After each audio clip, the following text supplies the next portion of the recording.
When you sleep, you enter into another world. Beyond that world lies the doorway to nightmare, nightmare, nightmare, nightmare, nightmare.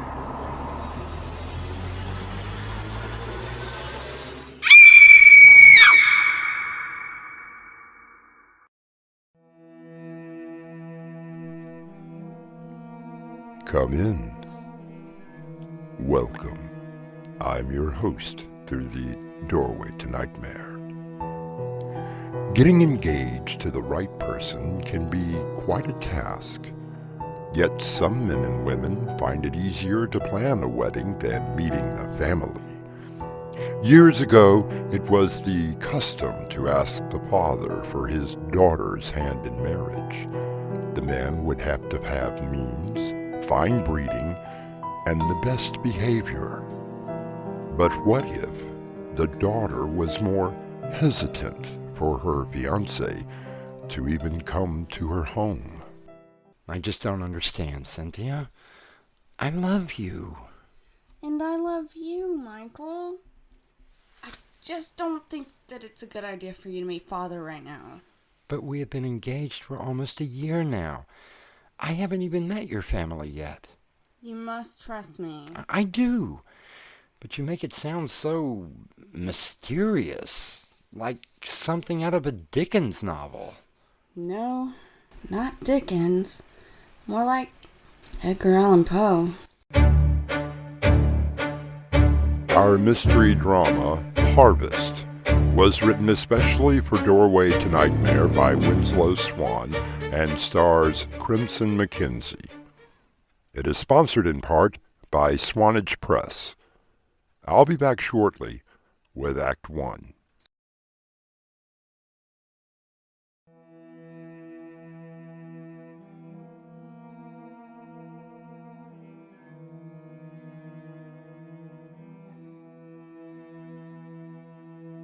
When two people fall in love, deeply, passionately, they profess that love in front of family and witnesses and begin that long journey known as marriage.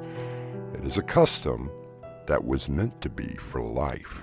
So, help me to understand. Michael, dearest, I am trying. Well, not hard enough. I mean, don't you love me? With all of my heart and soul. I just don't want you to see Father right now. Oh, he's going to be a little surprised when we get married, isn't he? I mean, he is going to walk you down the aisle. Father has certain ideas about marriage. My parents were married for almost 62 years when my mother passed away. He just wants to make sure that you are the most suitable for me. Well, that's a bit archaic, don't you think? I was positive that you had a will of your own. I do. I really do. But Father has to be in just the right mood. Do you want to marry me? I really do. But you have to have my father's blessing. Otherwise... Otherwise what? Well, go on. Say it. The wedding will be off, and I will just be another suitor who didn't quite cut it. Is that it? I cannot change the will of my father. Well, then go against him. Tell him you have a mind and a will of your own. Or maybe we should just call it quits now and move on. Please don't say that, Michael. When I met you 2 years ago, I knew that you were the one. You captured my mind and my heart from our first meeting. Please, just let me talk to Father, and I'm sure that we can work it out. Well, you sound like you have already discussed the matter with him, and he has already made the decision. It's nothing like that. He can be very hard to talk to sometimes. Most of the time he just sits and listens. He can say more with just one look than an entire dictionary of words. All right, I give in. When do you think would be a good time for me to come over and meet the gentleman? Friday night. It will be a full moon, the harvest moon, and Father will be much calmer. Now, what does the moon have to do with his mood?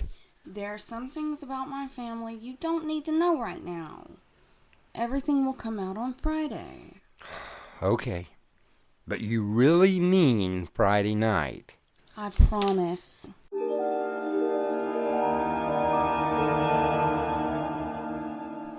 Father? Father, please! Michael is a good man. I know about the legend of our family, but you must not do anything. I mean anything. He's coming over Friday night, and yes, I know what Friday night is, but he wants to meet you. I think that it is time for him to meet you. Well? It took a little persuasion, but he has agreed to meet you on Friday. Well, it's about time. Please don't be like that. Oh, I'm sorry. I guess that now I am a little anxious. I don't know anything about your father, or your family for that matter. I don't even know what you do for a living. You always seem to steer the conversation away from that subject. I have my reasons. Yes, so you said. But don't you think that I should be told a little about your family before I meet your father? Please don't press me. You're right. I should tell you about my family. Finally, so let's hear it. Just don't ask anything more of me. I will tell you what I can, but there are some things that I cannot tell. Those will have to be conveyed by my father. You make it sound like something out of a Dickens novel. Oh, if only it were. More like Edgar Allan Poe. What? Edgar Allan? What do you mean? It's nothing. My family has a rather strange history. My grandparents on my father's side came from Germany when they were very young. They made a life here in America, and my grandfather was a successful businessman. He passed the business on to my father when he died. My father met my mother during a conference in New York City. They married shortly after meeting, and I came along 2 years later. When I was of age, my father and mother let me join the family business. But what is the family business? I've known you all of this time, and all we ever do is meet at restaurants and theaters or at the park. And thank you for respecting me enough not to ask about it. Oh, don't think I wasn't curious. It just isn't something that you bring up in everyday conversation. So I take it that you are not a secretary. Oh, no. Since Father had a stroke. You never said anything about a stroke. Well, I must have told you. You have been taking care of him all this time? Yes, I have. When Mother passed away, he was already having health issues and could not keep up the pace of the business. So, as their only child, it was left up to me. You are one remarkable woman. No wonder I love you. You take care of your father and the business, and you still find time to see me. I would always find time for you, my love.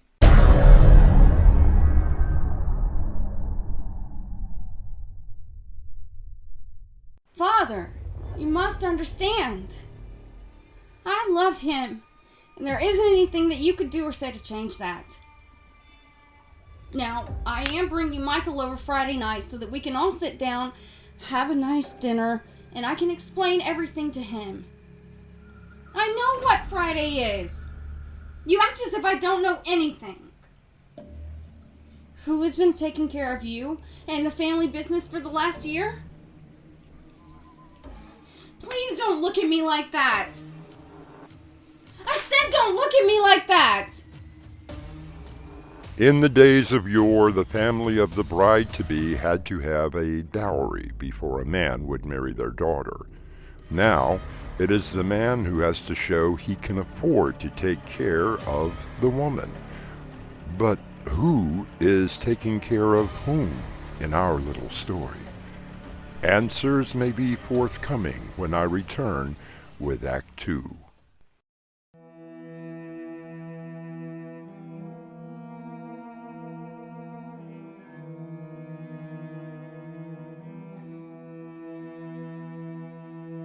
What we have is a man, Michael, who has been engaged to Cynthia for a year.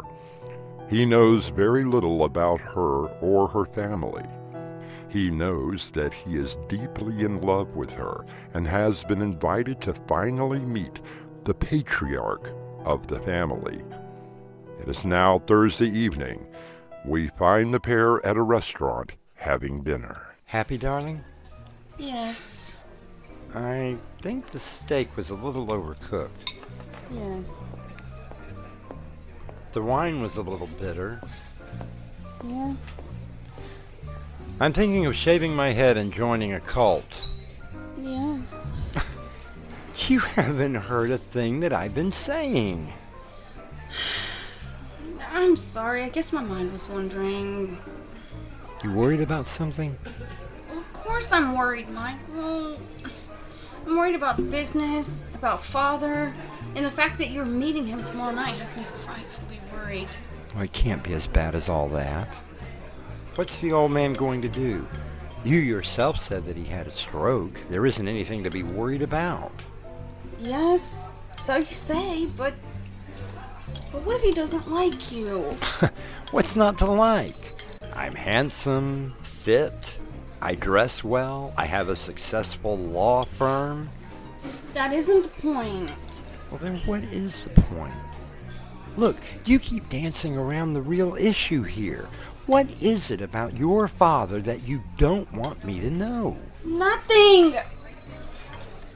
I'm sorry I raised my voice. I want tomorrow night to go off without a hitch. You would be surprised at what my father might not like about you. Name one thing. See? You can't. I'm perfect. Yes, you truly are. And I love you dearly. But you are still worried. Tell me, what sort of business is your family in? Well, it is really very specialized. Think of it as an import-export business. We get certain things for certain clients and deliver them. Yes, but what sort of things? That depends upon the client. There you go. Being evasive again. Michael, I'm really not trying to be. I really am not. Look, my grandfather started this when he moved here from Germany. He did the same thing back in the old country and found that there was a market here. Huh, it must have been quite lucrative. Oh, it was. Only now it's up to me. Things have been pretty tight since Father had a stroke. I'm still able to supply some of my clients, but not nearly as much as I should. The law of supply and demand. But you still haven't told me what you supply. Tomorrow night, my love. Everything will be answered.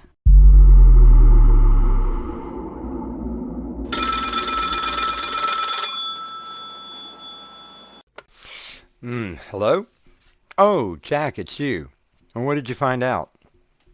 And nothing on file at the courthouse? No, that won't be necessary. I'm going over to her home tomorrow night to meet the elusive father, my future in-law. What did you find out about her grandparents? Really? Oh, that is interesting. Okay, keep digging. There has to be some sort of a business license or something. No. I'll call you after my dinner with the in-laws. Father, it has been so hard lately. No, you just don't understand. You never understood. I wanted a life of my own, but you just couldn't let me have that. In the last 10 years, I've brought 4 potential husbands home to meet you. You found fault with all of them, and well, you know what we had to do. Now don't look at me like that. You're going to have to just sit there and take it this time. You will like Michael. I do. I love him. Besides, if something were to happen, you know that I will take care of everything. Questions, and more questions. Mystery. It is what can keep a relationship intact. As a woman once told me, Don't reveal everything at once. Ease into the secrets. We will ease into Act 3 when I return.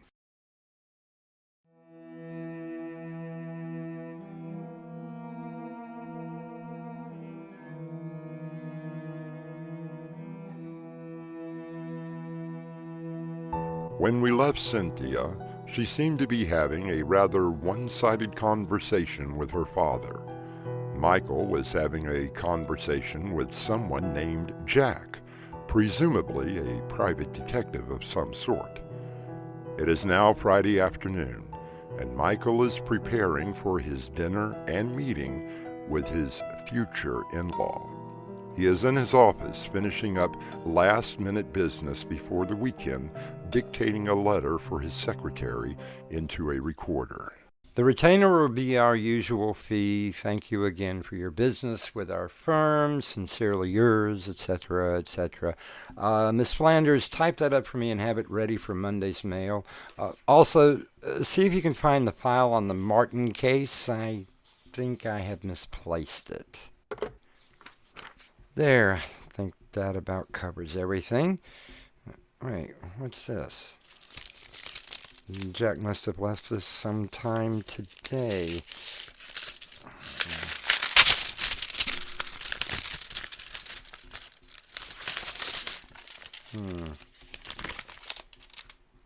Thought you might find this useful.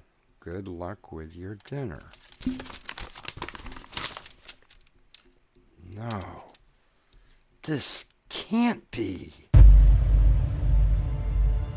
You look very handsome tonight, Father. Michael should be here in a few minutes. Oh, he called from the office. Yes, Father, I know. I have everything prepared. Will you please let me handle it? I'm sure the clients will be very pleased. I told you, I will not let you down. Yeah, I think it will be best if you stayed here, in the dining room. I will see Michael in the living room before I bring him in here. Yes, Father, I sharpened all the knives. There will not be any mistakes.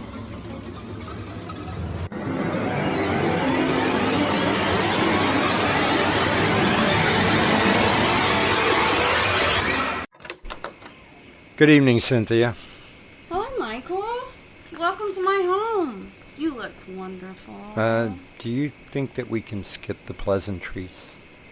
If you insist. Why don't you come in? Thank you. Why don't we go into the living room? No, I don't think so.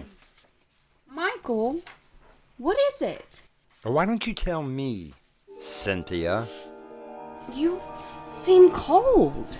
After what I found out, I'm a little surprised at myself that I even came out here. Then why did you come out? I guess I just had to see if you were going to lie to me anymore. Lie to you? In what way? Well, let's start with your name. You know my name. Oh, no. I only know you as Cynthia. Because that is my name. Then who is Cassandra? I don't know. You know, I am an attorney. Yes, I know. And occasionally we do hire private detectives. Nothing to say? Well, let me say it for you. You are Cassandra Harding. You and your father were both arrested in upstate New York 3 years ago. This is absurd. How can you... You were arrested and charged with grave robbing. It was never brought to trial because you and dear old Dad disappeared. Oh, please, Michael, let me explain. Oh, no explanation is necessary. When you wouldn't tell me anything about you or your family, I asked my detective to look into a few things. Without me knowing about it, he got some of your fingerprints off of my car and had a friend of his in the police force run them. No explanations? What are you doing? Calling the police. Hello? What the hell are you doing? I can't allow you to do that. Cynthia, Cassandra, whoever the hell you are, just put the knife down. Not until you meet my father and you have heard me out. For God's sake, Cynthia, grave robbing? It isn't what you think! Then tell me! Walk into the dining room. I want you to meet Father. Oh my God. You see? Do you see why I cannot allow you to call the police? This is your father? I had to keep the business going. And I'm sure that Daddy would not have minded. Cynthia, he's dead. He must have been dead for Not quite a year. You see, Michael, our clients want certain specialty cuts of meat. In New York, we had an endless supply from certain distributors. We only dug up what we had to when supplies ran low. When we relocated here, we lost not only our distributors, but all of our supplies. Then you're a cannibal? You've been eating your father? No! I would never eat Father. I only supply a tiny percentage of what you may call the most affluent, with an exotic delicacy of meats that they desire. Father is almost gone, and I have an order for a spleen and a liver. I am so glad you were able to come to dinner tonight.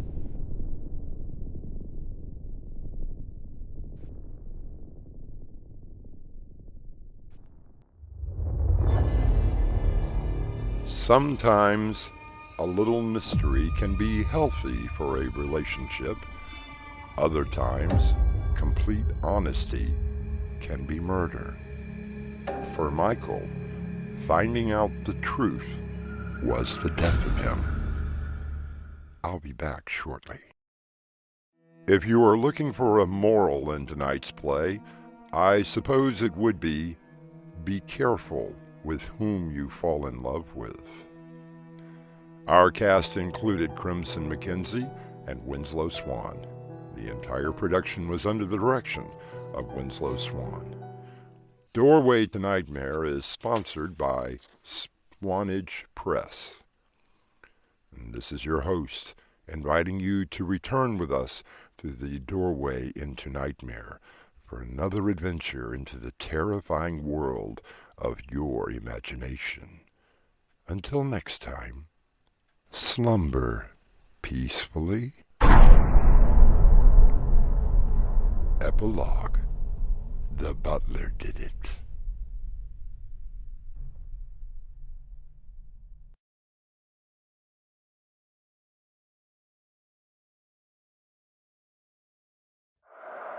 When you sleep, you enter into another world. Beyond that world lies the doorway to Nightmare.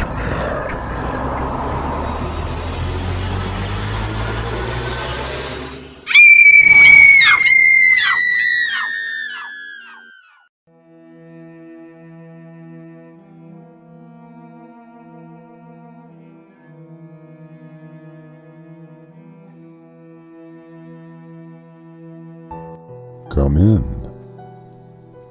Welcome. I'm your host through the doorway to Nightmare. Before we begin, I have a question for you. Do you believe in ghosts? No? Well, then our story will not bother you. However, for Stan Peters, a ghost is exactly what has caused him so much trouble. I'm telling you, I'm the one that is supposed to be here, not you. Now, just a minute. This is my home, do you understand? My wife and I just signed the mortgage yesterday, and as you can see, we have a lot of unpacking to do. I don't know what to tell you. I was assigned this address, and once I'm here, well, I can't leave. What kind of a nut are you? A tough one to crack. Oh, I'm sorry. But there is no choice in this matter. The head office had given me orders. I am now the resident ghost. Our mystery drama, Haunting is Hard, was written especially for Doorway to Nightmare by Winslow Swan and stars William Stafford. It is sponsored in part by Swanage Press. I'll be back shortly with Act 1.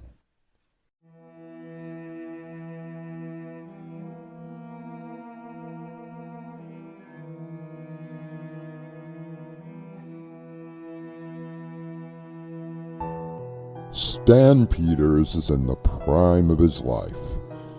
He is married to a beautiful woman, Dorothy, whom he affectionately refers to as Dot. He is employed in his chosen field of engineering by a reputable firm and will soon be named as a partner. Everything is going well for Stan Peters until an unexpected guest arrives. Oh, please tell me this is the last one. I promise, no more boxes. Thank heavens above. Come here, beautiful.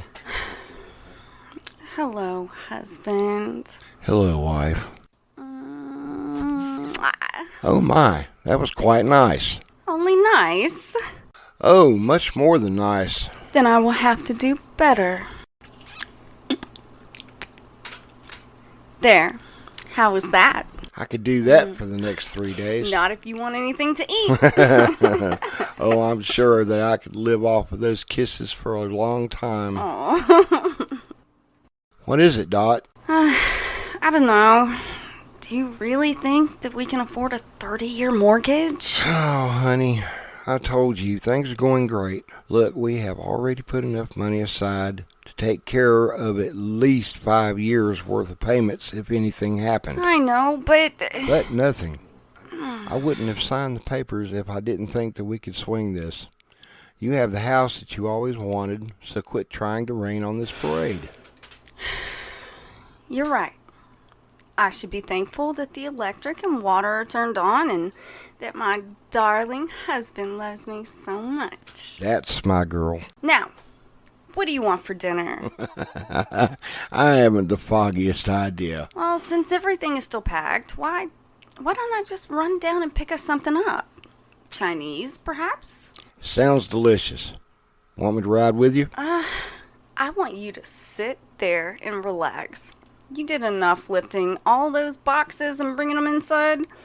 Besides, more kisses await you if you don't fall asleep. I shall be well rested when you return.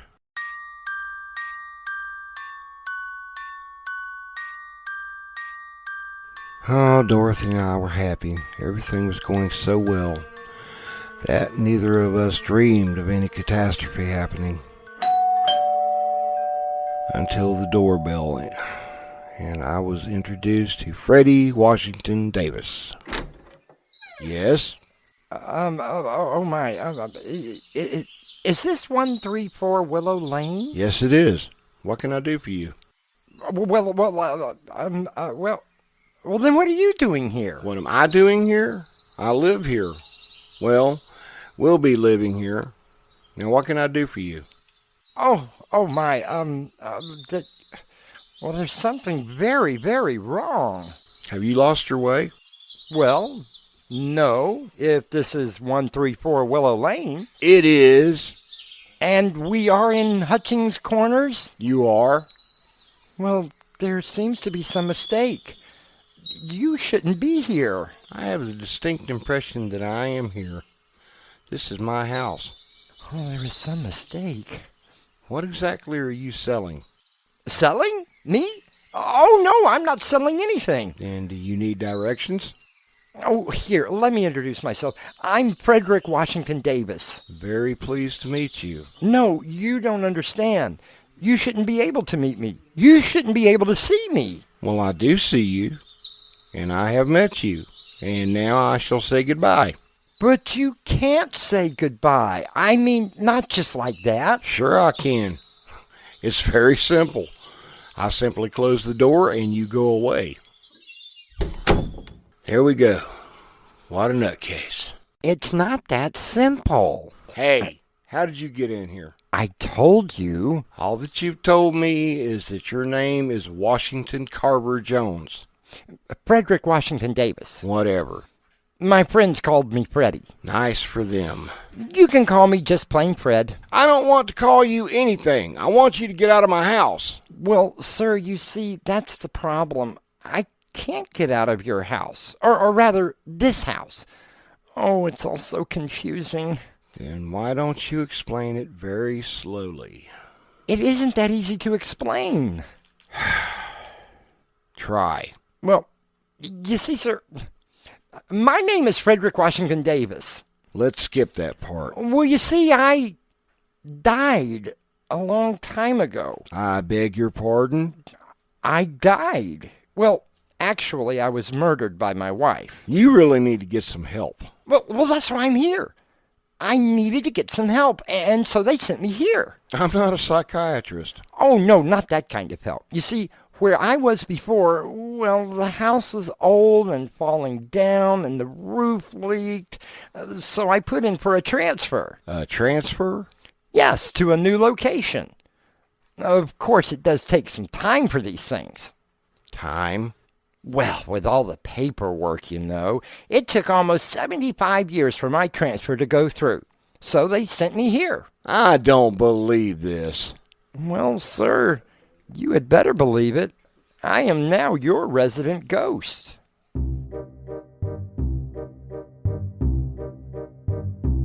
Have you ever had one of those guests? You know the kind I mean. The ones that you have invited into your home and then cannot bring yourself to ask them to leave. Stan has an uninvited guest in the form of an ethereal creature. We shall see how he handles the situation when I return in Act 2.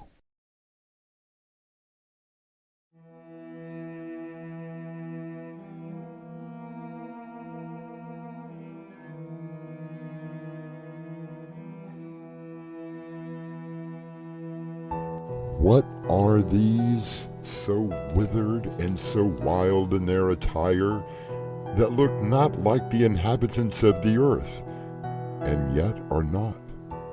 Or so says the poet. However, the ghost that stands before Stan Peters is neither withered or wild. So you're telling me that you're dead? Exactly. And that before you were murdered by your wife? I'm afraid so. And now you're here to haunt my house. Well, that seems to be what the front office ordered. But that's not how it works. You're supposed to be in heaven. Or the other place. No, you're right. But I was doomed to walk the earth. How come? Well, it's a little embarrassing. I won't breathe a word. Well, the reason that my wife killed me was that, well, she discovered something. Discovered what? Well, you see, her sister and I... Stop. I get the picture. So you see, even though I was killed by her, which should have put me in first class, I was not the best husband. So why my house? I told you I was in this rat-infested, crumbling-down old mansion in Kentucky. I needed to get away from there, so I put in for a transfer, and, well, here I am. This has got to be some kind of a joke. Oh, no joke. I really am a ghost. Prove it. Aha, you see, I can see you. I thought ghosts only appeared as smoke or shadows or something. That's what's got me puzzled. How are you able to see me? You weren't involved in any accident where you hit your head, were you? Not that I'm aware of. You see, some people after having a traumatic head injury are more attuned to the spirit world. Yes, but I'm not one of them. True. Okay, how about a ghostly demonstration? Like what? Well, it has been a long time since I did anything like this. You mind if I sit down? Please do. There we go. Now, let's see what to start with. Oh, I know. How about a creaking door opening? Now, give me just a second.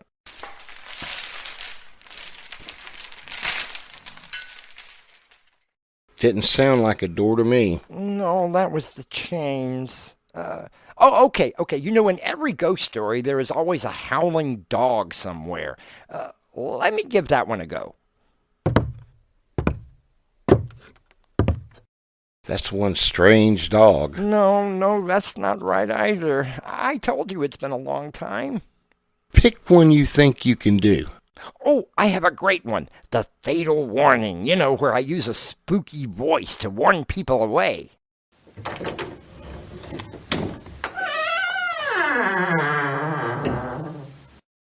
You've convinced me. You're a ghost. But you still haven't told me what you were doing here. I just found the orders. They were in my back pocket. I usually keep important papers in my coat pocket, but I must have slipped them back there when I got them. Let me see those. There, you see? Herein so ordered that one spirit that went by the name Frederick Washington Davis, that's me, will take up residency at 134 Willow Drive, effective immediately. You made a mistake. No, this is 134, isn't it? Yes. And this street is Willow Drive? No, this is Willow Lane. Oh, no, it can't be. No, wait. There is a new house that was built at the same time with the same number, but it's on Willow Drive. I knew it. I knew that there had to be a mistake. Well, what does that house look like? Oh, well, it's sort of burned down. Burned down? Yes, just last week. A couple of kids were inside when they set the place on fire. Well, now what am I going to do?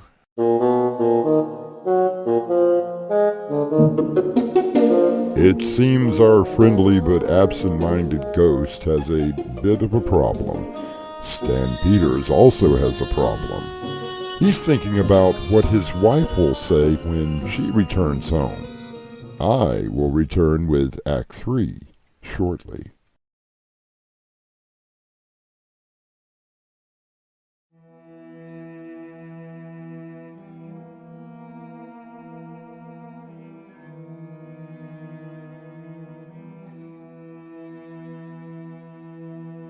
Stan Peters, new homeowner, is currently sitting with his resident ghost, who finds that he is at the wrong residence. As Emily Dickinson once said, one need not be a chamber to be haunted.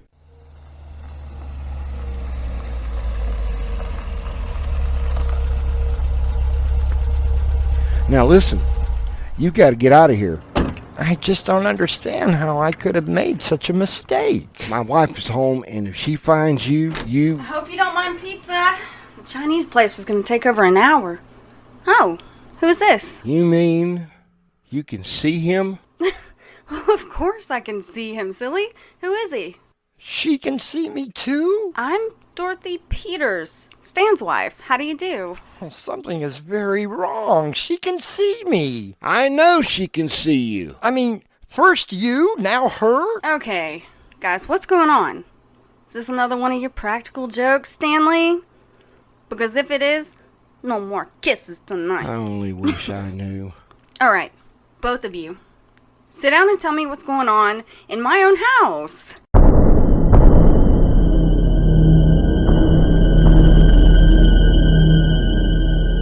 Stan! You believe him? Well, he did try to prove that he was a ghost. Then prove it to me. I'm not sure that I can. Go on, Fred. You might as well try again. Okay, here it goes. First, a creaking door.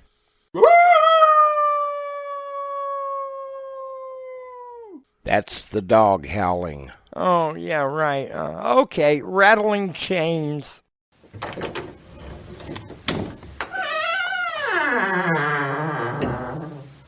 You goofed again. Stop it! Both of you! Just stop it! Now, sir, I don't know who you are, but I think that you had better get out of my house immediately. Wait, there is one other thing I could try. What? Well, this.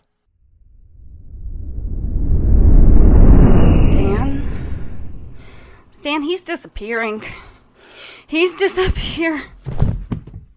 Now look what you did. I'm all right. Honey, are you sure? I'm fine. I'm really sorry about that, Mrs. Peters. I forgot that I could do that until, well, just now. It's all right, Fred. You just startled me, that's all. I really do apologize. Now look, you. For the last time, go where it is you belong. Now, wait, Stanley. We can't just throw him out, can we? Have you lost your mind? No, I don't think so. But think about it. Poor Fred here only has a burned out shell of a house to go to. And we have this brand new house. And you really want to live with a ghost? Why not? Just think of how much fun it'll be on Halloween.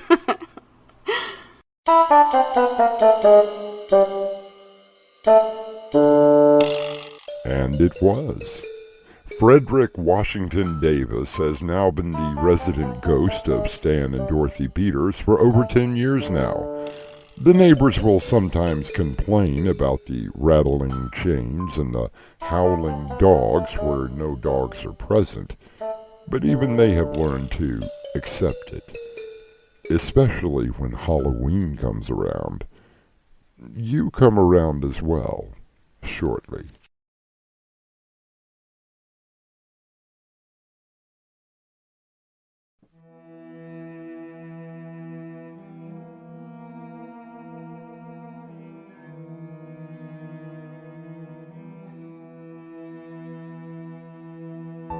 We hope that our version of a ghost story did not frighten you. As a matter of fact, we hope that you invited some ghosts to join you in this little adventure. Of course, I'm kidding. There really are no such things as ghosts. Oh, just ask Fred. Of course there isn't. The whole idea is ridiculous. You see? Our cast included William Stafford, Crimson McKenzie, and Raymond Gibson. The entire production was under the direction of Winslow Swan. Doorway to Nightmare is sponsored in part by Swanage Press. This is your host, inviting you to return with us through the Doorway to Nightmare for another adventure into the world of your terrifying imagination. Until next time, slumber peacefully. Epilogue. The butler did it.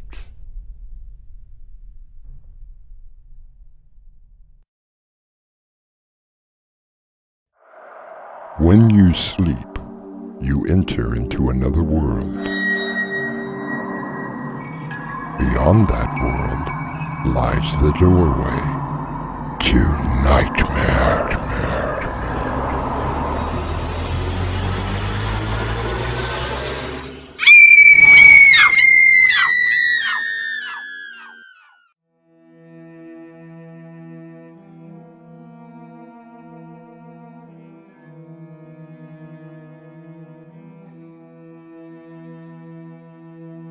Come in. Welcome. I'm your host through the Doorway to Nightmare. What do you do for a living? There are many professions that men and women decide upon at an early age. Others may even change what they do to work many times during the course of their lifetime. Then there are those professionals who have a rather stylized mode of work. You do understand, don't you? There isn't anything personal in this. I was simply hired to do a specific job. Normally, you would never lay eyes on me. The only thing that you would feel would be the bullet entering your brain. Our mystery drama, Assassin, was written especially for Doorway to Nightmare by Winslow Swan and stars Mark Wheeler and Crimson McKenzie. It is sponsored in part by Swanage Press. I'll be back with Act 1.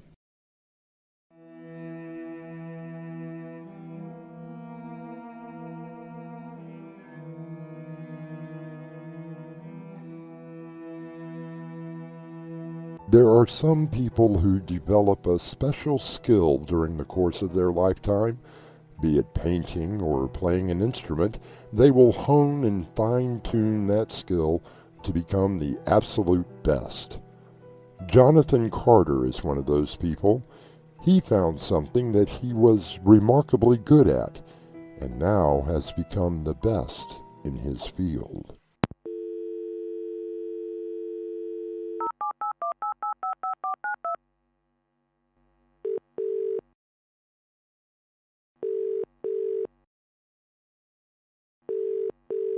"8174. This is the Major. This is extension 2379. Are there any messages? 100,000 was directed to your Zurich account in payment for order number 9805. Also, an additional 50,000 was placed in the account for order number 2957. That's fine. Are there any additional orders pending? Checking now. There is an order in place, but it is totally at your discretion. What are the details? It is very sketchy. That's why Control said that it would be completely up to you. Isn't that just a little unusual, Major? I only pass the information along, 2379. Fine. Just go ahead and give me what you have. You are to proceed to 78 Hanover Street, the High Top Bar. Ask the bartender for a double scotch on the rocks and pay with a $50 bill. You are to write on the bill, "Happy Birthday, Charlie." The bartender will give you an envelope with further instructions. Hey, now, what is this? A spy movie? That is not the way that I do business. I guess that's why Control is letting you handle all of the details. Okay. Is there any particular time that I'm supposed to be there? According to the order, you should be there no later than 5 this afternoon. And what would happen if I had not called in? As per our policy, the order would have been canceled. So what's the payout on this assignment? There is only one word on the order. Which is? Everything. Everything. I had been offered a lot for my services, but everything? With what I already had in the bank and the additional 150 grand, I could tell the company to go take a flying leap. I was getting burned out, and that is not the best thing to happen if you are a guy like me. I thought to myself that maybe just one more job, one more contract, and then I could call it quits.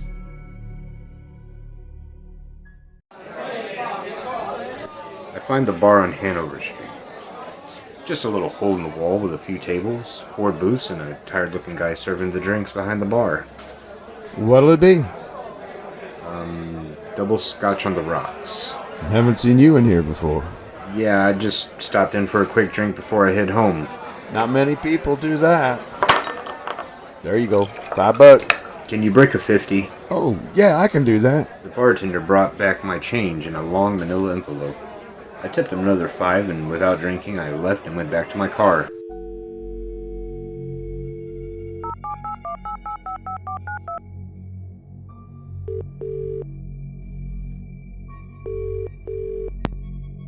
Hello? Yes, I got the picture. It isn't the best likeness, but I know who it is. Well, there is my fee to consider. How much? I understand. No, that will be acceptable. I know about the case that you are talking about. You are going to have to give me a little time. It is not going to be easy to get to this target. How long? That's not a lot of time for something like this. Yes, I read the instructions that you left, and make sure that you answer the phone by the 3rd ring. If it goes past that, I hang up and the contract is canceled. Believe me, I will have everything arranged.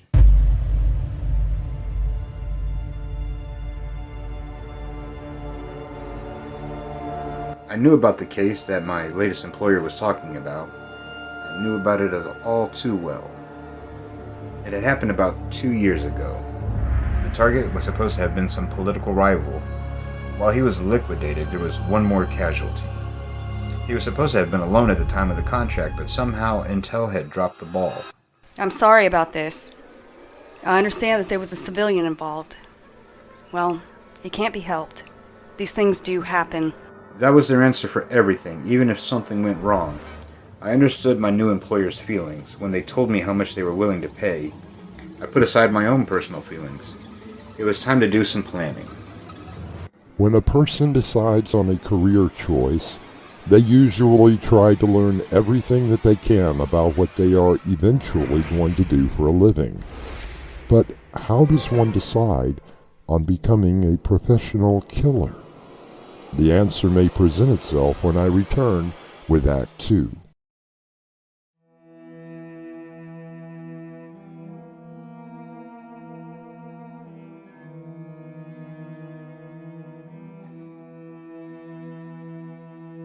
Jonathan Carter, a well-dressed, well-spoken man whose occupation happens to be that of a killer. He's accepted an assignment from a mysterious client and is now in the process of fulfilling the contract. Everything. My usual fee for a contract has always been, at the low end, $25,000. Depending on the target, I have charged upwards of $200,000. I have never been offered everything. I found the target easy enough and began to do my surveillance work, which means I spent a lot of time sitting in my rental car and eating stale potato chips and drinking a lot of coffee. My work phone rang, breaking up the day. This is 2379. Hold for control. John? Why are you calling? I wanted to see how you were. I understand that you took that new contract. I have my reasons. Look, John, I know that it was a pretty ugly set of circumstances. To say the least. I admit the information was sketchy at best. The target was eliminated and the client was happy with the outcome. And what about the casualty? Was the client happy about that? Surviving members were compensated. Oh, you mean your usual $5,000. I know how you people operate. John, let me give you some friendly advice. Advice? Or a warning? Have it your way. A warning then. I'm not at the top of the food chain. I have people that I have to answer to as well. Scary people. Take my advice and let this one go. They offered me everything. I can't let it go.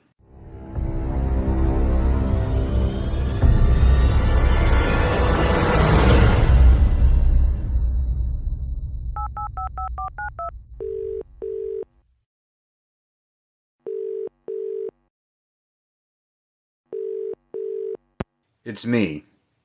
I'm calling to give you an update. I can make your timeline, but it is going to be very tight. I'm breaking protocol and I'm willing to meet you for your first payment. Tomorrow at 2, the park. I will be wearing a red carnation in my lapel and reading a book. Does that matter? Okay, I will be reading Mask of the Red Death by Edgar Allan Poe. Yes, that's the one. They all die in the end. I met my client at the appointed time and saw what they meant by everything. I had almost decided to drop the whole thing like Control had asked, or rather, ordered me to do. After what the client showed me, there was no way that I was going to do that.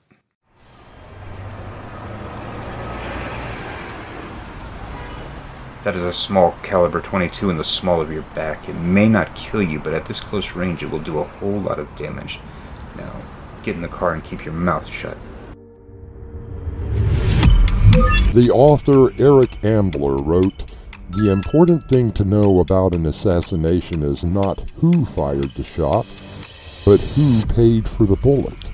While John now knows who his employer is, we will have to wait to find out when I return with Act 3 shortly."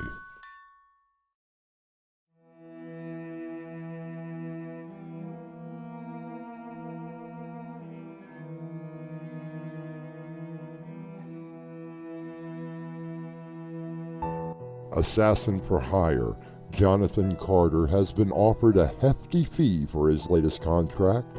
He has acquired his target and is currently sitting in an abandoned warehouse, his target safely incapacitated. No. You won't break those straps, and no one is around for miles. The only reason I put that tape over your mouth is because I got tired of hearing your voice. You know, you are really a piece of work. I got to hand it to you. You covered everything up nicely. Maybe I should let you talk.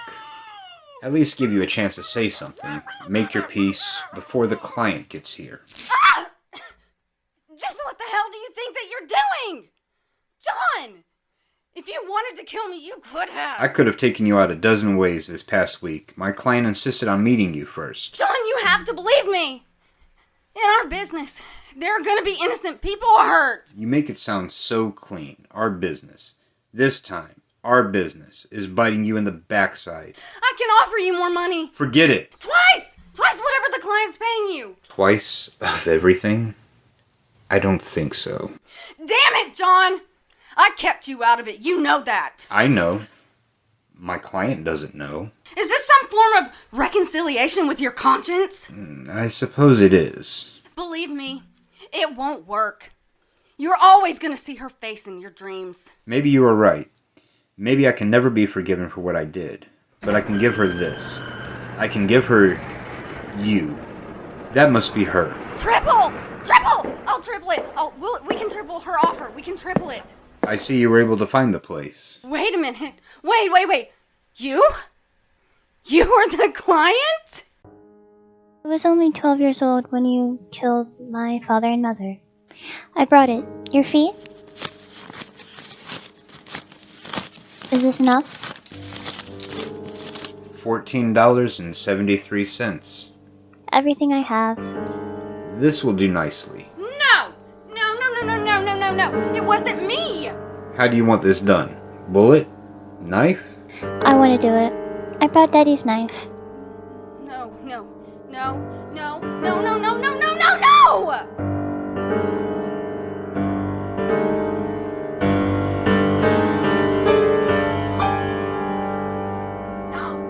I stepped outside and lit up a cigarette. I felt the weight of the money in my pocket. After a short time, there was no more screaming, only the silence of death.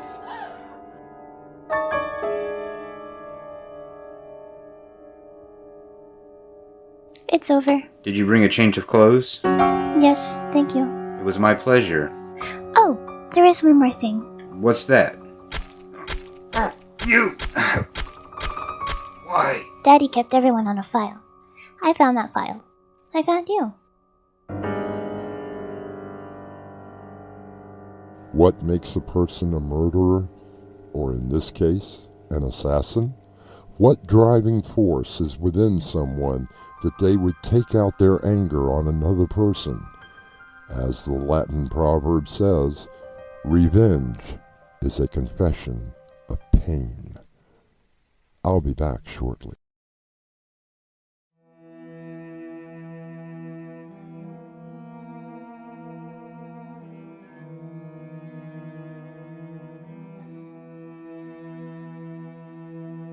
While I can sympathize for the little girl in our story, I am reminded of another quote by Douglas Horton. While seeking revenge, dig 2 graves, one for yourself. Our cast included Mark Wheeler, Crimson McKenzie, William Stafford, Haley Harrison, and Patrick Scott. The entire production was under the direction of Winslow Swan. And now, a preview of our next tale. How old do you think Margot really is? That's something we've never really had the need to talk about. For us, age is just a number. Yes, that is something that people usually say. I suppose you believe that I was just an aging writer when I met Margot. By marrying her, I was trying to recapture my youth, and that she was just a trophy. You said it. I didn't. I'm being very serious. How old do you think that she is? If you're going to press the matter, I would say that she's in her mid to late 30s. if that. Believe me, dear girl, she is much, much older than that. Doorway to Nightmare is sponsored in part by Swanage Press. This is your host, inviting you to return with us through the Doorway to Nightmare for another adventure into the world of your terrifying imagination. Until next time, slumber peacefully. Epilogue. The butler did it.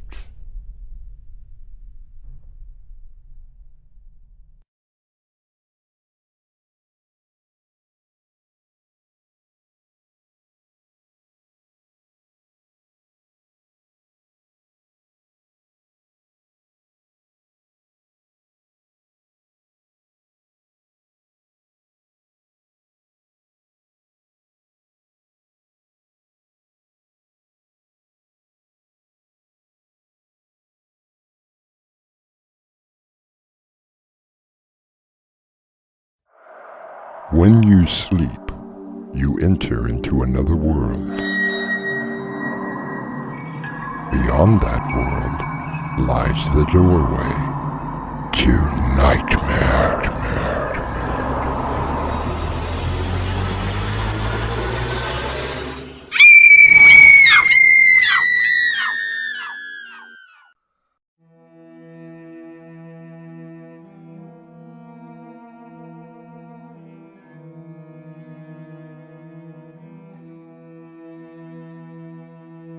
Come in. Welcome. I'm your host through the Doorway to Nightmare.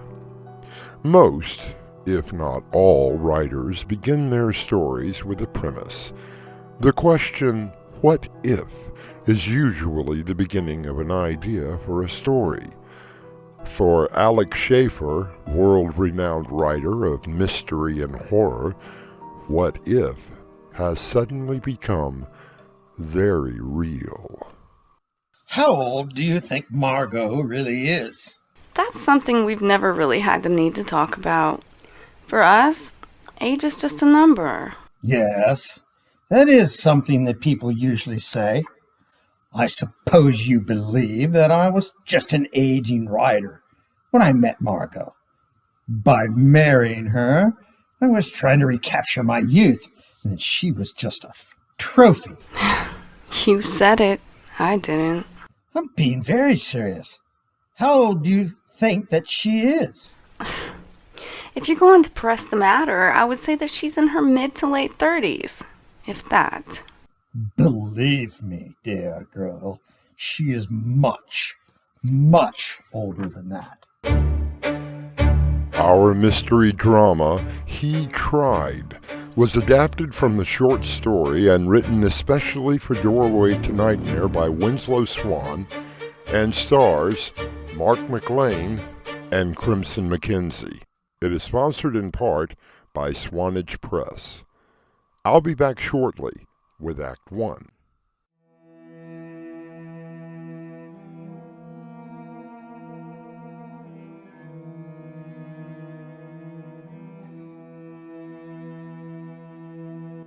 Perhaps you know the works of Alex Schaefer, horror author extraordinaire. His novels and short stories have been at the top of the bestseller list for years. When he married at the age of 60 to a much younger woman, the press had a field day. However, like critics, he paid the media no mind. He is currently working on his latest novel, dictating the ending while waiting for a special visitor. The creature slithered its way towards the basement, its long and spiny tail leaving a trail of visceral fluid along the floor. The blood of the family still fresh on its leathery flesh. The darkness called to it as it retreated back into its hollowed home beneath the floor. It waited patiently. Well now, I do believe it's finally finished. Now, what time is it? Oh my, punctual is always a good sign.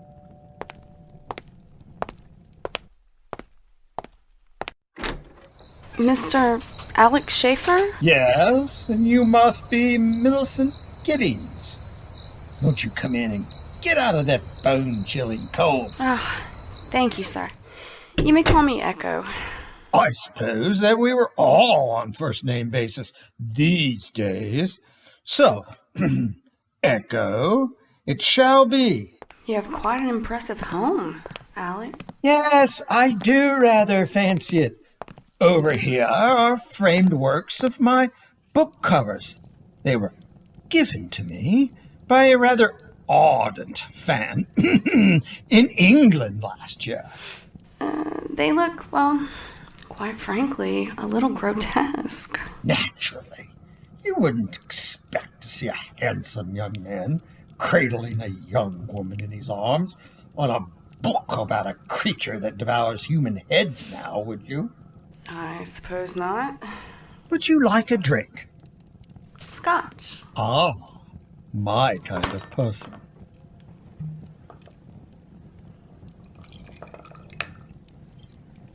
Here you are. Now, what shall we drink to? How about mutual acceptance? Whatever you'd like. Very fine scotch. Yes, it is. I always strive for the best in everything. I found your notes. Yes, I thought you must have. It slipped in under your door this afternoon.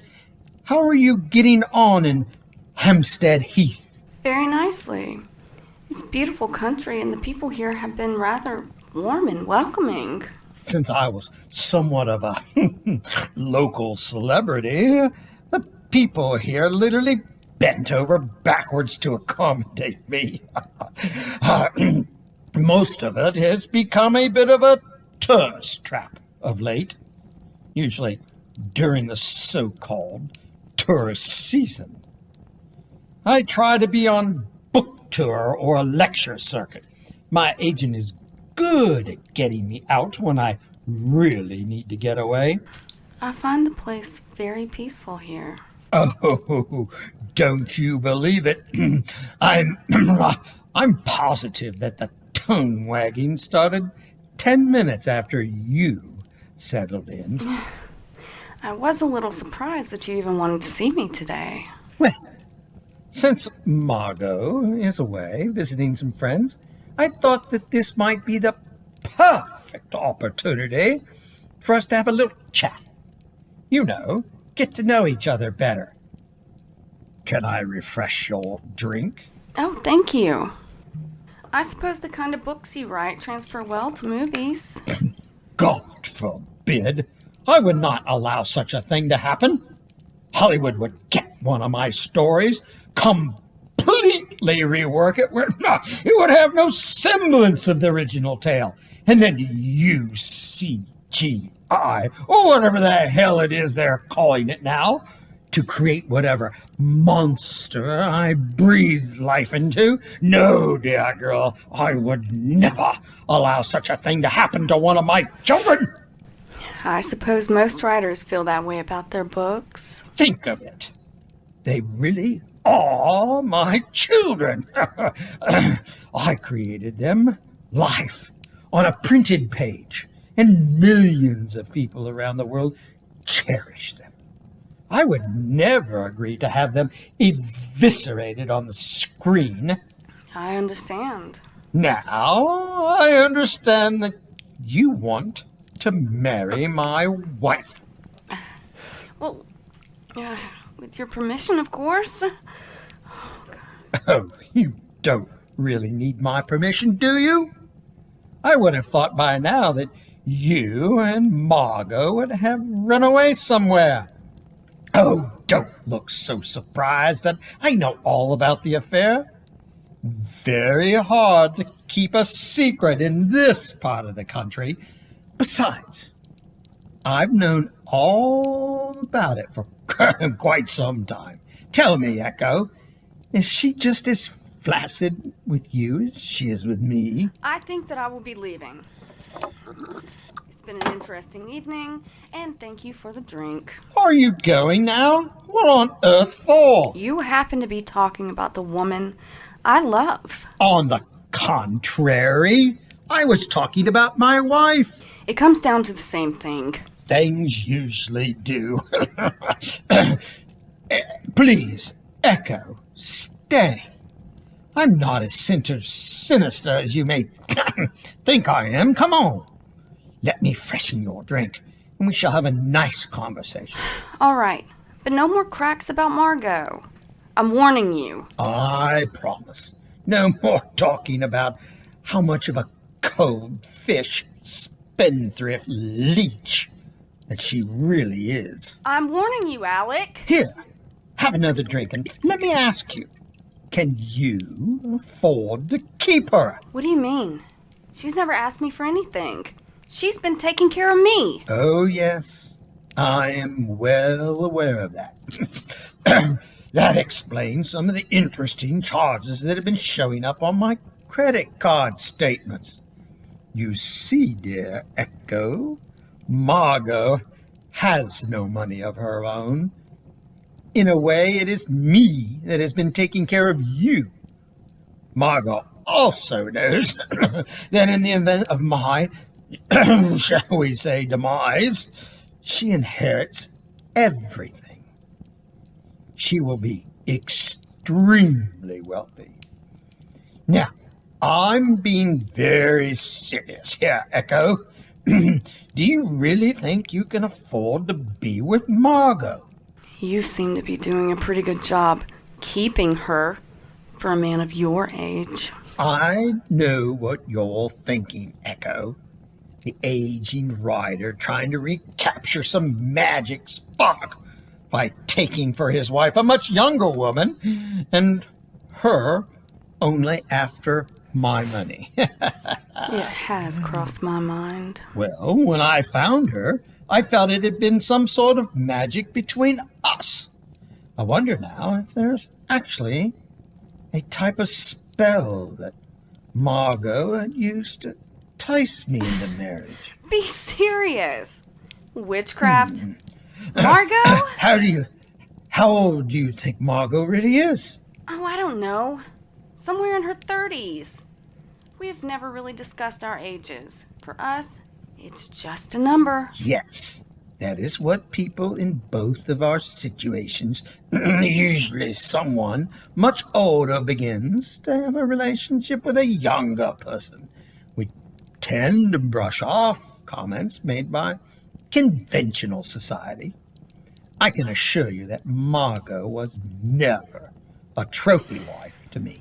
To be honest, that is exactly what it looked like. Would you believe me if I told you that Margot looks exactly the same now as she did 15 years ago when we first married? She takes good care of herself. She eats all the right things and exercises constantly. I know that she has regular checkups and monitors herself on a daily basis. She did all of those things with me as well. It was maddening. To me, whenever we went out to eat, maddening. No red meat, fruits or vegetables, the right amount of water every day. I couldn't count the times that she would admonish me for having a glass of wine whenever there was a blue moon. She has told me that she was very much in love with you at one time. And I was very much in love with her. What if I were to tell you that even if she did none of those healthy things, she would look exactly the same? What do you mean? I mean that if she ate like a horse, 5 meals a day of steak and potatoes, with chocolate snacks in between, would that not make a iota of a difference in her appearance? I find that a little hard to believe. She would look like a Venetian goddess, no matter what she did. Have you talked to anyone about this? This... I believe that the word you are searching for is obsession. Your wife is leaving you. I suppose that would drive anyone over the edge a little bit. I've been doing quite a bit of research. Whenever I come up with a new story idea, I try to research some of it to give it a bit of reality. I like to add some semblance of realism in my stories. Even though there is a monster involved, I feel it heightens the reader's horror. I began doing research on something about a year ago when I started to notice something rather peculiar things about Margot. Like her ongoing beauty? Yes. I tapped into one of my stubbornnesses and I began to research Margot. So is this from research? Or from the law offices of Floyd and Bochner Esquire? Why would I waste perfectly good money on a private detective to simply confirm what I already knew? That you and my wife were becoming an item. No, I can assure you that you will not find grainy photographs of you and Margot in bed, or whatever it is you find time to copulate, taken through the blinds of some window. What will you find in there is the truth about Margot. Look it over. Take your time. And then I will ask you again, can you afford to be with her? What began as an interview, which led to a confrontation between husband and lover, has now become something more sinister. What could be found in the folder that Echo now has in her hands? We shall all find out when I return with Act 2.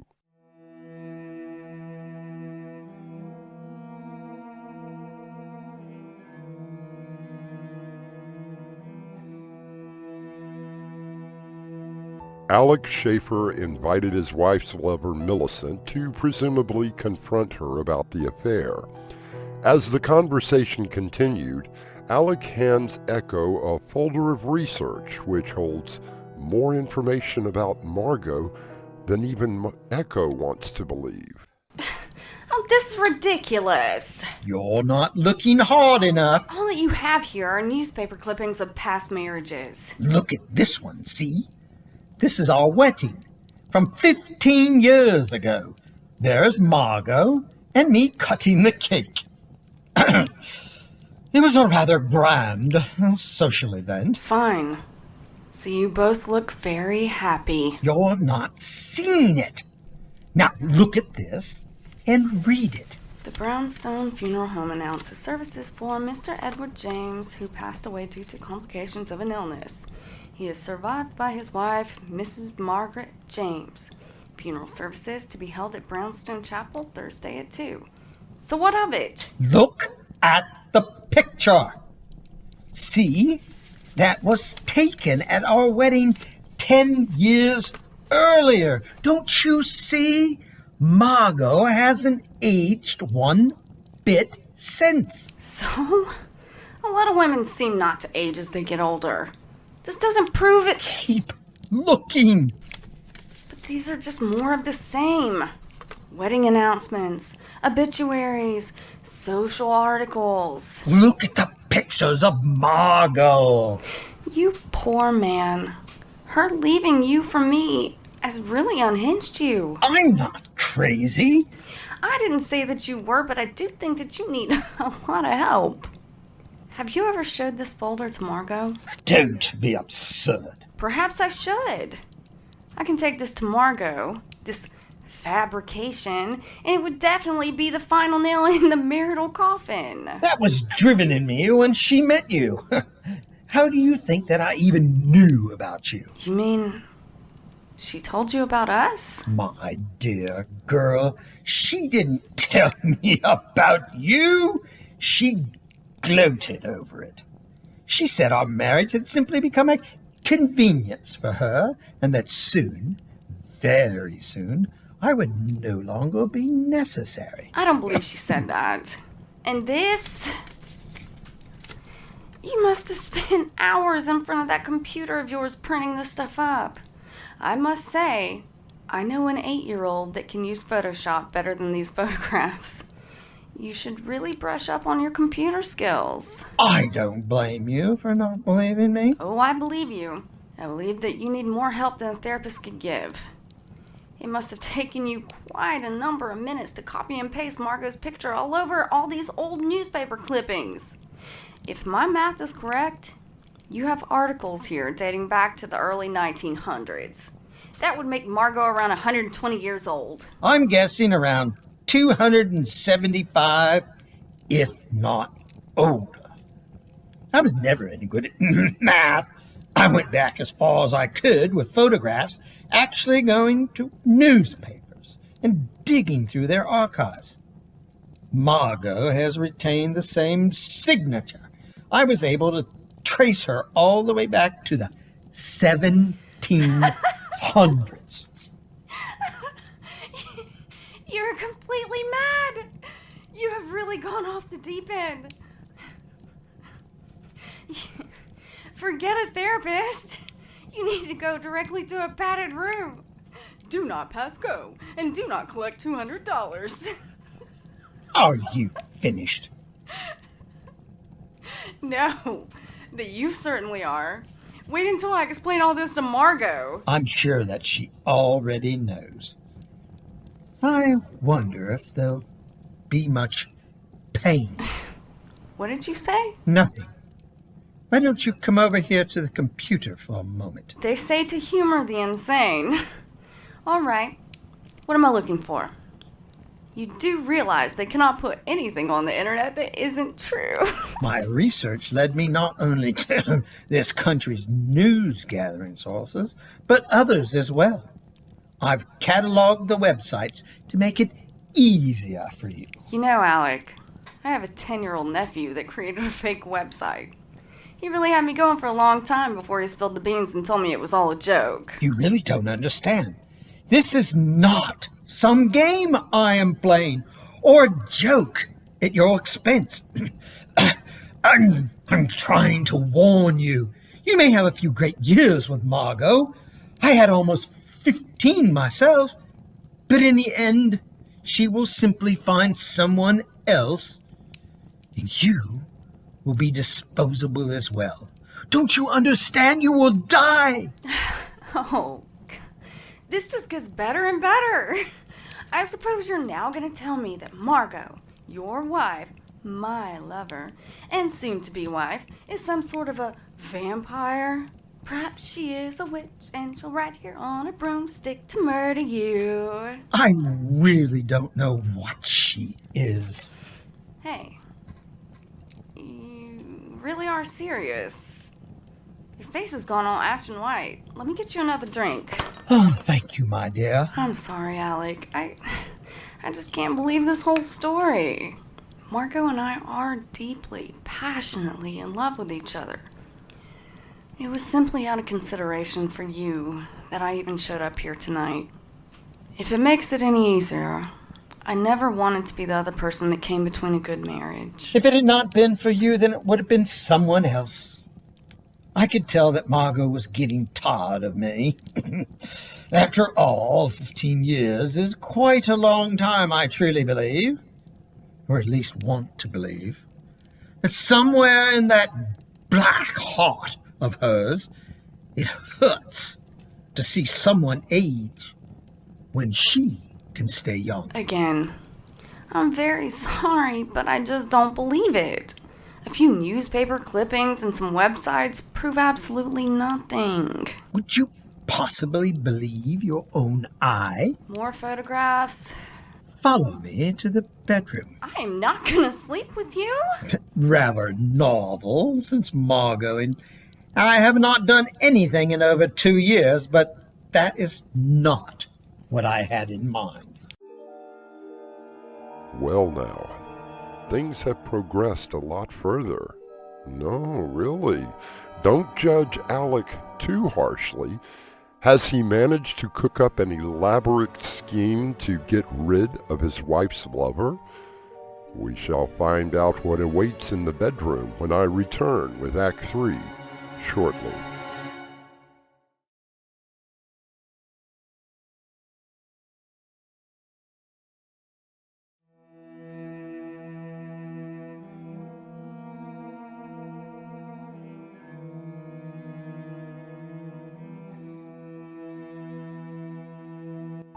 Being confronted with the lover of his wife, Alec invited Echo over to discuss the matter.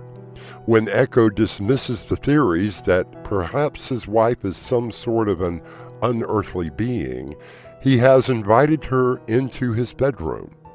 But for what purpose? I'm not sleeping with you. This is not what I had in mind.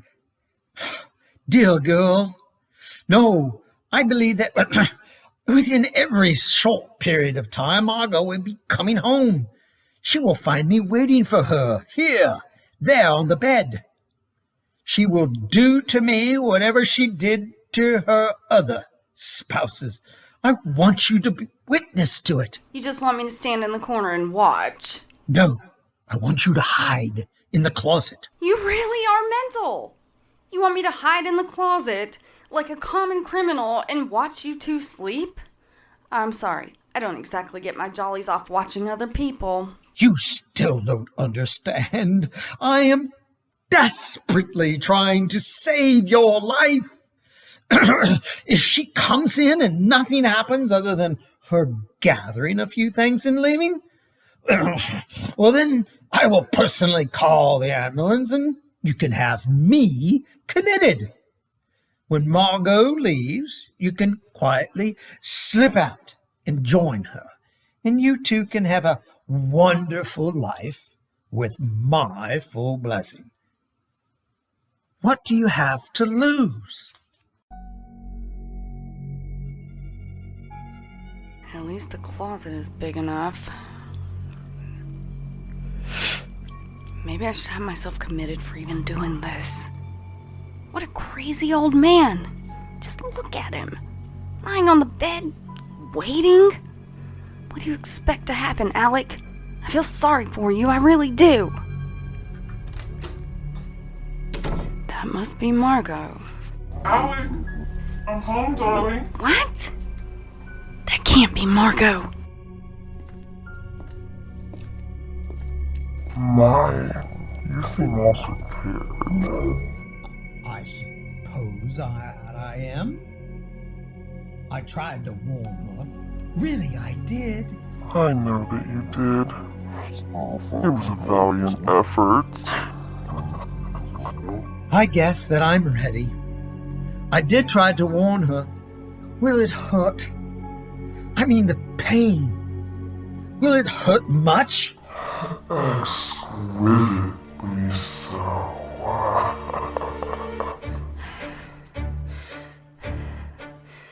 What is she doing? Oh my god! That's impossible. She's floating up, directly on top of him. Must not scream. Dear God in heaven. Her arm. She shoved her entire arm down his throat. That's just not possible. Wait, what? She's pulling out his heart. His beating heart through his mouth. I think I'm gonna be sick. She's eating it. She's eating his beating heart. Oh, good Lord. Get me out of here.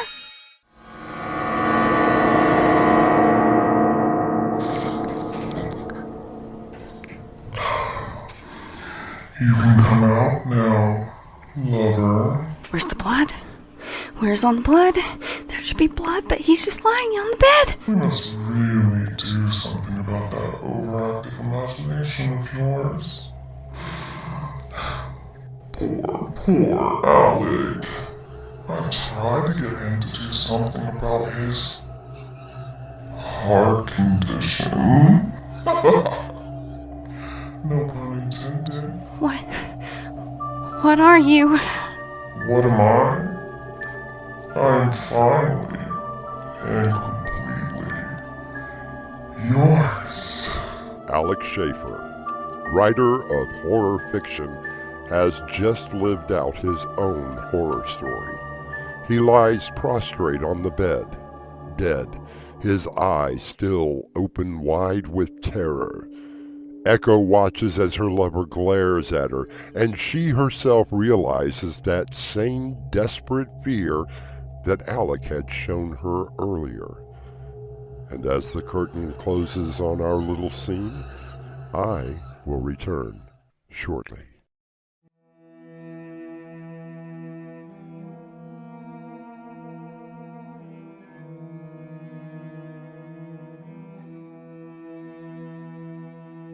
Many disputes over a relationship have been settled in several ways throughout history, from sword fighting to pistols at 10 paces. Margot has found a rather unique way to move on, don't you think? Our cast included Mark McLean and Crimson McKenzie. The entire production was under the direction of Winslow Swan. Doorway to Nightmare was sponsored in part by Swanage Press. And now a preview of our next tale. Do you believe that a house could actually be alive? You mean like a living being? Something like a spirit or entity? I'm not sure what I mean. How long have you been living here? About 2 months. Mike, I swear, I never would have believed in a million years that something like this could happen to me. But what is happening to you? This is your host, inviting you to return with us through the doorway to nightmare for another adventure into the world of your terrifying imagination. Until next time, slumber peacefully. Epilogue. The butler did it.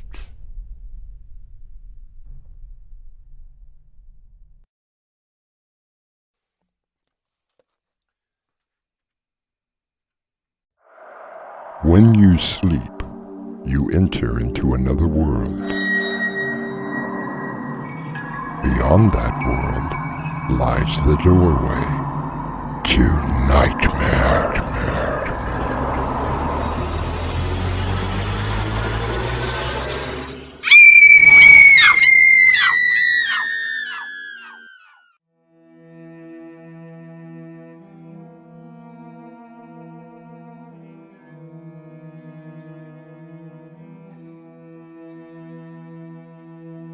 Come in. Welcome. I'm your host through the doorway to nightmare. Have you ever lived in a large house? Possibly a mansion with multiple bedrooms? Do you remember the various sounds that would occur, sometimes in the dead of night? Maybe you placated yourself by associating those sounds with normal house settling. You thought to yourself, that is simply a board creaking due to weather conditions. Or perhaps the house was somehow changing. Do you believe that a house could actually be alive? Alive? You mean like a living being? Something like a spirit or entity? I'm not sure what I mean. How long have you been living here? About 2 months. Mike, I swear, I never would have believed in a million years that something like this could happen to me. But what is happening to you? Our mystery drama, The House, was adapted from the short story and written especially for Doorway to Nightmare by Winslow Swan and stars Colby Jones. It is sponsored in part by Swanage Press. I'll be back shortly with Act 1.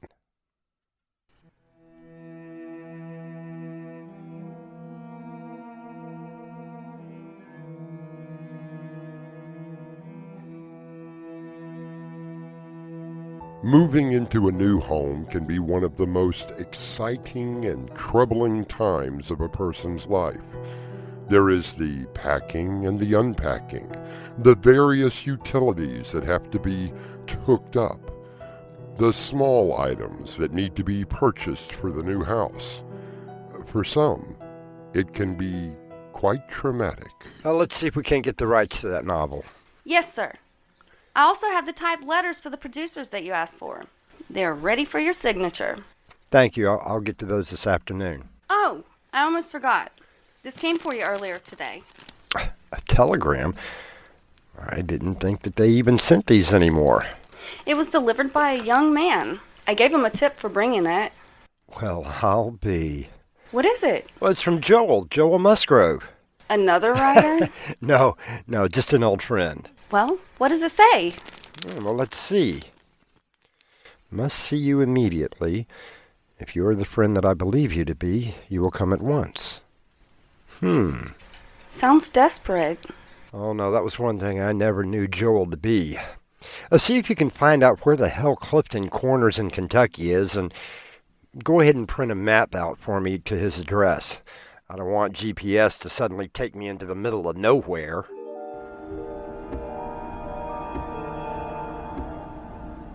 Joel Musgrove. And we'd been childhood friends all the way through high school. We lost touch with each other after college. I was doing pretty good in the entertainment industry. 10 years ago, I read an article on him in Fortune magazine. He had made quite a name for himself in the medical field.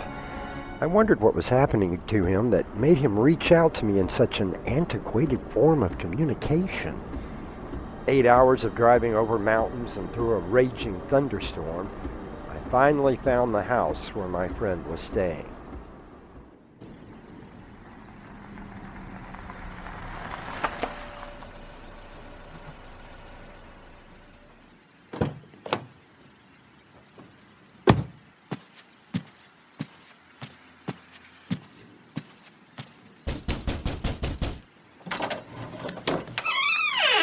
Mike! Thank God you made it in time. Come in quickly. Jesus, you look awful, Joel. Come into the living room. I have a fire going and some coffee already made.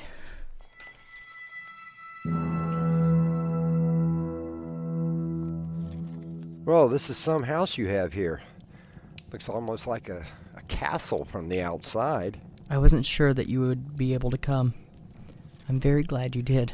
How the hell were you able to send a telegram? I didn't think Western Union did that anymore. You will notice that the house has no modern electrical devices, such as televisions, computers, anything that can be connected to the internet. I don't even have a telephone. Yeah, I did kind of notice all the candles. Have you had a power failure? I have no power at all. I have removed all lines, including the power, telephone, cable, anything that might provide a means of communication. So you've completely shut yourself off from the world, living off the grid, as one might say. It isn't by choice. How was your drive up here? Well, except for going through the storm of the century, it was fairly quiet. I understand that you're some hotshot film producer. Oh, I'm doing okay. Okay, 27 successful movies is just okay.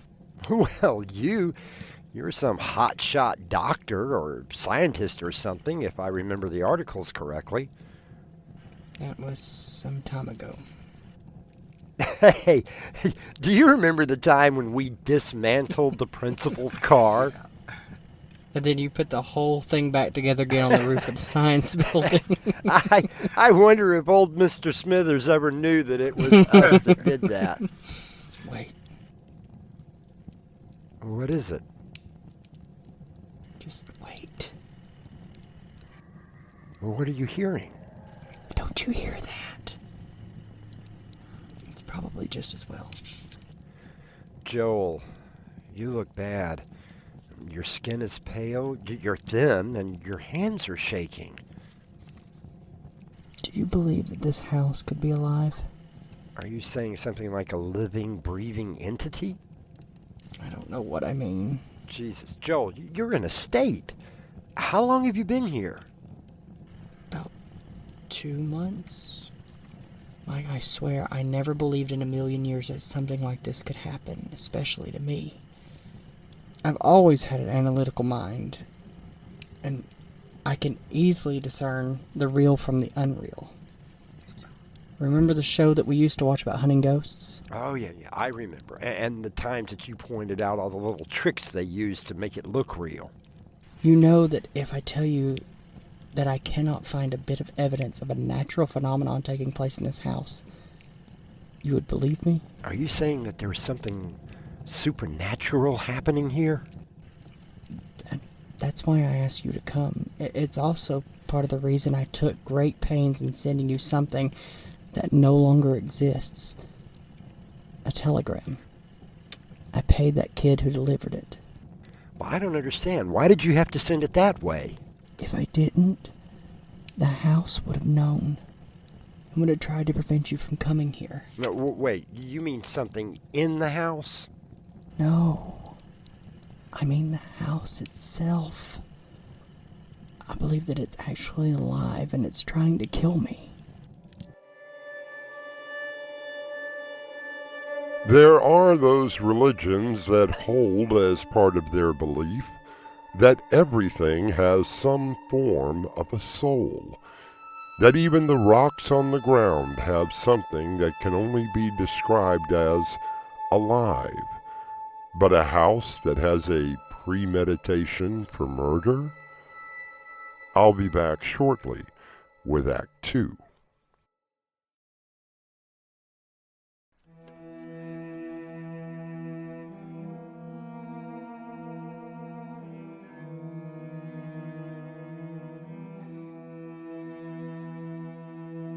Mike Stanfield, successful film producer, has received a desperate plea from his childhood friend Joel.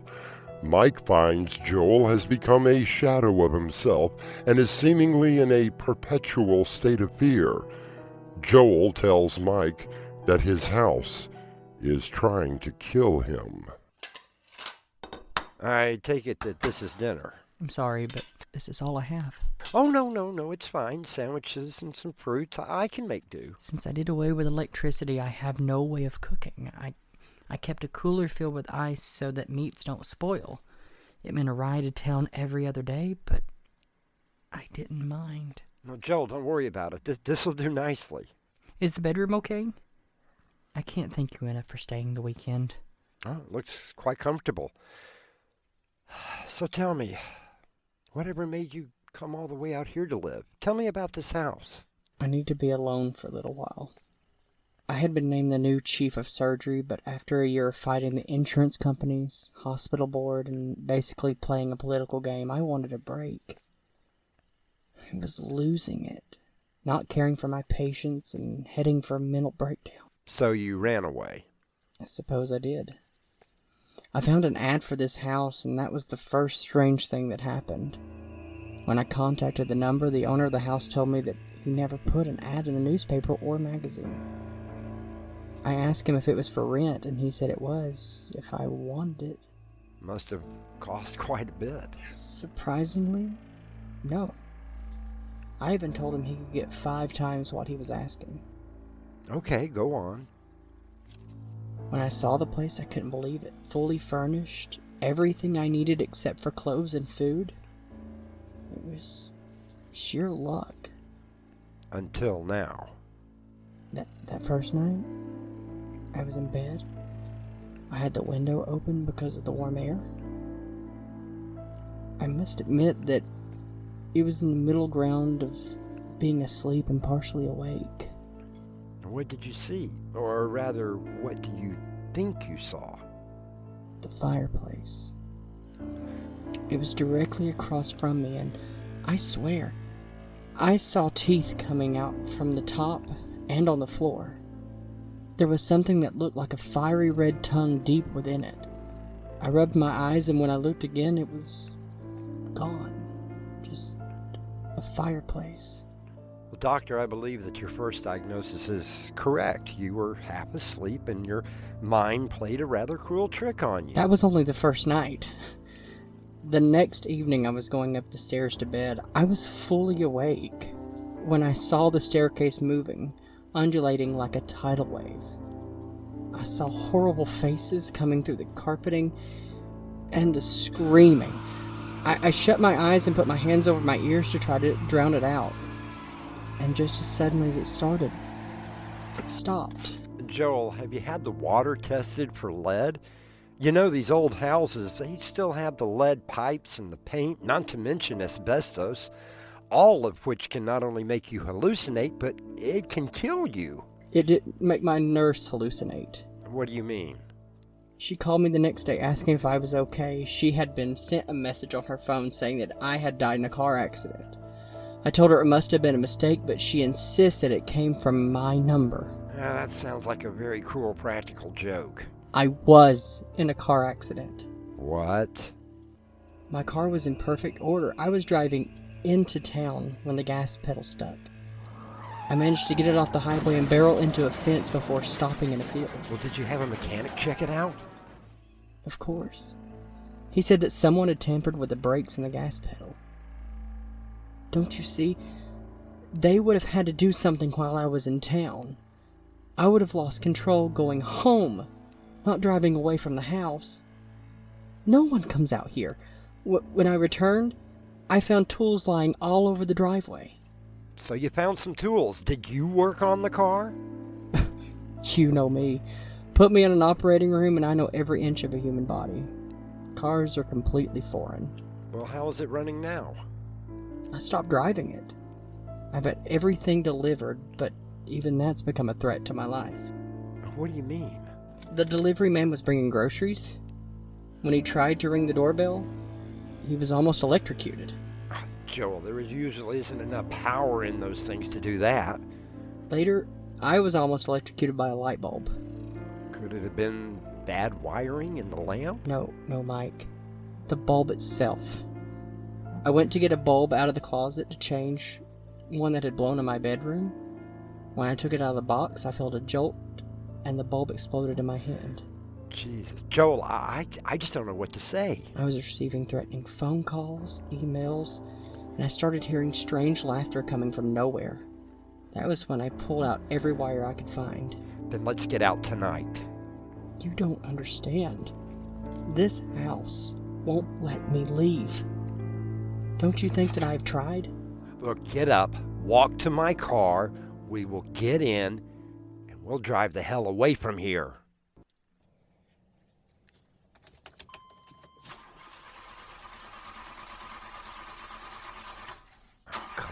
Come on. That's funny. I just had this thing serviced. I told you. It's the house. Now look, I refuse to believe... Let me prove it to you. Well, what are you doing getting out of the car? Try it now. Okay. That's weird. I told you, the house won't let me leave.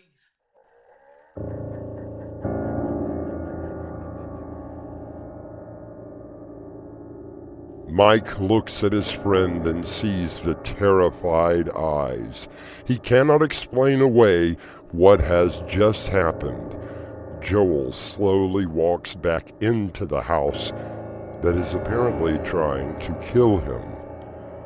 We will return to the House of Horrors when I return with Act 3 shortly.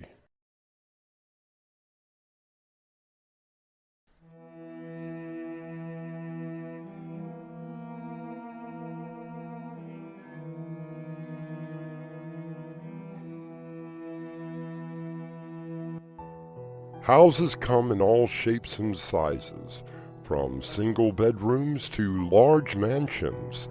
Some are newly built by developers. Others have been around for years. Mike has come to the aid of his friend Joel, whose house, he claims, is trying to murder him. This house is not just a house. It's not haunted by some evil spirit. It's alive. It can change, and it's trying to kill me. Joel, please, look, you have to see this from my point of view. What about the car? Okay, I grant you that was a little strange, but a house that morphs at will? I can understand why you don't believe me. I'm just grateful you even came. Look, it's not a problem. Now, it's getting late. Why don't we both try and get some sleep, and we'll tackle this thing in the morning. Oh, this bed does feel good. Jeez, it's almost midnight. I really need to get to... What the hell? Get away! Joel! Joel, for God's sake, snap out of it! The fireplace! It's trying to eat me! What are you doing? I'm opening your bedroom door and showing What are you doing? that Don't there open is it! nothing in there. God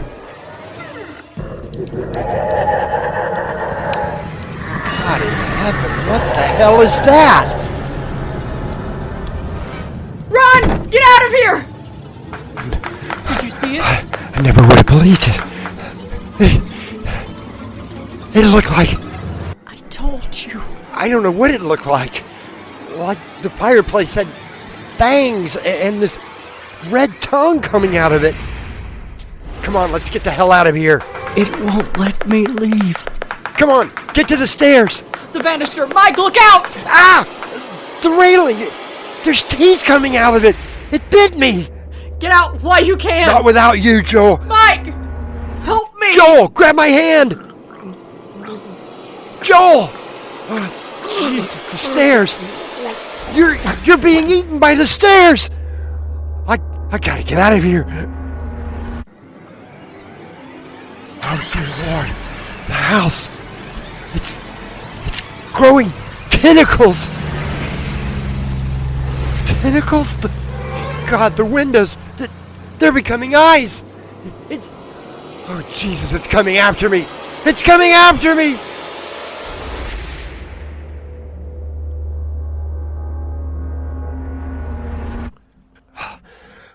There. 10 gallons of gas. That should do it. How about a little fire? How do you like that, house? Burn. Burn! Burn!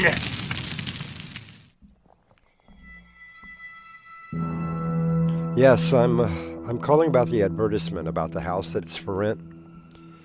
Can you tell me if it's still available? Well, I'm looking at the ad right now. And you never placed the ad and don't know anything about it. Well, look, is the place for rent or not? Can you tell me what happened to the last tenant? Just up and moved away. Is there any way possible that you could tell me his name? Joel Musgrove.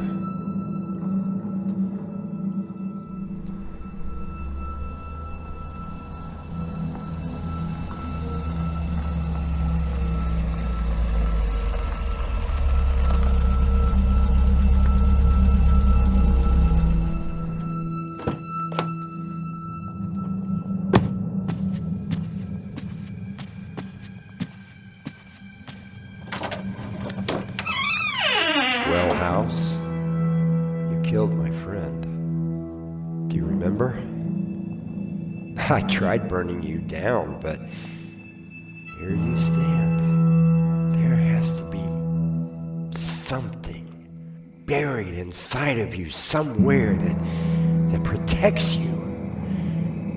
Well, let's see how you handle 30 gallons of gas and 20 propane tanks right in the middle of the living room. I'll just lay this fuse down, walk down to the car, light the fuse, and I'll drive away. Let's see how you like that.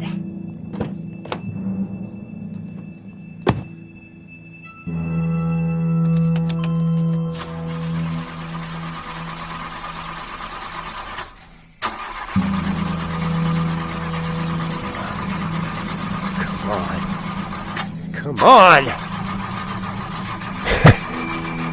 You won't let me leave, will you? You won't let me leave! Mike sits in his car, the fuse to the makeshift bomb dropping from his hand. He slowly walks back into the house, removing a lighter from his pocket. I'll be back shortly.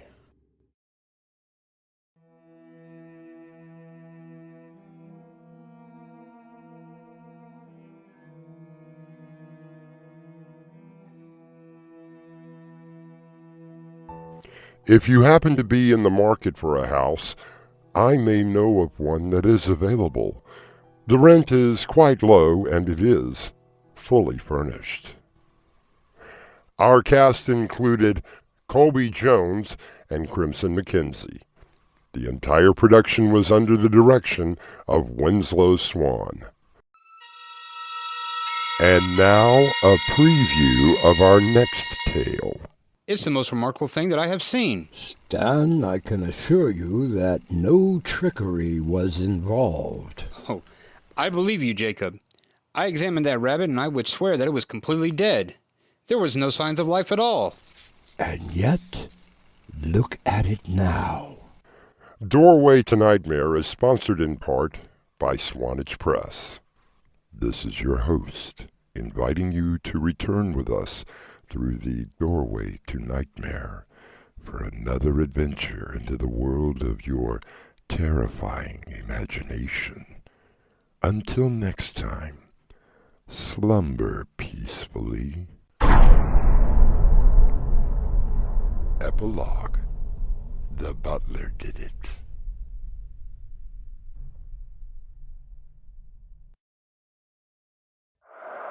When you sleep, you enter into another world. Beyond that world lies the doorway to nightmare.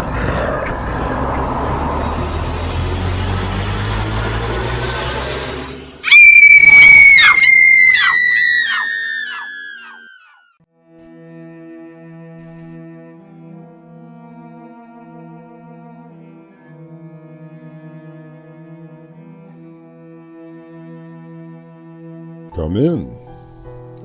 Welcome. I'm your host through the Doorway to Nightmare. Since the beginning of recorded history, there have been the stories of bringing the dead back to life, from Mary Shelley's Frankenstein all the way back to the Bible. Novels, movies, radio, and television have all explored the world of resurrecting lifeless tissue. Why, it's the most remarkable thing that I have seen. Stan, I can assure you that no trickery was involved. Oh, I believe you, Jacob. I examined that rabbit and I would swear that it was completely dead. There was no signs of life at all. And yet, look at it now. Our mystery drama, Resurrection 239, was written especially for Doorway to Nightmare by Winslow Swan and stars Mark Wheeler and Raymond Gibson.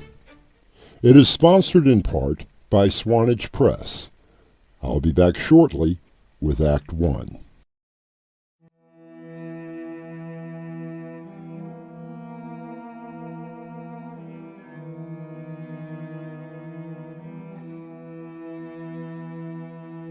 Science has come a long way in the last 100 years.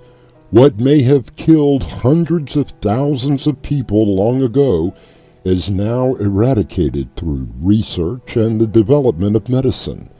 However, there has never been a cure for death.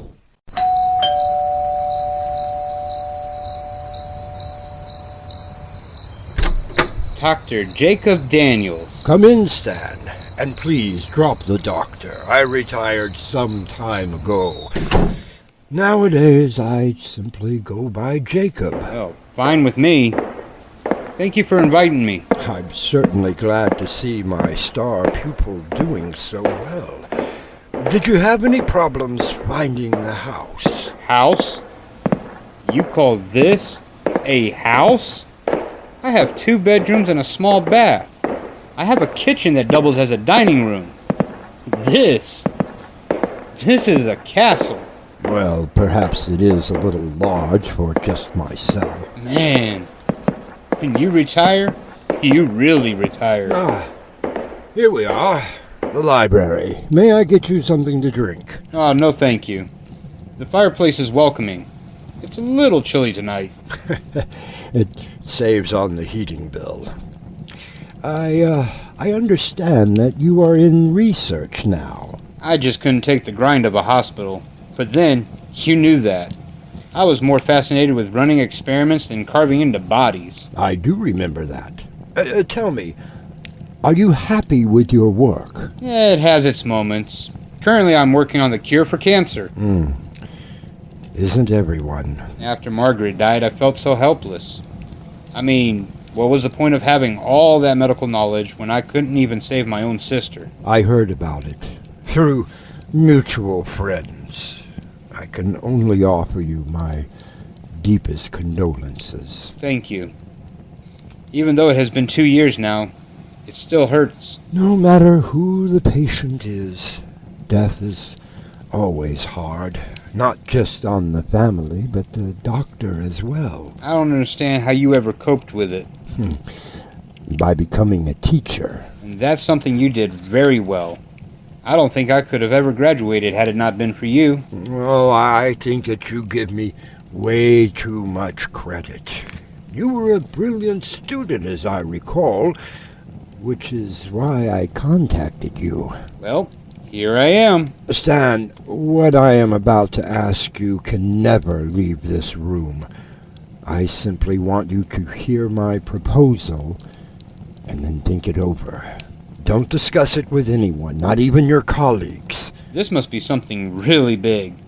Why all of the secrecy? Because, for one, the scientific community would never believe it.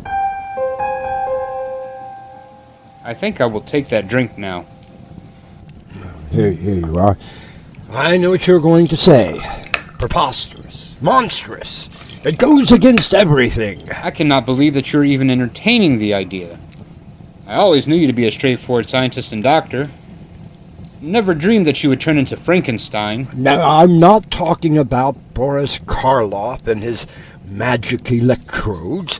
I am talking about a viable way to bring dead tissue back to life. I'm sorry, Jacob, but it just sounds too fantastic. And you are right. The community would be measuring you for a nice, comfortable straitjacket the second they find out what you are up to. Would you like a demonstration? You're kidding. Come with me to my lab.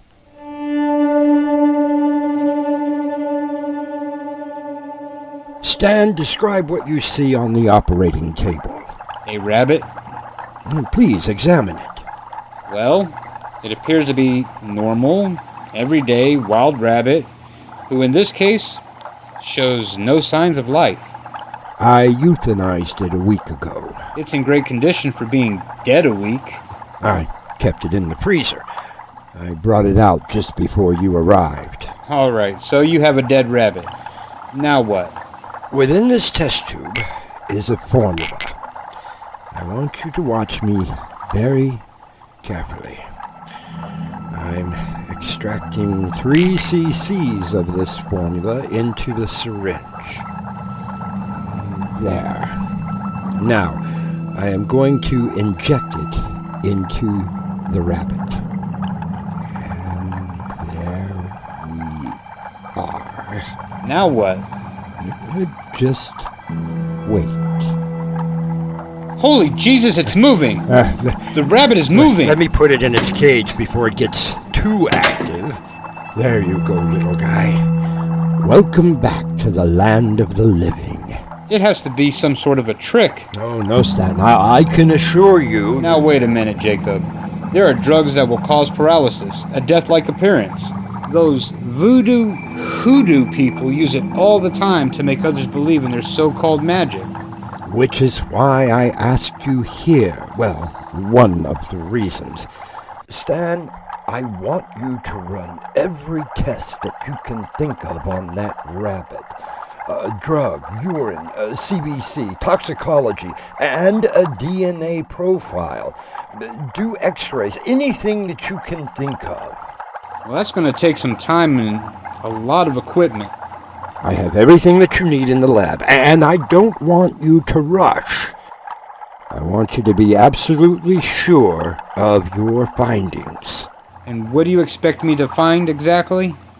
Something that you are not going to believe.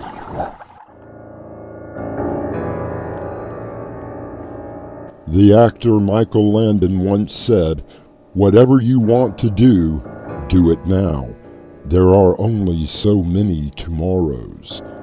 However, we have a scientist who has possibly found a way to add to those tomorrows.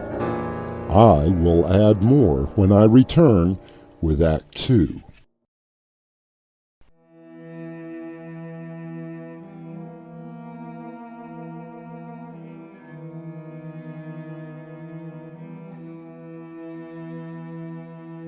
O death, where is thy sting? O grave, where is thy victory?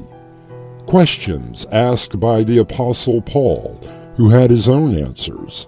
Apparently, Dr. Jacob Daniels has added a new answer to the question. Well, I ran every test that I could think of. And x-rays. You did x-rays. Yes, even those. All I can find is that you have a very healthy, happy, adult male rabbit. And you are positive that there is absolutely nothing wrong with him. No problems of any kind. It's a healthy rabbit, Jacob. What were you looking for? It is not what I am looking for. I want you to take a look at these test results. Well, according to this, you had a rabbit that showed advanced stages of cancer. So what of it? You are looking at tests that were done on that same rabbit a week ago, just before I put him down. That's impossible. No, look at the DNA strand. I don't believe it. It is the same rabbit. Now you know one of the reasons why I asked you to come. I just can't believe it. What is that stuff you injected? Well, that, my friend, is the other reason that you are here. I don't understand. Let's go back to the library and let me fix you a drink. I think that you are going to need it. How long have you been working on this research? Oh, about a year now. To be honest, I was getting bored with retirement and needed something to keep my mind sharp. I had started along the lines of your research. I thought that if I made some headway, I would contact you and we could collaborate on it. Instead, you came up with this... I don't even know what to call it. Resurrection 239. It was the only thing that I could come up with without having to brush up on my Latin. Oh, don't tell me. You tried 238 times before. Exactly. I did just that. Jacob, that's not research. That's obsession. I suppose that it did become an obsession. Regardless, I have found a formula that will bring the dead back to life. There is only one problem. And what's that? I don't know how I did it. You're kidding. I only wish that I was. Can you keep notes? Oh, meticulous ones. However, I had an accident after number 239. I was so excited with the results that I came back up here from the lab. The notes slipped out of my hand and fell into the fire. You can't remember what you used in the way of chemicals. Which is the other reason I called you. That vial that I used is the last of Resurrection 239, about 7 cc's. I was able to have 12, but I used 2 cc's on another rabbit, and then the 3 that I used for my little demonstration for you. And you want me to try and break everything down? Oh, I can do it, but I need someone with much younger eyes and stamina.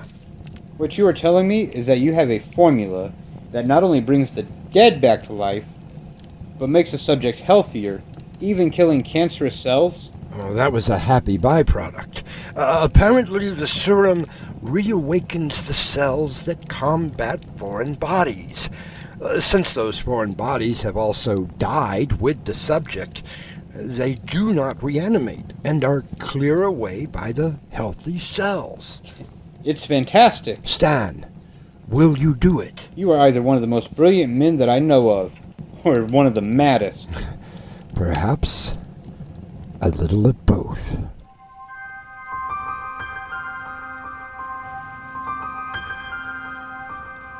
It's been a week. However, I think that I have been able to replicate your formula. I'm surprised it went this fast.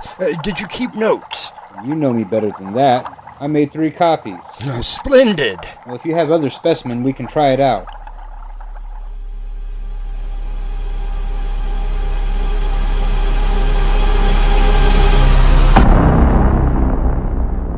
There we go. 3 cc's of the new serum.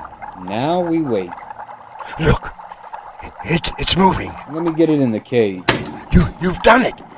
You really have done it! Let's not count our rabbits before they hop. There are still some tests to run. Yes, of course. I know that look, Jacob. What are you thinking? The same thing that has already crossed your mind. Okay, but where do we find a fresh corpse?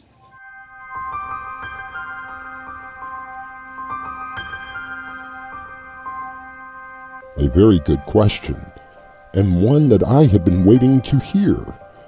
Both men stare at each other questioningly. Neither have an answer. And as the newest subject of their experiment eats happily away at a piece of lettuce, let us take a moment before I return with Act 3.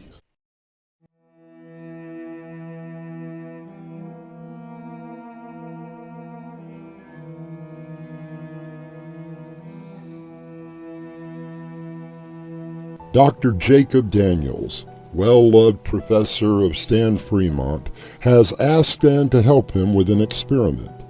Jacob proved that a formula for not only resurrecting the dead will work, but completely eradicates any foreign bodies found in the subject. The question arises, will it work on humans? It has been 2 months now since Stan moved in with Jacob to continue the experiment. Alright, Boodle. That's enough. I have work to do.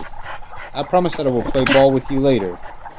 Oh yes, you are a good girl. Well, I see that our latest patient is doing quite well. Same dog that I brought with me. I'm sorry that I left the door open. I didn't mean for her. That's alright, Jacob. Dogs get hit all the time. I'm just thankful that Resurrection 239 was able to bring her back. This was your sister's dog. Yes, they were inseparable. Now Boodle has claimed me. Well, I'm glad that she accepted me as well. Yes, Boodle, my home is your home. Now, can we discuss the other subjects? Yes, the other subjects. I'm not as young as I used to be. Digging up graves in the dead of night is not exactly my idea of research. Where else were we to get test cases? I know, and you are right. However, it appears that Resurrection 239 will not work on the human body, only on animals. Perhaps we are both missing something. There has to be some enzyme that we could add. I've tried everything, Jacob. 14 corpses, some of them only a few days in the ground. A reaction to the formaldehyde, perhaps? No, I did my homework. There are some people that insist on not having any chemicals used. I made sure of that. And by law, they have to either be cremated or buried within 72 hours of death. Right. Which means that all of our subjects were only 3 to 4 days deceased before we got to them. I just don't know. But I do want to at least try one more thing. Another cemetery visit? Oh, no. I've got something a little bit more drastic. And a lot more illegal.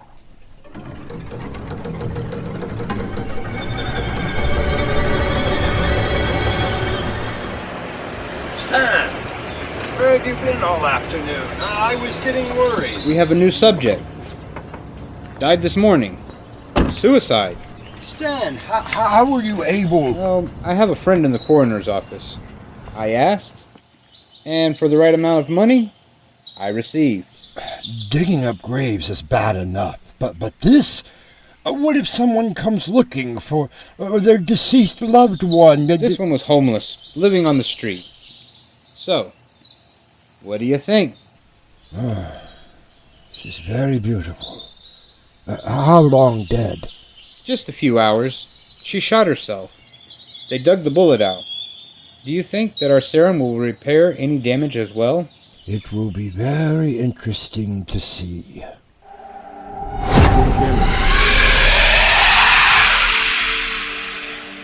Jacob, we have only been using twice as much of the serum on the human subjects that we used on the animals.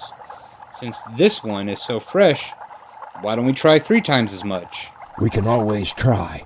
I'll get the syringe ready.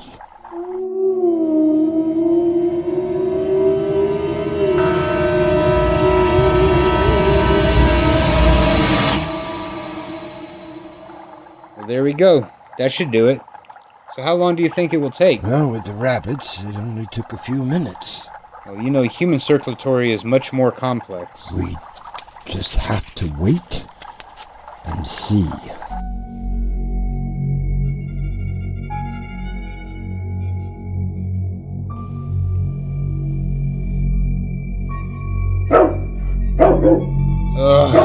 It's been an hour.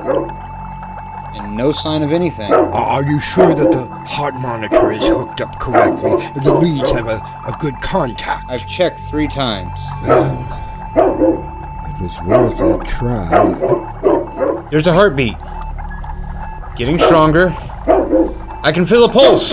I think we have our first successful test. Enough. Udo, that's enough, girl. You should welcome our new guest. Where am I? I'm Dr. Stan Fremont, and this is Dr. Jacob Daniels. Where am I? Do you remember anything? What have you done to me? Well, what do you remember? You fools! What have you done? Poodle, come back here. Let her go, Stan. This is more important. Young lady, do you remember anything? I remember everything. I remember putting the gun to my chest and pulling the trigger. What have you done to me? You are history in the making. We brought you back. And apparently our hypothesis about repairing damaged tissue was correct. Congratulations, my boy. We have done it. You have no idea what you've just done. Resurrection 239 works. Did you once ask yourself why? Why I committed suicide? Whatever the problem is, my dear young lady, I'm sure that we can help. Wait, what is today's date? I think it's the 22nd. Oh no. What time is it? Well, it's almost 9:30. Day or night? At night, but what is that? There's a full moon tonight.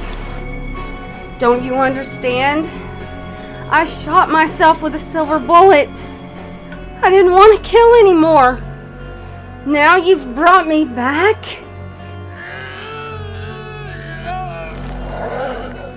Dear God. Now I understand.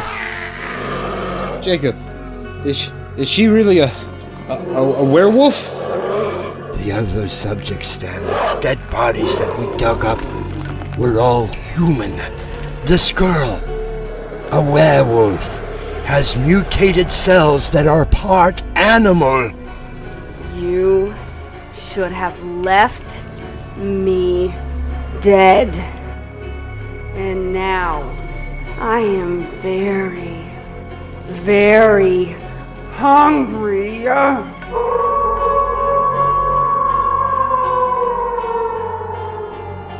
When friends and co-workers of Dr. Stan Fremont contacted police, they were shocked at what they found out. The local precinct sent detectives to the home of Dr. Jacob Daniels. They found the two men in a lab in the basement. They had both been torn apart. I will be back shortly.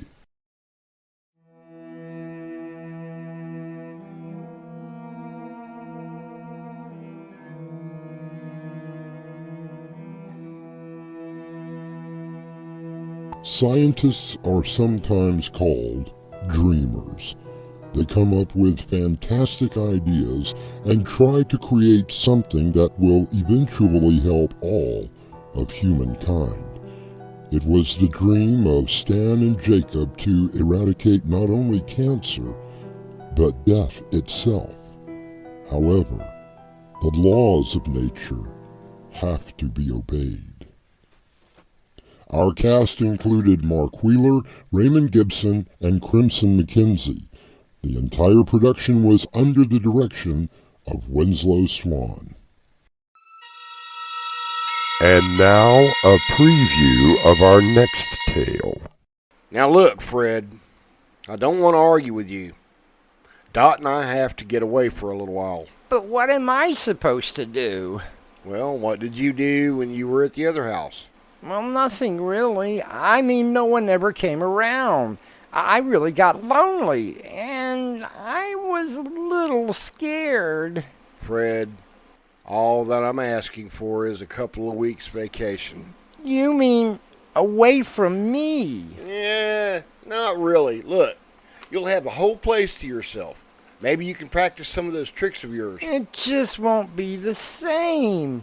I'll be all alone by myself. What if I get scared? Fred, Dorothy and I are going on vacation and you are staying here. Now that is final. Doorway to Nightmare is sponsored in part by Swanage Press. This is your host, inviting you to return with us through the Doorway to Nightmare for another adventure into the world of your terrifying imagination. Until next time, slumber peacefully. Epilogue. The butler did it.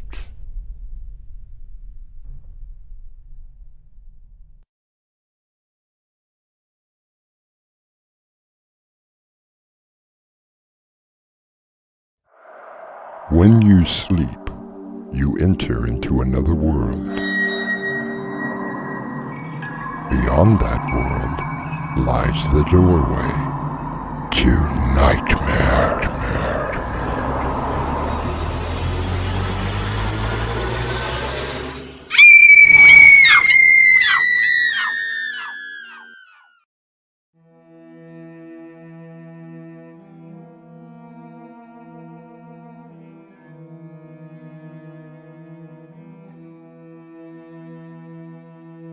Come in. Welcome. I'm your host through the Doorway to Nightmare. Perhaps you will remember Stan and Dorothy Peters, or their resident ghost, Frederick Washington Davis? No? Well, it has been some time. Against the wishes of Stan, Freddy, a rather absent-minded spiritual presence, took up residency in the Peters' new home. While Halloween was always a rather unique experience in their home, Stan wants some time alone with his wife.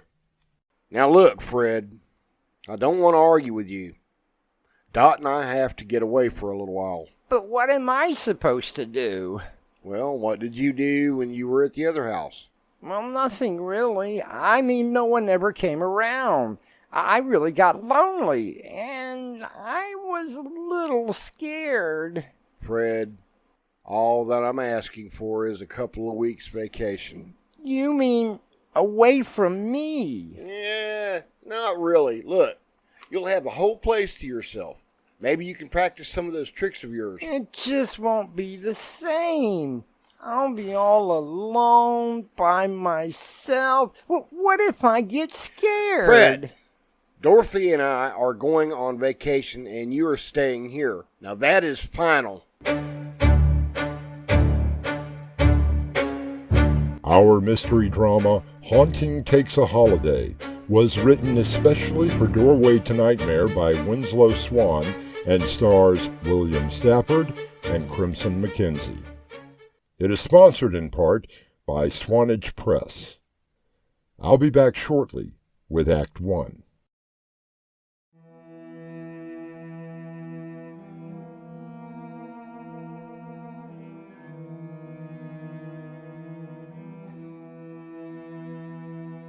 You remember Stan Peters.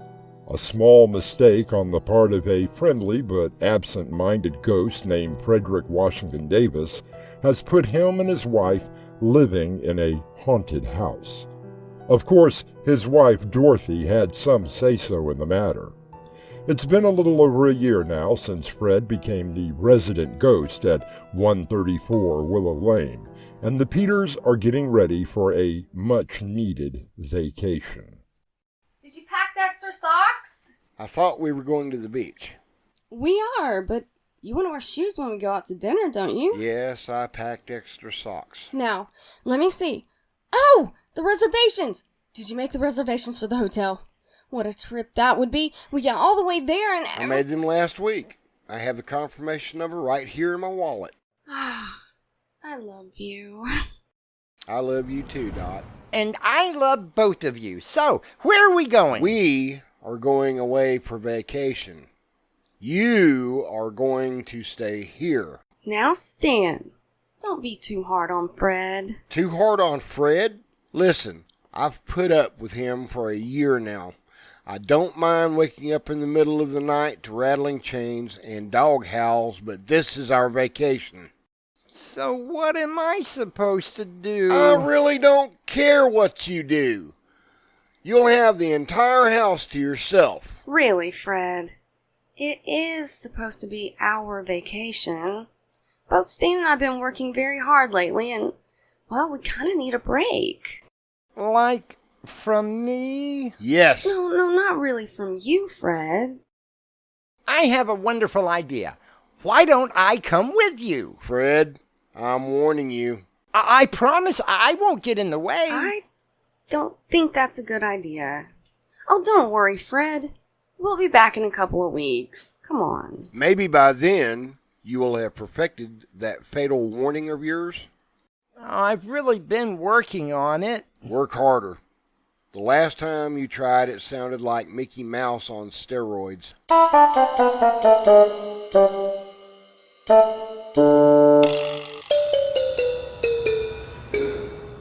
Oh my, Stan. This is beautiful.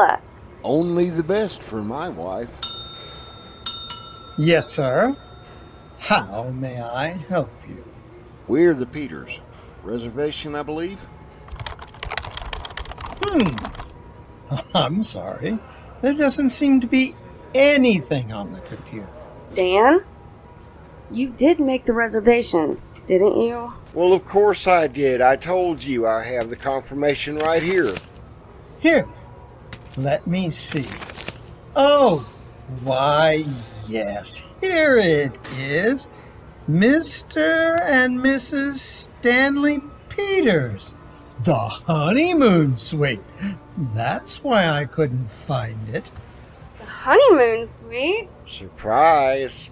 Really, Stan? Now, don't worry about the luggage. Our bellhop will bring it up. That's room 1413. Wait a second. Let me check that again. Is there a problem? Oh, no problem. I just realized that room 1413 is being repaired. Let me see. Oh, dear. That seems to be the only room available. Is there something wrong with room 1413? I mean, I thought it was the honeymoon suite. Well, that's really just a title. If that's the only room you have, then we'll take it. Repairs or not. Yes, you are right. Not a problem. Take these up to room 1413. Did you say 1413? Yes, I did. Enjoy your stay, folks. This way.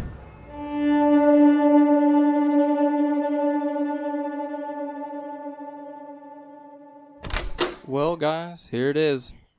Through there is the bathroom, the bedroom, a kitchenette, and a small living room. Aren't you going to bring the luggage in?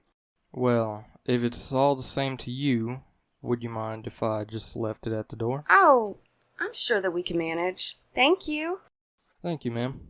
Now, just a minute. You seem awfully reluctant to even step inside this room. Afraid the floor might fall in? Oh, nothing like that, sir. Then what is it? I give you nice folks one night before you head out. Most people don't even last that long. What? Why? Because of what's in here. We normally don't rent this particular room out because of... Because of what? The ghost. It doesn't like people.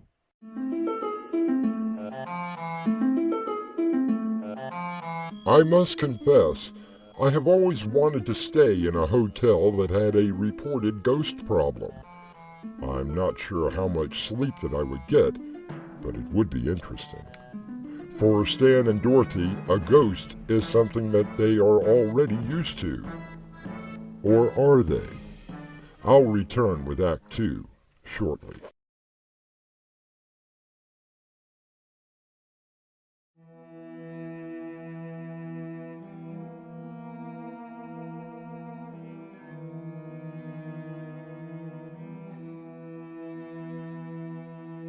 Stan and Dorothy Peters are taking a much-needed vacation for the first time since meeting Fred, their resident ghost.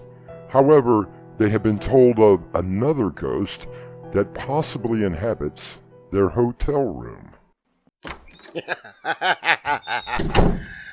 Shall I carry you across the threshold? Put me down, silly. That was a wonderful dinner. I'm surprised you had the energy to even pick me up. I'll be in my 90s and be able to do that. Oh, but this bed sure does feel good. Wow. It really is nice. I wouldn't mind having this in our bedroom. It is quite comfortable. Fred! How the hell did you get in here? I'm sorry. I didn't mean to startle you. I've been here ever since you got here. I thought that we all agreed you were to stay home. You're right. You did. I found out about a new clause in the orders. What clause? Well, once you both decided that I could be the resident ghost, no matter where your residence is, that's where I'm supposed to be. You mean just because we take a hotel room for 2 weeks, you have to come along as well? Yeah, I'm afraid so. Even though you changed the residence, I'm still the resident ghost. Okay, fine. I get it. Oh, don't worry. I won't make a sound. I promise. You're darn right you won't. Now, go to the living room and get out of our bedroom. Do I really have to? I mean, I won't take up much room. It is a king-size bed. I could just stay on this side. Fred, I don't mind you living with us. I do mind you materializing in the bathroom right after I've had my shower. What did you say? We'll talk later. Now look, Fred, if you don't get out of this bed, and I mean right now, I'm going to find the nearest exorcist. Understand? Oh yes, I completely understand.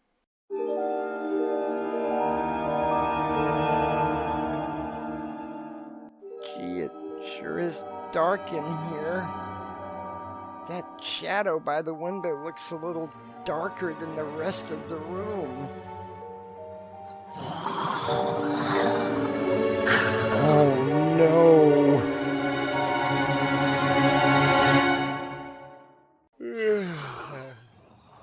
Knock it off already.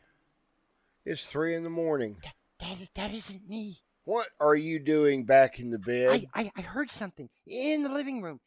It was a scary growling sound, kind of like the sound Mrs. Peters' stomach makes before she starts yelling at you.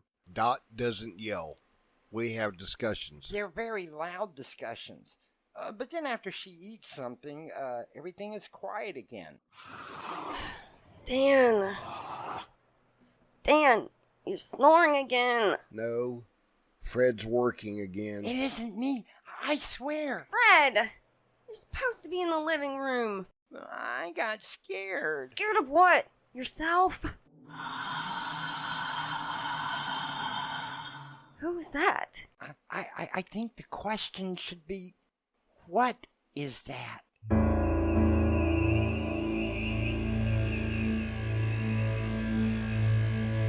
Stan and Dorothy, eyebrows furrowed, stare into the darkness, trying to determine the source of the strange sounds. They look at Fred, who shivers slightly. What could scare a ghost? We may find out in Act 3 when I return shortly.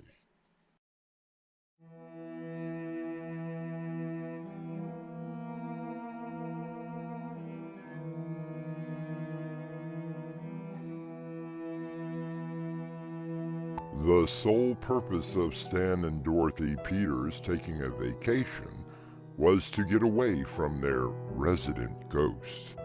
However, Fred has to be wherever their residence is, even if it is a hotel room. Now they are faced with another ghostly problem, and Dorothy is determined to find out what it is. Hi. You said something yesterday about not being able to stay overnight? Yes, ma'am. I'm surprised to still even see you here. What is in room 1413? Well, ma'am, management doesn't like us talking about it. It seems that it's haunted. By what? Well, no one really knows. Some of the people say it moves things around.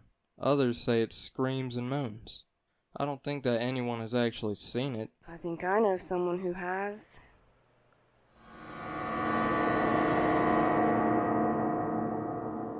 Fred, you're the only one that can do it. I don't know, Mrs. Peters. I don't think that I can. You are the only one who can. Now look, you should be able to scare it off, right? I wasn't able to scare mice out of that old house. Try, please. Well, okay.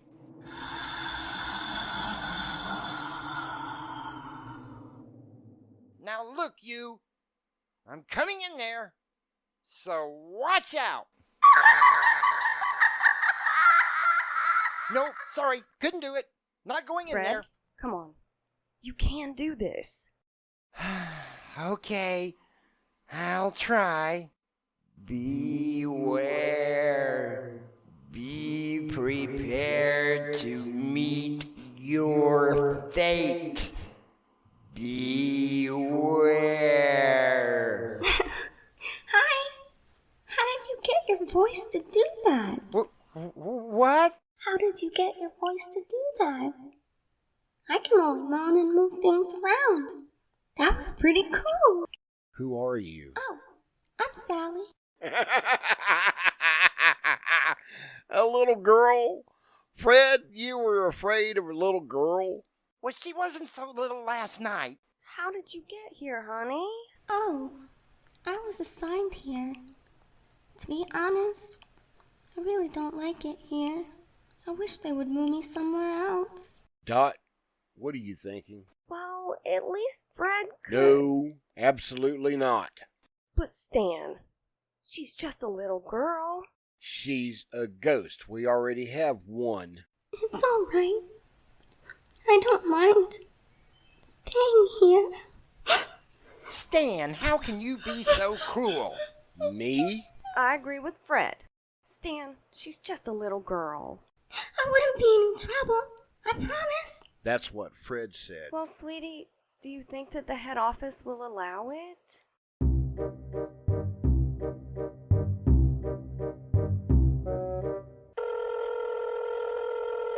Yes.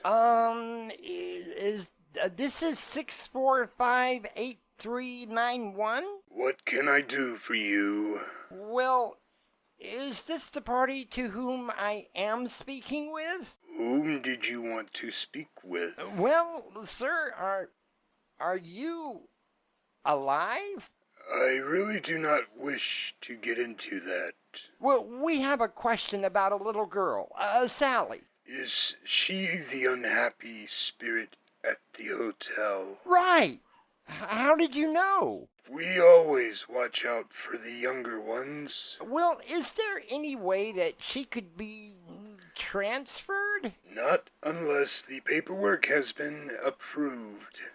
There is a 150-year waiting list for new transfers.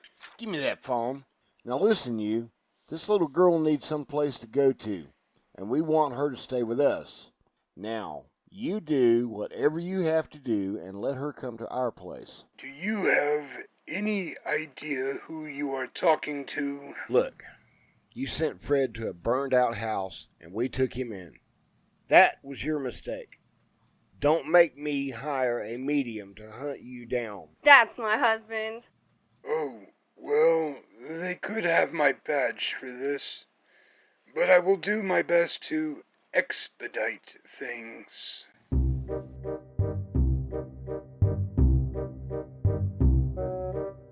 I love to go on vacation, but I very much enjoy coming home. Me too. It's nice to be home again. It certainly is. You really do have a very nice house. Thank you. Oh, Fred, can you teach me how to do that thing with my voice? Sally and Fred have managed to stay out of the way of Stan and Dorothy Peters. They do have a great time using their ghostly powers to scare away would-be burglars, much to the relief of Stan and Dorothy.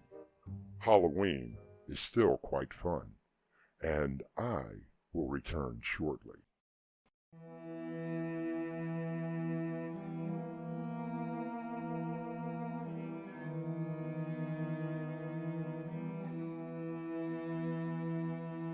There have been many stories that involved hauntings and ghosts. Most of them are about malevolent, restless spirits that can either hurt or help. I would like to think that if a ghost were to invade my home, it would be something like Fred. How about you? Our cast included William Stafford, Crimson McKenzie, Raymond Gibson, Mark McLean, Mark Wheeler, and Carter Sheriff. The entire production was under the direction of Winslow Swan. And now, a preview of our next tale. What are we going to do, Brad? I don't know. We just have to keep our voices as low as possible. I just want to go home. I want to go home as well. But no matter how much I row, we aren't going anywhere. Doorway to Nightmare is brought to you in part by Swanage Press. This is your host, inviting you to return with us through the Doorway to Nightmare for another adventure into the world of your terrifying imagination. Until next time, slumber peacefully. Epilogue. The butler did it.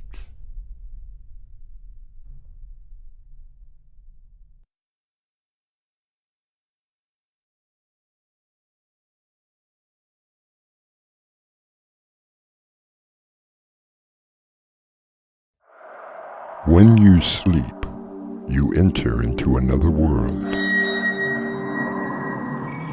Beyond that world lies the doorway to nightmare.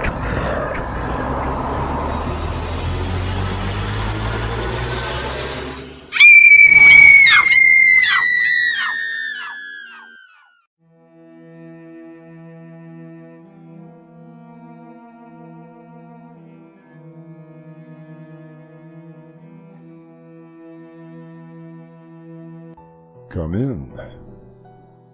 Welcome. I'm your host through the Doorway to Nightmare. I have often been asked where I like to go for a vacation. I'm never sure what to tell people since I simply go wherever the mood strikes me. I do know where not to go. What are we going to do, Brad? I don't know. We just have to keep our voices as low as possible. I just want to go home. I want to go home as well. But no matter how much I row, we aren't going anywhere.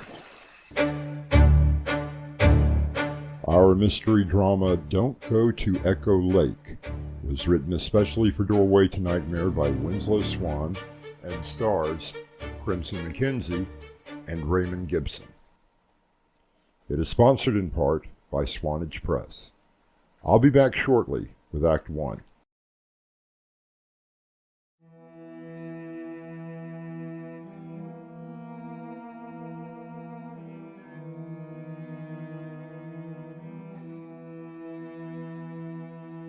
Brad and Margaret Harris have been married for a little over a year. Both are hardworking and have plans to start a family. The one thing that they have not had is a proper honeymoon. If you remember correctly, you promised to take me somewhere that was romantic and beautiful. Well, I think that I found us the perfect spot. Okay, love. You're right. I did promise. Where on this wonderful planet would you like to go? Right there. What, did you throw a dart at a map? No, silly. I came across an article about it last week and did a little research. Echo Lake. I've never heard of it. Neither had I, but at least it isn't too far away and our budget can afford it. We're lucky our budget can afford the lights and the rent. Oh, honey, it's gonna get better. You're up for that promotion and I'm starting to get some more orders in. Yeah, that's what I'm worried about. What will happen to that promotion if I suddenly go away on a vacation? When was the last time that you even had a vacation? Oh, you're right. It has been a while. I should have enough time built up to take at least a weekend. A weekend? I was thinking about 2 weeks. Let me see what I can do. Have I told you lately how much I love you? Every day.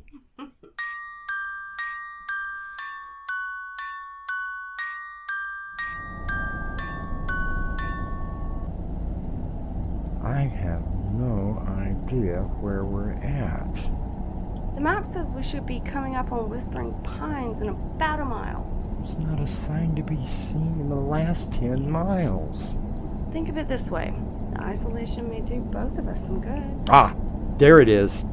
Whispering Pines, population 73. I at least hope they have a gas station or we are going to be walking. Hello? There doesn't seem to be anyone here. Oh, there must be. Hello? Why did I let you talk me into this? Oh, quit complaining. Hello? Sorry, folks. I was in the back. Didn't hear you drive up. My name's Clemens, and you won't find a better stock store within 100 miles. I'm Brad Harris, and this is my wife, Maggie. Very pleased to meet you. Now, what can I get you for? Well, gas if you have any. Oh, plenty of gas. Fine. Would you like me to fill her up? Oh, I think I can manage. Honey, you want to get us a few supplies? Sure. You folks on vacation? Yes, we are. Our first one since getting married. Well then, congratulations. I take it this is your honeymoon? Yes, but only a year late. Where might you be going up in this neck of the country? A place called Echo Lake. Do you know it? Did you say Echo Lake? Yes. It's supposed to be near here according to the map. Yes, ma'am, it is. If you don't mind me making a suggestion, we got a real nice motel in town run by a friend of mine. She could give you a good rate and the honeymoon suite. Why don't I give her a call? We have our camping equipment and a canoe. I just want to get away from everyone. Well, $20 did it. Here you go. Thank you, sir. Honey, did you get everything? I think so. You ready? Your wife tells me that you two are going camping up on Echo Lake. Oh, yeah, that's right. And we had better get going or we won't have any daylight to set up camp. Sir, I don't mean to speak out of turn. Take my advice. Don't go to Echo Lake. Well now, What had started out as a honeymoon has suddenly become ominous. Our couple look at the old man questioningly. He looks at them, wondering if it will be for the last time. We shall be looking into Act 2 shortly.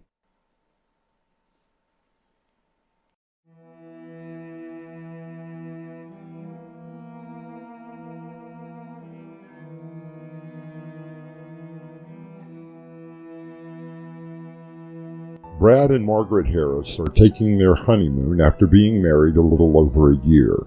They are heading to a quiet and peaceful weekend of camping near Echo Lake, even though they have been warned not to go. Honey, I wonder what he meant. Who? That man, Clemens. Oh, that. Probably some local legend that he didn't want to get into. You never mentioned a legend, Brad. Just told us that we shouldn't go there. Well, we can always change our plans. No. This is my honeymoon, and this is what I want to do. Ah, there we go. Your mansion awaits you, my lady. Didn't take as long as you thought it would. And it's a good thing, too. The sun is almost gone. You need some help with the campfire? Oh, I think that I got it. Want something to eat? Oh, you read my mind. There you are. Maggie's famous campfire stew. Straight out of a can. Hey, I slaved over that meal all day. Well, it's delicious. It really is pretty here. Yes, it is. In the morning, we can put the canoe in. What was that? It was just an owl. Remember, you're in the woods now. No sirens or alarms going off. No cars, no traffic, no noise. I wonder why they call it Echo Lake. Well, there's only one way to find out. Hello! Well, I guess you have your answer. Now that was weird. Must have bounced back off the mountain. Creepy. It didn't even sound like you.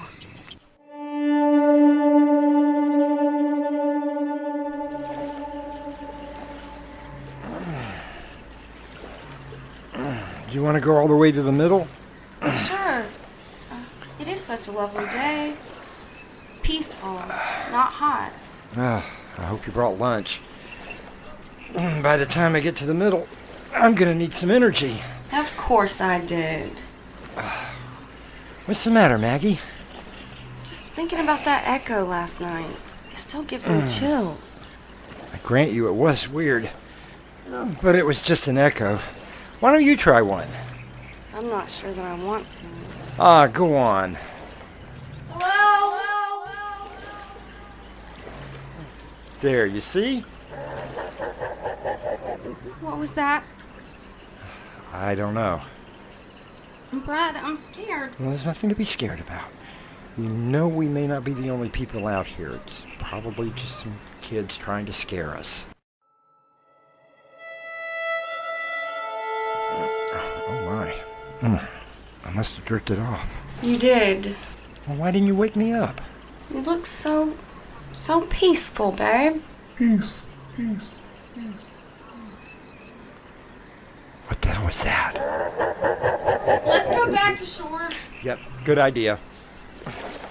Come on, Brad. I'm going as fast as I can. What's happening?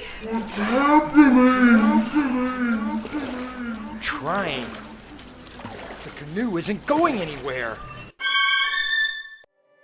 An idyllic lake that seems to hold much more than just water. Brad and Maggie stare at each other as Brad desperately tries to row the small canoe to the shore. And somewhere in the darkness, something is watching them. I shall return with Act 3 shortly.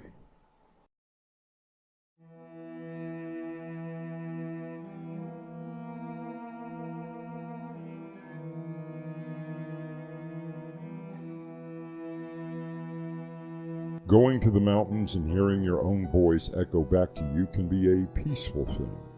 However, for Brad and Maggie Harris, what comes back can only be described as demonic.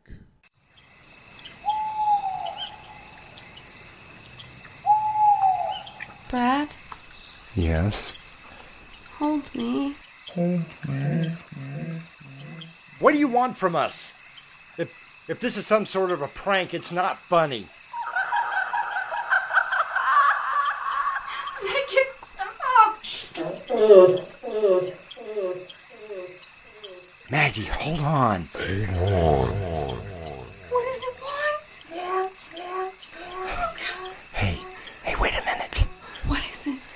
I was just thinking, what does any echo want? I don't know. Our voices. What?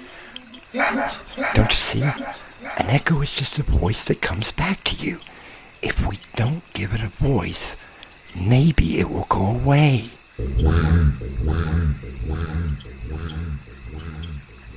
Did you hear that? It sounded a little sad. I don't care what it sounds like. I just want to go home. Maggie, keep your voice down. Just don't say anything. Come here. Let me hold you. I'm so scared. I know. So am I.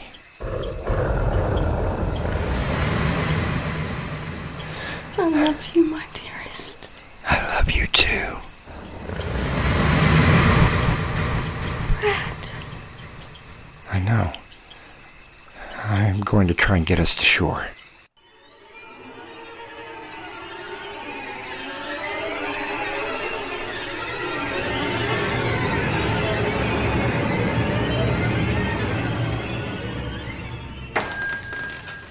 Mr. Clemens? Are you here? Yep. I'm here.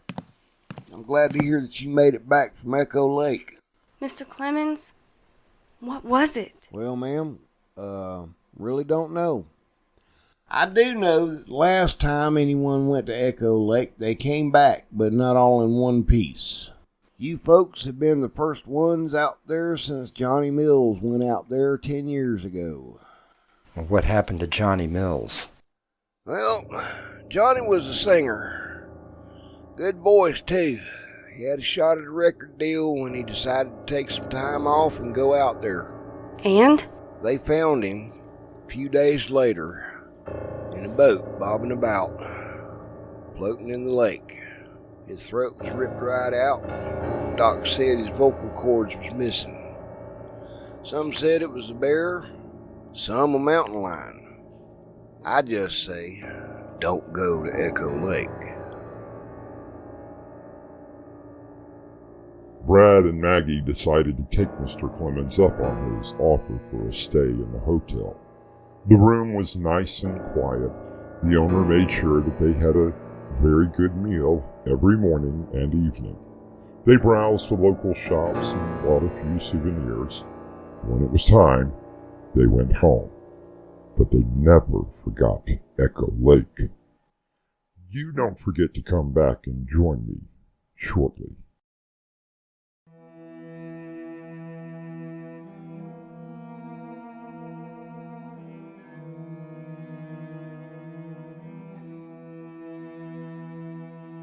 Our echoes roll from soul to soul and grow forever and ever.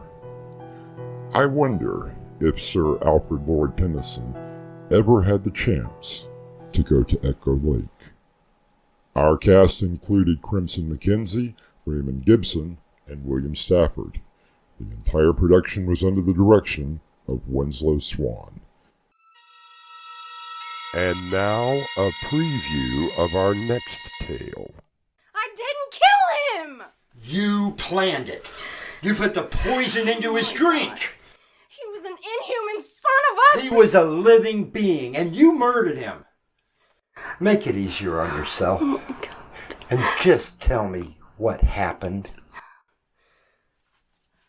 I will only tell you one more time. I did not kill my husband. I sure hope that you didn't. I don't think that death row would suit you.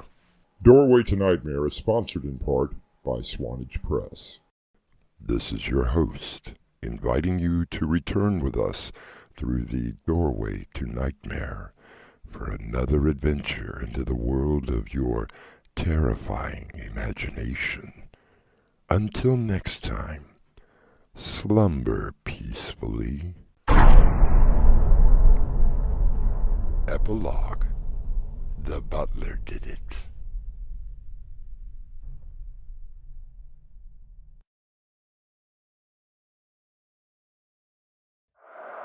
When you sleep, you enter into another world.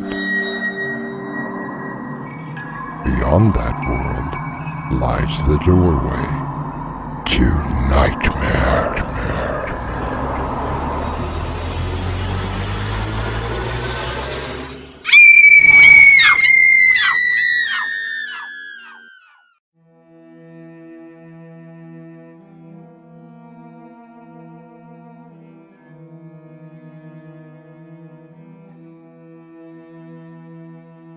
Come in. Welcome. I'm your host through the Doorway to Nightmare. Consider the police detective. He or she is called to the crime scene where it is up to them to gather evidence and make a conclusion about the crime committed. They have to see the world as an entire race of criminals because everyone is a suspect until they can be eliminated. I didn't kill him! You planned it. You put the poison into his drink. He was an inhuman son of a... He was a living being, and you murdered him. Make it easier on yourself. Oh my God. And just tell me what happened. I will only tell you one more time. I did not kill my husband. I sure hope that you didn't. I don't think that death row would suit you. Our mystery drama, Blueprint for a Secret, was written especially for Doorway to Nightmare by Winslow Swan, and stars Crimson McKenzie and Raymond Gibson. It is sponsored in part by Swanage Press. I'll be back shortly with Act 1.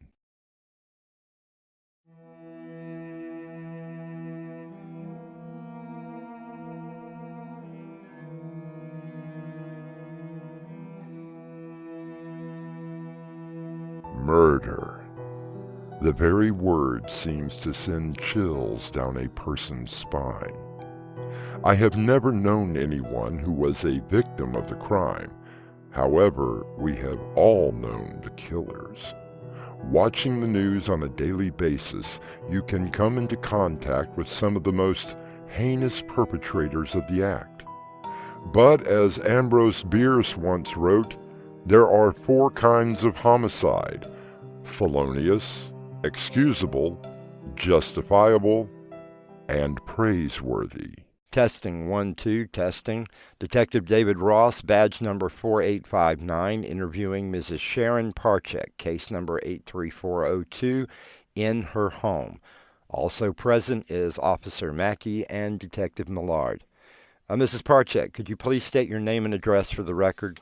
Miss Sharon Parchek, 8281 Maple Drive. Thank you. Now, you have been advised of your rights and that you do not have to talk to me without an attorney being present. Yes. You also understand that no charges have been levied against you at this time. I understand. Why don't you tell me what happened here tonight? My husband died tonight. Do you know how he died? He choked to death. Mrs. Parchek. Please, call me Sharon. All right, Sharon.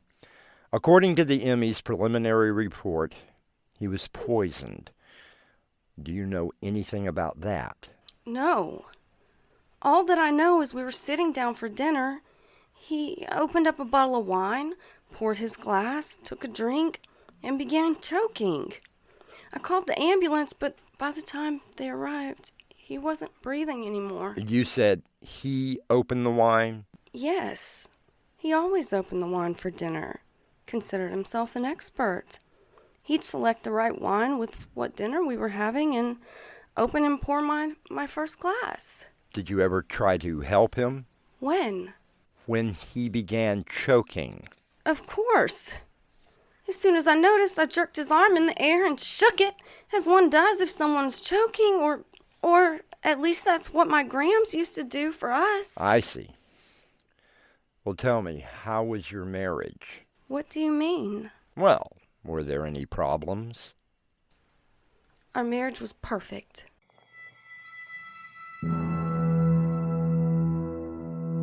Perfect? Oh, it was far from perfect. I hated my husband. He was an insufferable tyrant. Everything had to be just right for him. He kept me more like a pet. I couldn't have any friends. I was not even allowed to see my family. Huh. Why did I marry him? For the dumbest reason in the world. I fell in love. And for the first few months, our marriage was perfect. And then... Hey, Sharon. I'm home. I'm in the kitchen! Well, hello. Hello yourself. How was your day? Yeah, it was the usual. What's for dinner? Oh, I thought we might go out tonight. Then what are you cooking? Just this casserole for Sandy across the street. She's been taking care of her aunt all day and hasn't had the time to cook dinner for her family. I thought I would help out. So this is for Sandy and her family? Well, yes. I thought we could go and try that new place that opened up last week. I hear the food is really great. You have time to cook for the neighbor and her family, and you want me to turn around and go back out after I work today? What? You have time to cook for everybody else and not your own husband? Ow! Jason, stop! Stop it! I could not stand to be in the same room with him. If something went wrong at work, it was my fault. If the car wouldn't start, it was my fault. If he broke a glass, it was my fault. Everything became my fault. Didn't I tell you? Did you not understand? Please! Don't hit me, Jason! Hit you? Hit you? I should go ahead and get my gun and put you out of my misery. Then why don't you? Just kill me! Oh, no. No. That would be too easy. As a matter of fact, I think I will kill you. Just not tonight. Probably not tomorrow. But the time is coming. That's how it was for the next 6 months. He would either hit me or threaten me. Why didn't I go to the police? The simple short answer was the life insurance. For $1.5 million, that was how much his life was worth. Or rather, his death.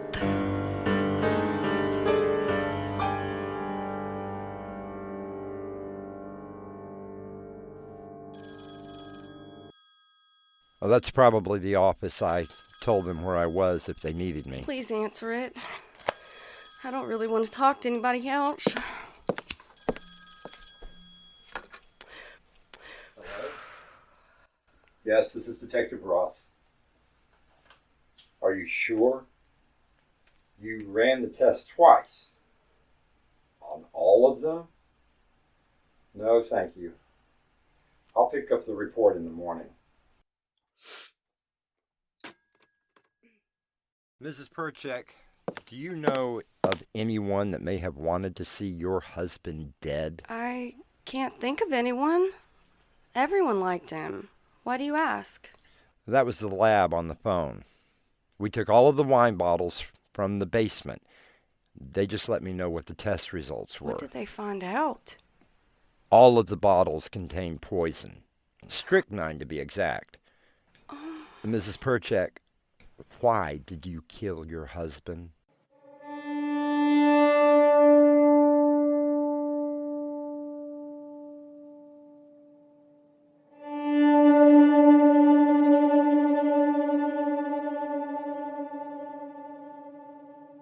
Sharon sits on the sofa, the body of her husband removed a long time ago.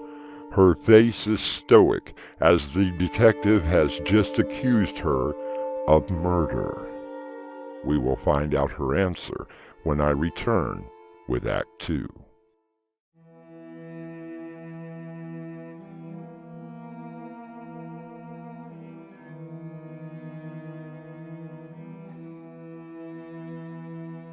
Sharon Perchek has been accused by Detective David Ross of murdering her husband. He has just received a report that told him all of the wine in the Perchek household contained a lethal amount of strychnine.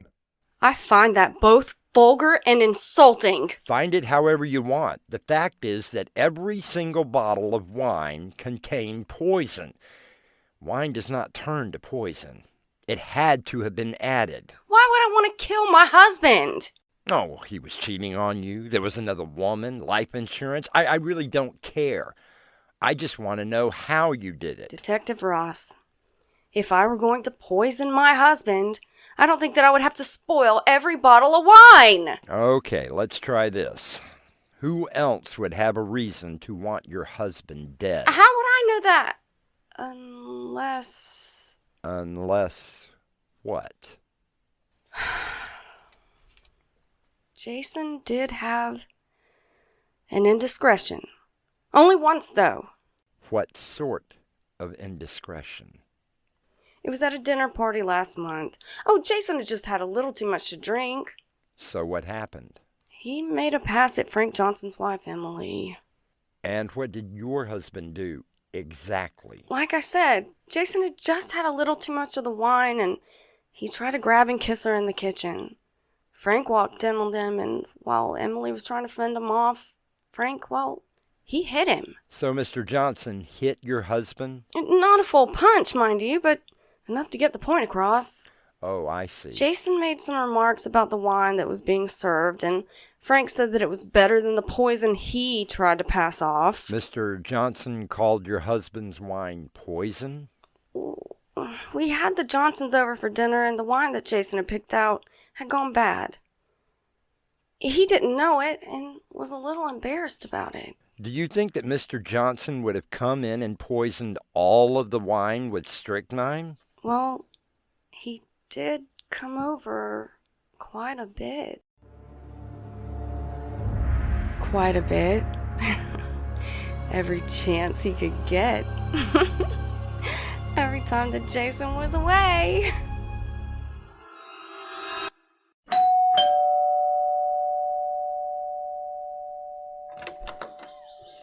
Frank?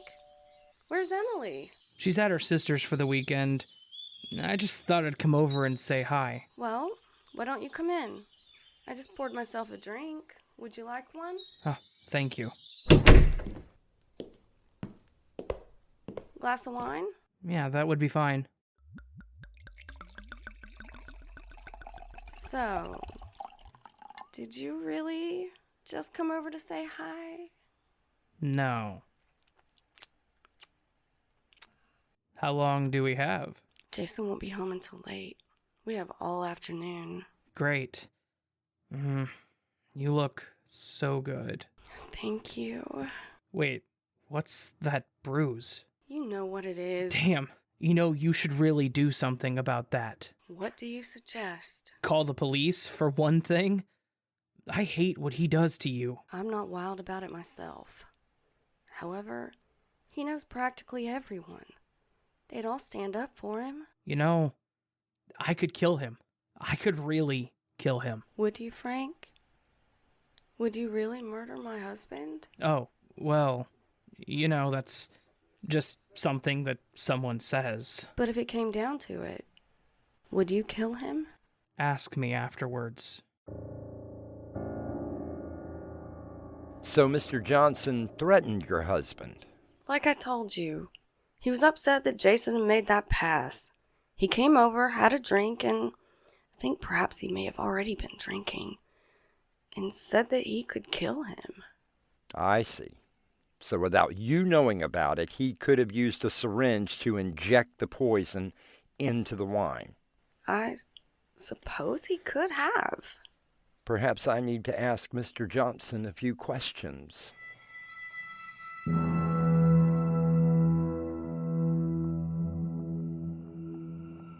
Sharon smiles slightly. Naturally, she has not told the detective about her own affair with Frank Johnson. Killing someone over the emotion of love is not uncommon. Is this what has happened? We will find out when I return with Act 3.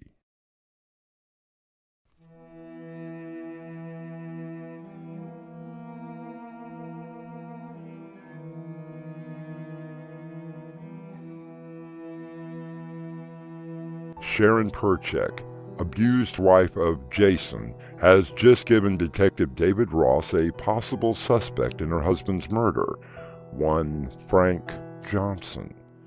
Detective Ross is now sitting in an interrogation room with the accused. Admit it, Johnson. You poisoned Jason Perchek. I had nothing to do with it. We searched your house. We found strychnine poison in your basement and syringes in your medicine cabinet. My wife is a diabetic. Of course we have needles. Rather convenient, wouldn't you say? How do you explain the strychnine? I can't explain it. Look, I don't like the fact that Jason made a pass at my wife, I grant you, but kill him? I had no reason to kill him.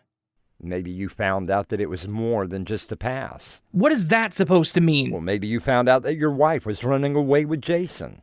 Oh, that's absurd. Maybe Jason was leaving his wife and taking your wife with him. That is the most ridiculous thing that I have ever heard. Ridiculous or not, the evidence that we found at your house is enough for me. I didn't do anything.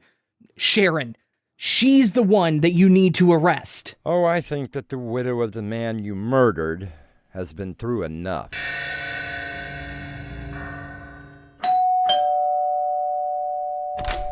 Mrs. Perchek? Detective Ross? May I come in? Of course. Is there anyone else here? No. All of the technicians left about an hour ago. So we are alone. At the moment. Good. Oh, I've been wanting to do that to you all day. Were there any problems? Well, Johnson isn't going to confess, but the DA is willing to go through with an indictment. Poor Frank. I know this is just going to devastate Emily. Oh, I'm sure, but I sure am glad to see him safely behind bars and knowing that he's going to be there for quite a long time. I don't think that I could have waited any longer, knowing that he was pawing all over you. I did what had to be done. Besides, the money will help you forget, won't it? Yes. And you. Now, you know we cannot meet for a while. That is going to kill me. I'm sure you'll survive. It'll take at least 6 months for the life insurance to come in. You know, I can't believe that we actually got away with it. When you saw the bruises that day in the grocery store, and I told you what Jason was doing, and what I was planning, I knew you would never let me down. Tell me something. Did you really ask Frank to do the job? I did. I just knew he would never have gone through with it. Good thing I was able to plant that strychnine in his house. Let's just say that you were my backup plan. And with Frank going down for murder, we don't have anything to worry about. How much time do you have? Oh, I've already checked out. I'm not due back until Monday. All weekend? I thought that maybe we could go somewhere, you know, more private. Well, how about some champagne first? Why not? After all, you are about to be a very rich woman. Oh, I'm so glad I can trust you with our little secret. I can, can't I? Of course, I'm the best at keeping secrets. After all, I am a detective. So, You never breathed a word to anyone? Of course not. Why would I implicate myself? That's wonderful. Here you are. To a better future. That is very good. Aren't you going to drink yours? They say it's bad luck if you don't drink after clinking glasses. So they won't be expecting you till Monday. That's right. Excuse me. I could drop off the face of the earth and no one would be looking for me. Until Monday. Something wrong? I'm not sure. Good. That means I have all weekend to put your body in the basement and disappear. I withdrew all my money and Jason's last week. It amounts to almost $2.3 million. Did you think I was really going to share the life insurance with another man? I'm so glad that you will be able to keep our little secret. Sharon Perchek watches as Detective David Ross collapses to the floor. After a few moments, he is dead. She smiles at the corpse on the floor, walks through her bedroom, and retrieves passports and identification with an entirely new name. And as the song says, two can keep a secret if one of them is dead. I'll be back shortly.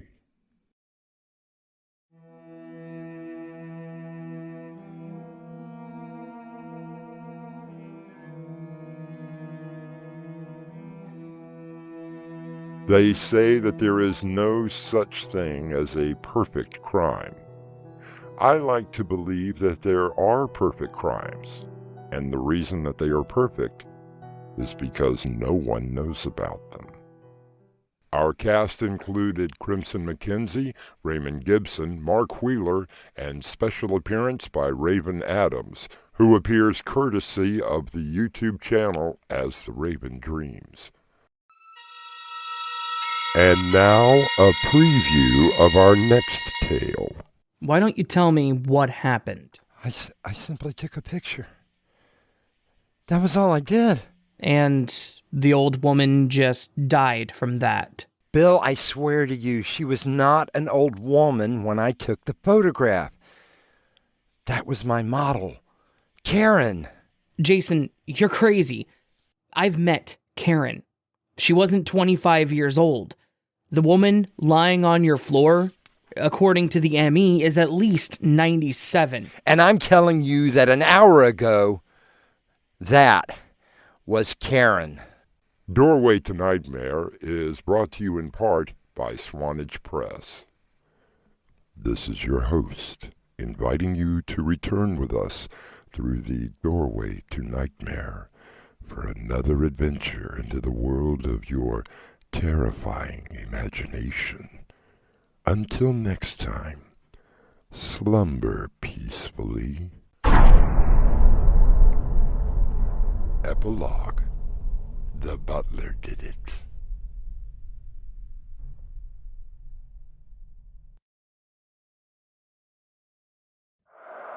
When you sleep, you enter into another world. Beyond that world lies the doorway to nightmare.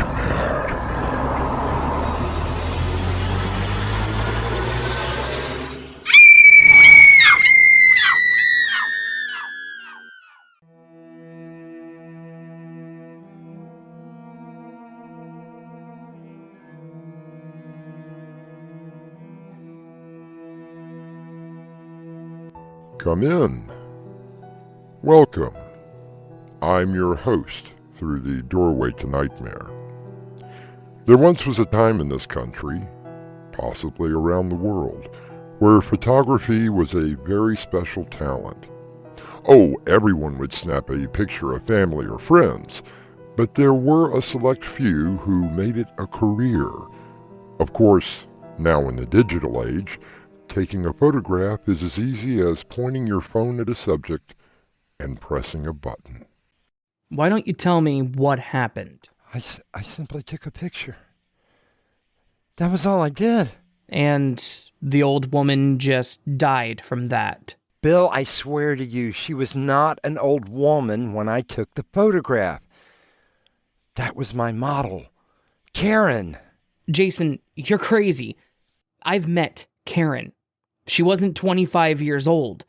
The woman lying on your floor, according to the ME, is at least 97. And I'm telling you that an hour ago, that was Karen. Our mystery drama, Photograph, was written especially for Doorway to Nightmare by Winslow Swan and stars Raven Adams and Raymond Gibson. It is sponsored in part by Swanage Press. I'll be back shortly with Act 1.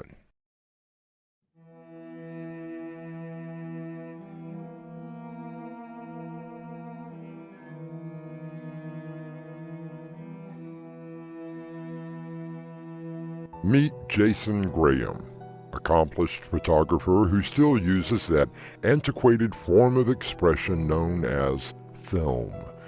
He has his own darkroom and refuses to use the digital medium. His photos have won awards and have been featured on the covers of popular magazines. Currently, he is looking through the window of an antique store where he has found several old cameras.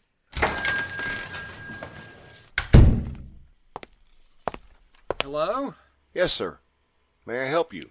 Well, I was looking at the cameras that you have in the window. Oh, yes, sir. An incredible bargain. Is there one in particular? Well, first of all, do they work? You have my word, sir. I'm Mr. Rourke, the proprietor of this establishment. Everything in my shop not only works, but has a rather unique story attached to it. Oh, is that so? Oh, yes, sir. And it does not have a story. I shall make one up for you. Well, I'm interested in that 35 millimeter camera, the one with the telescopic lens. Might I suggest the Nikon? I think that is a better quality camera. Oh, I do believe I hear a story coming on. Not really a story, sir. More of a legend. Okay, let's have it. That particular camera came from a consignment of an estate from an admitted serial killer. It seems that he would take a picture of his victim before dispatching them. I was told that the camera was cursed in some way. Now, who ever heard of a cursed camera? I'm just telling you what was told to me. Okay, so how much? Oh, I suppose that $30 would not be asking too much. For a cursed camera? I think 20 would be more acceptable. Well, it does come with 5 rolls of film. Okay, you talked me into it.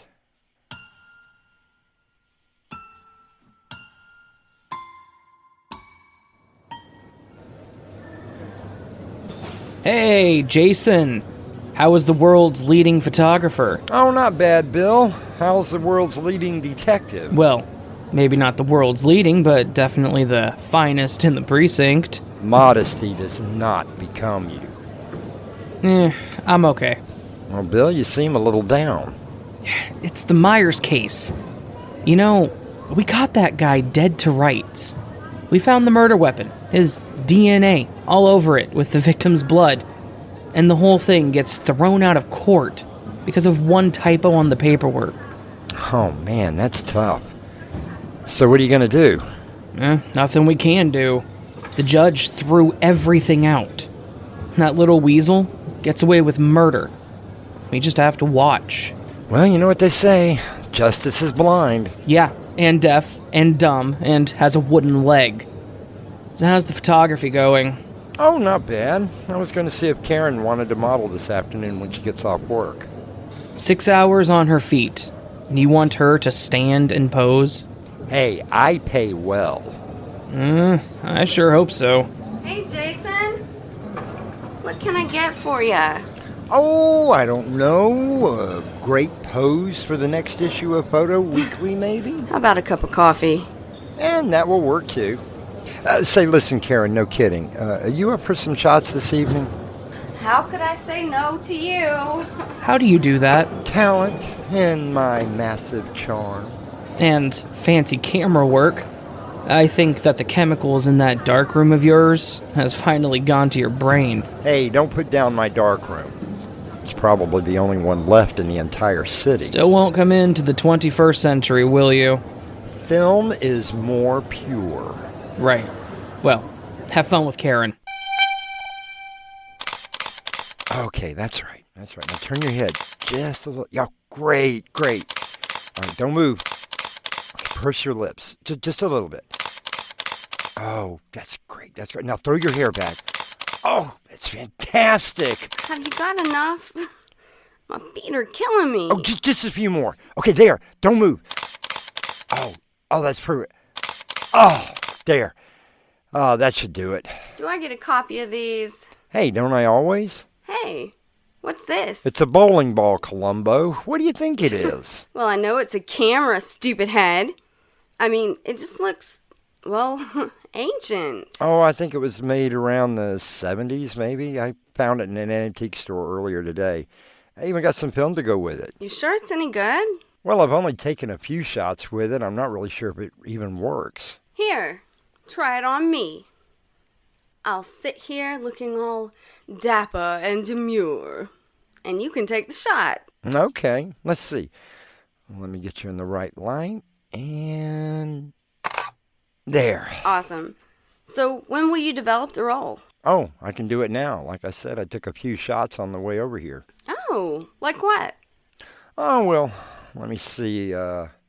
This is Manning's flower bed. I think I got one of the homeless guy. You know, the one that sits on the corner all day. After that, I just took some shots of the buildings. I believe that the one I just took of you was the last one on the roll. So develop it already. Oh my, aren't we in a hurry? Of course. I want to see if you caught my good side. Not too bad if I do say so myself. Hey, Karen, wait until you see these. Jason, what's happening to me? Excuse me, but who are you? Where's Karen? It's me, Jason. I am Karen. Oh my God. Taking a photograph is a little bit like having a time machine. With the simple click of a button, you can freeze a moment in time that will forever be preserved. Your host would like to know just what is taken from the subject of that photograph.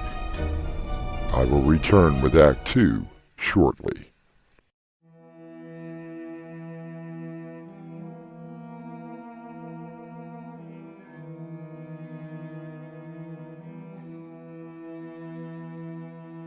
According to the U.S. Department of Commerce, over 2,700 photographs are taken every second around the world, equaling to almost 3 billion rolls of film. Jason, you want to tell me what happened? Bill, I told the officer. I told the lieutenant. And now I'm telling you, I don't know what happened.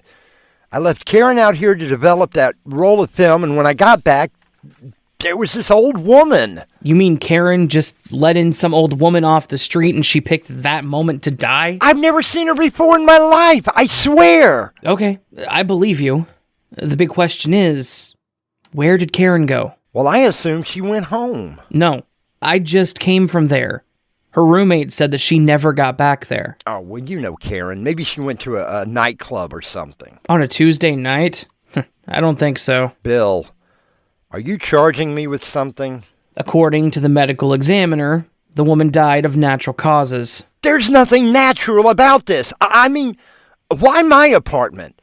Who is she? Where did she come from? I'm going to try to find out.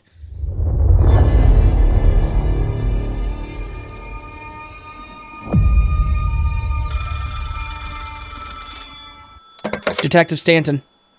So give me the report. Uh-huh. I see. Have you been able to identify her? What? That can't be.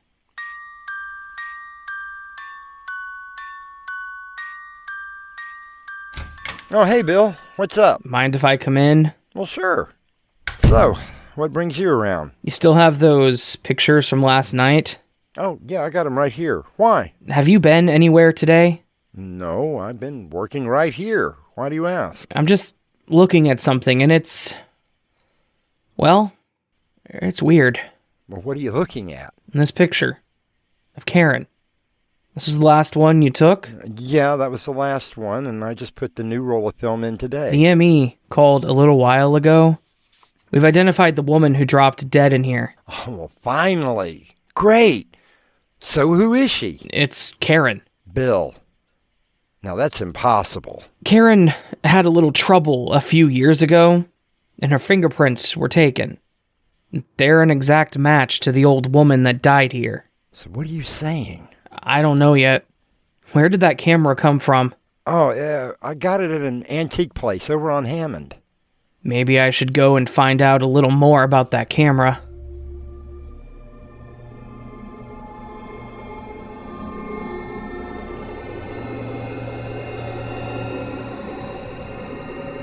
Oh, Mr. Graham.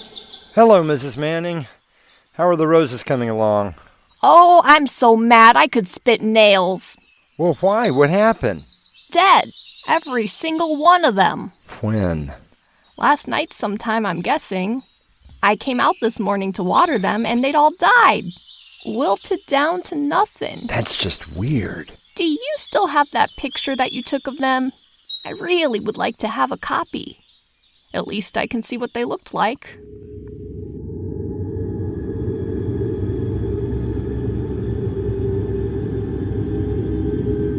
Detective, I don't know what to tell you. The camera was part of a consignment from an estate sale. And you have no idea where it came from. The story that I was told was that it was from some serial killer. But after I sold it, I decided to do a little digging. I did find out something rather peculiar. And what was that? The killer was Rory Hines. According to reports, he used the camera to take photos of his victims. Wasn't he the one that claimed to be some kind of devil worshiper? That's the one.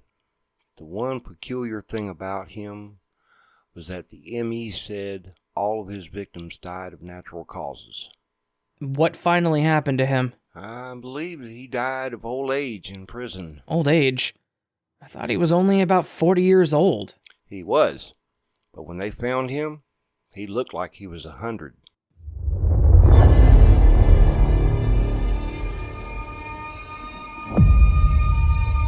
Well, what did you find out? Let me take a look at those photos again. Sure. Who is this? Oh, that's that a homeless guy. We all kind of watch out for him. I think he stays in the alleyway. How old is he? Oh, I don't know. I'd say he's in his early 30s. I talked to him yesterday. And... You mean before you took this picture? Well, yeah. He said that he pretty much lost everything last year and was trying his best to get back on his feet. Jason, he died yesterday. Died? How? According to the report, acute old age.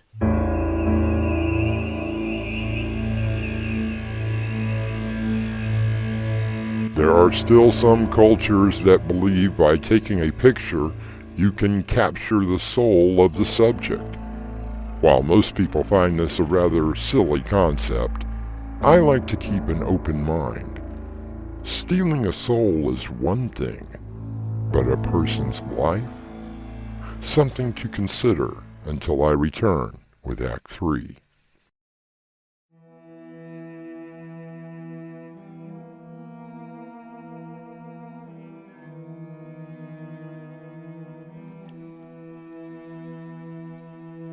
Quantum physics states that all matter, broken down to its fundamental essence, is energy. It can neither be created or destroyed, but transferred between objects or systems.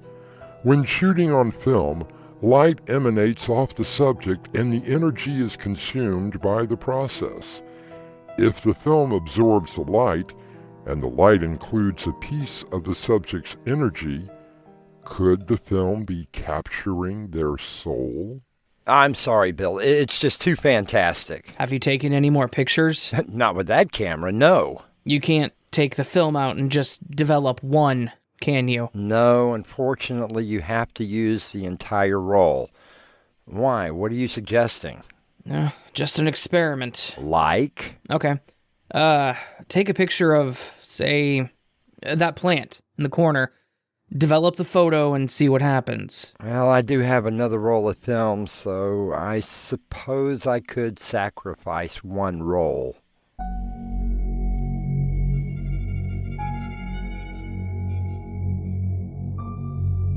Okay, here it is. Look at the plant. That's impossible. It's dying right in front of our eyes. So, what are you going to do with the camera? Lock it up in a box. I'm going to lock it up and I'm going to throw it into the ocean. I have an idea. What? Remember what I was telling you about the Myers case? Oh, yeah, the guy that walked out of a murder charge. Why don't we take his picture? Bill, that's murder. What? Just taking a picture? No, that would mean that you believe the camera somehow kills the subjects that are photographed. I thought you were more logical than that. Jason, you cannot ignore the facts. Karen, your landlady's roses, that homeless guy, all of them you took a picture of, and they died. I still think that it's wrong. Okay, Harold Myers killed that girl. He cut her up into little pieces in his basement.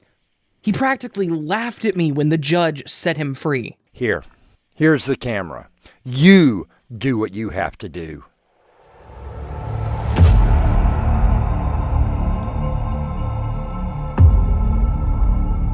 Well, did you do it? You're damn right I did. I must have used the whole roll of film on him. There were only 9 shots, but I got every angle I could. And you want me to develop the role. Bill, are you sure? I've never been more sure of anything in my life.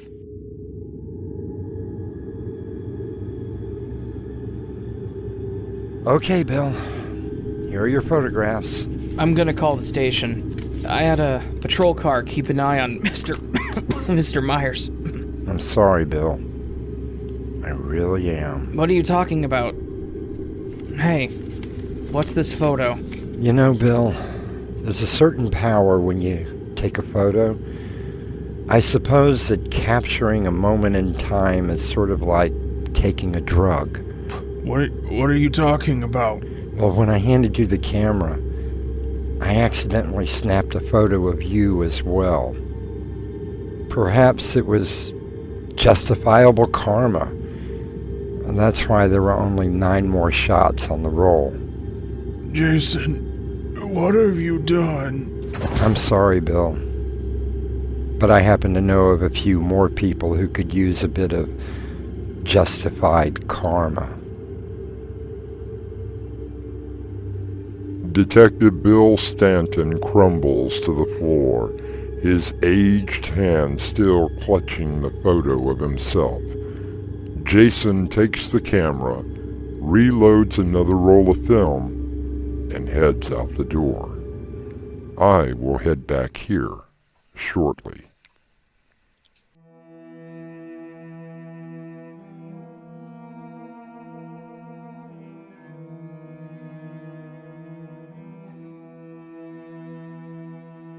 According to a recent study done by the paranormal science of Aracab University, the concept of an aura has well been established.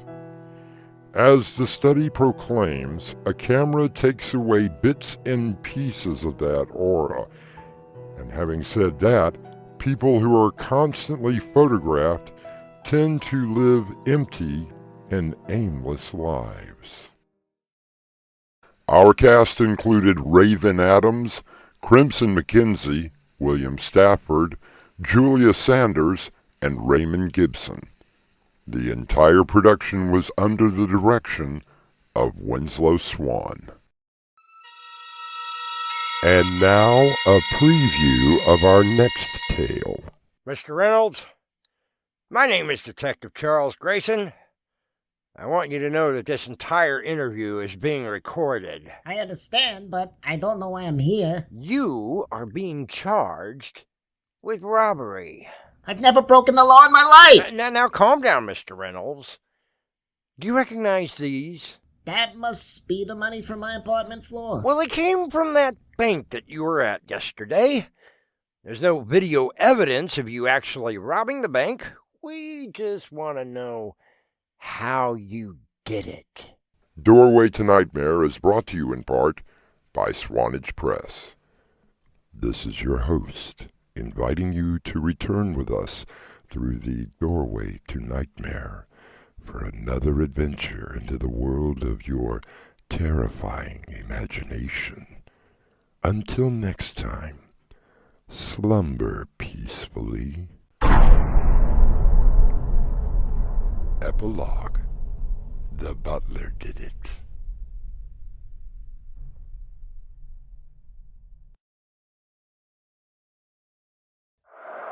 When you sleep, you enter into another world. Beyond that world lies the doorway to nightmare.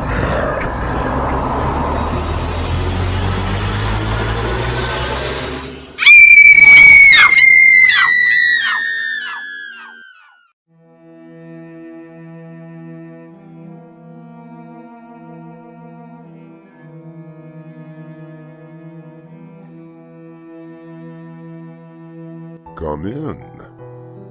Welcome. I'm your host through the Doorway to Nightmare.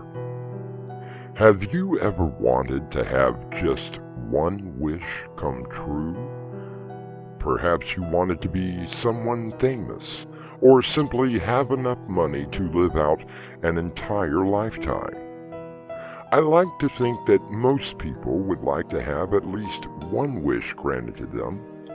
However, there is the old adage, be careful what you wish for. Mr. Reynolds, my name is Detective Charles Grayson.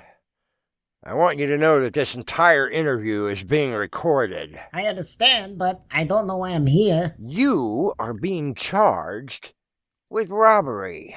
I've never broken the law in my life! Now calm down, Mr. Reynolds. Do you recognize these? That must be the money from my apartment floor. Well, it came from that bank that you were at yesterday.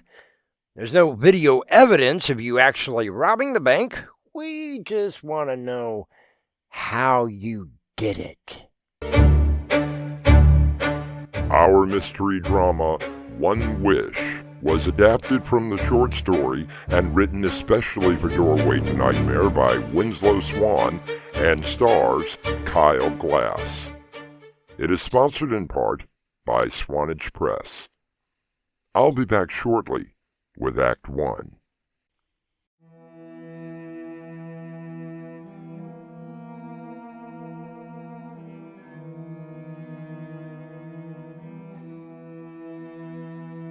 Many of you will remember the story of the monkey's paw and how 3 wishes had such a dire consequence on the owner. There is the genie from the magic lamp that granted 3 wishes. George Reynolds only had 1 wish, and he had consequences as well.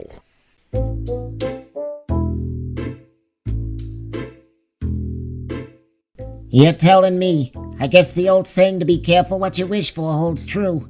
At least, it did for me. You see, I'm just the average guy who is trying his best to make his way through this world. I live in a converted apartment house on the Lower East Side with my landlady, Mrs. Vera Swanson, a nice old woman who thinks that she's still a Broadway star. On the 3rd floor lives Mr. and Mrs. Kravitz, 2 of the nicest female fall-down artists you ever want to meet. They make it a habit to sue a store for injuries sustained by falling in an aisle. Then there's Professor Kitzel, who's working out to the last decimal point the validity of cabbage on the human diet. He claims to be being followed by government agents. When asked which government, he only winks at you as if you're supposed to know. Yep, that's my building. I live on the 2nd floor. All of my problems began the day I lost my umpteenth job in meeting Mrs. Swanson. Lost another one. Hey, George. Yep. I don't know why, but I can't seem to find my niche. Oh, you're a klutz, George. But a lovable one. By the way, they're going to shut the whole building down. What did you say? Oh, I got the word today. We all have to be out by the 3rd of next month. Unless, well... Oh, you know, my agent called me today. He says that there might be a part for me in the new space movie. I never thought that I could play an alien. But there is a first time for... Unless what, Mrs. Swanson? Oh, yes. Unless we can buy the whole building. I know, impossible. How could the owner just throw us all out like that? I really don't know, George. How much do we need? For what? To buy the building. Oh, that. Well, I don't have $130,000, and I don't think you do either. Perhaps I shall go to California and try out for that part in the new Star Wars. I do believe I would enjoy playing a princess. I watched her walk back into the apartment building. Granted, the place needed some work, but $130,000? I just stood there on the street. Why not $1 million or $1 trillion? I never noticed the small man who was watching me. I barely remembered what he looked like. All I remember is screaming at the top of my lungs, I wish I could produce money from my fingertips. Grandkid! Hey! What did you say? I went back to my apartment. I sat on the bed wondering how I could help and thus save my own sad little abode. Maybe I could rob a bank? Nah, I don't have a criminal mind. I snapped my fingers and a $100 bill appeared out of thin air and floated to the floor. I stared at it. I picked it up, trying to remember all the security devices to tell if it was counterfeit or real. It sure looked real. There was good old Ben Franklin looking at me. I snapped my fingers again, and another bill floated to the floor. Hey, who's doing this? I snapped my fingers and another $100 bill joined its brother. I spent the rest of the evening snapping my fingers. Good morning, George. Moving? Already? Oh, the suitcase. No, but I do need to know who I need to see to buy the building. Oh, you're so sweet, George. I don't think you have that kind of credit. Just tell me who I need to see. Well, the letter was signed by a Mr. Frederick at the First National Bank. I think it's the one a few blocks from here. Thank you, Mrs. Swanson. Oh, don't worry. I think that everything is going to be okay. And you're willing to buy that dump? That dump happens to be my home. Ooh, I'm very sorry. Well, the mortgage along with interest comes to $127,318.42.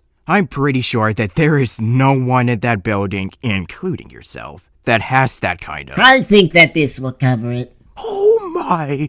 I'm sure that it's all there and then some. Well, this is most irregular. But we can come to some kind of agreement, right, Mr. Frederick? Oh, I'm very sure that we can, Mr. Reynolds. I got back to my apartment, the paperwork filled out and the knowledge that no one would have to move. I snapped my fingers, experimenting with each end. I found that if I simply thought of the bill, I could produce it. Of course, 10s and 20s were easy, but if I tried for, say, a $1,000 bill, I would only get a blank piece of paper. You see, I've never seen one of those. I snapped, and after a while I had a few $1,000s on the floor. I went to bed, thinking about all the people that I would be able to help with this new power of mine. I woke up with a start. Yes? Open up! This is the police! The police? Just a sec. Are you George Reynolds? Well, yes I am. You are under arrest! Do you mind if I get my pants? Well, hurry up. I got a nice cell waiting for you downtown. What am I being arrested for? Well, now, seeing all of that money on the floor, I guess we have an ironclad case of bank robbery. I don't recall hearing George holding up a bank.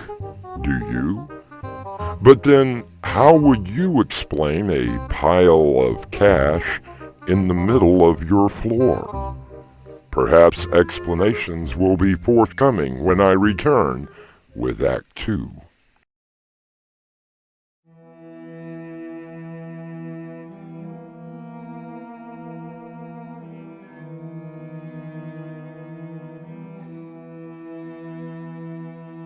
Mild-mannered George Reynolds made a seemingly innocent wish that seems to have come true. He is able to produce money out of thin air by simply snapping his fingers. However, he is now sitting in a small room with a surly detective being accused of robbing a bank. Here is a picture of you entering the bank with a rather large suitcase. Yes, but... And here are 3 $100 bills that we gathered from your apartment floor. Yes, but... Do you deny the money was in your apartment? Well, no, but... And did you go to the First National Bank yesterday? Yes, but... Mr. Reynolds, are you aware of the penalty for bank robbery? No, but... It's a federal crime, Mr. Reynolds. Will you please? Now, while we don't have you on camera committing the actual robbery, perhaps you could explain how you did it. How do you know that money came from that bank? Glad you asked. I was working a bank robbery yesterday where the money had just vanished out of the vault.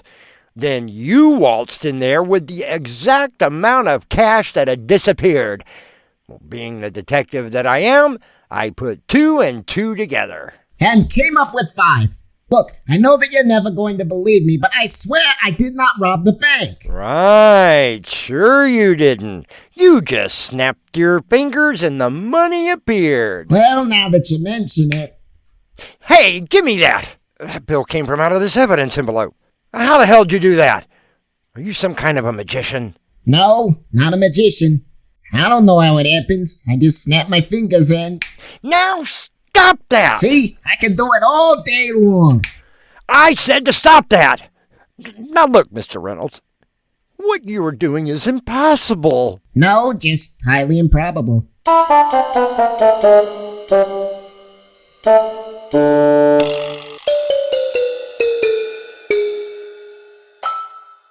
Okay, Mr. Reynolds, you're free to go. What do you mean? The bank got its money back, so they're not going to press charges.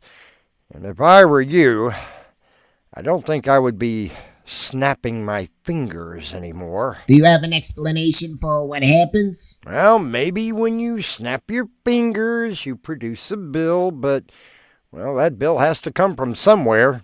In this case, it came from the bank vault. I guess you're right. There really isn't such a thing as free money.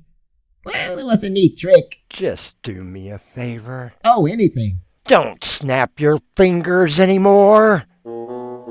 I walked down to the park, thinking about what the detective had said. Oh, sure, the bank did get the money back, but now I was left with the same problem that I had yesterday. The mortgage was still hanging over our heads. I tried to think of other places that might have money lying around that I could pluck from thin air, but that would be stealing. I would never do something like that. Mr. Reynolds? Yes. Oh, wow. You are rather large. The boss wants to have a word with you. The boss? That's right. I don't want to get rough with you. So let's go.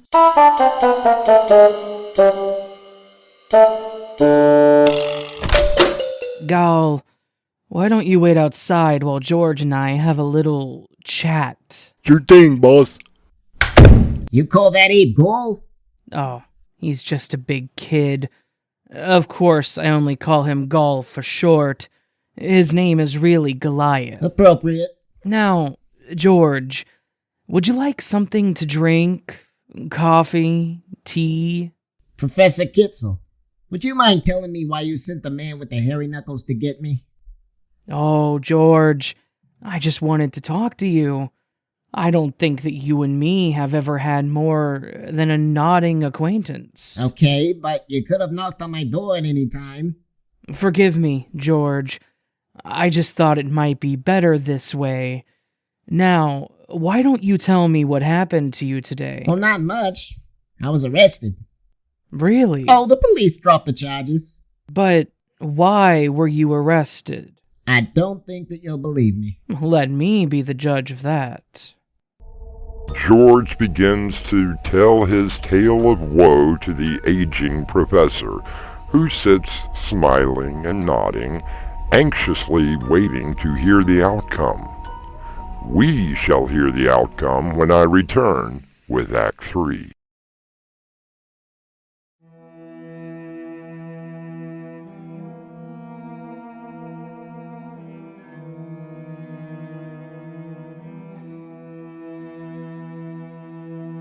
George Reynolds, who made a wish, only to have it come true, is currently sitting in the apartment of one of his neighbors, Professor Kitzel.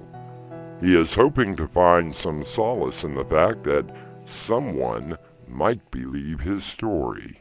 Oh, but it is simply marvelous. It hasn't been so marvelous for me. But George, you have a rather unique talent, and it just so happens that it fits very well into my plans. If you don't mind, Professor, it's been a long day and I would really like to go back to my apartment now. Oh, no, George. We have much to discuss. Yes, much discussion about this talent of yours. Many plans have to be made. I don't understand. You see, George, there are men, rather unsavory men, who would do anything to possess such a talent as yours. I, on the other hand, know exactly what to do. You don't understand, Professor. I don't actually make the money. It comes from somewhere else, like the bank. By snapping my fingers, I actually steal the money. Nope, I can't do it, Professor. I'm very sorry to hear you say that, George. Gall, I believe that our friend George here needs a rest. No problem, Professor. Come here, you. Hey, what are you doing with that knife? You see, George, I really don't need you. Just your hands and your fingers. I wasn't sure what to do. Why couldn't I snap my fingers and produce a gun or a bazooka? Now, look, you and that ape, stay away from me! Marvelous, George.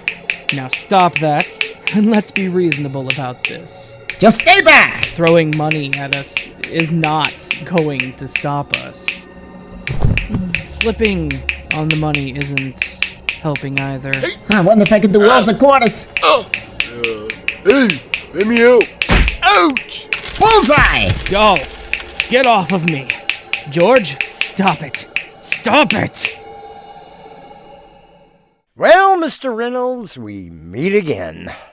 At least it's not at the station. What happened to the professor? Well, death was by suffocation. You hit that giant with a roll of quarters, and he fell across the professor. Between that and all the money, the man couldn't breathe. Oh, what a way to go. And we found a diary that he kept. He found out about your so-called power. He thought he could just take your hands and produce the magic himself. What about the money? Oh, it's all been returned back to the bank, safe and sound. That's good. I'm really sorry about that. Hey, Mr. Reynolds, it's okay. By the way, I did find something that the professor had hidden. What is it? Well, it seems that he's been stashing money away for a long time. I know about your housing predicament, and this should just about take care of it. Holy moly! Besides, I can't take care of Mother, and I think that this apartment and you are the best things going for her. You mean Mrs. Swanson is... As she raised me. She's a tough old bird. Maybe a little nutty, but you seem to handle it okay. I guess that this should just about cover the mortgage. Not only was there enough to cover the mortgage, but there was enough to make all of the repairs that had been needed for quite some time. I'll be back shortly.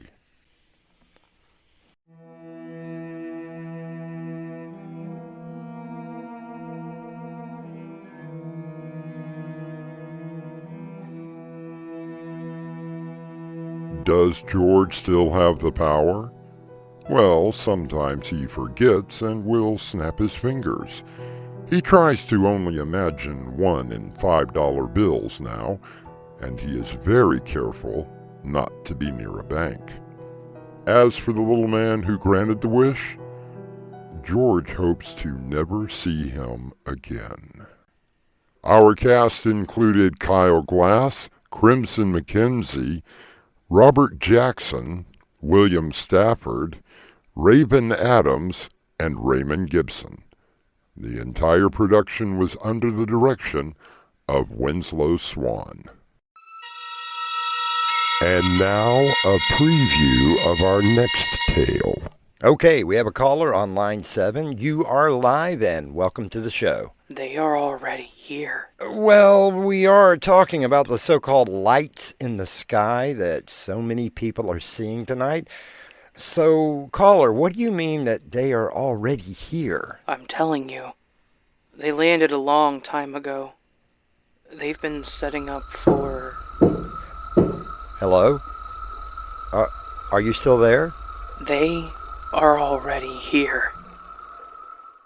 This is your host, inviting you to return with us through the doorway to nightmare for another adventure into the world of your terrifying imagination. Until next time, slumber peacefully. Epilogue. The butler did it.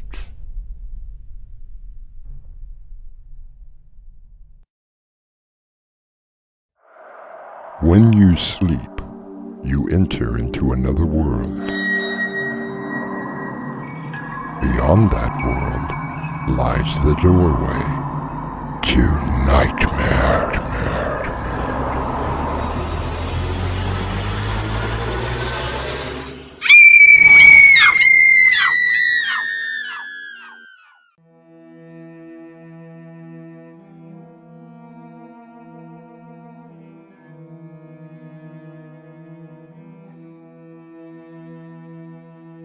Come in. Welcome. I'm your host through the doorway to nightmare. The world of talk radio can be quite entertaining.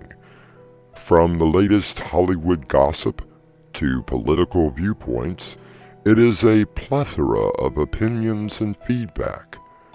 The radio talk show host has to be not only informative, but entertaining to keep up with ratings. Okay, we have a caller on line 7. You are live and welcome to the show. They are already here. Well, we are talking about the so-called lights in the sky that so many people are seeing tonight. So, caller, what do you mean that they are already here? I'm telling you. They landed a long time ago. They've been setting up for... Hello? Are you still there? They are already here.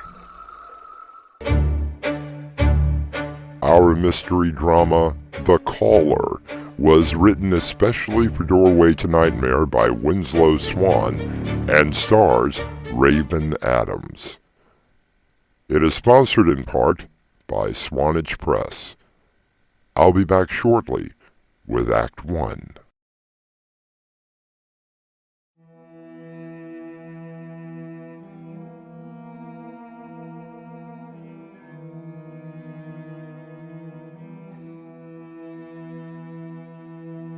In October of 1938, a brilliant young producer named Orson Welles terrified America with his broadcast of The War of the Worlds by H.G. Wells.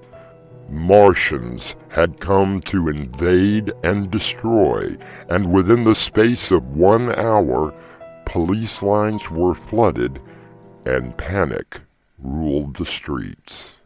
Across the planet. Across the planet. This is your number one radio station. You are listening to KRB Late Night Talk Radio. I'm Jay Griffin, your host for We Are Not Alone, a series that explores the wonderful and wacky world of UFOs. Now, in the last few nights, people have been reporting mysterious lights in the sky that seem to just appear and then zoom off at these lightning speeds. Now, personally, I've never seen anything like that, but I want to try and keep an open mind. So let's get right to the phones and we'll see what you have to say. Caller on line 1, you are live, so tell me what you think. Hi, Jay. Long-time listener, first-time caller. I appreciate that. My name is Nancy, and I have seen those lights. Well, Nancy, what do they look like to you? Well, they look like popsicles. What flavor? Maybe orange sherbet. Thank you, Nancy. Next caller, you're on. You know, Jay, you got the dumbest show on the air. Jay, your listeners are brain-dead morons who... And hey, thank you for listening. Next caller, you're on the air. They are already here. Well, who's here? They have been here for a long time. They've been waiting for years. They are very patient. Well, there's been a lot of talk about objects in the sky, but I think that you are the first person to actually say that they are here. What's your name, man?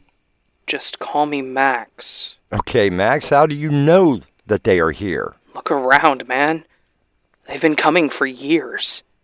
I mean, all the technology that we suddenly got in the last 20 years, and you don't think that we had help? Well, you know, Max, I grant you that science has come a long way, but... They have a plan. Okay, what's the plan? I gotta go. Wow. Okay, that was kind of unusual. Let's go ahead and take another caller. Caller, you're on the air. Hey, Jay. If you want a weird story, I got one for you. All ears. I live out in the country. I was driving along one night, and all of a sudden there was these really bright lights behind me. Bright lights? You know, I didn't know what was going on. It was kind of strange to me because there was hardly ever anybody on that road. Uh-huh. I signaled for them to go around me, but they just sat there and they followed me for a good couple of miles. And then finally, they just went up into the sky. And I pulled over and was trying to figure out what it was. And by the time I got pulled over and looked up, they just completely vanished. Wow. Like there was no trace of them. I've told everybody about it. My wife, my friends, family, and nobody believes my story. I still can't make any sense out of it. That is one unusual story, I must say. Well, what do you think? Let's take a quick commercial break and we will be right back. Or not. Across the planet. Across the planet. This is your number one radio station. There are everyday actions to help. Now that was freaky. Oh, hey, as long as the ratings stay up. Speaking of that, old man Schwab wanted to talk to you today. Oh, couldn't be about a raise. Doubtful. Seems that some of the parents did not like your take on discipline. Hey, it was only my opinion. Hanging them up by their toes, I do not believe is conducive to deterring bad behavior. Yeah, it keeps them out of the way, though. 5 seconds. 4, 3. And we are back on KRB Late Night Talk Radio with our program We Are Not Alone, and want to say a special thank you to Tess, who's our engineer tonight. She's the one that handles the phones and makes sure I don't over-modulate or anything like that. She is in charge of all those dials in there. So thank you, Tess, for being here this evening.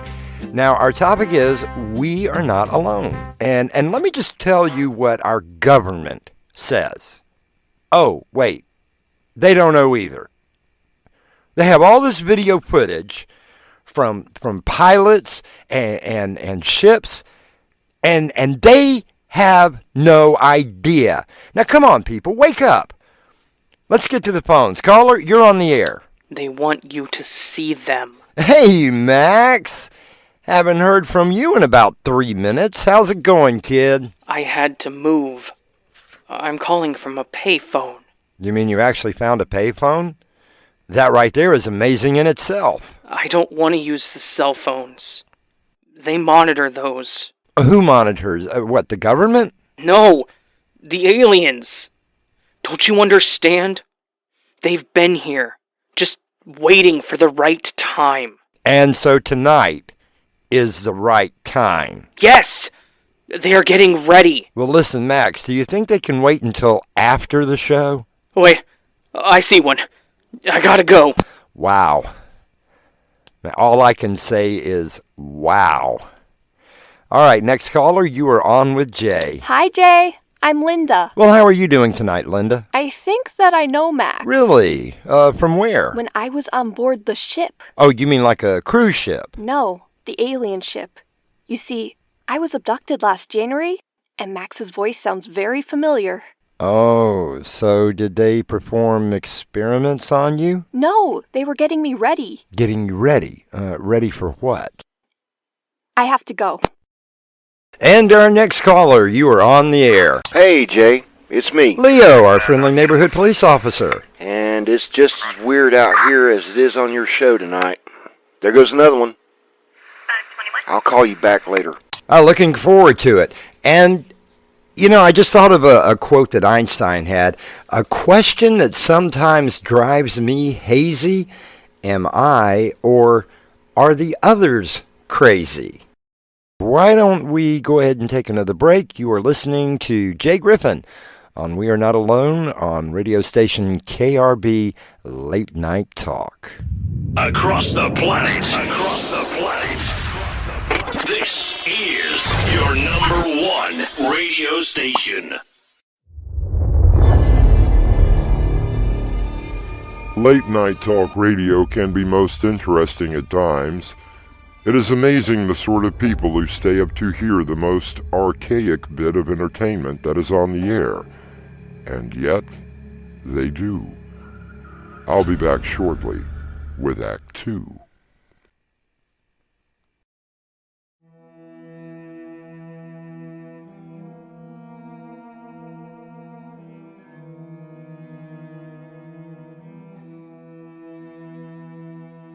Jay Griffin, a late-night talk show host on radio station KRB, who is discussing the possibility of alien lights in the sky. After the last caller, he is starting to get an uneasy feeling. Across the planet. This is your number one radio station. And we are back on KRB Late Night Talk Radio. I'm Jay Griffin. My engineer is Tess, and she's doing a fantastic job. You know, I find it rather amazing that the only photos or video of these objects are just so grainy and blurry that no one can distinguish what the object is. I mean, don't we have HD video now? It's like those pictures of someone who has robbed something, some store or something. Now, you would think that the cops would want to catch the thief, but from those photos, you can't tell if it's a male, a female, or an 8-foot-tall alien from the pictures they show on TV. All right, so let's get back to the phones. Hello, caller. You are on the air. I did know Linda. Well, hello again, Max. I mean, I know it's 2 a.m, but are there not any other callers out there? They don't matter. In a little while, nothing will matter anymore. How can I make you understand that? Okay, let's start with I did know Linda. How did you know Linda? I saw her. She had escaped from them. Although, that is not the easiest thing to do. Well, I guess not, since she says that she was on a spaceship. I mean, you can't exactly stick your thumb out and hitchhike home. I wonder how she did it. Well, maybe you should ask her. Maybe I can. And the night gets weirder and weirder. I love these kind of shows. Caller, you are on. Oh my god. Jay, you gotta help me. What can I help you with, caller? I'm Nancy. Something is outside. I don't know what it is. Well, have you called the police? I thought that I had, but then I got you. Oh, please. You have to help me. They're here. Max is right there already. Hello? Caller, are you there? Okay, let's go ahead and take a commercial break. This is Jay Griffin on KRB. This is your number one radio station. What if the music stopped? That was a bit intense. Yeah. Hey, are you watching the news in there? Of course. Is there, anything going on? Same old crap, different night. We'll keep an eye on it, will you? Hey, you okay? I don't know. Just getting a kind of a creepy feeling, you know? Yeah, I was gonna say something, but 10 seconds. 5, 4, 3.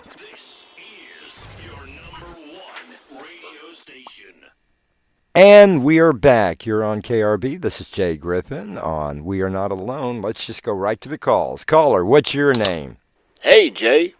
It's your friendly neighborhood cop on the beat. Leo! Hey, my man! Hey, what's happening up on 4th Street? A whole lot of nothing. You got one heck of a show tonight. Well, glad to know you're listening on the job. Every night. Hey, for those who don't know, Leo is a police officer who patrols my neighborhood. Now, he's the one who keeps the streets safe at night. Thank you for that. Hey, Leo, breakfast, my treat. As it should be. Okay, so what do you think about aliens from another world? I think that if they were here, they would have done something a long time ago. Like, why is my cell phone bill higher in the summer? Leo, that's a great question. Maybe Max could answer that one. Hang on, Jay. I may have a public drunk. Give me a sec, will you? Hey, no problem if you don't mind us listening in. You mean I'm a radio star? You are a star anyway, my man. I'll leave the phone on. Hey, make a copy of the tape. You got it. Hey, buddy, you got ID? Hey, I'm talking to you. Show me your hands. Show me your hands or I'll blow you away. What the hell are you? Leo? Jay? Leo! Help! Hello? There's no one there, Jay. Yeah.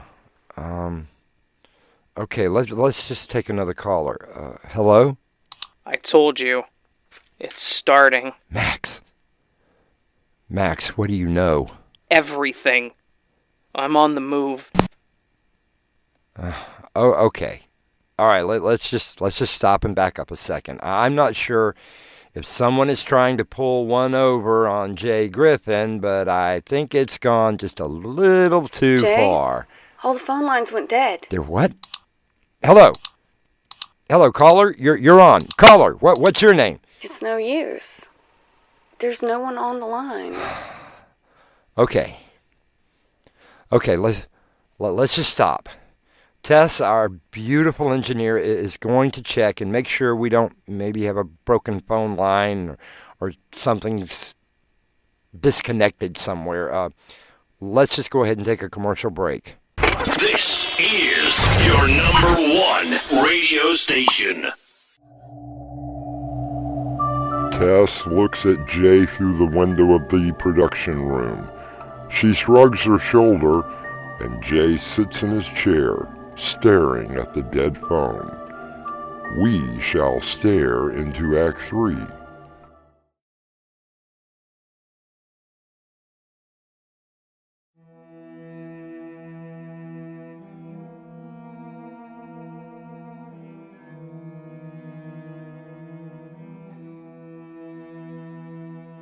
An uneasy feeling has begun to creep into the broadcast studio of KRB.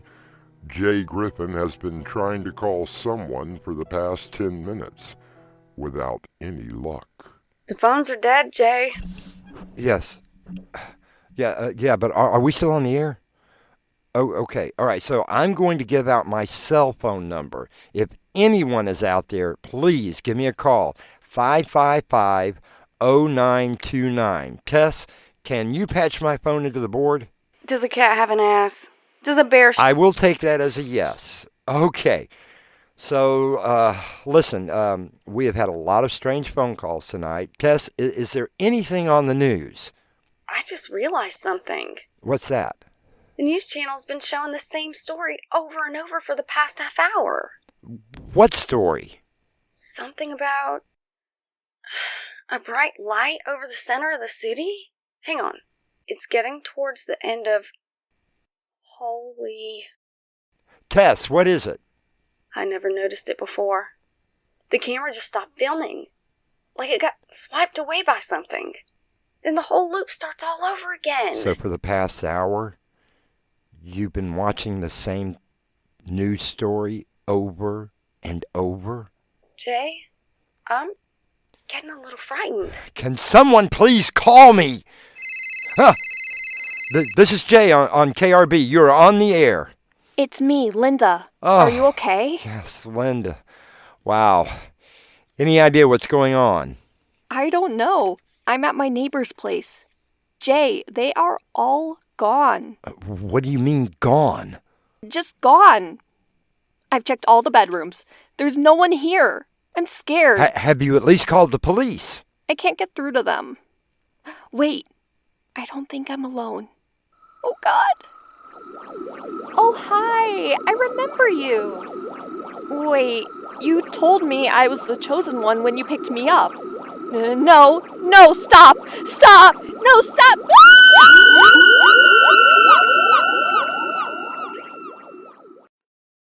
Linda? Linda? What happened? I don't know. Can anyone please call me? Hello? I told you they were already here. Max, where are you? They started taking out the communications network. That's why the TV is running the same thing over and over. Max, what's going on? Don't you know? It's really happening this time. Jay, maybe we should get out of here. Hang on, Tess. Max, what's happening? We are taking over. We are invading. It was so easy. Max, you're one of them? Of course. It was my job to take care of the radio communication. What are you talking about? Where are you? Jay? Something's at the door. Mr. J. Griffin, where do you think I am?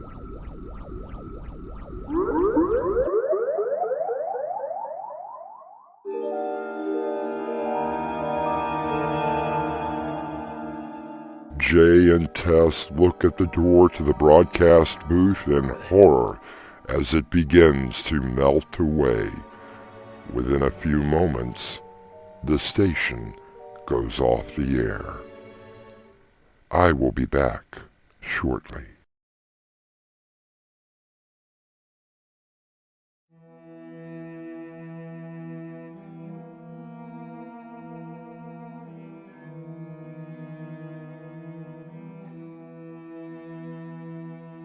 In 1938, Orson Welles terrified the nation with his famous War of the Worlds broadcast.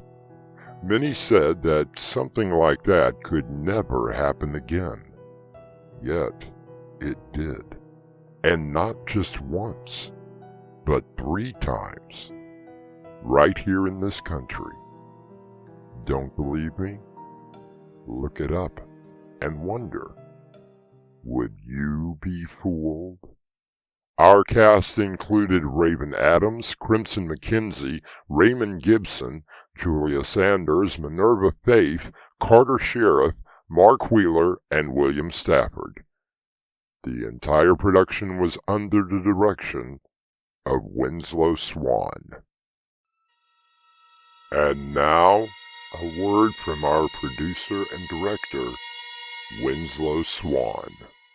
A lot of time and effort went into the production of this series, and we hope that you have enjoyed it. In the meantime, we're taking a slight break, and we will definitely be back for a season 2. I cannot thank our cast members enough, so I would like to list them personally.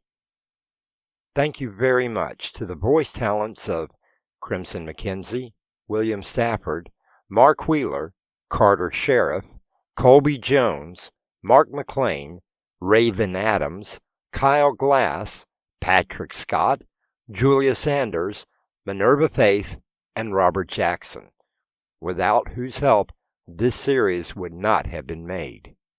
Thank you again, and we will see you through the doorway to Nightmare when we return with Season 2. Until then, slumber peacefully. Doorway to Nightmare is brought to you in part by Swanage Press. This is your host, inviting you to return with us through the Doorway to Nightmare for another adventure into the world of your terrifying imagination. Until next time, slumber peacefully. Epilogue. The butler did it.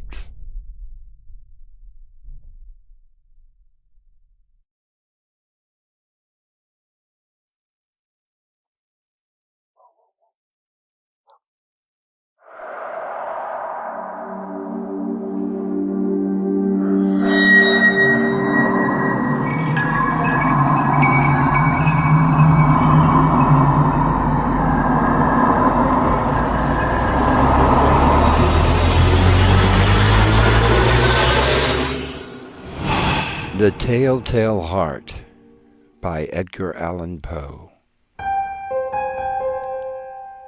True! Nervous. Very, very dreadfully nervous I had been and am. But why will you say that I am mad? The disease had sharpened my senses, not destroyed, not dulled them. Above all was the sense of hearing acute. I heard all things in the heaven and in the earth. I heard many things in hell. How then am I mad? Hearken and observe how healthily, how calmly I can tell you the whole story.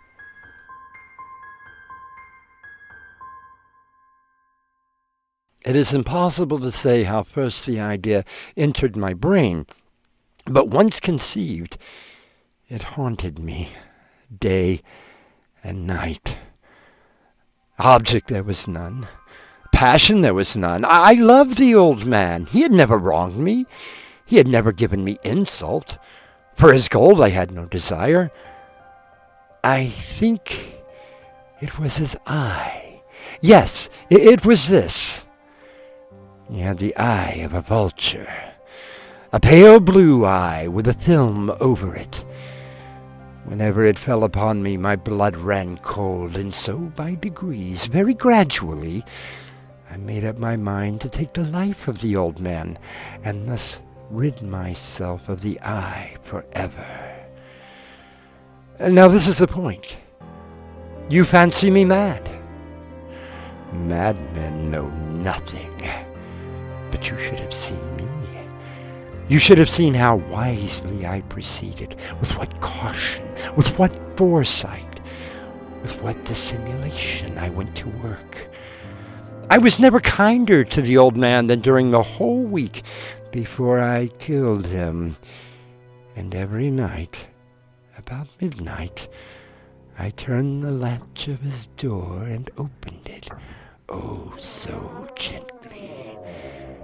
And then, when I had made an opening sufficient for my head, I put in a dark lantern, all closed, that no light shone out, and then I thrust in my head. Oh, you would have laughed to see how cunningly I thrust it in. I moved it slowly, very, very slowly, so that I might not disturb the old man's sleep. It took me an hour to place my whole head within the opening so far that I could see him as he lay upon his bed. Ha! Would a madman have been so wise as this? And then, when my head was well in the room, I undid the lantern cautiously, oh, so cautiously, for the hinges creaked. I undid it just so much that a single thin ray fell upon the vulture eye.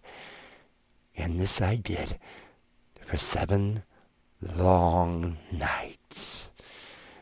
Every night, just at midnight. But I found the eye always closed, and so it was impossible to do the work.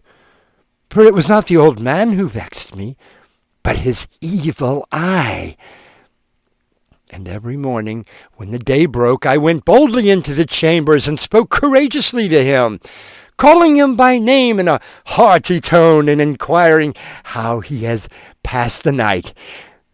So you see, he would have been a very profound old man indeed to suspect that every night, just at 12, I looked in upon him while he slept.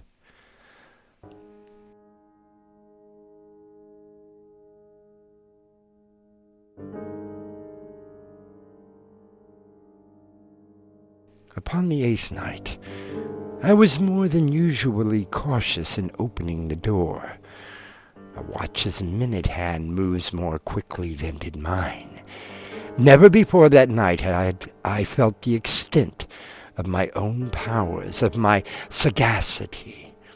I could scarcely contain my feelings of triumph to think that there I was, opening the door little by little, and he not even to dream of my secret deeds or thoughts. I fairly chuckled at the idea, and perhaps he heard me, for he moved on the bed suddenly as if startled. Now you may think that I drew back, but no. His room was as black as pitch with the thick darkness, for the shutters were close fastened through fear of robbers, and so I knew that he could not see the opening of the door, and I kept pushing it on steadily. I had my head in and was about to open the lantern when my thumb slipped upon the tin fastening, and the old man sprang up in bed, crying out, "Who's there?" I kept quite still and said nothing.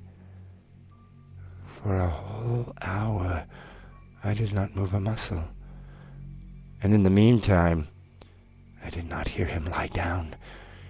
He was still sitting up in the bed, listening, just as I have done night after night, hearkening to the death watches in the wall.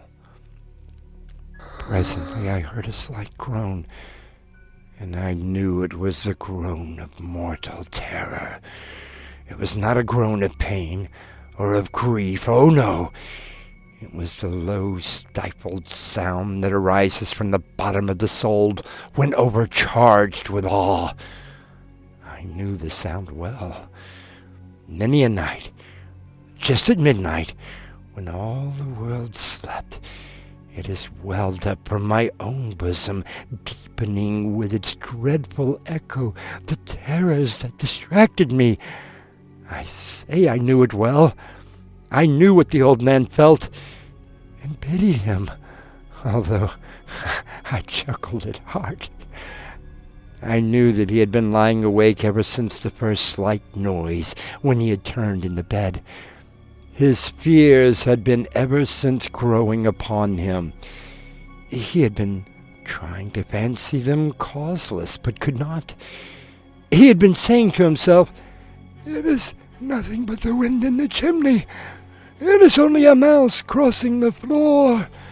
It is merely a cricket which has made a single chirp." Yes, he had been trying to comfort himself with these suppositions, but he had found all in vain.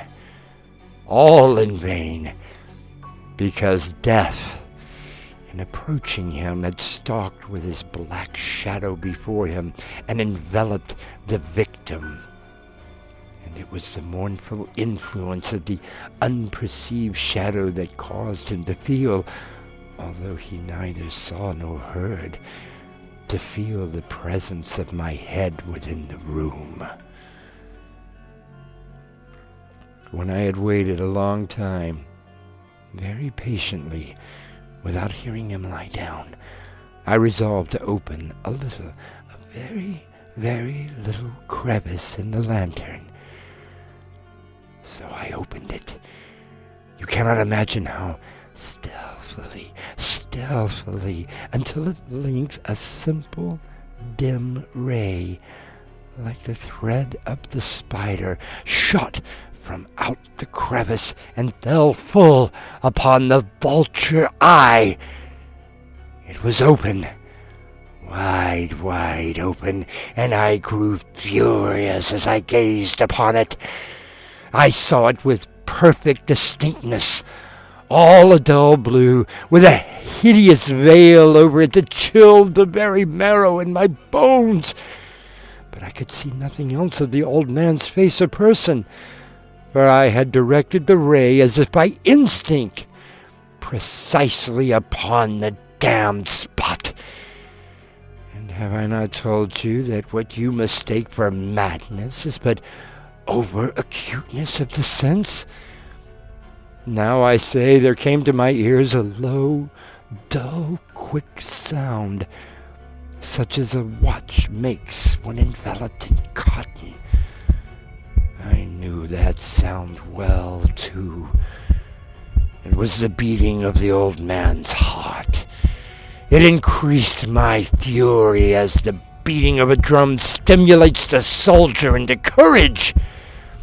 But even yet, I refrained and kept still. I scarcely breathed. I held the lantern motionless.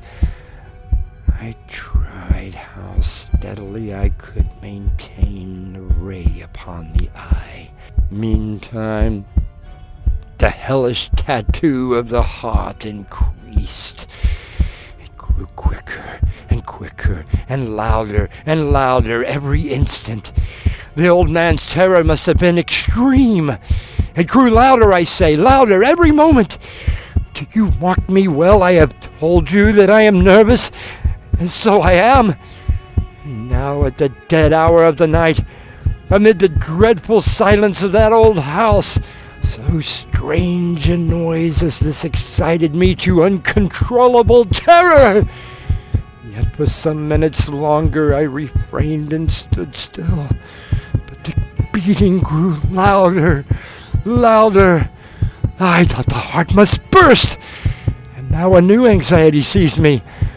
The sound would be heard by a neighbor. The old man's hour had come. With a loud yell, I threw open the lantern and leaped into the room. I shrieked once, only once. In an instant, I dragged him to the floor and I pulled the heavy bed over him. I then smiled gaily to find the deed so far done. But for many minutes the heart beat on with a muffled sound. This, however, did not vex me. It would not be heard through the wall. At length, it ceased.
The old man was dead. I removed the bed and examined the corpse. Yes, he was stone dead. I placed my hand upon the heart and held it there many minutes.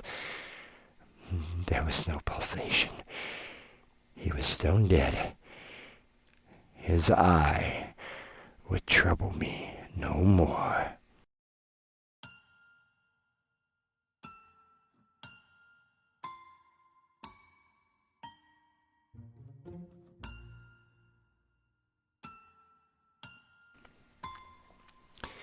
If you still think me mad, you will think so no longer when I describe the wise precautions I took for the concealment of the body. The night waned, and I worked hastily, but in silence. First of all, I dismembered the corpse. I cut off the head and the arms and the legs. I then took up 3 planks from the flooring of the chamber and deposited all between the scantlings. I then replaced the board so cleverly, so cunningly, that no human eye, not even his, could have detected anything wrong. There was nothing to wash out, no stain of any kind, no blood spot whatever. I had been too wary for that. A tub had caught all. When I had made an end of these labors, it was 4 o'clock, still dark as midnight.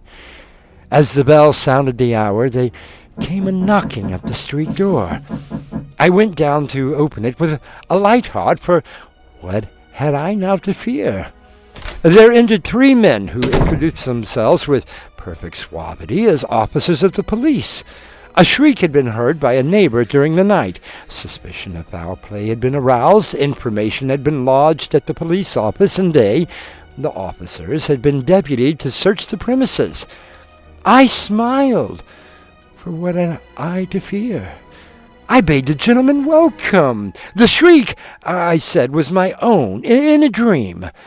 The old man I mentioned was absent in the country. I took my visitors all over the house. I bade them search well. I led them at length to his chamber. I showed them his treasures, secure, undisturbed. In the enthusiasm of my confidence, I brought chairs into the room and desired them here to rest from their fatigues, while I myself, in the wild audacity of my perfect triumph, placed my own seat upon the very spot beneath which reposed the corpse of the victim. Well, the officers were satisfied. My manner had convinced them. I was singularly at ease. They sat, and while I answered cheerily, they chatted of familiar things. But ere long, I felt myself getting pale and wished them gone. My head ached, and I fancied a ringing in my ears. But still they sat and still chatted. The ringing became more distinct. It continued and became more distinct. I talked more freely to get rid of the feeling, but it continued and gained definiteness, until at length I found that the noise was not within my ears. No doubt I now grew very pale, but I talked more fluently and with a heightened voice. Yet the sound increased, and what could I do? It was a low, dull, quick sound, much such a sound as a watch makes when enveloped in cotton. I gasped for breath, and yet the officers heard it not. I talked more quickly, more vehemently, but the noise steadily increased.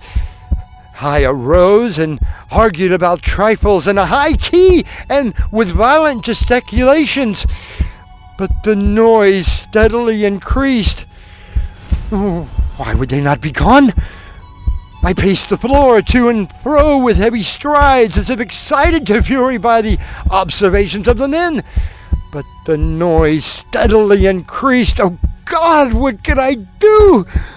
I foamed, I raved, I swore. I swung the chair upon which I had been sitting and grated it upon the boards. But the noise arose over all and continually increased. It grew louder, louder, louder, and still the men chatted pleasantly and smiled. Was it possible they heard not? Almighty God, no, no, they heard, they suspected, they knew. They were making a mockery of my horror. This, I thought, and this, I think. But anything was better than this agony. Anything was more tolerable than this derision. I could bear those hypocritical smiles no longer. I felt that I must scream or die. And now, again, hark, louder, louder, louder, louder. Villains, I shrieked. Dissemble no more. I admit the deed. Tear up the planks. Here, here. It is the beating of his hideous heart.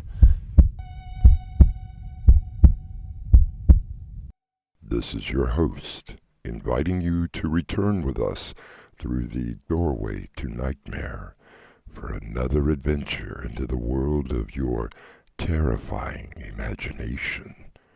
Until next time, slumber peacefully. Epilogue. The butler did it.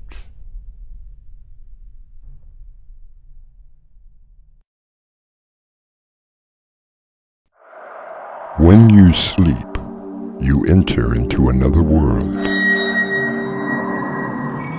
Beyond that world lies the doorway to nightmare.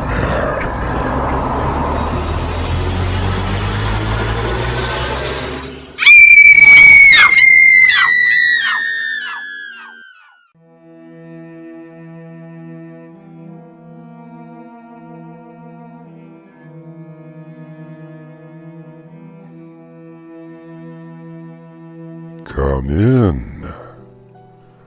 Welcome. I'm your host for the Doorway to Nightmare. I long, as does every human being, to be at home wherever I find myself. So wrote Maya Angelou, American poet. Another quote that pertains to our story would be, "Home is where you hang your hat." To be at home, for me, would mean to belong to something, to be a part of something special. You say your husband is in real estate? I would think that he would want to live in the subdivision that he is trying to sell. Oh, he found the house that we live in now before we moved. He decided it would be just the perfect place to raise a family. So he decided. Yes, he makes most of all the important decisions. My late husband, rest his soul, made all of the decisions in our household. I raised 2 fine young men, both in the military, and kept the house in order. Oh, it was such a shame that he had that car accident. I remember it well. Something about the brakes. Oh, but it was a lovely funeral. Rest his soul. Our mystery drama, The Red Hat Society, was adapted from the short story and written especially for Doorway to Nightmare by Winslow Swan and stars Crimson McKenzie and Annie Mick. It is sponsored in part by Swanage Press. I'll be back shortly with Act 1.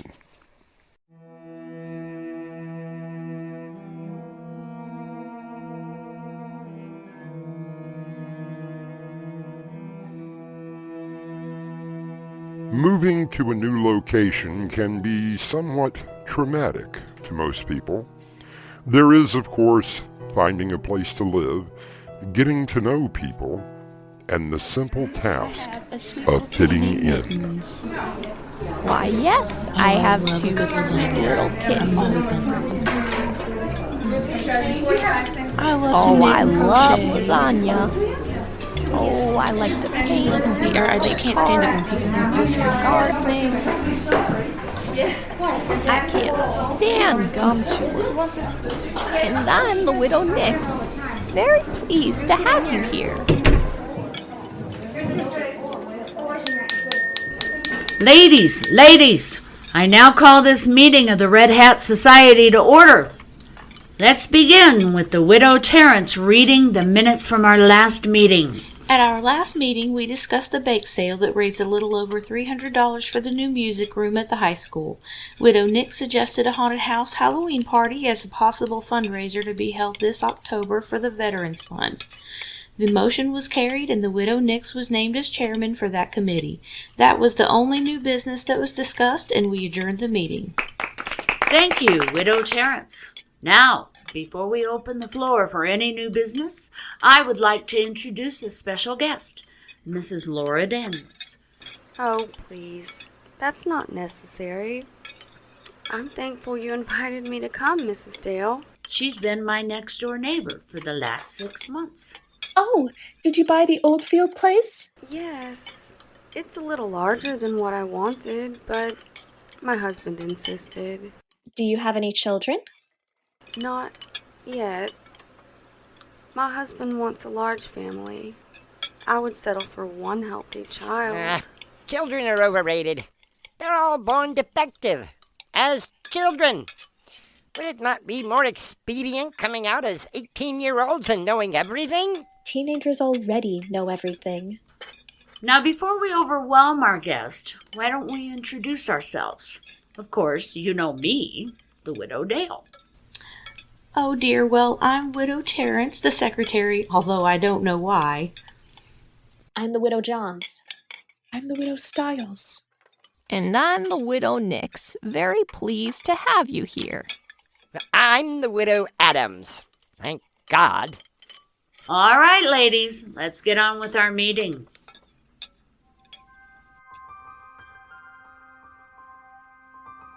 It was nice to be out of the house for a change. And it was true. I did want to have a baby. I wanted a family just as much as Stephen did. Even on our wedding night, with me trying for my master's degree, all he could talk about was a large family. I thought we might start with a boy and a girl. Then perhaps a set of twins. Oh my goodness! You really want my hands full. Eventually, we will have our own baseball team. I love you. I love you too. After a year of trying, we had not had any success. Only a year married, and I began to notice the change in Stephen. Perhaps you should go and see a doctor. I've been to the doctor, Stephen. He said that I should have became pregnant on our wedding night. He suggested that maybe you should come get tested. Are you saying that there is something wrong with me? No, of course not. Then perhaps you should go and see another doctor. It won't hurt to get a second opinion. Doctors can be wrong, you know. Are you all right, dear? What? Oh, I'm sorry. I guess my mind wandered a little. That is quite all right, dear. My mind does a little wandering sometimes. I really don't know why I was voted to be secretary. And no one else wanted the job. And you have the best handwriting. What I asked you, dear, was how do you and your husband like River Corners? Oh, it's very nice. Boring, you mean? Now, Widow Adams, while we may not be in New York or Atlanta, we do have our good points. The park is quite nice, and we do have the occasional concerts that our wonderful Arts Council provides. Only if you like country and classical music. We certainly are a mecca of entertainment. I did manage to go to the new movie theater. It was very lovely with reclining seats and cup holders, and the picture and sound were superb. What was the picture? I really don't know. I think that I fell asleep in the reclining seat. What does your husband do, Mrs. Daniels? He's in real estate. He wanted to open his own office and acquired the contract to that new subdivision. Oh, yes, that lovely place. Gated community, tennis courts, swimming pool, a private lake. Land taxes out the ass, monthly community dues, no maintenance, and a guardhouse where the so-called security sleeps. Oh, yeah, sounds like a fine place. I would think that your husband would want to live there. Oh, he found the house where we are at now. He decided that it would be perfect to raise a family in. So he decided? Yes. My last husband, rest his soul, made all of our family decisions. I raised 2 fine young men, both in the military, and kept the household. It's a shame that he died in that car accident. I remember now. Something about his brakes going out? It was a lovely funeral, rest his soul.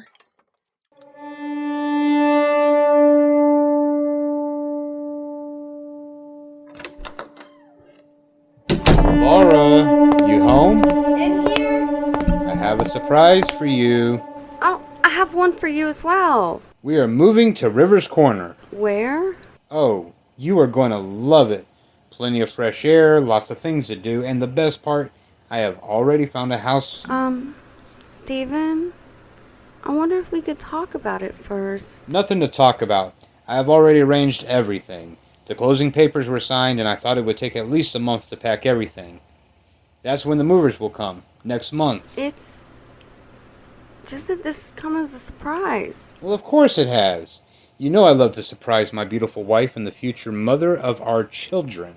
I also understand that there is a doctor who is somewhat of a genius. Perhaps he can tell you why you can't get pregnant.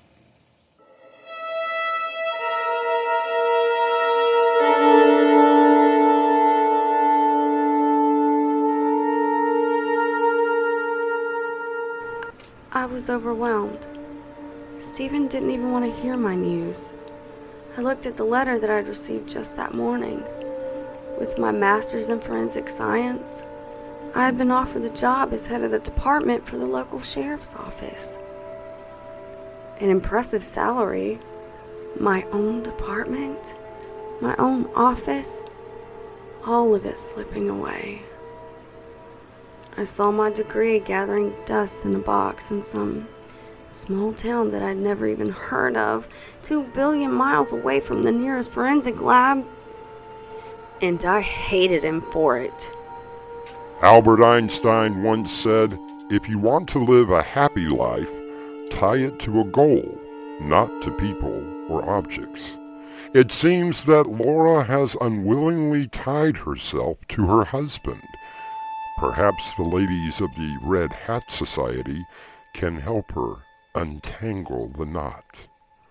I'll be back with Act 2 shortly.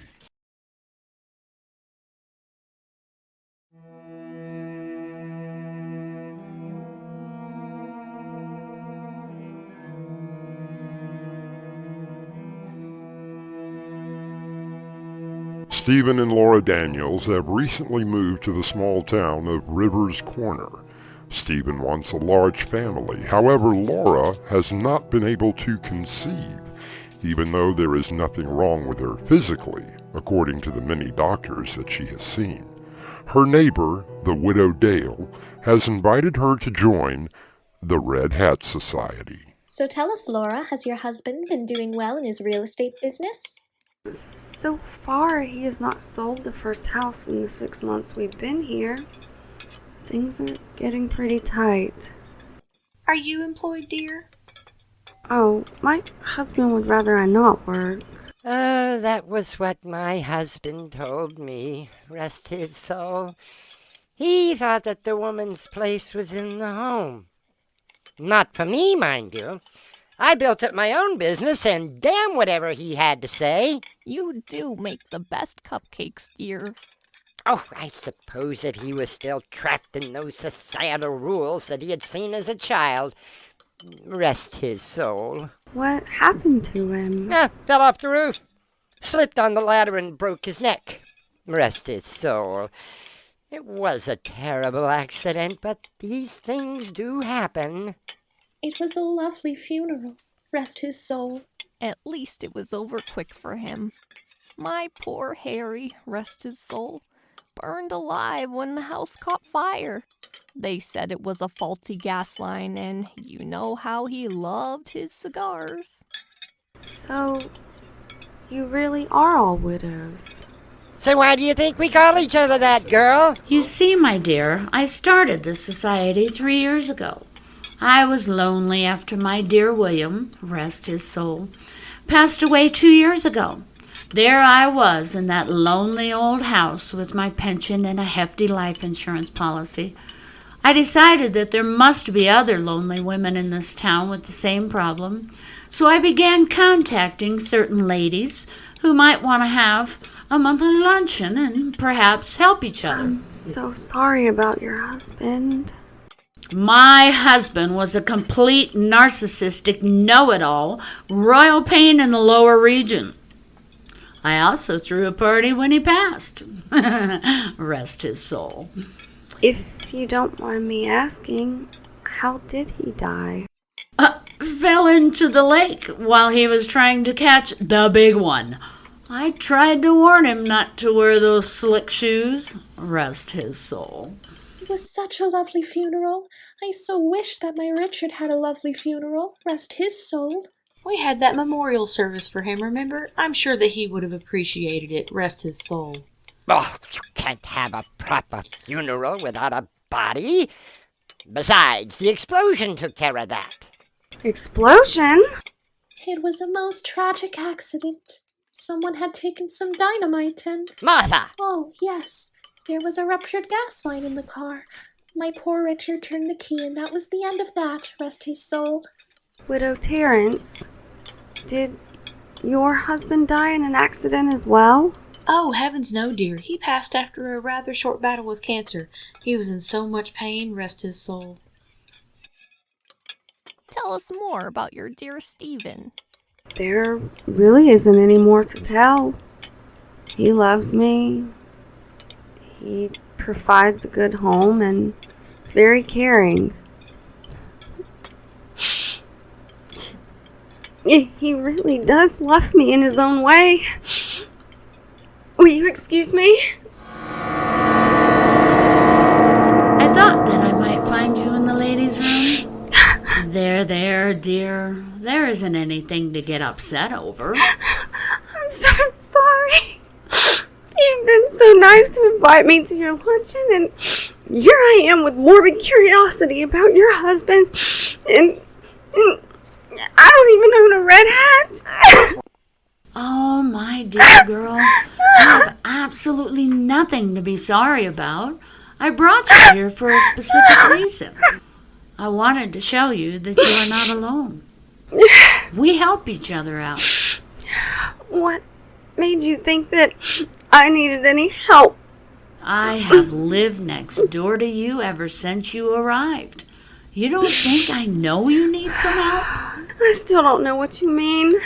Here, dry your tears. I think I know a good candidate for the Red Hat Society. When I see one.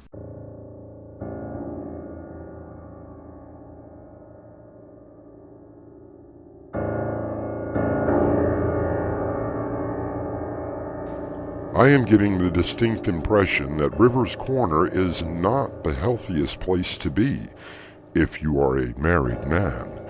There seems to be an awful lot of accidents going on in this small community, perhaps more than even Laura knows of. I shall return shortly with Act 3.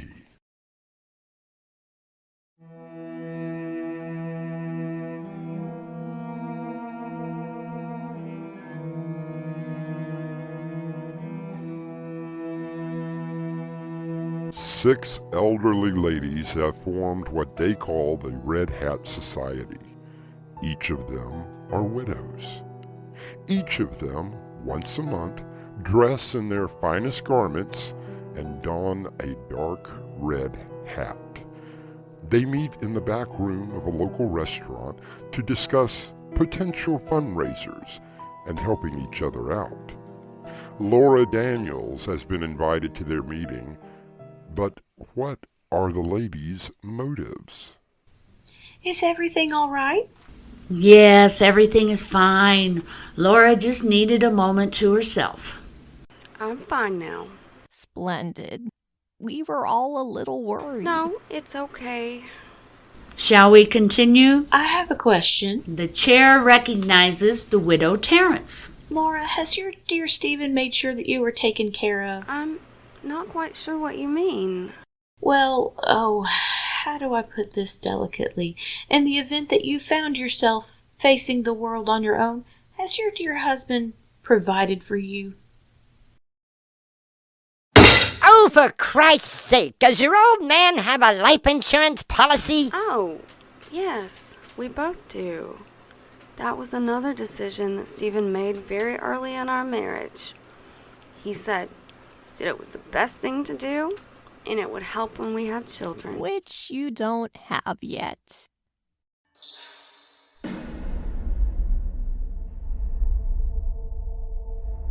It was all Stephen ever talked about, having children. It began to grate on my nerves every time that he brought it up. A week after we moved to River's Corner, he started it all over again. Good morning. How is my future mom-to-be? I'm fine. Coffee? Yes, that would be wonderful. Oh, by the way, you have a doctor's appointment this afternoon. I haven't made any appointment with a doctor. I already took care of that for you. You know, about your little problem. Oh. Is he going to test both of us? Now, I thought we had already discussed that matter. Yes, Stephen, you're right. I have You're right. told you that there isn't anything wrong with me. I am in perfect health. Yes, Stephen. Which would logically mean that the problem lies somewhere within you. Now, do I have to make you understand that yet again? You know how much I hate to help you to understand. No, Stephen, I understand. Frankly, I would have thought that the last time would have been enough understanding. I do, Stephen. I really understand. What exactly do you understand? That I need to go see a doctor. Well then, that is settled. I will pick you up for the appointment this afternoon. Ladies, I do believe that it is time that we come to a decision.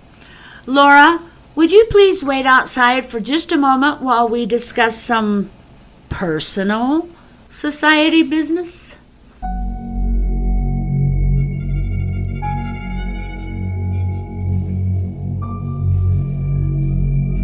Laura! Stephen! What are you doing here?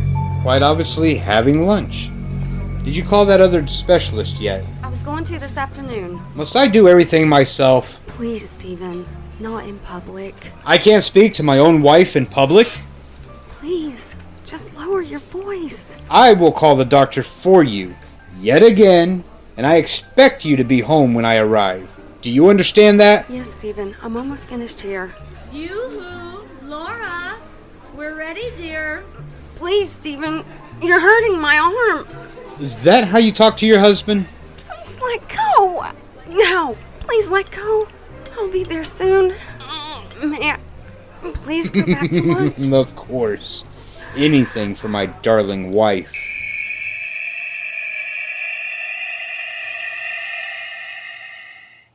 Everything all right, dear? Yes. Well, this will put a smile on that pretty face.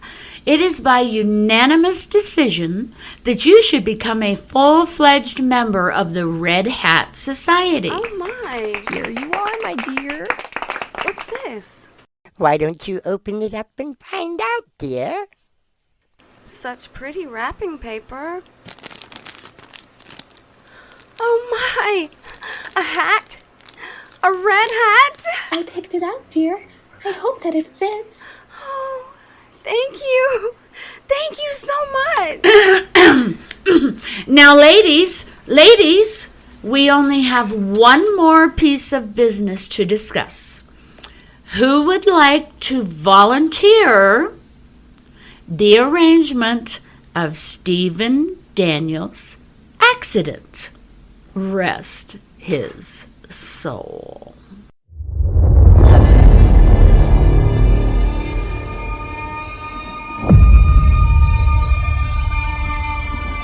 Laura Daniels smiles as she puts the coveted red hat onto her head. She smiles again as she sees every hand go up to help her with her little problem. I shall return with a final word shortly.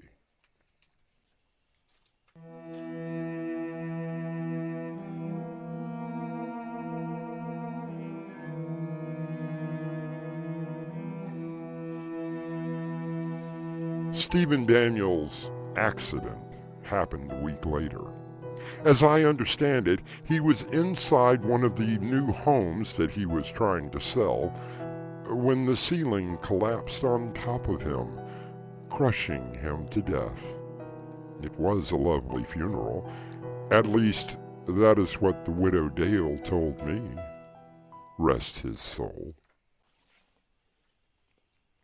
Our cast included Annie Mick, Crimson McKenzie, Mark Wheeler, Kristen Burress, Minerva Faith, and Julia Sanders. The entire production was under the direction of Winslow Swan. And now, a preview of our next tale. So, where are you from? Why do you want to know? Oh, I was just trying to make conversation. Do you always pick up hitchhikers? Well, as a general rule, no. Then why did you pick me up? I don't know. Sometimes I get a little voice that tells me to help people. So I do. Maybe you shouldn't listen to that little voice.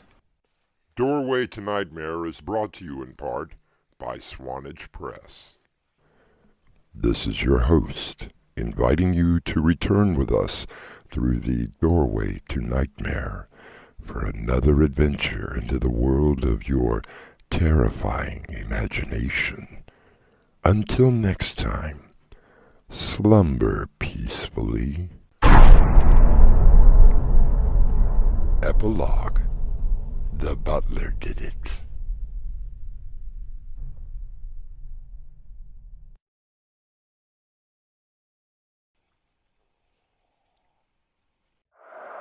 When you sleep, you enter into another world. Beyond that world lies the doorway to nightmare.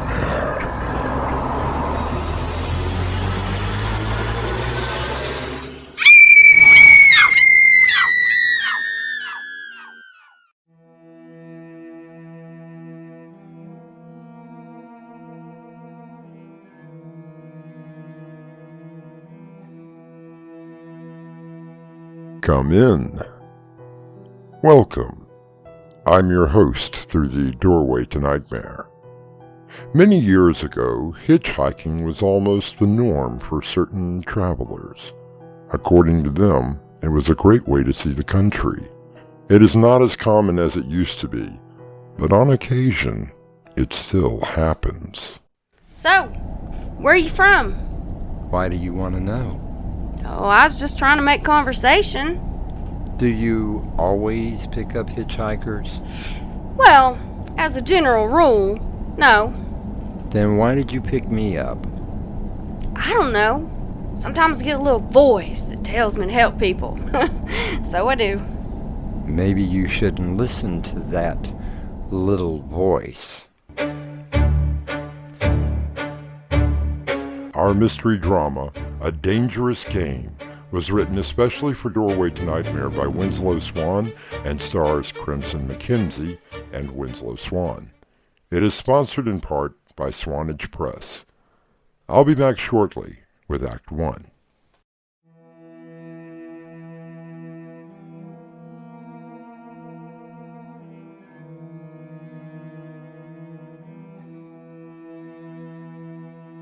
The open road still calls, like a nearly forgotten song of childhood.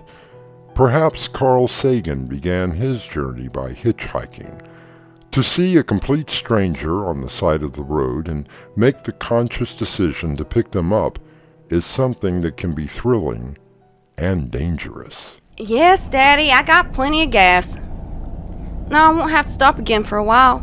How's Uncle David? Well, tell him I'm looking forward to our fishing trip, too.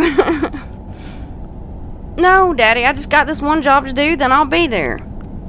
Oh, it shouldn't take more than a day. Okay, Dad. Yes, I'll be careful. Ain't I always? See you and Uncle David on Friday.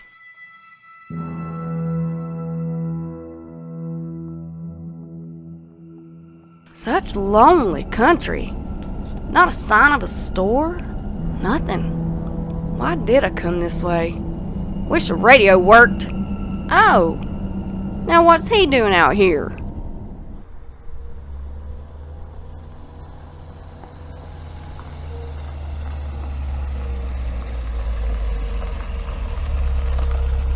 Need a lift? Yes, I do.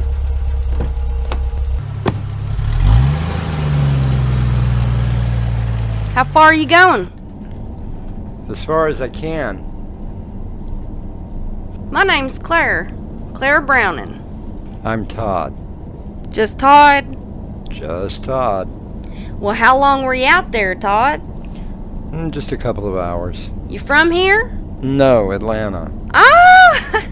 That's where I'm heading back to. My parents live there and I'm on my way to go visit them. What part of Atlanta you from? You sure do play a dangerous game. What you mean? Well, you just picked me up, a complete stranger, and... Not a complete stranger. I know your name's Todd and you come from Atlanta. Well, no, that's only what I told you. How do you know my name isn't Steve from San Diego or Paul from New York? All right, point made. Should have thrown you out now or wait another mile. If you had been smart, you never would have picked me up in the first place. Ooh, very ominous. Did you just get through murdering an entire family? Well, as a matter of fact, yes, I did. I only do that on Tuesdays. Why, Todd, I do believe that I should be driving you to the local police station. You know where it's at? They were a nice family, the Stevens. Picked me up just before the Texas border. But boring? He was an accountant and just went on and on about IRAs and 401k plans and... Well, you had no choice but to kill him. Took care of an accountant, put the rest of the family out to misery. How do you know that I'm not telling you the truth? Because a killer, a real one, never go into the details. Are you sure? I am. Real killer would woo their victims into a false state of security before plunging the knife in.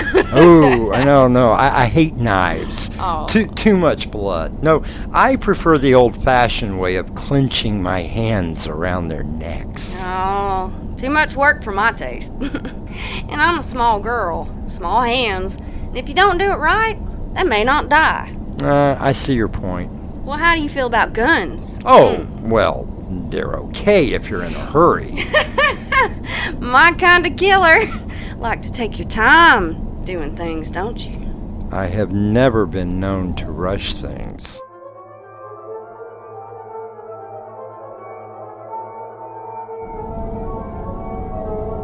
Mind if we stop and get something to eat?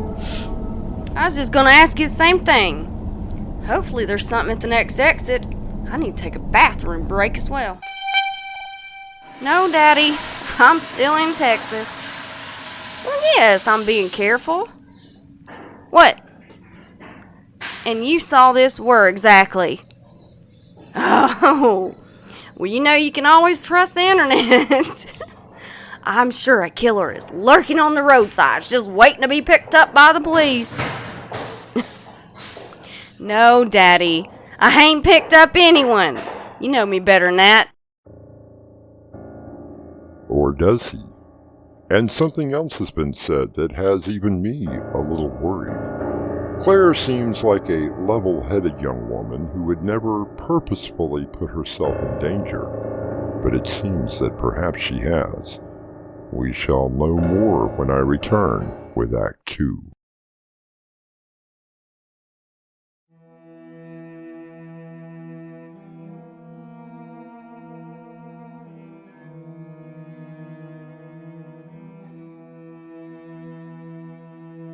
There have been many famous people who have seen the country through the form of transportation known as hitchhiking. There seems to be a sort of freedom that comes with the mystery of meeting someone new. Oh, I wish the dang radio worked. What's wrong with it? Oh, I don't know. I think the fuse blew about 100 miles ago. Dang rental cars. Do you rent a lot of cars? Well, yes, I do. So what do you do for a living? I thought you knew. I'm a serial killer. Is there much money in that? Yes, we did that bit already. No, I really am. Oh, sure. You hitchhiked to all your crime scenes. Ditto.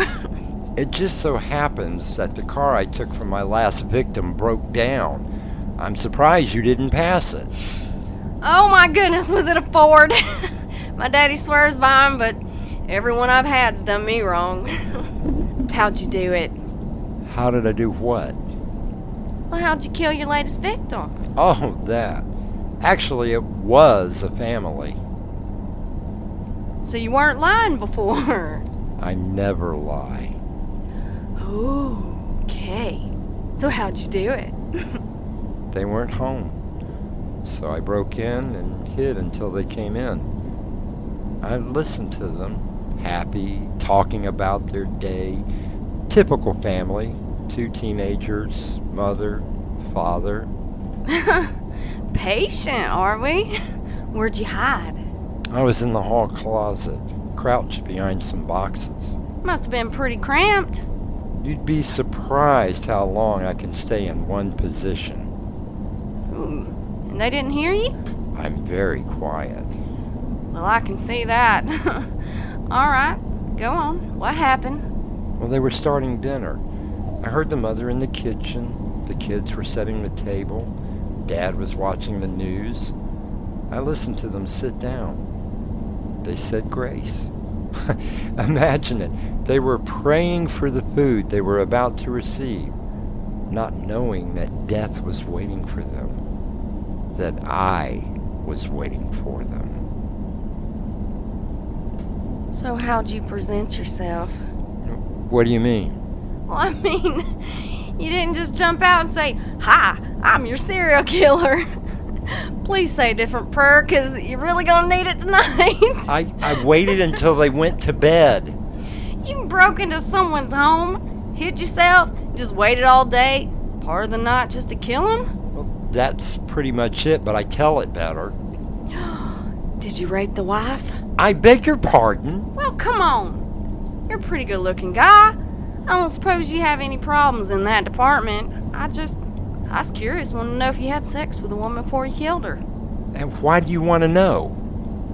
Well, call me Curious Cat. Oh, wait.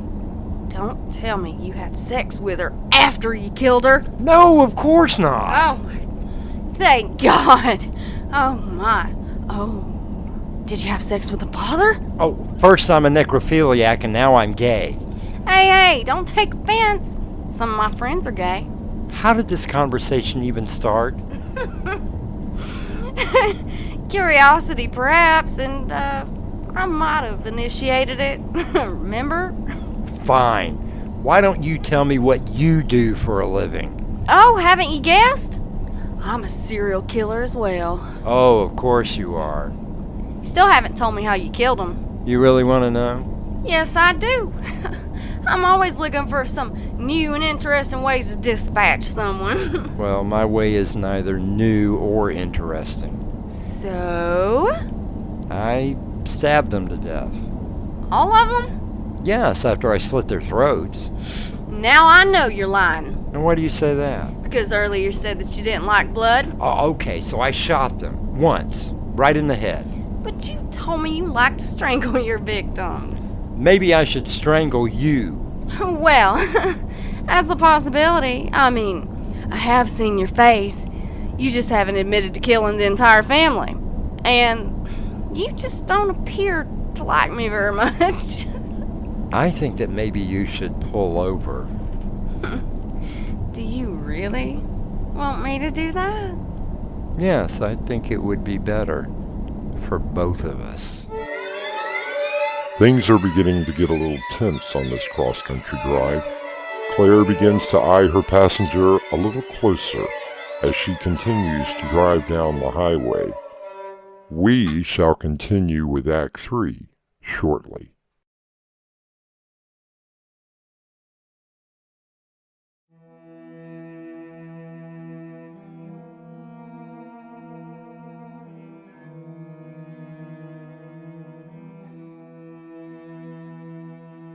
Strong and content I travel the open road. I wonder if Walt Whitman ever met someone like Todd.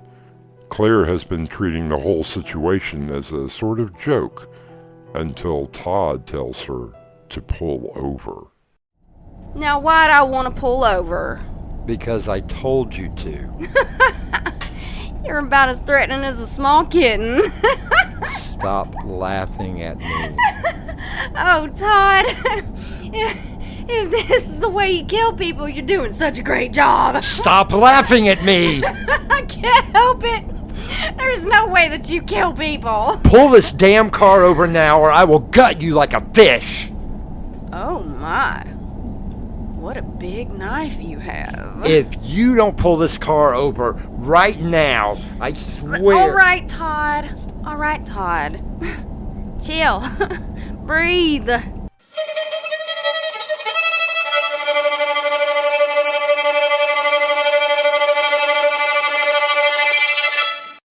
It's really a beautiful night. Give me the keys. Now what you gonna do? I'm going to slice you from your pretty little neck right down to your belly. I'm going to slice you open and let you watch your guts spill out. Wow, that's a little graphic. You gonna use a Chevy key? My daddy would say that'd never work. You're not even scared, are you? Should I be? Yes, you really should be.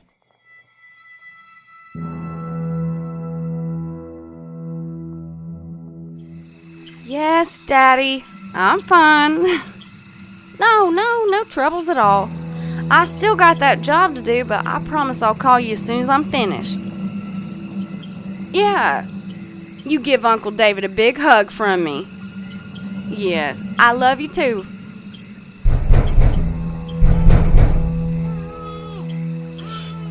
Now Todd, with no last name, quieten down.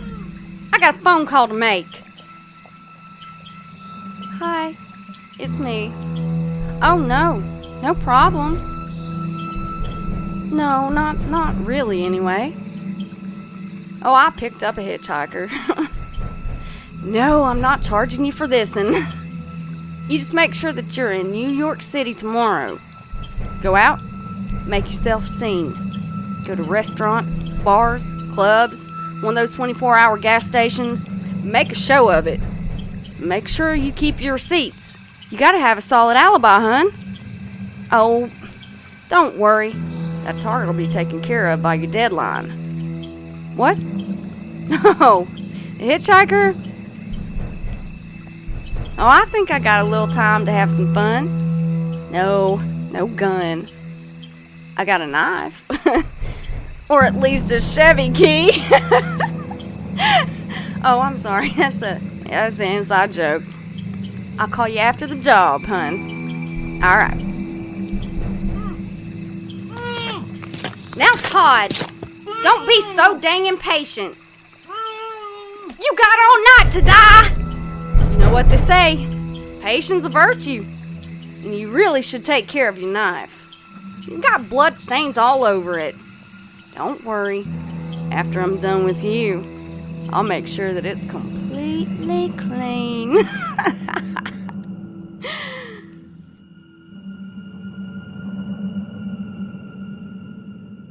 Claire smiles as she brandishes the knife that she has procured from the killer, Todd. She runs a finger along the blade and smiles. I'll be back shortly.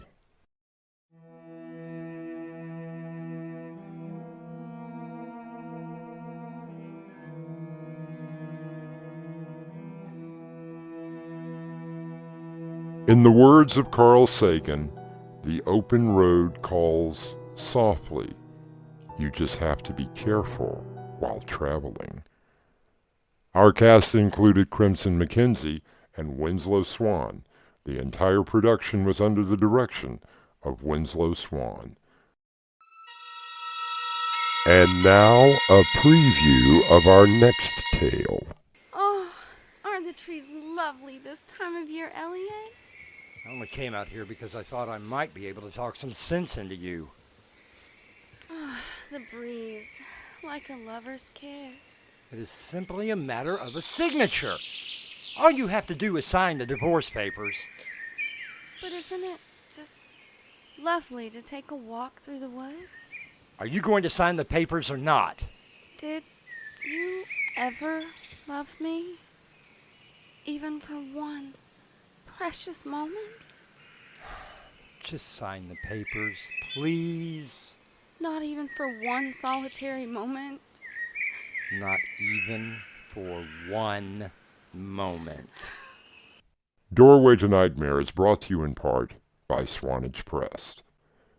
This is your host, inviting you to return with us through the Doorway to Nightmare for another adventure into the world of your terrifying imagination. Until next time, slumber peacefully. Epilogue. The butler did it.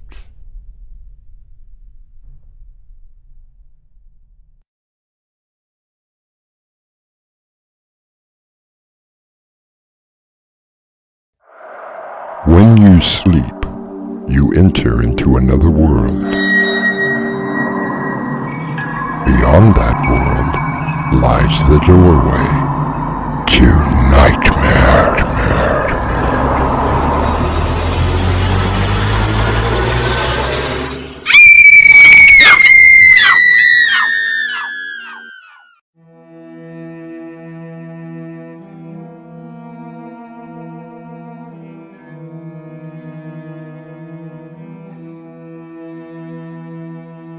Come in.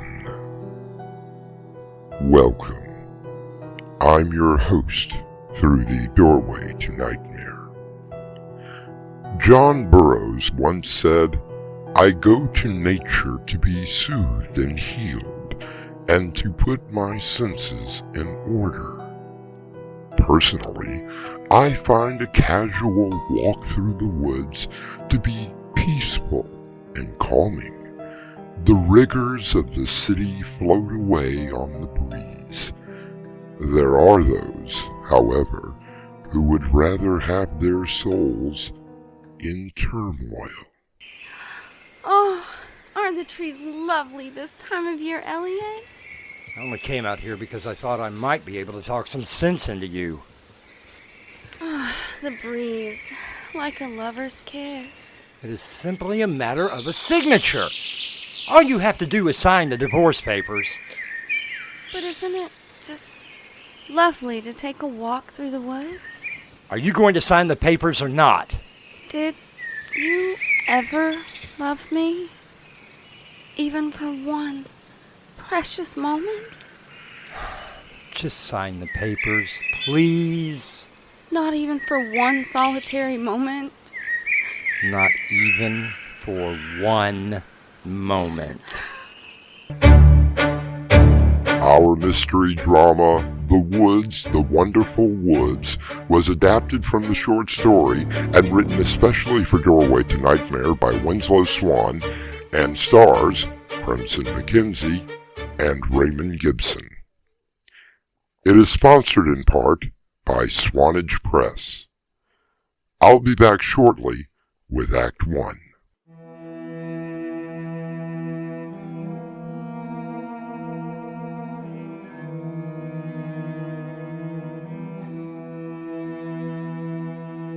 Between every two pines lies another world, wrote John Muir. Yes, a peaceful walk among the forest trees can lift one's spirits up and cleanse the soul. However, Elliot Marshall, successful businessman, has an entirely different reason for being in the wonderful woods. How's the new car? Driving like any custom Aston Martin. Of course, once you buy 3 of them, they pretty much are all the same. Elliot, you are impossible. You love me anyway. Yes, I do. Elliot, how long do you think this will take? Oh, all she has to do is sign the papers. It shouldn't take more than a couple of minutes. But why does she want to meet way out there? It's a pretty secluded spot for just signing divorce papers, don't you think? Beth, you know how she is. Always in the woods, collecting crystals, talking to plants and trees, all that hippie mumbo-jumbo garbage. I never could figure out her fascination with all of that junk. I just don't trust her. I promise, love, everything is going to be all right.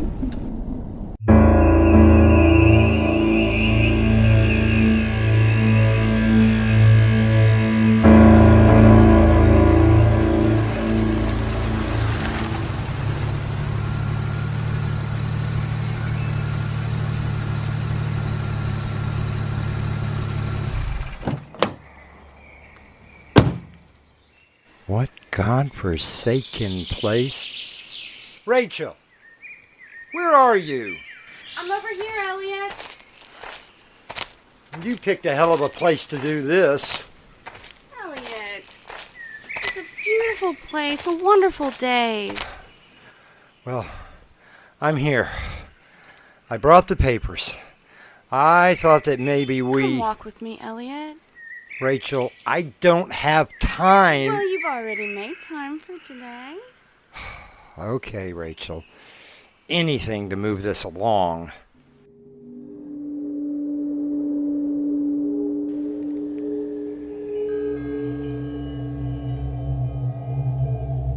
Oh, such a lonely little flower, growing all by itself. No other flowers wanted it, I guess. Damn it, Rachel, you know I hate being out here.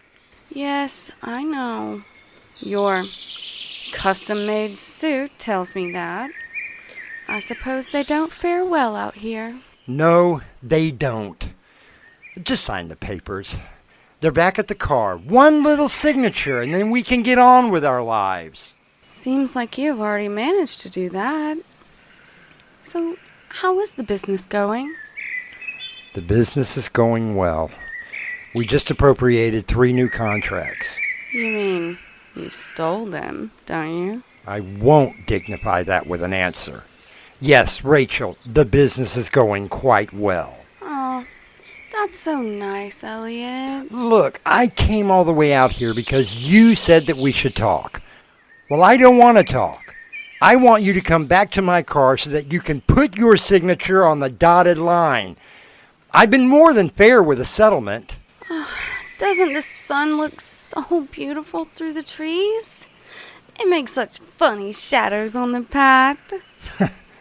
I must admit, you are still good at doing that. What am I good at? Stalling.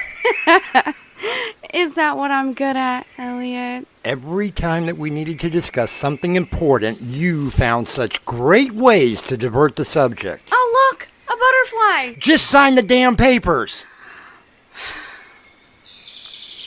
Elliot, did you know that if a person goes missing and they cannot find a body, that after 7 years, the next of kin inherits the estate? Well, now what does that have to do with anything? I think I could wait 7 years. A solar year is 11. Not quite as long as that. I could do that.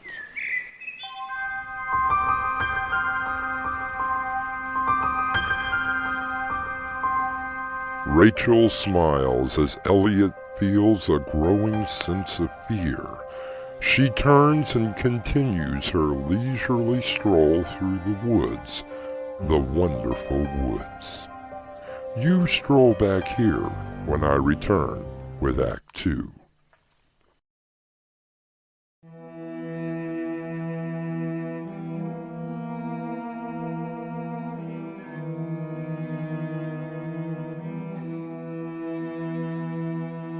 Elliot Marshall has driven out to the woods to meet with his estranged wife, Rachel, to convince her to sign divorce papers.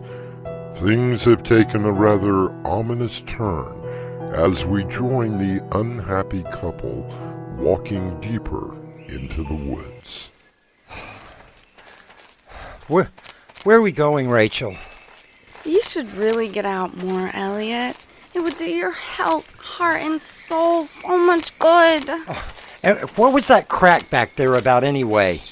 I don't know what you're talking about. There are people who know where I am at, Rachel. Don't think that I didn't take certain precautions. Oh, I'm sure that you did. I'm absolutely positive that you left explicit instructions in the event that you do not return within a reasonable amount of time. I would expect nothing less of you, dear Elliot.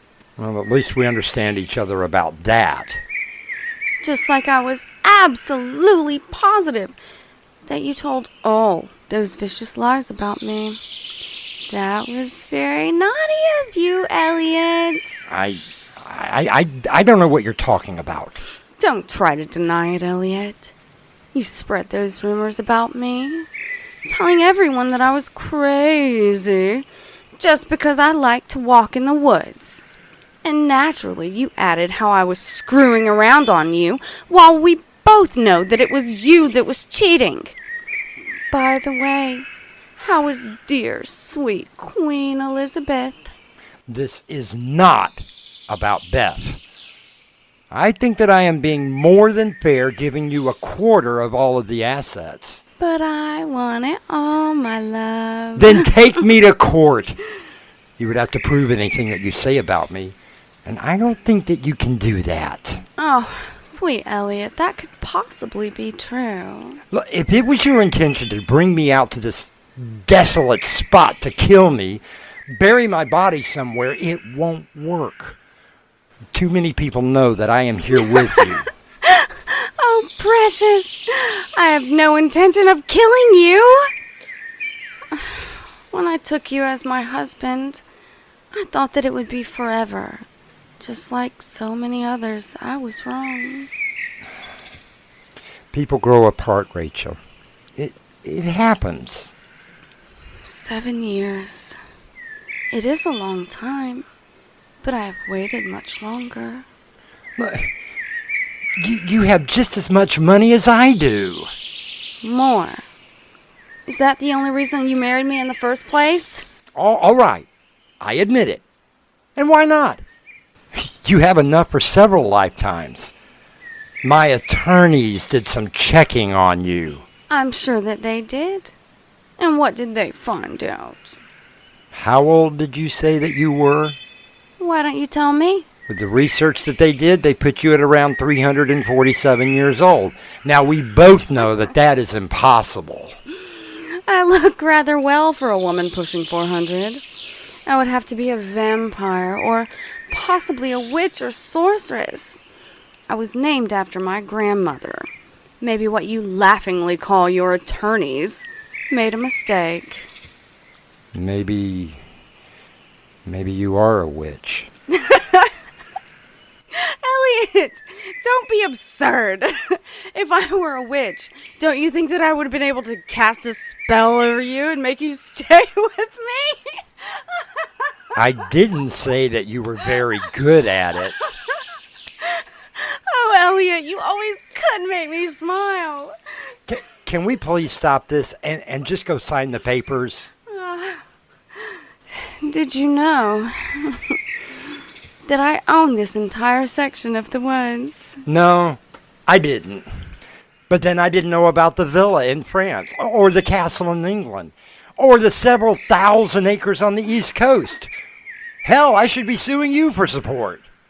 My, you do have very thorough lawyers, don't you? Well, they certainly cost enough. I buy the acreage because I wish to preserve as much of the woods as I can. After all, they give us life on this tiny planet we call Mother Earth. But then, you wouldn't know anything about that. You always thought it was silly of me to walk amongst nature's giants, then to go to one of your cocktail parties and present myself as the proper wife. Those parties help to build the business. Forgive me if I do not share your peculiarities. Loving nature peculiar? What is so peculiar about feeling the cool, soft ground on your bare feet? Or the gentle kiss of the wind on your cheek? The sun just warming your entire body.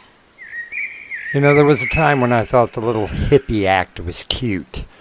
Now, all I want is for you to march yourself back to the car and sign. Not even as long as a solar cycle. Not really any time at all if you think about it. Oh, what the hell are you talking about? Elliot, tell me the truth. Did you ever really love me? Oh. Rachel, I never loved you. Courting you is almost an effort in futility. All the money that I spent on dates nearly drove me into bankruptcy. I had to marry you before I went completely broke. Oh, I do thank you for the startup money for the business. At least you were good for one thing. And when we made love, did you not love me then? I should be given an Academy Award for my performance. You would just lay there like a dead fish. I did all the work in that department. Why do you think that I wanted it to be over as quickly as possible? Oh, God. So, you never really loved me. No, Rachel. I never loved you.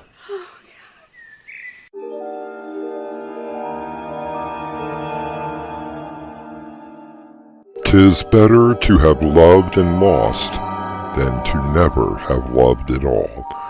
So spoke Sir Alfred Lord Tennyson. But to find out that you were never loved can be the most devastating thing that the human heart can endure. Rachel has just found out that she was never loved by Elliot, and the darkness in her heart is growing. I'll return with Act 3 shortly.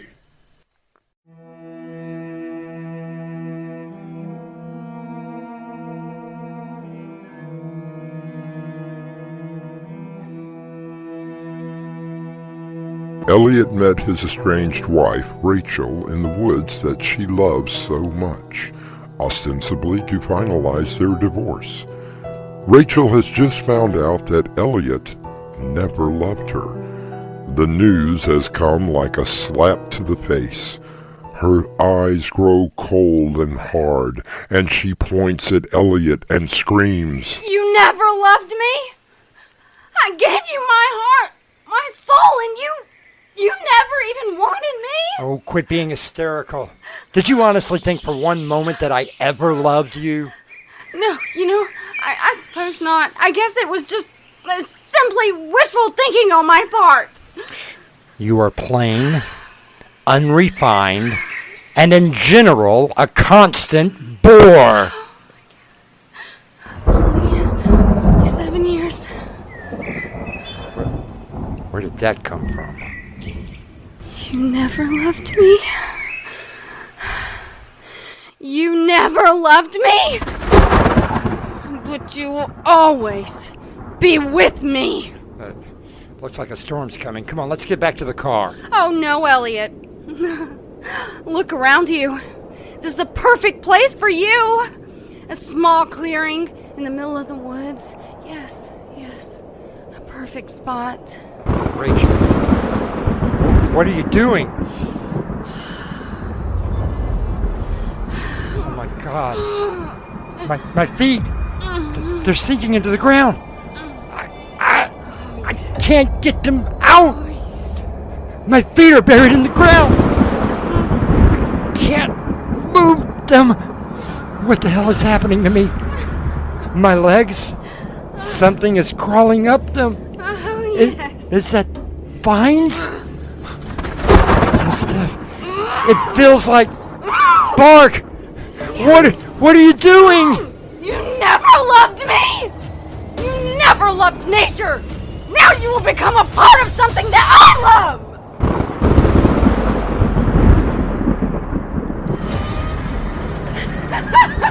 My hands, they're covered in leaves. My God, I'm growing branches.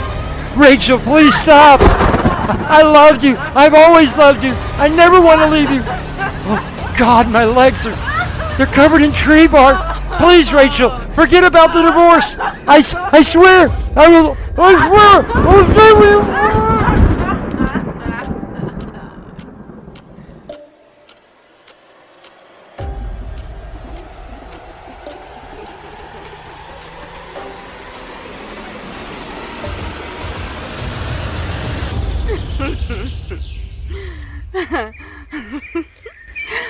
Elliot, can you hear me?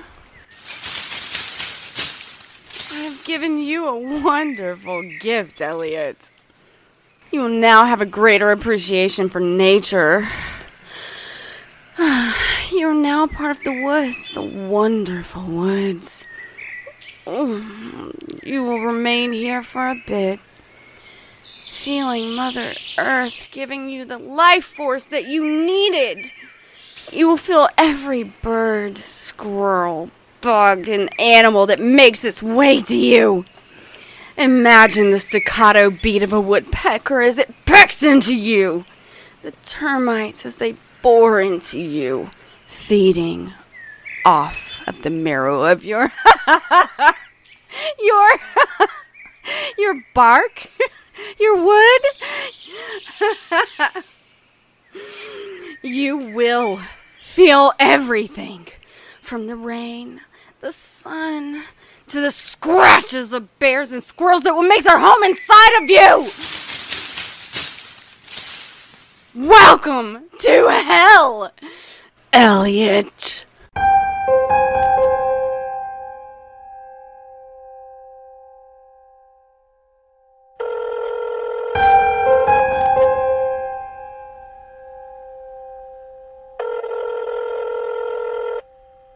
Tree service. How can I help you? Hi, do you do single tree removal? Why, yes, ma'am. Very good. I have just one tree that I wish to be cut down. Well, that ain't gonna be a problem. We can do it tomorrow if that's soon enough. Is it close to your house? Oh no, it's on some property a few miles outside the city.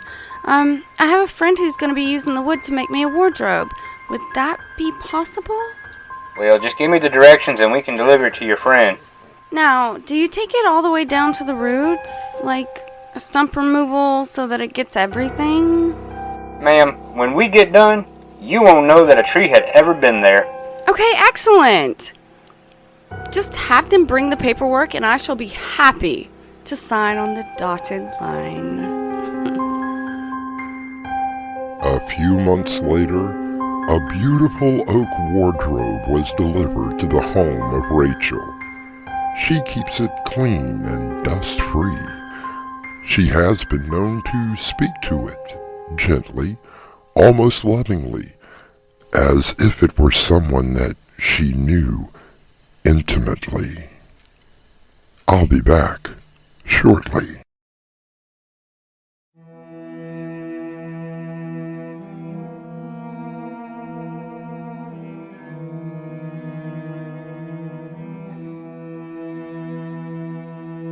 The scientist Carl Sagan once said, "Deep down, at the molecular heart of life, the trees and we are essentially identical." In Elliot's case, it's more true than he could have ever imagined. Our cast included Crimson McKenzie, Raymond Gibson, Patience Adams, and Mark Wheeler. The entire production was under the direction of Winslow Swan.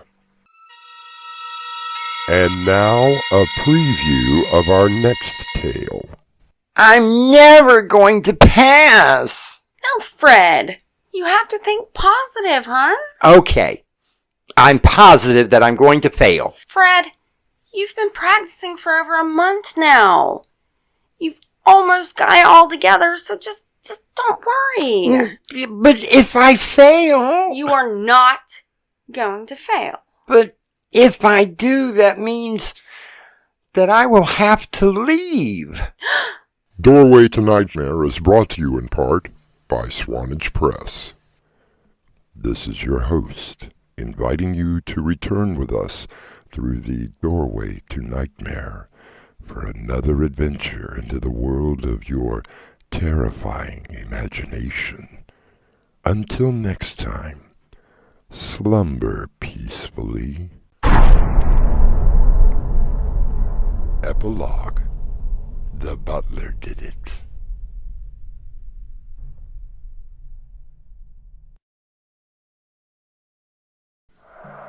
When you sleep, you enter into another world. Beyond that world lies the doorway to nightmare.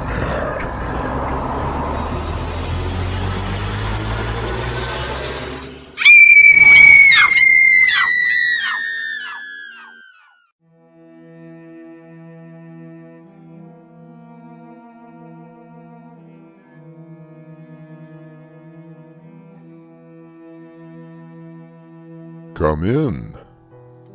Welcome. I'm your host through the Doorway to Nightmare. Have you ever lived in a haunted house? Not the large, creepy mansion that is set at the end of a dimly lit street. Just a regular home.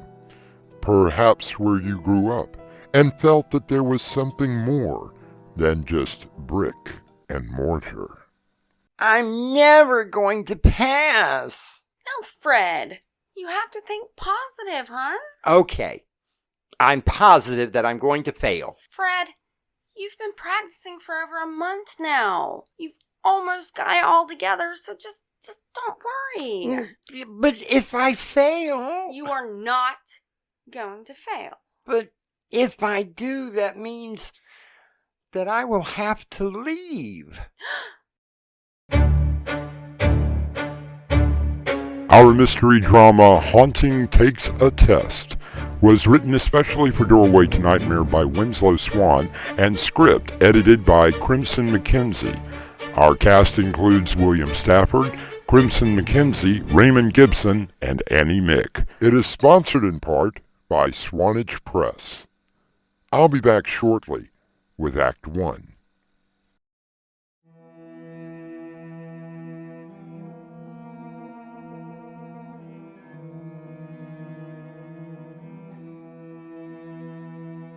Things are not going very well at 134 Willow Lane. Fred, the resident ghost, has a small problem. He is not sure how to approach his friends who invited him to stay, Stan and Dorothy Peters. I suppose you are all wondering why I invited you here tonight. Fred, it's just Dot and me. And I want to thank you all for coming. Fred, I've got things to do. I appreciate the support that all of you have shown me. Fred, get to the point. I need a favor. Well, why didn't you just ask? Well, it's kind of a big thing. So, a big favor as opposed to a little favor? What do you need, Fred? You know how hard I've been trying to be, well, ghostly. You're doing an outstanding job. Not according to the head office. What do you mean? I need you guys to help me be, well, more of a ghost. You're dead. I thought that pretty much qualified you. Oh, no, see, I'm an earthbound ghost. We're supposed to be scary and frightening, you know. All the things that you aren't. Right! Well, Fred, what do you want us to do? How can we help you? What Dot is trying to say is, how can we help you cheat? Well, I was informed that an examiner will be here to test me. And you want us to be more afraid? Oh, That would make me the happiest ghost in the underworld. The only problem is you can't scare your way out of a paper bag. Stan! That's not funny. So when is this examiner supposed to be here? Friday at 7. As in this Friday? Oh, Fred, that's not really gonna work. But why? I can be really scary, I promise. That's the problem. Stan's boss and his wife are supposed to be here having dinner that night. And the last thing I need is for Mr. Carson and his wife to see you. Oh, but they won't be able to see me, remember? Only the residents can see me, and that would be you guys. Yes, but they can hear all those tricks of yours. Well, maybe we can get around that. I have an idea. Why don't we entertain on the patio? A barbecue? Sure. That way Fred has the house for the spooky stuff, and when he needs us, he could just give out a dog howl. That's great, Mrs. Peters. Then you can come in, act all scared, and I will be certified as a real ghost. Why do I think that this is a bad idea?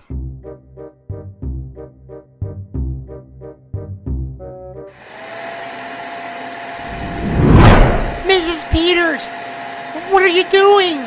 I'm just cleaning up a little for our guests. But the examiner thinks I live in a run-down haunted house. Fred, I can put up with a lot of things, but a filthy house I will not have. Just a little dust. No! Not even a cobweb? Absolutely not. Now, don't worry. Stan and I can act properly scared at the right time. Then why am I so nervous? There's no need to be. You've got all your ghostly tricks worked up, right? Yes. And if you need us, you just let out a dog howl. Now just stop worrying. Everything is gonna be fine. Is this 134 Willow Lane? Why, yes it is. This is the home that houses Frederick Washington Davis? Yes. Who are you? I'm Digger Dale. I'm the examiner. Oh, but I thought you weren't supposed to be here till this evening. Yes. Well, I had a cancellation, so I chose the road death traveled. Okay, well, Fred's around here somewhere. If you don't mind me saying, you don't look deathly afraid. What? Oh, well, since it's still daylight, I'm okay. It's the nighttime that the ghost gets really active. Is that so? Oh, yes. Stan, that's my husband. And I usually sleep under the bed.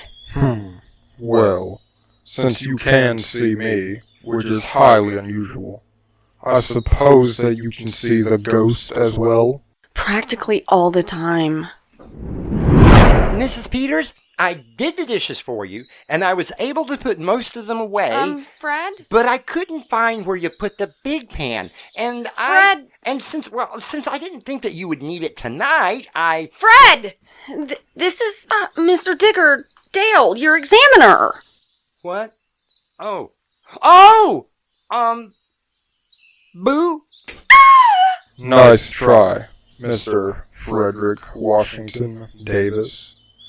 I don't think I have to see anymore. Oh, but please, I can really be scary. I can. I think that you will require more training. Fred, what does that mean? It means that I failed the test.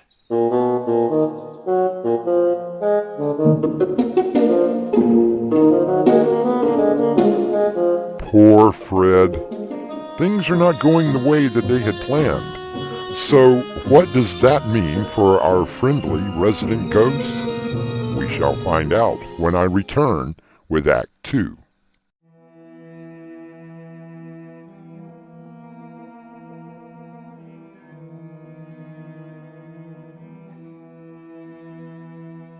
Frederick Washington Davis has failed to impress Digger Dale, the examiner who dropped in to test Fred. Dorothy is now talking to Stan about what to do. So this ghost named Digger just showed up 4 hours early? That's right. He saw that I wasn't afraid of Fred, and of course it didn't help matters that Fred had just did the dishes. Don't tell me he was wearing your little red apron. Of course he was. You know he doesn't like to get his ectoplasm wet. I could just see it. Sorry I wasn't here. Stan, it's not funny. If Fred doesn't pass this test, the examiner said something about more training. And from what Fred told me, he'd have to leave and go to some boot camp, and I don't know if he'll come back. It might do him some good. For 50 years. 50 years of boot camp? Okay. So what do you propose to do?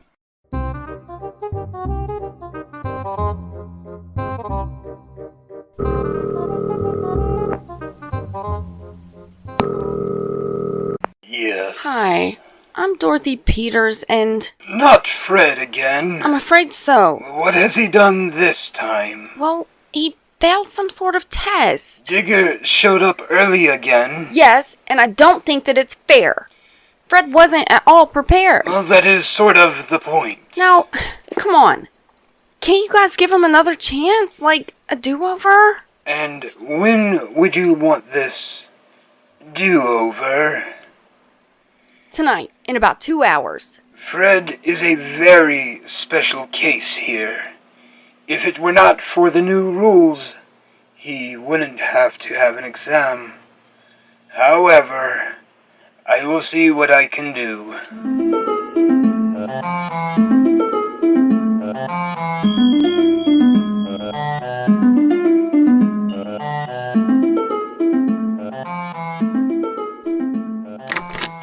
Mr. Carson. Mr. Carson, won't you come in? Why, thank you, Stan. This is my wife, Millie. Very pleased to meet you. Let me introduce... Wait, I can feel the presence of an unknown. Is she talking about me? Yes, yes! There are restless spirits here. Millie, will you knock it off? Forgive my wife, Stan. She sees ghosts everywhere we go. But I'm not restless. This is my wife, Dorothy. A pleasure. Well, we were going to have a little barbecue on the patio up back, if that suits you. The spirits from the other side are calling to me. Oh, brother. They want to be set free, to join their brothers and sisters on the other side. Maybe she should go to the other side of the door. Fred, behave. I beg your pardon? She said, be safe. There's a loose board that I haven't been able to fix yet. Would you both like a drink? Oh, that would be splendid. 2 bourbons on the rocks. Stan, I'll get the drinks. You want to show our guests to the patio? No, we should stay in here. The spirits are gathering and will show themselves. I will lead them to the white light. This girl is cracked. Millie, for the 100th time, will you please pipe down? They are here. They are here. Better make that a double for me and a cold compress for her. Can Mrs. Carson see Fred? Or are there other spirits floating about that Stan and Dot know nothing about? Perhaps we shall see when I return with Act 3.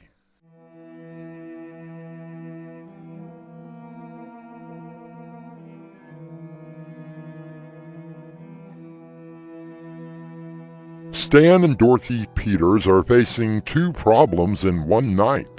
Digger, the examiner for Fred, is supposed to be arriving at any minute.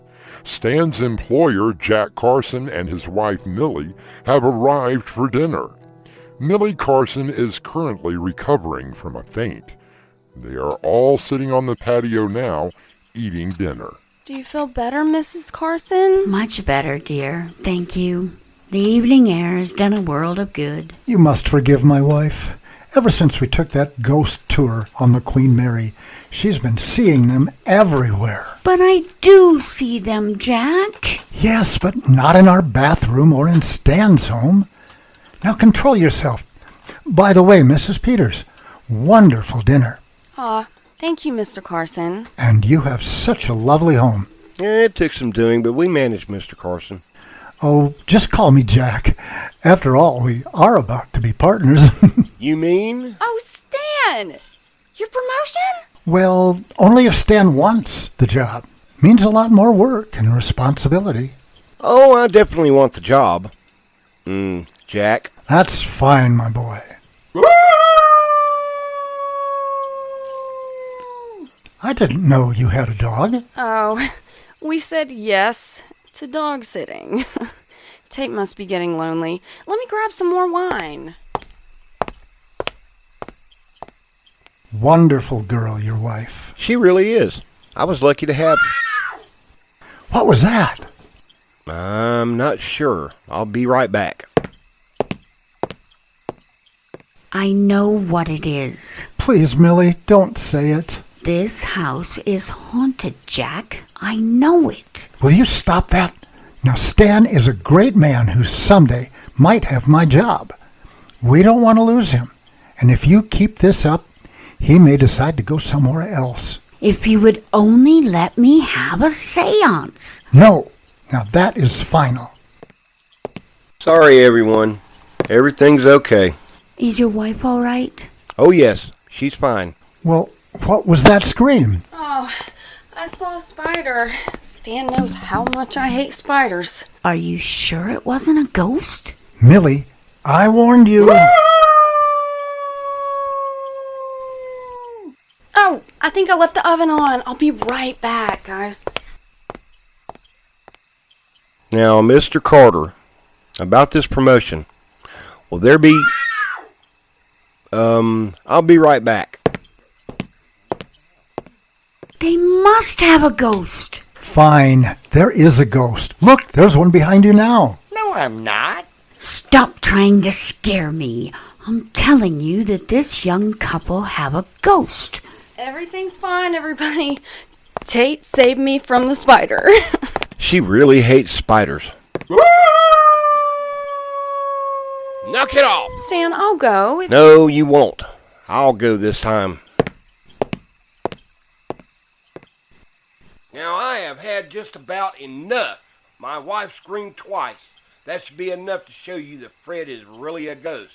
Are you happy? Sorry about that. Did you say something about a ghost? Uh-oh.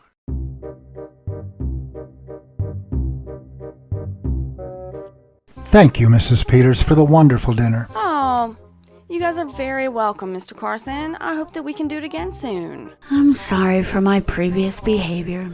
I hope that you will forgive me. Nothing to forgive. See you Monday, Mr. District Manager. I am so glad that is over. Me too. All right, Fred. I'm sorry I lost my cool. It's okay, Stan. Digger was impressed that you had lasted this long with a ghost, so he passed me. So you're here to stay? Did you have any doubts? Only several hundred. Oh, Stan. You have a promotion. We have our home. And you have me. Don't rub it in. Stan and Dorothy watch as Fred smiles before fading away into the ether. They hug and kiss each other before grabbing one last drink and heading off to bed. I shall return shortly.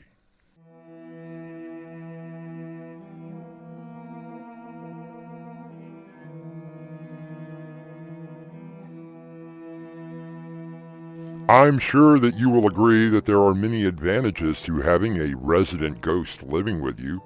One advantage that I can think of is that you are never truly alone.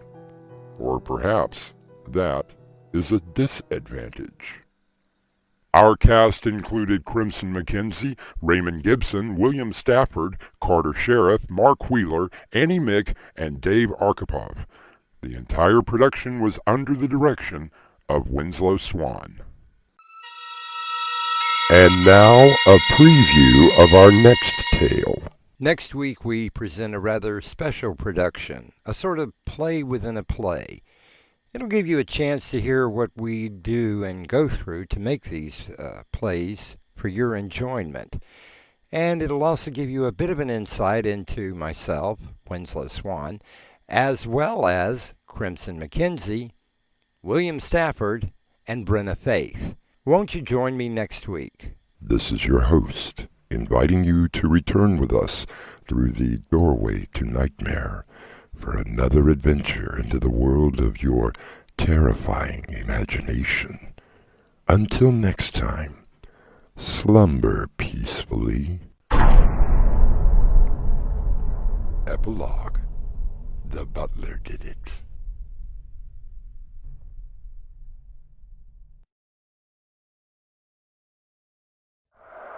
When you sleep, you enter into another world.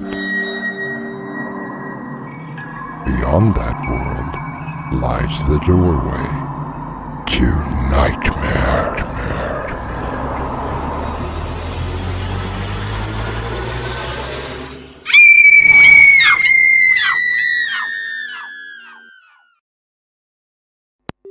Okay, so we start with a standard theme, going to opening theme music, and then the host, he'll come in later and do those tracks. In the meantime, is everybody here? Ready for my close-up, Mr. DeVille? Yes, Swan, we're here. Where's Crimson? Well?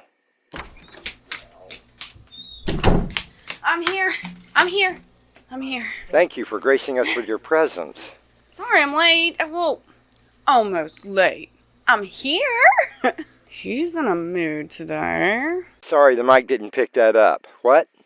I said we're all here today. Thank you. Okay, I hope everyone has actually read the script. Got me playing a cop again, I see. It's called typecasting, deal. Yeah, very funny. I have a question. Yes? So, do you want me to sound klutzy, or should I be older or younger? Just do the best you can. If I want you to redo something, that won't be a problem.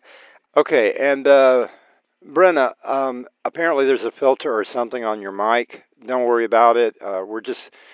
This is like a first take anyway, so just do the best you can and I'll fix it in post. I would like to try to get through at least one play with everyone in the same room. Sure, okay. Okay, beginning with Act 1. No kidding. It's Crimson and William. Let me get the ambient sound going. And action. Dr. Young, I am well aware of my duties. It's a priceless collection.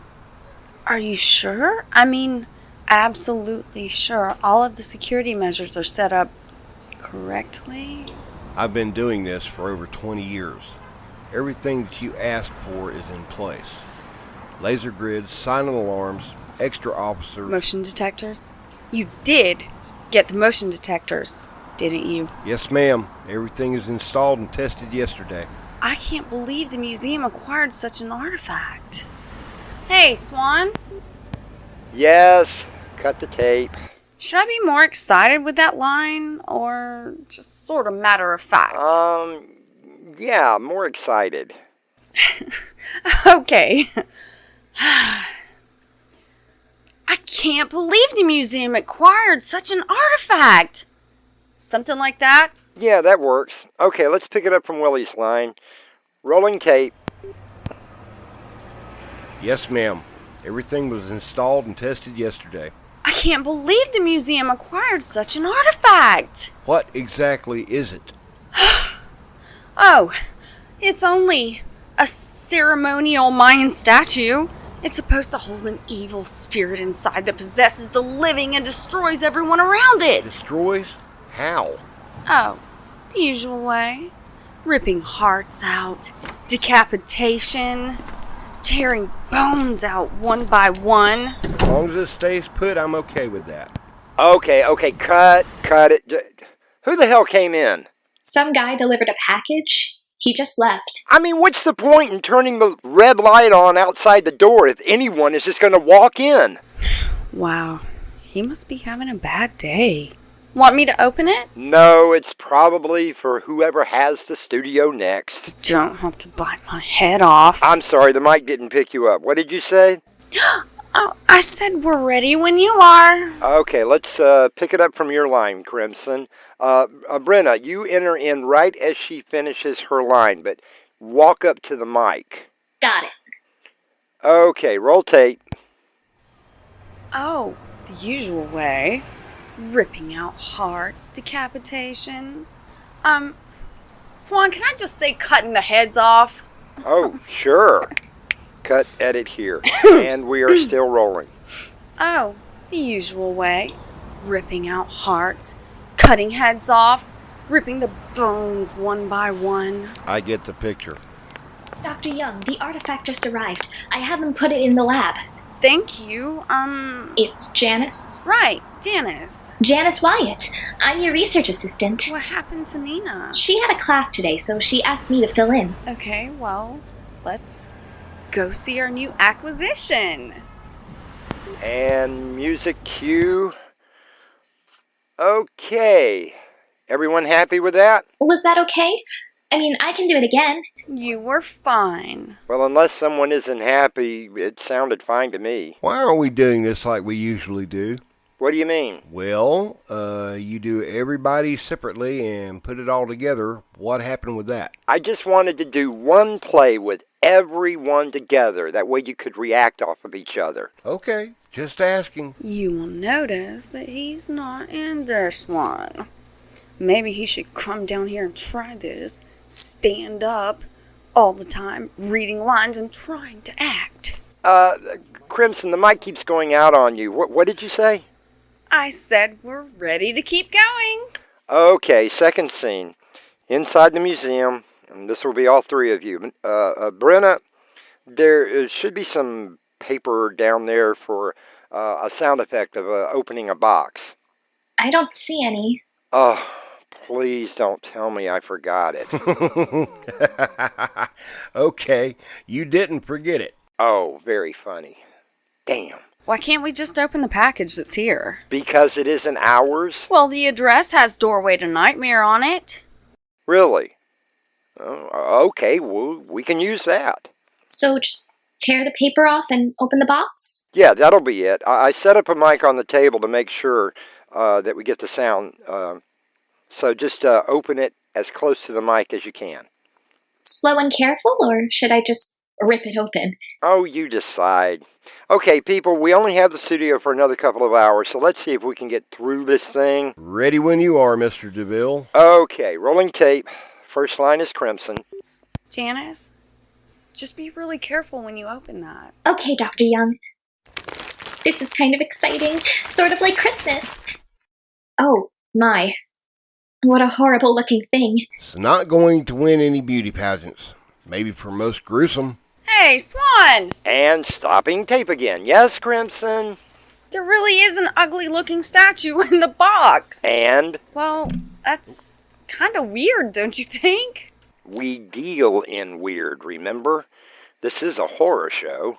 I think what Miss Mackenzie is trying to say is that it's kind of a peculiar coincidence that we're doing a play about a possessed statue and there's a statue that gets delivered. Kind of gives me chills. I mean, look at that thing. Swan, can we just put this thing somewhere? Like, out of sight? It's probably a gift from a fan. Yeah, Crimson, just put it anywhere. I'll put it behind the sound screen. Oh, crap. What happened? There was some kind of pendant hanging on it. When I put the statue down, the pendant fell off. As long as I don't have to look at it. Here. Okay, if everyone is happy and relaxed, can we get back to the play now? Whatever, Your Highness. Crimson, I may have to come down there and change that mic out. I'm still not picking you up. Ready when you are. Okay, let's just pick it up from Willie's line, Miss Gruesome, and rolling tape. It's not going to win any beauty pageants. Maybe for Miss Gruesome. There seems to be some kind of parchment with it. Be careful. Let me see. It's in Mayan. What does it say? Sorry, my Mayan is a little rusty. Swan, I thought she was an expert. And? Well, shouldn't my character be able to translate it, at least? Okay, so skip a couple of lines and see what it says. Don't you know your own script? Well, it's not my script. Really? But I thought you wrote all the scripts. This was sent to me by a dedicated fan that asked me to try and do something with it. He said he would love to hear it for our Doorway to Nightmare series. I just didn't have time to give it to you to edit. You mean you let someone else write a script for a change? Well, I read it and thought it might be okay. Well, who wrote it? I mean, there isn't a name on the first page. Oh, that's funny. I could have sworn. Hey, I think it's pretty cool so far. Let's keep going. Yeah, we'll keep going. Roll tape. But what about the Mayan line? Oh, Crimson, just wing it. Like to see you wing it. That stupid Mike. What did you say? I said maybe I could sing it. Can we get rolling now, please? Let me see that. According to this, the statue is a portal to the underworld?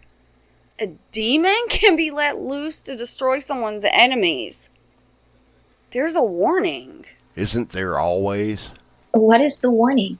The amulet that the statue wears is the only way to keep the demon at bay.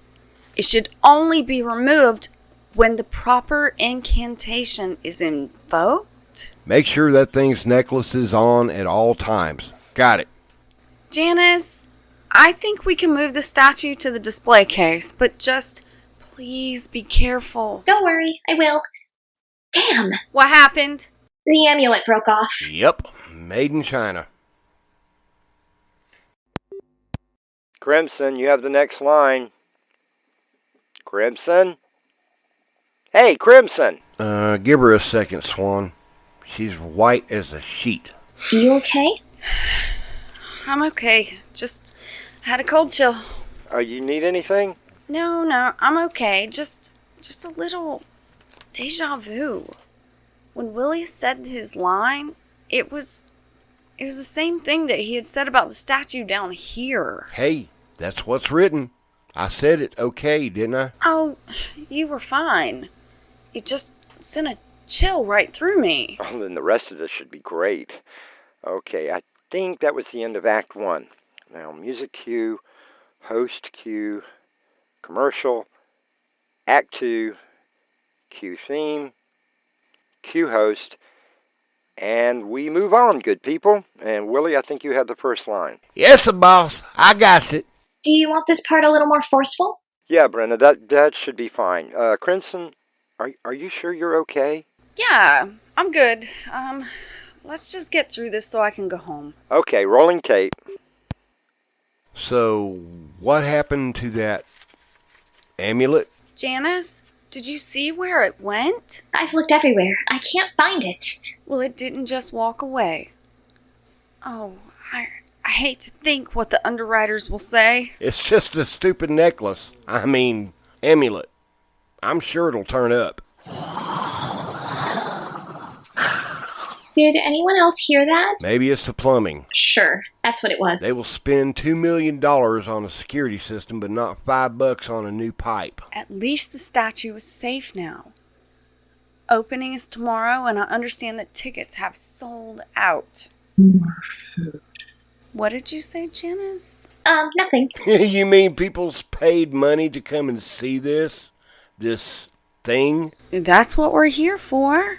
To display these artifacts in the interest of...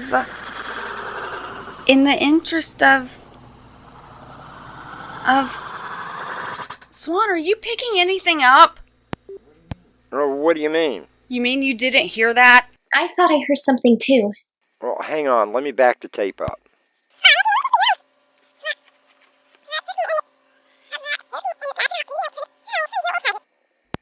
That's what we're here for. To display these artifacts in the interest of...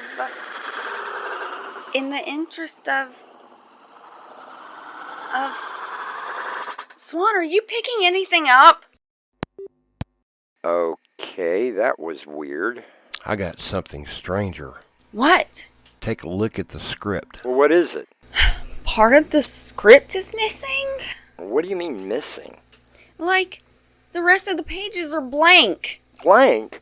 But that's crazy. Oh, you're right. Okay, what's going on? The script was complete this morning. I swear it. Do you remember what happens? We all died in the end. You never see it coming. Not now, Willie. Swan! What happens in the script? Honestly, I don't know. What do you mean you don't know? Well, I only read up until where you just stopped. I thought I would kind of discover it with you guys. I had a few alternates in mind. Brenna? You okay? Hey, Swan. What's going on? Well, maybe we can just ad-lib something. Swan? Something's wrong with Brenna. You will all die. Holy... Hey, what's going on down there? You have released me. What the hell are you doing? Willie! Are you okay? Damn. Girl's got a heck of a right cross. You will all die. Swan, get your ass down here now! Get out. Everybody, get out of here now! Come on, Willie, let's get out of here. There is no escape. Get the door open! I'm trying! It won't open! I don't want to hit... Ugh. Willie! Oh my god. Brenna, stay away from me. His heart was delicious. How does yours taste? It tastes bad. Really salty. No, stay away. Swan! Do something! No! No! No!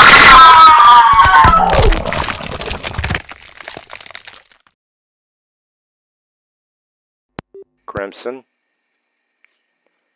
Willie? Brenna? I'll be with you in a moment. Oh, crap. Hello. Yeah, I need help. Yes. 832 Peachtree Place, Suite 7. Yes, the recording studio. I need an ambulance. Cops. The hell, the National Guard. They're... You look very, very tasty.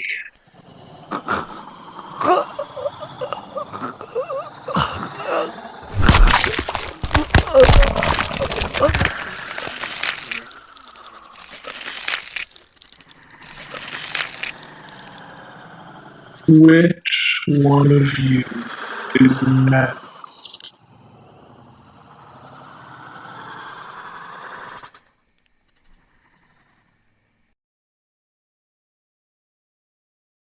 Our mystery drama studio was written especially for Doorway to Nightmare by Winslow Swan and edited by Crimson McKenzie. Our cast included Crimson McKenzie, William Stafford, Brenna Faith, and Winslow Swan. The entire production was... hey, you're not supposed to be in here. Oh, God. No! No! God!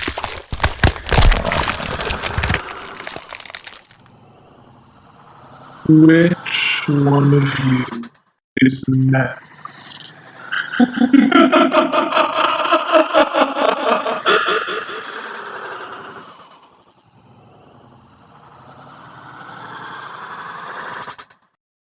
Hey guys, it's Crimson. If you enjoy these, please hit that like button and share with your friends. When you sleep, you enter into another world. Beyond that world lies the doorway to nightmare.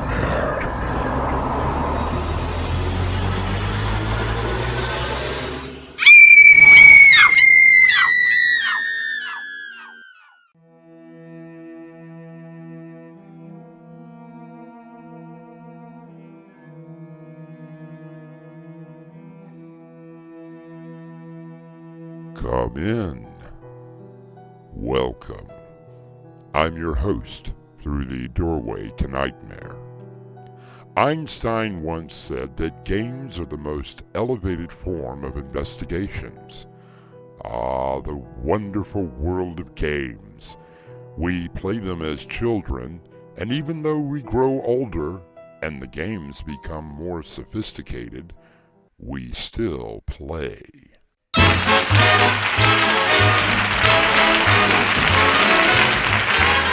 And welcome back. Now, Miss Chalmers, you have reached the all-important decision round. Are you nervous? I don't want to play anymore.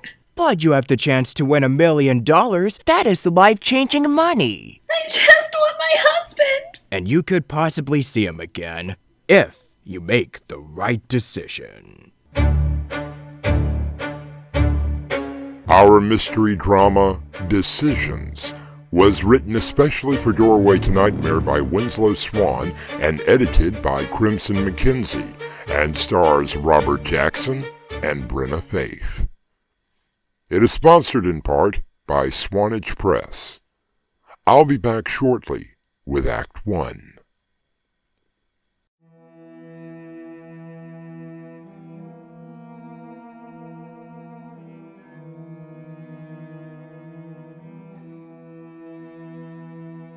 Game shows have been around since the golden age of radio.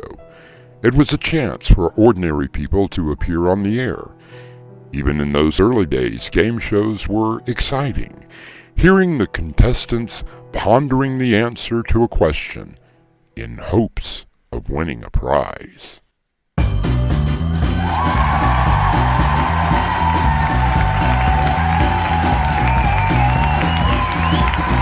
Welcome to America's newest game sensation. It's your decision. And now, here's your decision maker, Eddie Devlin. Welcome back to It's Your Decision. Now tonight is a very special night here on the show. Yes, now many of you know our returning champion who has netted over $100,000 in cash and prizes. Now, for the bad news. Unfortunately, he will not be returning with us tonight. It seems that he was killed in a car accident just last night. Aww. Yes, and of course, all of us here send his family our deepest condolences. Now, as the old adage says, the show must go on. So, Peter, introduce us to our newest contestant. She is a stay-at-home mother of 3. Please welcome Marcia Chalmers. Welcome, Marcia, to It's Your Decision. Thank you. Are you nervous? Just a little. Nothing to be nervous about. Now tell us a little about yourself. There really isn't much to tell. I'm raising 3 wonderful boys, ages 6, 9, and 10. Must be a big job. It can be, yes. Well, I'm sure that your husband helps out. Oh, we're divorced. But still, he does give you child support, right? I tried getting a hold of him yesterday when I got the call from you guys. No one knows where he is at. Now, audience, he isn't here to defend himself. Yet. Well, let's just put that out of your mind right now and play It's Your Decision! Now, you were briefed on the rules, right? Well, sort of. Very good. So your first decision for $1,000 is pretty easy. On our stage are 2 boxes. All you have to do is choose one. Now wait, one of the boxes contains something that you are deathly afraid. Your decision, do you choose a box, or do you take this crisp, new $10 bill? No matter what your decision, you will continue on with the game. What Marcia doesn't know is that both boxes are filled with deadly spiders. So Marcia, what is your decision? I guess I will take a box. Just remember that it was your decision. Now, as you can see, the boxes are inside our glass chamber. Once you go in, no matter what is in the box that you choose, you must stand there for 30 seconds to win the money. And we have no idea what could be in the boxes. Aren't we devils here? Okay now, Peter has revealed to the television audience what you could be facing. Now, the lovely Alicia will help you go into the isolation booth. There we go. Can you hear me, Marcia? Yes, I can. Very good. Now just open one of the boxes. I guess I'll open... Oh God! Let me out of here! Please help me! 30 seconds, Mrs. Chalmers. Only 30 seconds. Get me out now! Oh God! They're crawling towards me! Help! Help! Not much longer now, Mrs. Chalmers. Only 10 seconds to go. I don't care about the money. Get me out of here! Okay, get her out. Congratulations! You son of a... And here's your $1,000 cash. And as a bonus, you faced your biggest fear. Well, I guess that I did. Now, Marcia, you have the chance to win 10 times the amount that you have now. $10,000. Think of what you could do with that kind of money. And all you have to do is make a decision. Are you game?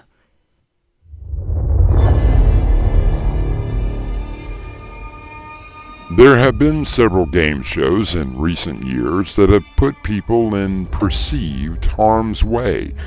According to the producers of these shows, no one is in any danger. I'll be back shortly with Act 2.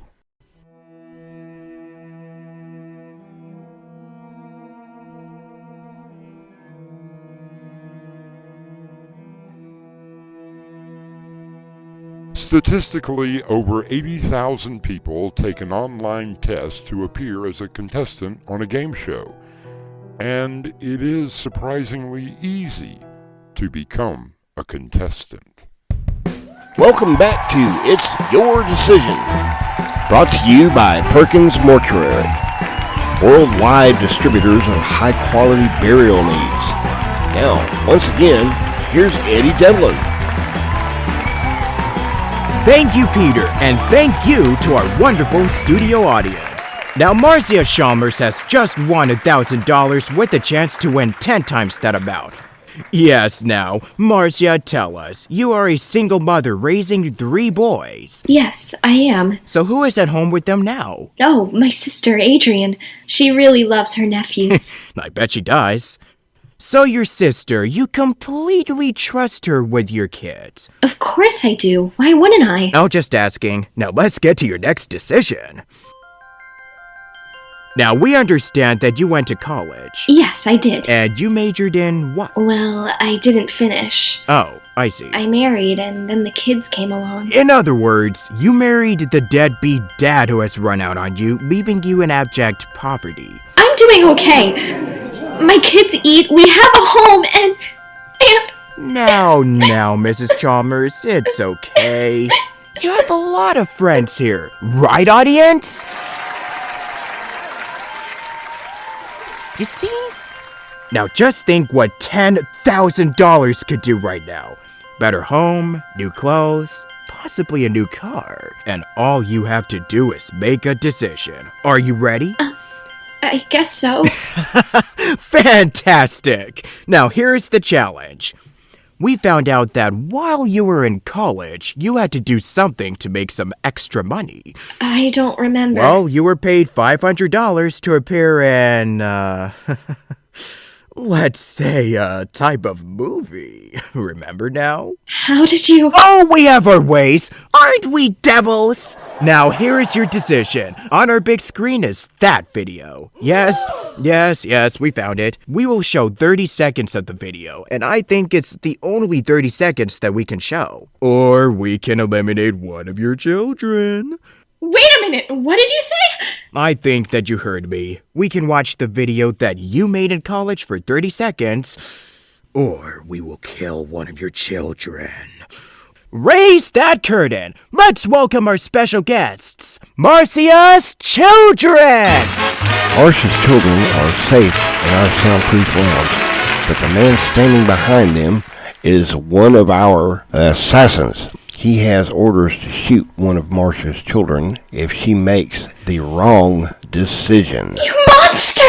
It's your decision, Mrs. Chalmers. Simply press the play button on the podium in front of you or watch one of your children die. Please don't do this. I want to go home. It's a little late for that. Now choose. Oh, God.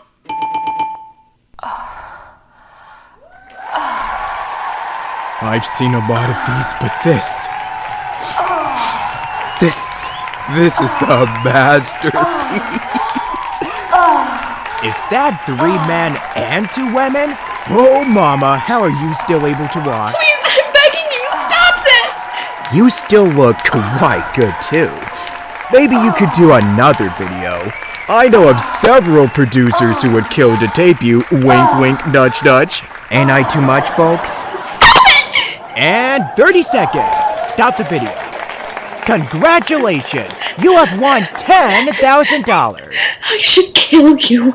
You just may get your chance, because it is time for your final decision. I just want to take my kids and go home. Oh, but would you give up the chance for $10 billion and perhaps a little revenge? What are you talking about?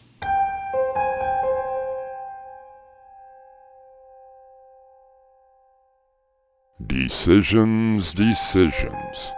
We all make them every day of our lives.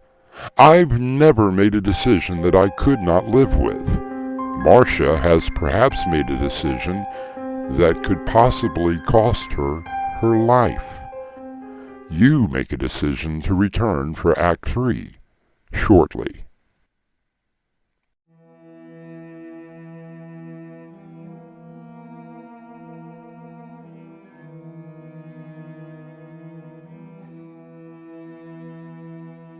On almost any given night of the week, you can turn to any station and see a game show. From quiz shows to programs of skill, there has been a resurgence in this form of entertainment. And now, once again, your host of It's Your Decision, Eddie Devlin. Thank you, Peter Lawson. Now Marcia Chalmers, loving mother of 3, has just won $10,000. Our enforcer has joined us on stage. He's big. It's scary.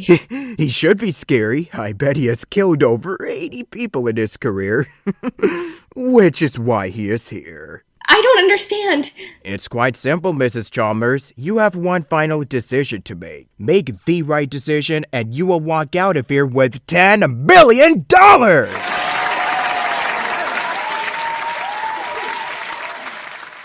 I want to go home. And you will, after you play one final round. But first, we have a little information that may help you with your decision. Lower the big screen.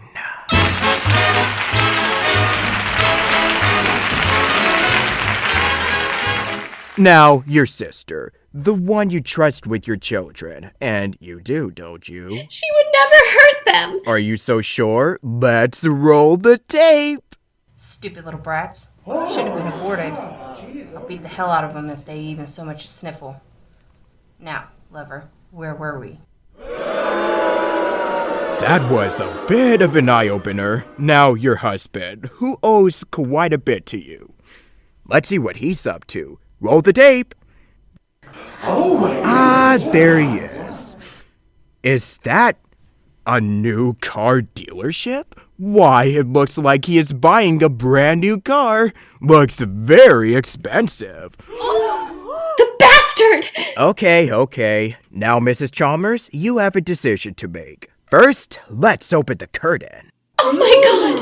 Yes, Mrs. Chalmers, your sister and your ex-husband. As you can see, they are tied very securely. Their mouths have been gagged. It seems that your sister has a strong pair of lungs, and the words that came out of your husband's mouth, wow! Good thing your censors didn't hear. What are they tied to? That is the most exciting part. Surely you recognize the guillotine? Oh my god, no! Oh yes, Mrs. Chalmers. On the podium are 2 buttons, one for each of them. For $10 million, which one do you choose? Don't worry, it's over very quickly. I can't! Maybe we can make the decision easier. Let's roll the tape! Oh god! That's not them, it's some sort of a trick! That's right, Marcia. Your husband and your sister were seeing each other behind your back. No trickery here. Your husband was cheating on you with your own sister. Oh, and watch this part, my personal favorite. Whoa, I didn't think a person could get in that position. So, Here's your decision. Which one, your sister or your husband, would you like to see beheaded? With the simple press of a button, one of them is eliminated and you are $10 million richer. I can't! Let's make it even easier.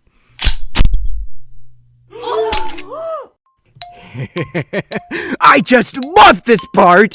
Okay, if you don't make the decision within 1 minute, Guido is not only going to kill all of your children, but you as well. Think it over, but not for too long. The clock is ticking!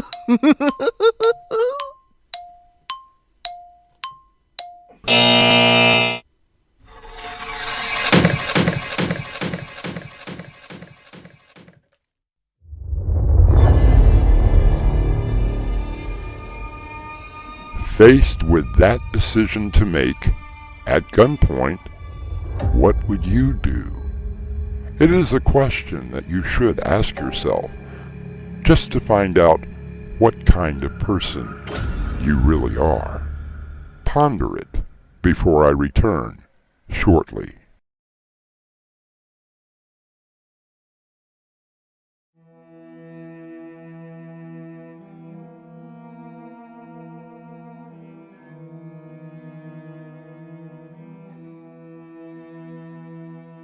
I am sure that many will not like the ending to our story, that it leaves you hanging. But don't you agree that all decisions leave something hanging in the balance? Our cast included Robert Jackson, Brenna Faith, William Stafford, and Ashley Harrison. The entire production was under the direction of Winslow Swan. And now, a preview of our next tale. I know that it was you! Lady, I'm just a cab driver. Admit it! It was you! I don't even know what you're talking about. Maybe you will remember this? Hey, lady, put that knife down. I'll give you anything you want. How about your life? Doorway to Nightmare is brought to you in part by Swanage Press. Hi, it's Crimson. If you enjoy these plays, please hit that like button. That way we know. Don't forget to subscribe and share it with all your friends. This is your host, inviting you to return with us through the Doorway to Nightmare for another adventure into the world of your terrifying imagination. Until next time, slumber peacefully. Epilogue. The butler did it.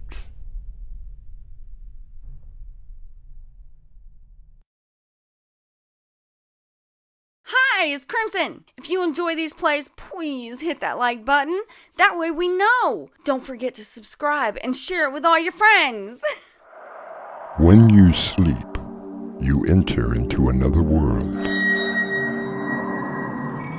Beyond that world lies the doorway to nightmare.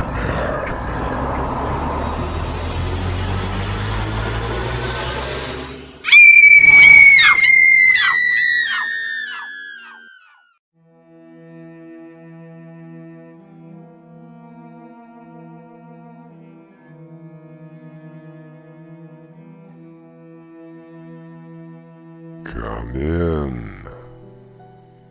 Welcome. I'm your host through the Doorway to Nightmare. We are what we are because we have been what we have been. And what is needed for solving the problems of human life and motives is not moral estimates, but more knowledge. According to the father of modern psychology, Sigmund Freud. But I have often wondered, who does the psychologist talk to when they need guidance? I know that it was you! Lady, I'm just a cab driver. Admit it! It was you! I don't even know what you're talking about. Maybe you will remember this? Hey, lady, Put that knife down. I'll give you anything you want. How about your life? Our mystery drama, Rampage, was written especially for Doorway to Nightmare by Winslow Swan and Crimson McKenzie, and stars Raven Adams and Crimson McKenzie. It is sponsored in part by Swanage Press. I'll be back shortly with Act 1.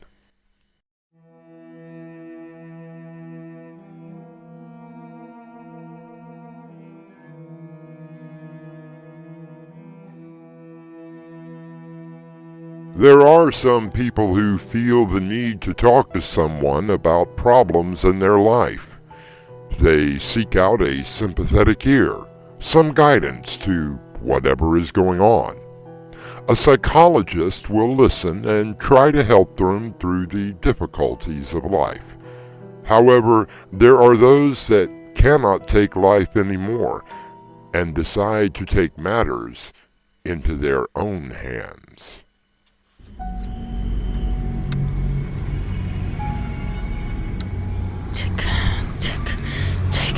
I know that you were out here somewhere. You think that by keeping me locked away, you can just get away from me? You forgot who you are dealing with. You couldn't kill me when you stabbed me. I was too tenacious for that. I saw your face. I know what you look like. Excuse me, ma'am, but do you need some help? What? I said, do you need some help? I saw you walk into the alley, and the way that you're dressed... What's wrong with the way I'm dressed? Well, you're wearing a nightgown. It looks like you have pajamas on. Not exactly the thing to wear in the middle of the city. I'm trying to get to my apartment. Oh. Well, where do you live? Over on 5th Avenue. I take this alley because it's a shortcut. No, ma'am. 5th Avenue is about 7 blocks in the other direction. Why did you follow me? Ma'am, have you been in an accident? Who are you? I'm just trying to help. No, you are him. You did it. Let me get you to the hospital. I do know you. You are the one. It's you. Dark hair, about 6 foot. That watch. Hey, lady, I was just trying... The gold watch. I remember that as you put your hand over my mouth. I remember everything. Hey, put that knife down. Did you think you could attack me again? Oh, not this time. Oh.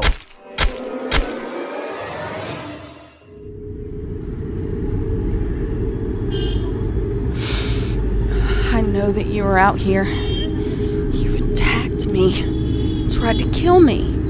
And for what? A couple of dollars? Or did you have something else in mind? I knew that I should not have been on that side of the city, but the car had broken down. You said that you would help me. Need a cab, lady? What? Oh, yes, I do. Yeah.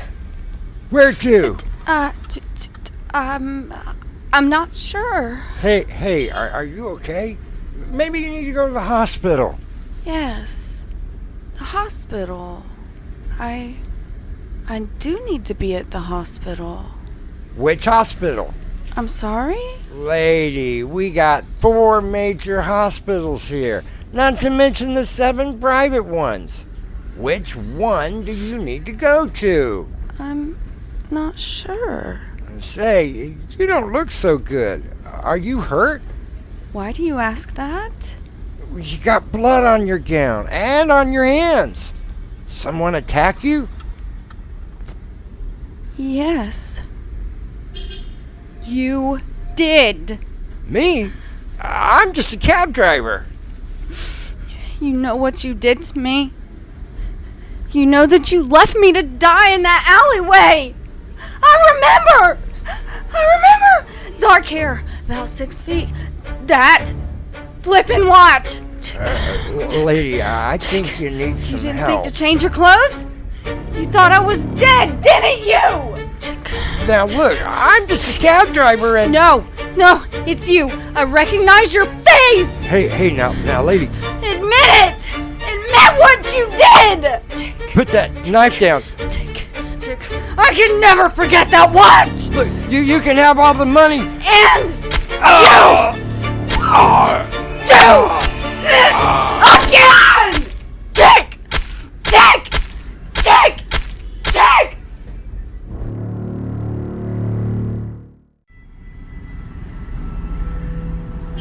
It was here. I was sitting, having lunch. I remember. I forgot to bring the money. I'm sorry, but it seems that I forgot my purse. Oh, excuse me. It looks like you could use a little help. Oh, please, but I couldn't ask. No worries. It will be my pleasure. I promise I can pay you back. I just left my purse in my office. If you can stop by, I can... Don't worry about it. I tell you what, have dinner with me tonight here. All right. I'll meet you back here at 8. But the meal will be on me. That's what happened. I met you for dinner. We came back here to the restaurant and then... Oh, God! And then... You were probably asking yourself, where are the police? A woman who has committed 2 murders, walking around with blood on her nightgown, would surely attract someone's attention. I have lived in large cities around the country, and the one thing that I have noticed is that no one notices anything. Perhaps you will be able to notice a few things when I return with Act 2.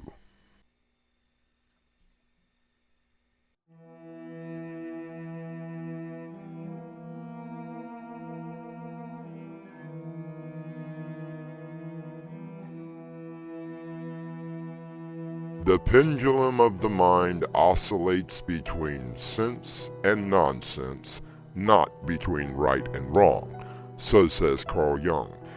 And while right and wrong is part of the human condition, in some people there is no distinction between the two. Hiya, Lieutenant. Hi, Henry. Come in and sit down. What's going on? I'm about to dump 2 cases in your lap. Huh, great. As if I didn't have enough. You know I wouldn't do it if I had more detectives, but the city's cut our budget yet again, so it's you. Just give me the files. Happened about an hour ago. First victim is Charles Thurgood, stockbroker. He was found stabbed to death in an alleyway. Second vic is a cab driver, Marty Lewis. So, what's the connection? Both were stabbed with quite possibly the same weapon. Mere hours apart, according to the medical examiner. They were both found within a mile from the corner of 9th and Main. Lieutenant Mars, let me guess. Not one witness or suspect. Well, isn't that what you specialize in?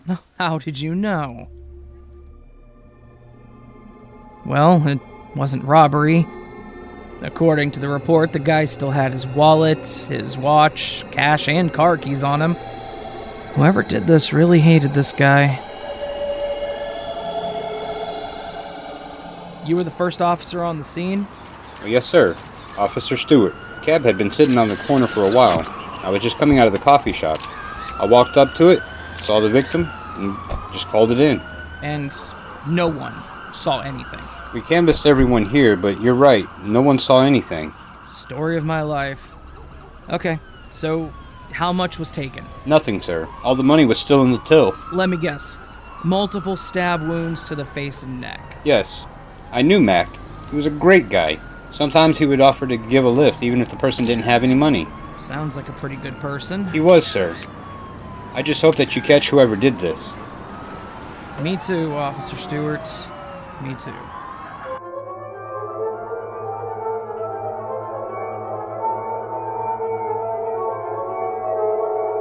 Lieutenant Mars, I think we have a serial killer on our hands. Now, what would make you think that? 2 corpses, both stabbed to death. Neither of them robbed, and neither of them have a connection to each other. Someone is out there with a very large knife, and apparently looking for their next victim. At the very least, a spree killer.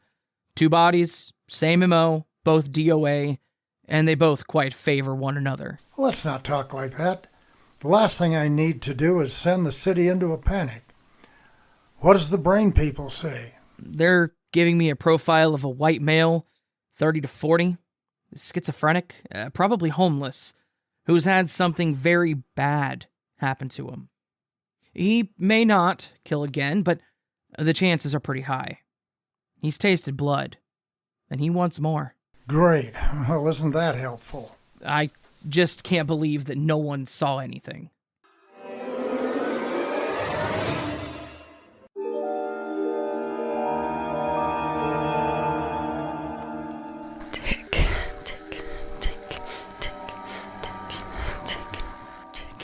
You were so kind.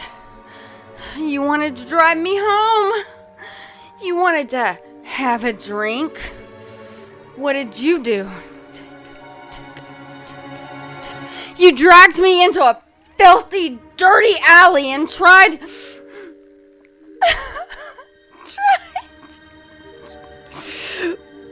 But... Oh, I will find you. Do you hear me? I will find... Excuse me, miss? What? Officer! Oh, thank God! Are you okay? I've been attacked. Let me get you to the hospital. Are you bleeding? Me? Oh, no. It isn't my blood. Well, is the person who attacked you hurt? I'm not sure. I ran away. Where did this happen? Down here, in the alleyway. What were you doing down here? I have you now.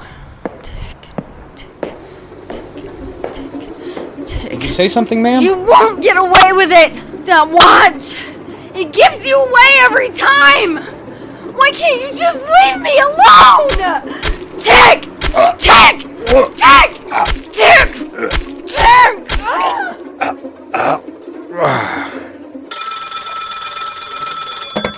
Detective Henry Jackson. We have another one. No, damn. Yeah, in an alleyway on 9th. And this time it's one of our own. Who? You met him earlier, Officer Stewart, Officer Paul Stewart. And Henry, this time, the killer has carved his face completely off.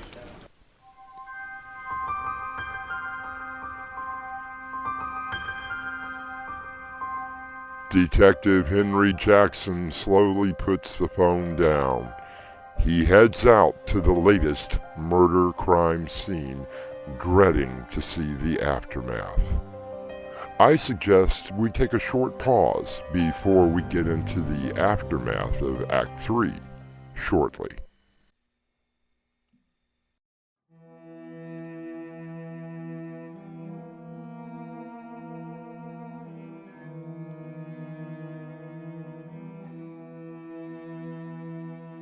Jim Morrison once said that the most loving parents and relatives commit murder with smiles on their faces.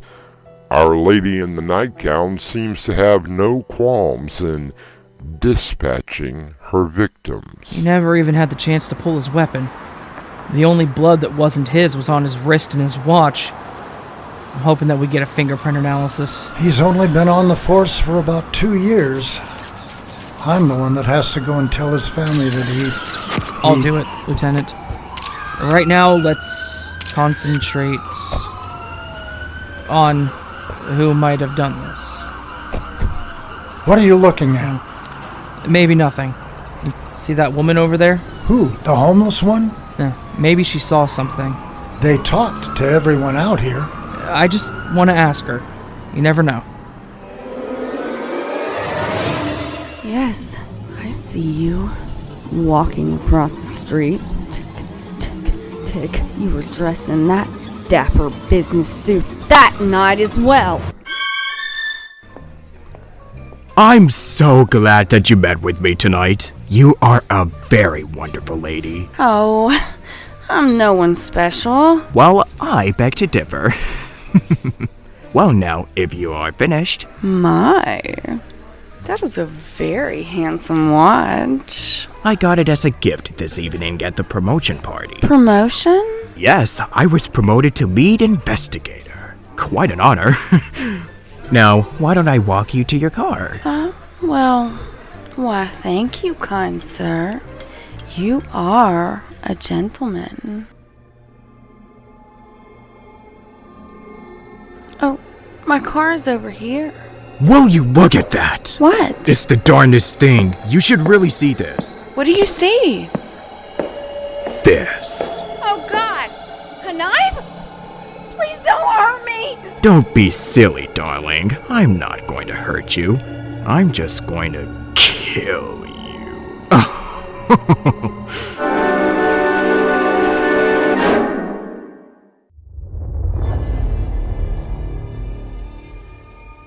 That's what you said. You were going to kill me. That watch. I heard your watch. Tick, tick, tick, tick, tick. But you didn't. You didn't hurt me. I survived because that is what I do. Excuse me, miss? Oh, yes. I see you. Walking up to me. Do you have a knife? I have a knife. Did you happen to see... Hey! And now I have you! Hold it! Don't make me shoot! You! You did this to me! Stay right there! And now, I will kill you!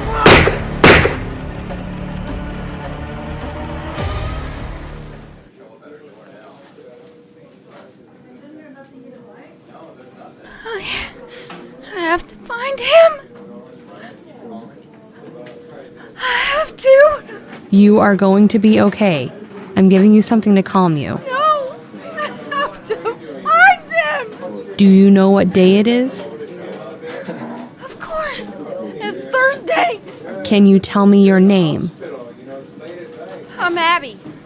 Abigail Jones. Are you sure? Of course I'm sure. I should know who I am.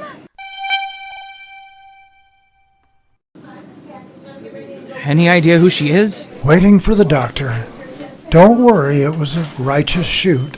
She came at me, screaming that she was going to kill me. I know, I was there. Detective? Yes, doctor. Well? She's going to be okay. You shot her in the shoulder. It was in and out. We have her sedated. But who is she? That is Dr. Mary Williams. She's a psychiatrist who works on the 4th floor. The 4th floor? But isn't that... Yes, the maximum security ward.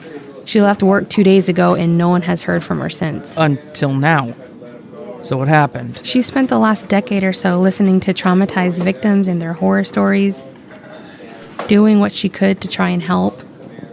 She was working with the Special Victims Unit on a variety of issues, mostly dealing with young girls and women who had tragic events in their life. Imagine the horror stories that she's heard. To tell you the truth, I'm not surprised that this has happened. Knowing what she must have been hearing all of these years and having to deal with it herself. I wonder which one sent her over the edge. The longest patient that she had was Abigail Jones. She's been seeing her every Tuesday for the past 10 years. Who is Abigail Jones? She was the case that you guys worked a decade ago. She was rescued from an uncle who had kept her in the basement off of 9th Street in Maine for almost a decade. She broke free, killed him, and has been here ever since. I remember that case. When we found him, she'd sliced his face until it was unrecognizable. All we had was a corpse with a bright, shiny gold watch. God only knows what he did to her in that place. And Dr. Richards has been treating her every Tuesday since it happened. She would never talk to any male psychologist. She took up with Mary, and they finally began a dialogue about a year into her treatment.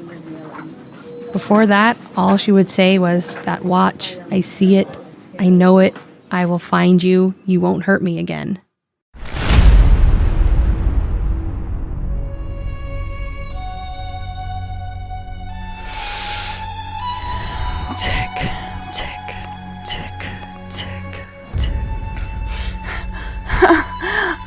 Oh, I'm okay.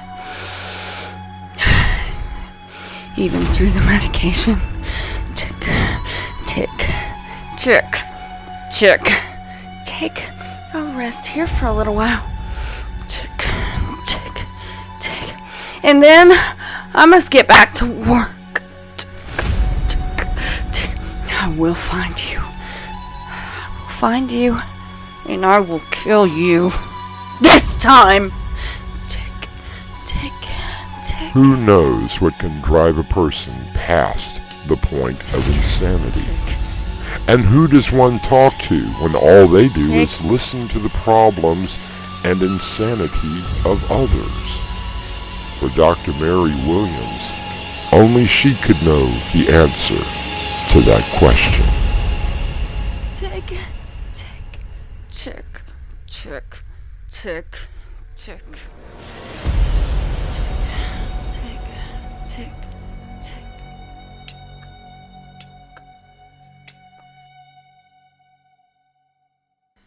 I'll be back with a final word.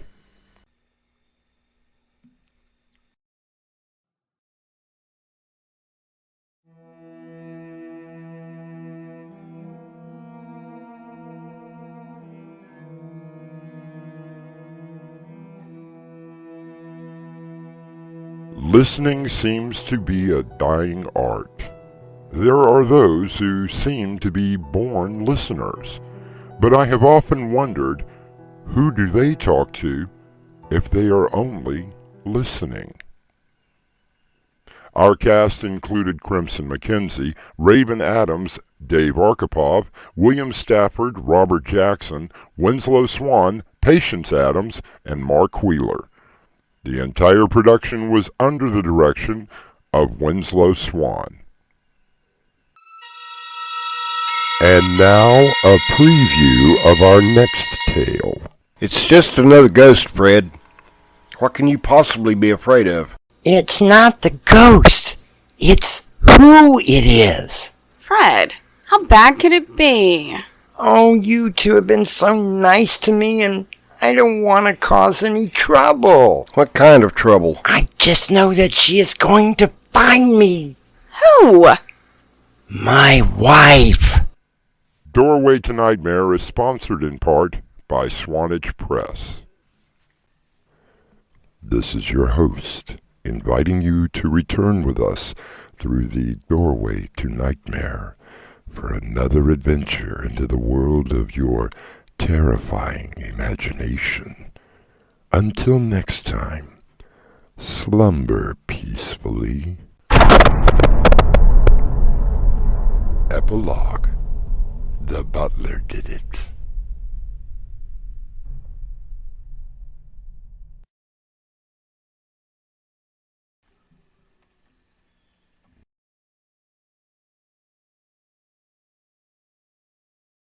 Hi, it's Crimson. If you enjoy these plays, please hit that like button. That way we know. Don't forget to subscribe and share it with all your friends. When you sleep, you enter into another world. Beyond that world lies the doorway to nightmare.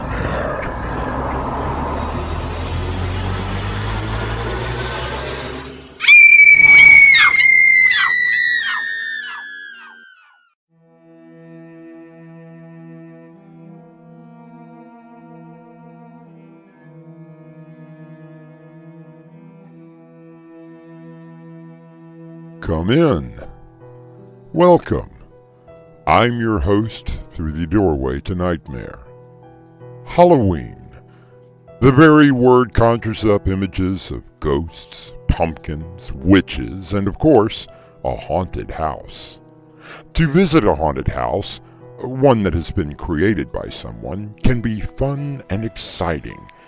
But what if you lived in a house that had its own resident ghost? It's just another ghost, Fred.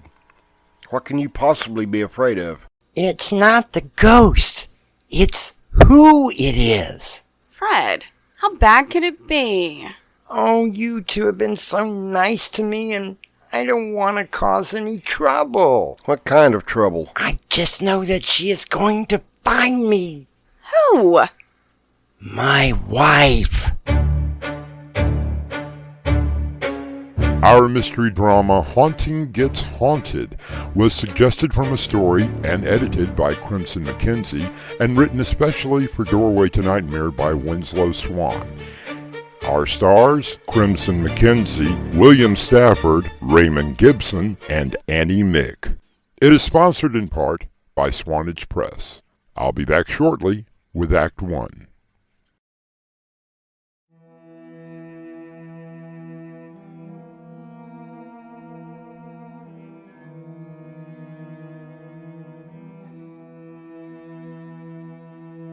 Stan and Dorothy Peters live in a haunted house. Oh, it's not the kind that you would think would be haunted by some evil spirit. Their house is now the residence of Frederick Washington Davis, a rather timid and absent-minded spirit. The house looks great, Stan! I sure hope so. Think we have enough skeletons? Oh, Stan, this is gonna be the best Halloween ever! We have the biggest cauldron full of candy and all the good candy. Not those little suckers or things with caramel. We have the coolest decorations. I mean, not that I'm bragging, but maybe I am. And everyone in the neighborhood knows to come here. And only 2 weeks away. I'm surprised you didn't print up flyers. That reminds me. I have to call the printers and see if the posters are ready. Don't tell me you didn't. Of course not, silly. Just a full-page ad in the newspaper. Oh, Lord. I'm kidding again. Gosh. You know how much I love Halloween? The only thing better is taking a 2-week holiday, which I am already in the process of planning. We also have something else that no one else has. Where's Fred, anyway? I don't know. Fred? I'm here. Wow, Mrs. Peters, the house looks great. Why, thank you, Fred. You know it's your first Halloween here. I hope that you're ready. Oh, I've been practicing very hard. Here, let me show you. Wait a minute. Which one are you going to try? Does it make a difference? Yes, it does. Last time he did the dog howl, 25 dogs showed up at the back door. But they were so cute. How about rattling chains? What about them? Our neighbors thought we were having an adult party with whips and chains. Mr. Harlow doesn't even look at me the same way anymore. How about the creaking door? That's not too bad, is it? Go ahead. Okay, 1 second.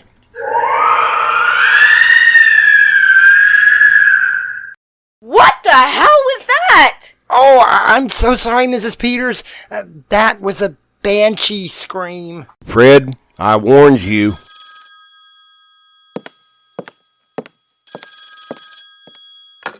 Yes, Mrs. Williams. No, it wasn't what you think it is. Yes, Dorothy's fine. Well, it is Halloween. Okay, Mrs. Williams. Yes, we will. Yes, you have a good night as well.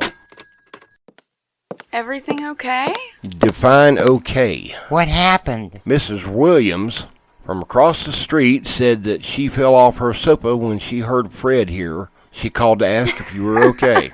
I wonder if she would do a videotape and a replay for us. It's not funny, Dot. Oh, Stan, lighten up. Now, are you going to go and look for some new cars for me?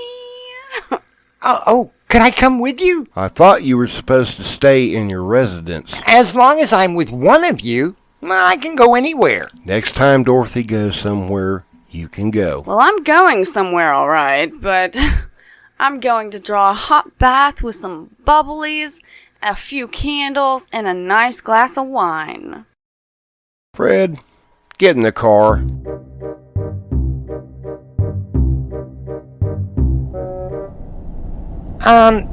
Stan, where are we going? To the car lot.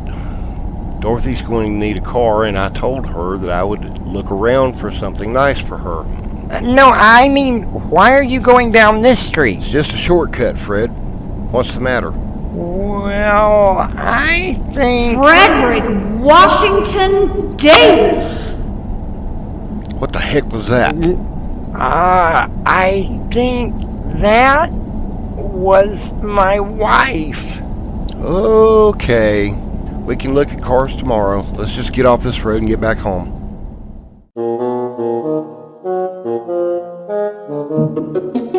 Stan looks at Fred, who shivers violently.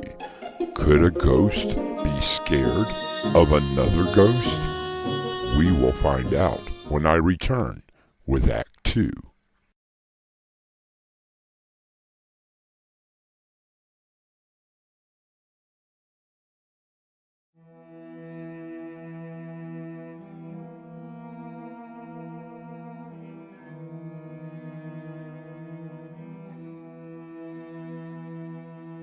Frederick Washington Davis became the resident ghost of Stan and Dorothy Peters some time ago. He has been dead for quite some time, but has settled in nicely, until Stan passes a house and Fred becomes afraid. Fred, what are you afraid of? Well, you remember that I told you that my wife killed me because I was seeing her sister and... Let's not get into that. Well, I never thought that we would ever pass the house where... Where what? Well, she is haunting that house. And will I... You are what, Fred?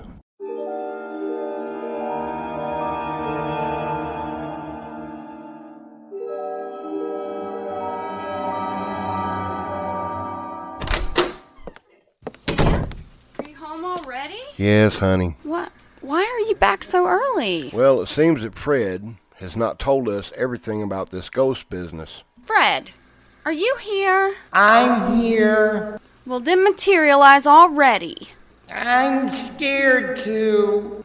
Stan, what is he talking about? Frederick Washington Davis! That's why. Stan? What was that? That would be Mrs. Davis. What is she doing here? I know you are here. Come out and face me. Wyatt! Now, will you please tell me who exactly you are? I am your worst nightmare. I am your monster that lurks in the closet. I am the one who can rain down hell and not bat an eye. I am Fred's wife. That's no reason to come in here and... Are you the little trollop that Fred's been pining over? I beg your pardon. Frederick! Get out here this minute! Yes, dear? So this is the new woman in your life. Now, wait just a minute. And who is this so-called man? How would you like a swift kick in the... Stan! She has no business talking to us like that. Frederick, explain yourself. Well, you see, dear, I was... Trying to get away from me again. Fred, what is she talking about? Well, you remember I told you that I was transferred to another house, and you guys took me in, and we were so happy, and I didn't want to leave, and then Stan drove past that house. We were supposed to leave together.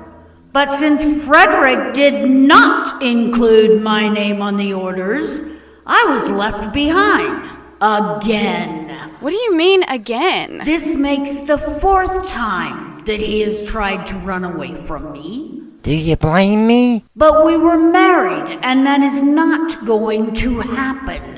Hang on. I thought you killed him. Is that what he told you? Frederick, tell them the truth. But dear, you did kill me. I slapped you. You were cheating on me with my own sister, that cow, and I slapped you. I had every right to. Was it my fault that you tripped over the rake that you left in the yard and fell down the well, breaking your neck? But if you had not have slapped me, I wouldn't have tripped, so therefore... Enough! Let's go home. Fred, what does she mean? Didn't Fred explain? The high office deemed that married couples should stay together forever. I have always had a special place in my heart for Fred, but now I have much more sympathy for him. I can tell you that Mrs. Davis is a most unagreeable ghost, and one that you would not want to cross or meet in an old, dark house. You meet me back here for Act 3 shortly.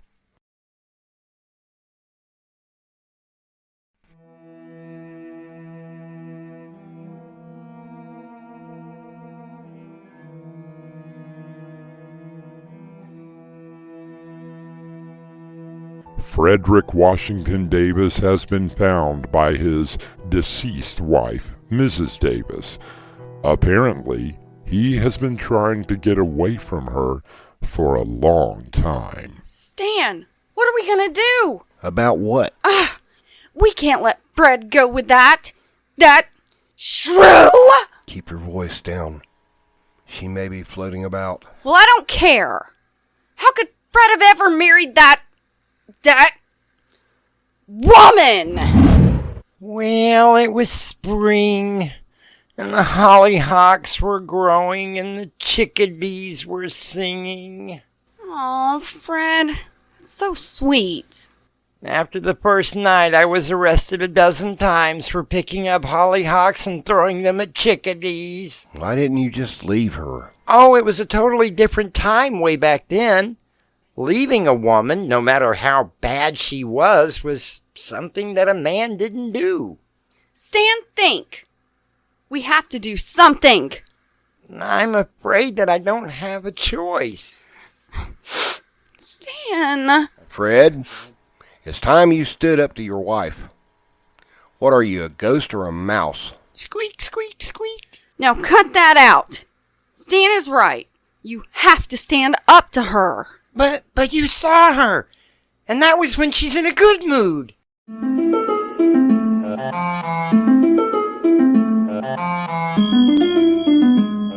Are you ready to go? Well, dear... Frederick! Listen, you. Fred has something important to tell ya. You stay out of this, you little hussy. Keep that up and I'm gonna kick you right in the ectoplasm. Besides, I thought it was till death do us part. Don't make me call control and take out an SPO on you. A spiritual protective order? Oh, Fred, you've been getting along well here, haven't you? But it's time to go. Now. Well, I guess I'm ready to go. Now you are talking sense. And when we get home, you have a lot to do. Yes, there dear. are cobwebs to put up, dust to lay out, footprints to make. Yes, dear. If you expect me to do all the haunting, you have another thing coming. Yes, dear. Now, let's go. We have a long way to go, and I don't want to be out when the sun comes up. Oh, yes, dear. Could I just say goodbye? Well, all right. But make it quick. I'll be outside. How can you stand her? Oh, you get used to it. Well, I guess I had better go. It's really been great staying here. Oh, Fred! I wish I could give you a hug. I do too, Mrs. Peters. Maybe you could come over for, a visit. Oh, yes, Fred. You are more than welcome anytime. Thank you both. Well, I guess I'd better go. Oh, Stan! He brought a lot of life into this house. I know, Dot. I know. I'm going to miss the little bugger, too. He wasn't all that bad to have around. Oh! I almost want to die. Come back as a ghost and kick that so-called woman right in the... You and me both. But we have to go on. And when one of us goes, that's not going to be for a long time. We will hunt her down and... I'm back! Fred! What happened? Well, I tell ya. I looked her right in the eye when she materialized again, and I told her that I loved those two people in there. They took me in, and I owe it to them to stick around. Oh, Fred, we love you too. So you ditched her? Like a shovel. I told her that if she ever comes back here, you would call an exorcist and banish her. We could have done that? I don't know. Sounded good. So you made it up? Oh, Fred, I'm so proud of you. Well, Halloween is coming, and there is no way I was going to let you down. Now, imagine the little tykes open the door and hear this.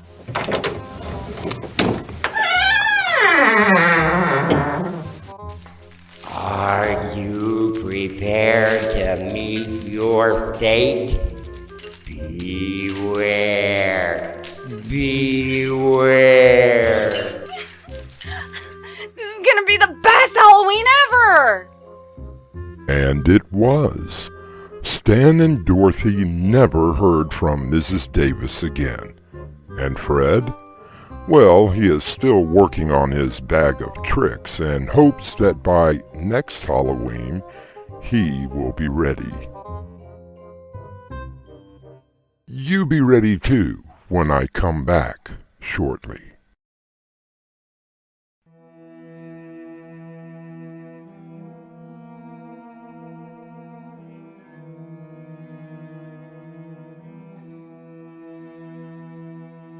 Living in a haunted house with a ghost like that of Fred, I believe, would be fun. Of course, I'm not sure that I would feel comfortable taking a shower. Our cast included Crimson McKenzie, William Stafford, Raymond Gibson, and Annie Mick. The entire production was under the direction of Winslow Swan. And now, a preview of our next tale. Mangy thing. Always getting around my feet, trying to trip me up, trying to kill me. That's all right. Here's a little milk for you. Well, come on. Drink it up. You shouldn't be able to smell the arsenic that I added. Well, come on. Drink it. And then I'll finally be rid of you. Doorway to Nightmare is brought to you in part by Swanage Press. This is your host, inviting you to return with us through the Doorway to Nightmare for another adventure into the world of your terrifying imagination.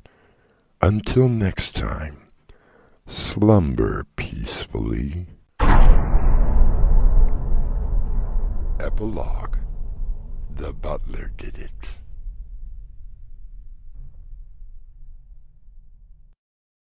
Hi, it's Crimson. If you enjoy these plays, please hit that like button. That way we know. Don't forget to subscribe and share it with all your friends. When you sleep, you enter into another world. Beyond that world lies the doorway to nightmare.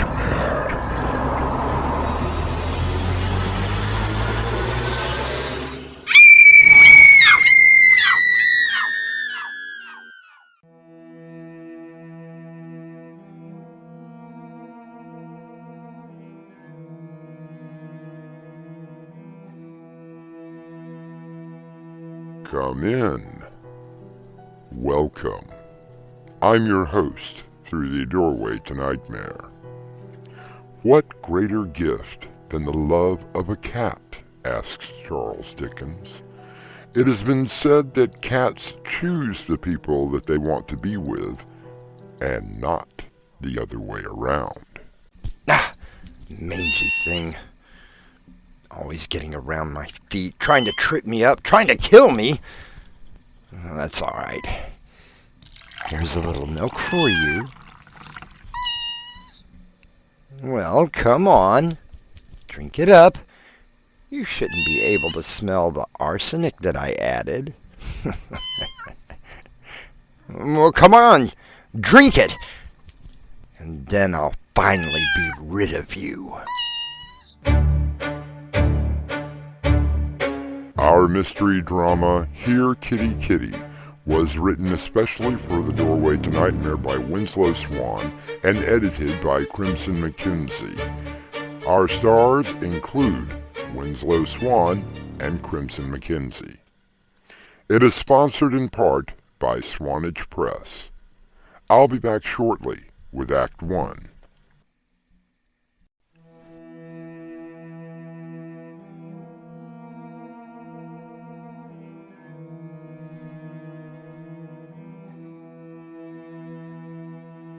There are 600 million cats in the world, so chances are good that one is sitting on your lap as you listen. As you look at your sleeping cat, have you ever wondered how much we, mere humans, know about the history of cats and where they came from? How long have they been a part of our lives? Is it the history of domesticated cats? Or did they simply decide to include us in their lives? What caused the transformation from the majestic and feral wildcat to your furry friend and cuddly companion? Yes, Uncle. I'm getting your precious medicine and meal. I'm coming, you wither old fool. Jeffrey, what took you so long? It takes some time to prepare your food, Uncle. And of course there is Tabby to think about. Nice kitty. I can't understand why Tabby doesn't like you. Ever since you found it, she's always been trying to scratch me. I feed you, you mangy little ball of fur. Well, she's been a great comfort to me over the last few weeks, haven't you, Tabby? You see, Jeffrey, she loves me unconditionally. Unlike you, Jeffrey. Why, whatever do you mean, Uncle? I've waited on you hand and foot for the past 5 years. Only because you had to. Now, what a thing to say. I love you, dear Uncle. No, you love my money. As my only living heir, you stand to inherit a great fortune.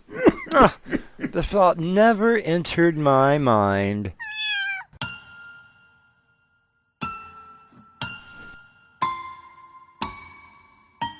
No, Uncle, it never entered my mind.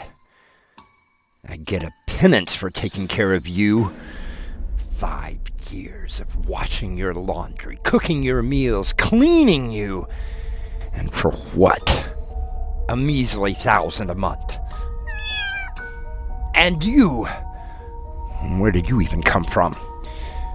Breakfast time, Uncle was alone, and then lunchtime, you're sitting on his chest, mewing for food.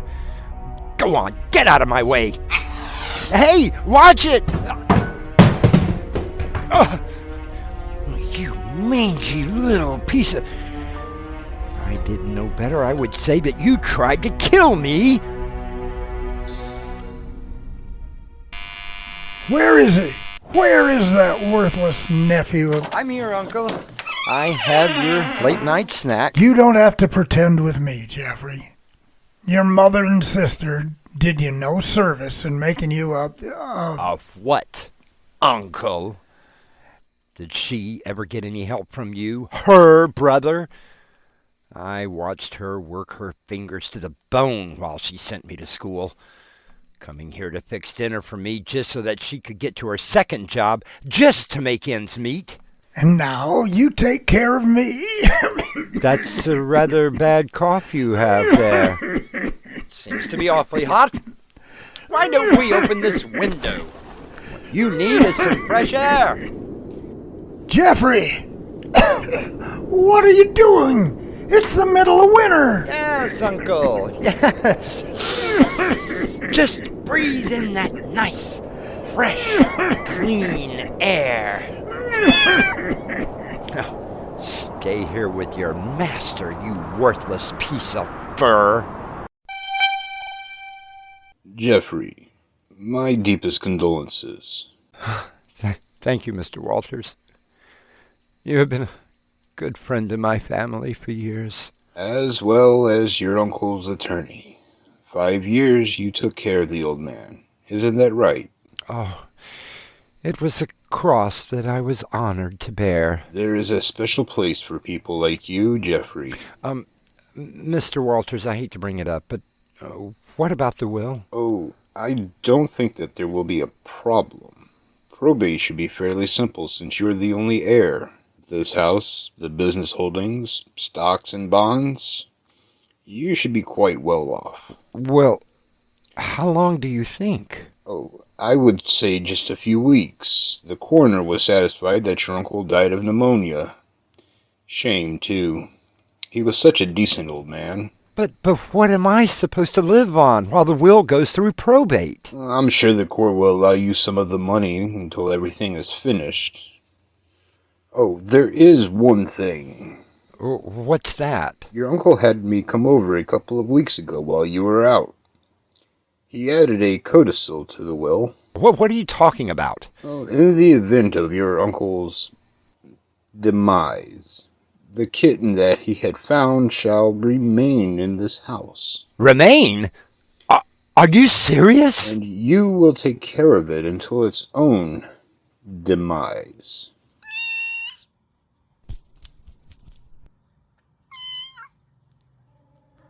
I believe that Hemingway said it best. A cat has absolute emotional honesty. Human beings, for one reason or another, may hide their feelings, but a cat does not. I'll return shortly with Act 2.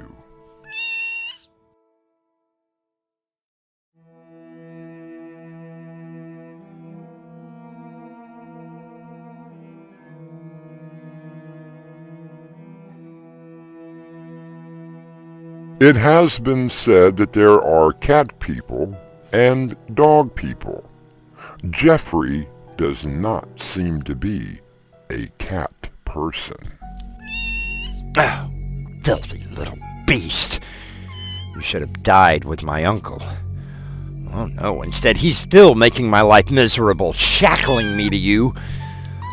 Fine. I shall take care of you until your demise. How about a nice bowl of milk? a little arsenic should hurry things along. Well, what's the matter? Don't you want your milk? Hey, there's nothing wrong with it. Now drink your nice poisoned milk, you flea-bitten furball. Ow! You scratched me! You deliberately scratched me! Oh, I'll get you! Now, come back here!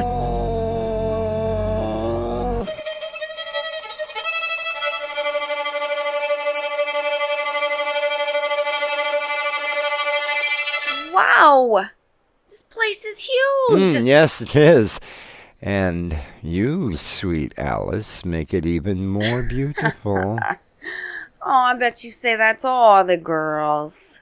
Oh no, you are very special to me. Really? We just met tonight. I suppose I felt a sort of urge to invite you to my humble abode. Oh, my. The way you talk. Very, refined. Is that the word? Perfect. Now, how about a glass of... Was that? I'm not sure. Tabby?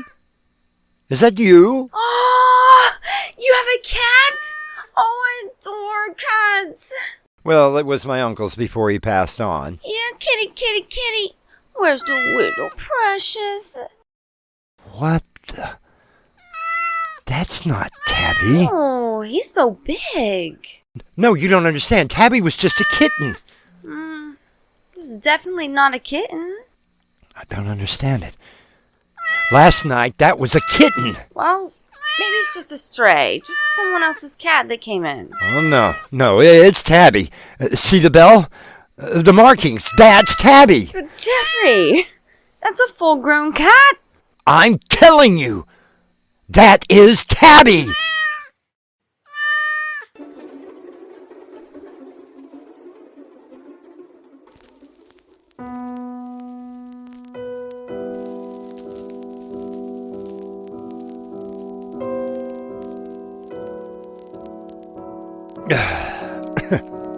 Here's to you, Uncle. You drove my mother to poverty. You kept me a virtual prisoner, and now you've made me a babysitter to a cat. I hope that you are rotting in hell. What was that? Tabby? Oh, you spawn of a demon. I'll get you. Thought I wasn't going to protect myself? Just show that furry little head of yours and I'll blow it off. Oh, jeez. No, it can't be. You're as big as a panther. Just sit right there. Let me aim. Damn! You won't get away! I'll find you! A small kitten that seems to be growing on a daily basis? Or is it all just an hallucination brought on by too much alcohol? Jeffrey doesn't seem to think so, as he loads his gun again, looking through the cavernous mansion for his prey. I'll be looking for you when I return shortly with Act 3.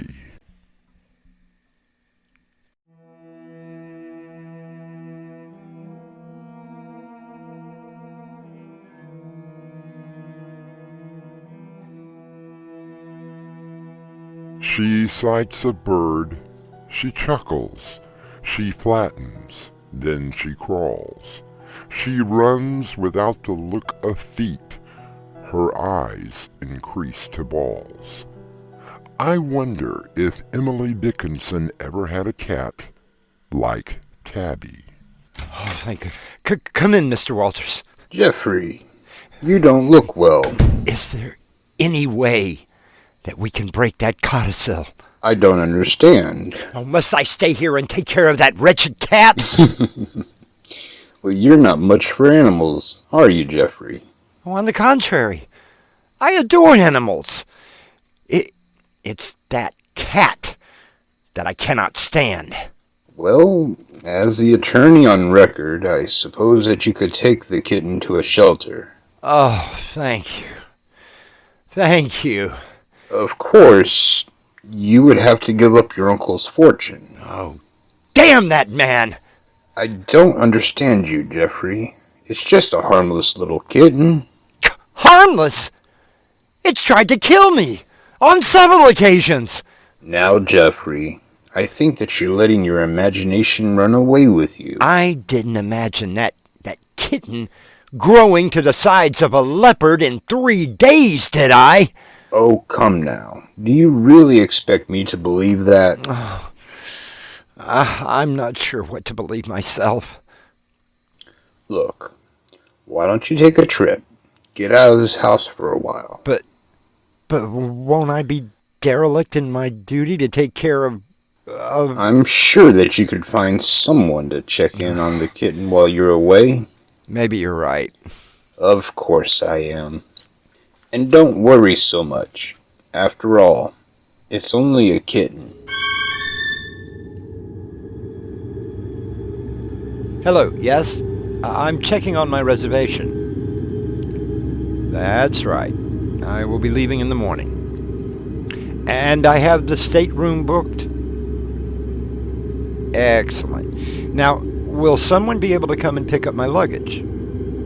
Oh, very good. I will see them in the morning. Thank you.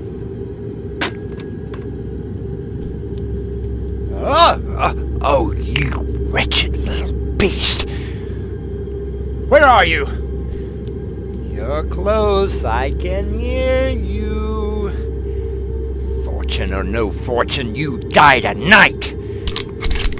Oh, no. Not a rifle this time, but a fully loaded revolver. Now, where are you? Upstairs? Oh, I've got you now.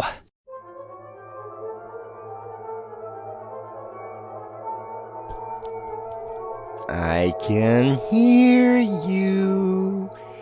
In Uncle's room, are you? Well, not for long. So dark in here. Where the hell is that light switch? Oh, that's funny. No matter. I don't need the lights to hear you, because I can hear you on the bed, pining for my dear departed uncle. Don't worry, you'll be joining him very soon. Tabby? Tabby? Tabby! No! No!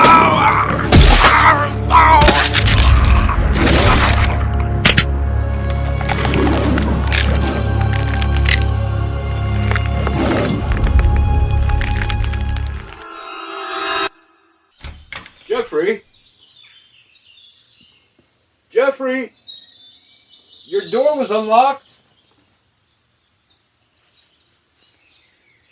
Well, your luggage is here. Jeffrey! Hello? Well, hello.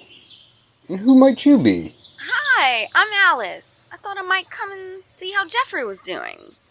Well, actually, I came to check in on Tabby. Well, he must be somewhere around here. There's my little furry guy. Hello, Tabby. He's so cute. Oh my. What'd you get yourself into? What is that? It's all over his fur, like sticky, like red paint or something. That's not paint. Jeffrey! Maybe he's upstairs. Jeffrey! Are you in here?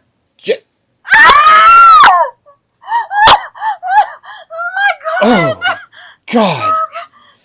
Oh, Lord, help us. He's been ripped apart. As if by some wild animal. Oh, Tabby. Come here, baby. Oh, did you see what happened? Oh, did you try to help him? Okay, let's get you washed up, baby. Oh, you're coming home with me. Alice and Mr. Walters stare at the mutilated body of Jeffrey. Blood stains the floor and walls a crimson red, and sitting contentedly in the arms of Alice is a small, blood-stained kitten. I will return shortly.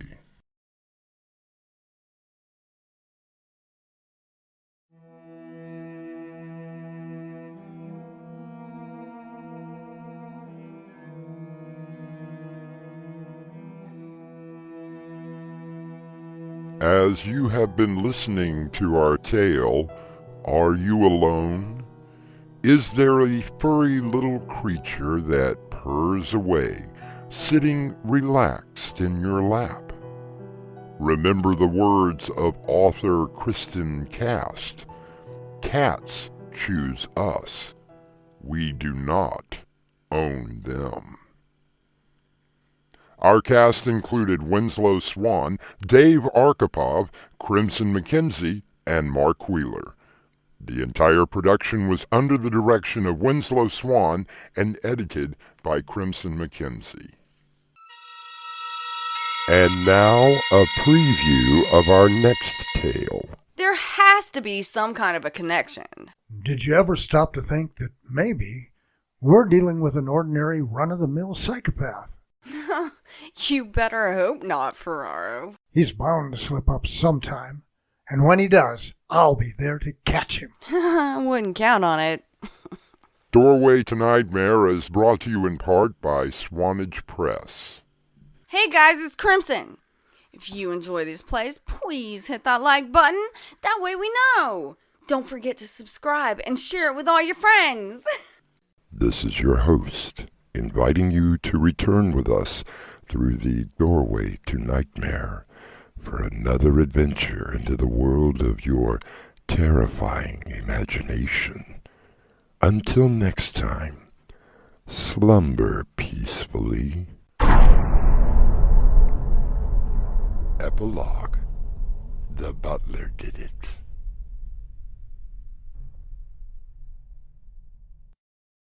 If you are enjoying these shows, let us know by hitting that like button and subscribe to the channel.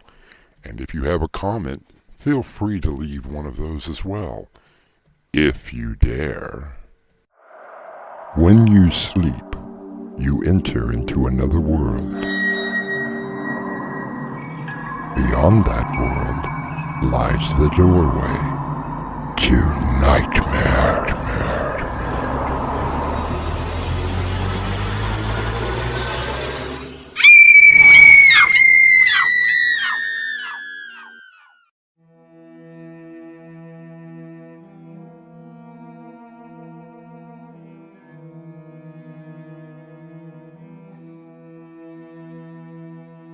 Come in. Welcome.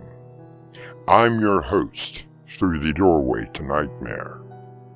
While Sir Arthur Conan Doyle introduced the world to Sherlock Holmes, it was Poe who created the deductive reasoning of a private detective. Although Poe was not as prolific as Doyle, his armchair detective was no match. There has to be some kind of a connection. Did you ever stop to think that maybe we're dealing with an ordinary run-of-the-mill psychopath?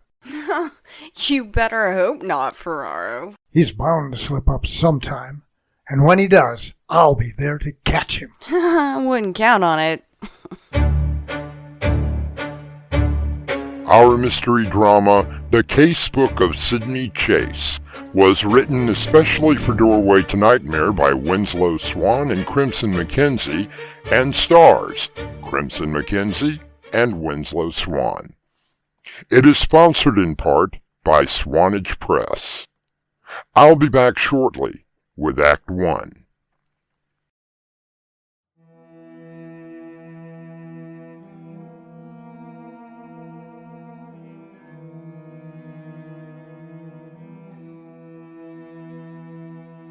The world of detective fiction is rather broad and has been around for many years. From the logical, deductive reasoning of Holmes to the hard-boiled Mike Hammer, private detectives come in all shapes, sizes, and even sexes. Yes, I'm Dr. Alexander McDougall, friend and confidant of Sidney Chase. And yes, I know why you have sought me out. You wish to hear the true facts of the case. Well, you've definitely come to the right person. You see, I was there the entire way, so I can give you the honest truth. Of course, you probably already know Sidney Chase, a brilliant detective who left the police force after her husband passed away. I was his doctor, you see, and became friends with the both of them. When she decided to enter the private sector, I told her that I thought it might actually do her a world of good. As for the case that you are referring to, well, it was our usual Wednesday chess game, and I went to her apartment. You're a little late, Alex. Oh, I had to stop and see a patient on my way here. Wait a minute. How did you know I was coming? It's quite obvious, Alex. I noticed the scuff marks on your shoes and the small nick on your cheek where you cut yourself shaving. I also can see a small smudge of yellow, which appears to be egg that you spilled on your jacket. In a hurry? But how in the world does that tell you I was coming here? Elementary, my dear Alex. It's Wednesday. You always come here on Wednesday to play chess. Oh, I'm sorry. I guess I forgot what day it was, but only momentarily. It's okay, Alex. Even I have lapses of memory sometimes. So, how is the patient? What patient? The one you saw before coming here? Remember? Nothing serious, I hope. Oh, yes. No, just changing a bandage. Well, come in. Well, any interesting cases come up? You mean besides the lost dogs and purloined jewelry that fell behind a dresser and was eventually found? No, nothing yet. I'm beginning to wonder if I ever should have become a private detective. I'm sure that something will turn up that will pique your interest.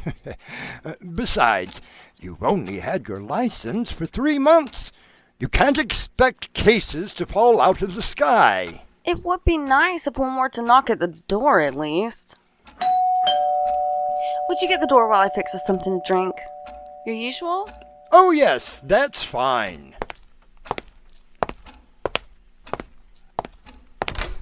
Mr. Sidney Chase? No, I'm afraid not. But Sidney is here. Won't you come in? Sidney, I believe that you have a client. Hello. What can I do for you? I'm sorry. You're Sidney Chase. Expecting a man. Well, I... Why don't you have a seat and tell me why you are here? Would you care for a drink? No, Why don't we start with your name? My what? Your name? Oh, my name is Charles Sheffield. Charlie, for short. Okay, Charlie. What can I do for you? Well, I'm not sure. You see, the police have already closed the case. What case is that? Donnie Appleton. You see, he's dead. Then there really isn't a case. No, you don't understand. I'm sorry. I guess I'm not making myself very clear. Why don't you start by telling us who Donnie Appleton is? Oh, forgive me. This is my friend Dr. Alexander McGoogle. Oh, Sidney, please. It's McDougal, if you don't mind. Believe me, you can get more medical help from Google than the good doctor here. Oh, really? I'm just teasing, Alex. Please, Mr. Sheffield, continue. Donnie was my neighbor in the apartment building over on Stanfield. He moved in about 6 months ago, and we met in the elevator. We found out that we both had similar interests, and we became friends. Well, what did Donnie do for a living? He was a cartoonist. Satire, mostly. Along the lines of The Far Side or Mad Magazine.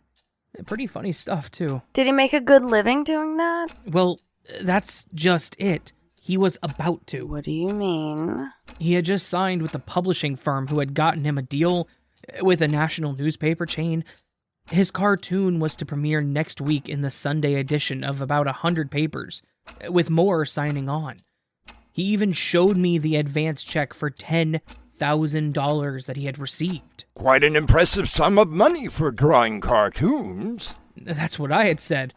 So it came as quite a shock when the police determined that he had committed suicide. Suicide? Was he having some problems with other areas of his life? Not that I'm aware of. Both of his parents had passed away, and he had no other family. He dated, but only sporadically, and never the same girl twice. He said that he was waiting for someone special to come along. Were there perhaps some other financial problems that he talked about? Well, if there were, He never discussed them with me. So, what would you like for me to do? I don't think that it was suicide. I think that he was murdered. Do you remember who the lead detective was on the case? Someone named Anthony something. Anthony something? It wouldn't have to be Anthony Ferraro, would it? Yes, that was it. Then it doesn't surprise me that he concluded it to be a suicide. By the way, how did your friend die? I found him, hanging from the chandelier in his apartment. We were supposed to go to the ball game that evening. When I knocked on the door, it opened and I saw him. So it possibly could have been suicide. I still think it was murder.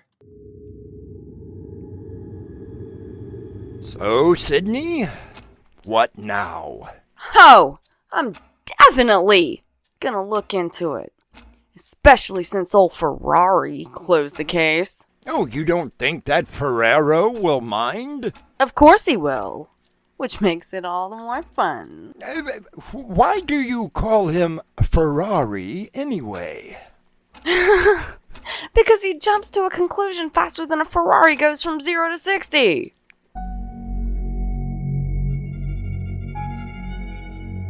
Making a conclusion based on facts is the job of the detective on any case. However, sometimes the facts can be misleading. I'll be back with Act 2.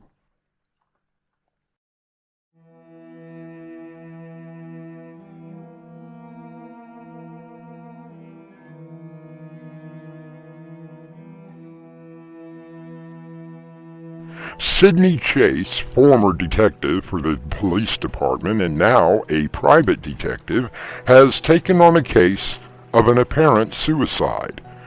She is currently entering her former workplace to discuss the case with Lieutenant Anthony Ferraro. Hiya, Tony. Mind if I come in? Well. If it isn't the gumshoe, what brings you around? Wait, don't tell me. You have a case of homesickness, and you want your badge back. Not quite, Ferrari. That's Ferraro. Whatever. Look, Sydney, I know that we didn't exactly get along. Get along? Get along? You hated working with me. When the captain gave me the lead on the Mason homicide, you practically had kittens. Come on, Sydney. We solved the case, didn't we? After you had arrested the wrong man who had an airtight alibi. So I made a mistake. Sue me. The family almost did. Had it not been for me finding the real killer. Get out of my office! But that's water over the dam. I'm private now and won't get in your way anymore. Why do I think there's a but in that statement? What can you tell me about Donnie Appleton? That case is closed. I closed it myself. It was clearly a suicide. End of story. Then you won't mind me looking at the case file? Help yourself. You know where records is located. I'll even call down and have them pull it for you. Well, I know it isn't Wednesday, and here you have called me over.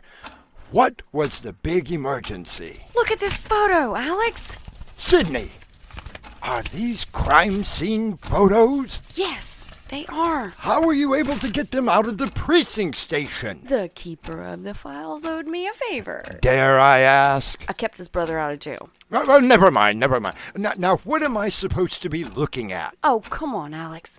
That would take all the fun out if I simply told you. I'm not very comfortable looking at a hanging man. You used to be a coroner.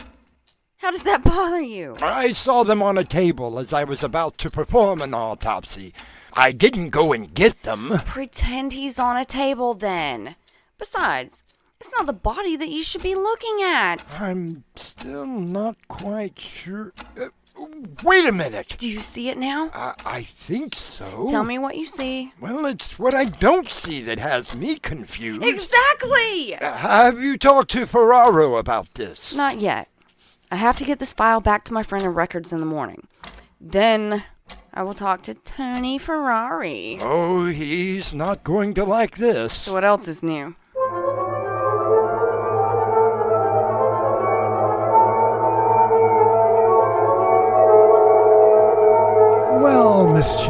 Fancy seeing you again. Looking for the crown jewels? No, just a side of spotted dick. I believe I just found it. Yummy. All jokes aside, I have some rather distressing news for you. No! They didn't give you your badge back, did they? Worse. You're gonna have to reopen a case. The Donnie Appleton case, to be precise. I told you, Chase, that case was closed. Thought you told me to close my mouth. Ruled a suicide. I warned you that if you got in my way... If you had bothered to do just a little detective work, you would have seen that it is murder. Here, look at the crime scene photo. I've seen it. I was there. Look harder. I don't have to. Where's the chair? What chair? How do you think he got his neck in the rope? Usually when someone hangs themselves, they tend to use a chair or box to stand on. Where's the chair? He's just dangling from the rope, at least 3 foot above the floor. Did his ghost put the chair back at the table? Ooh, maybe the cleaning woman came in, completely ignored the dead body swaying by the chandelier, picked up the chair, put it back in place, and straightened up before she left. All right. You made your point. So what do you suggest I do about it? It's murder, Ferrari! Cold, calculated murder! Stop shouting. It's the only way to talk to you. Of course, the case is at least a week old, so there goes your suspects, if you even had any. Chase, get out of my office. I'll reopen the case, but you lay off.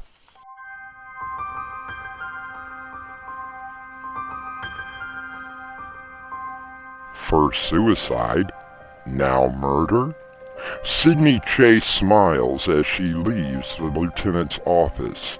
Her brain is working hard as the thought of having an actual murder case intrigues her. You be intrigued as well, as I return with Act 3 shortly.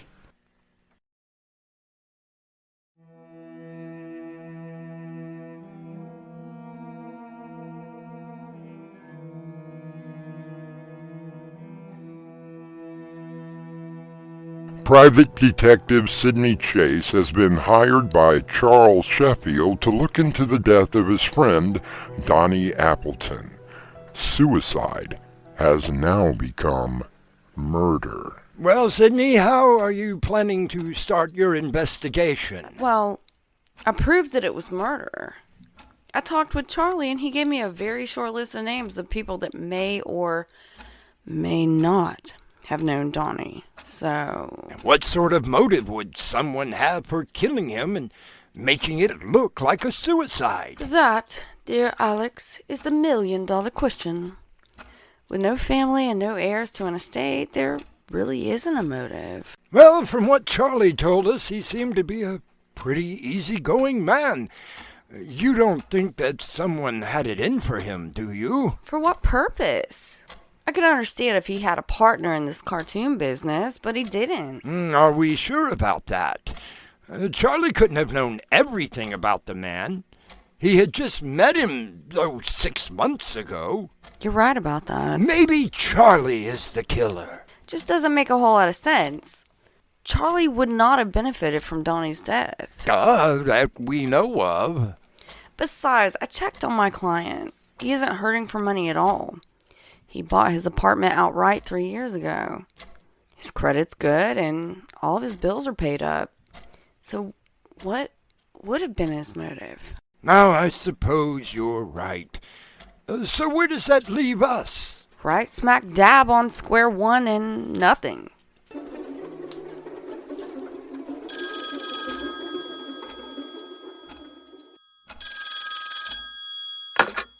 Sydney Chase? Oh, Sydney, meet me at 74 Parkside Road, apartment 4C. A date?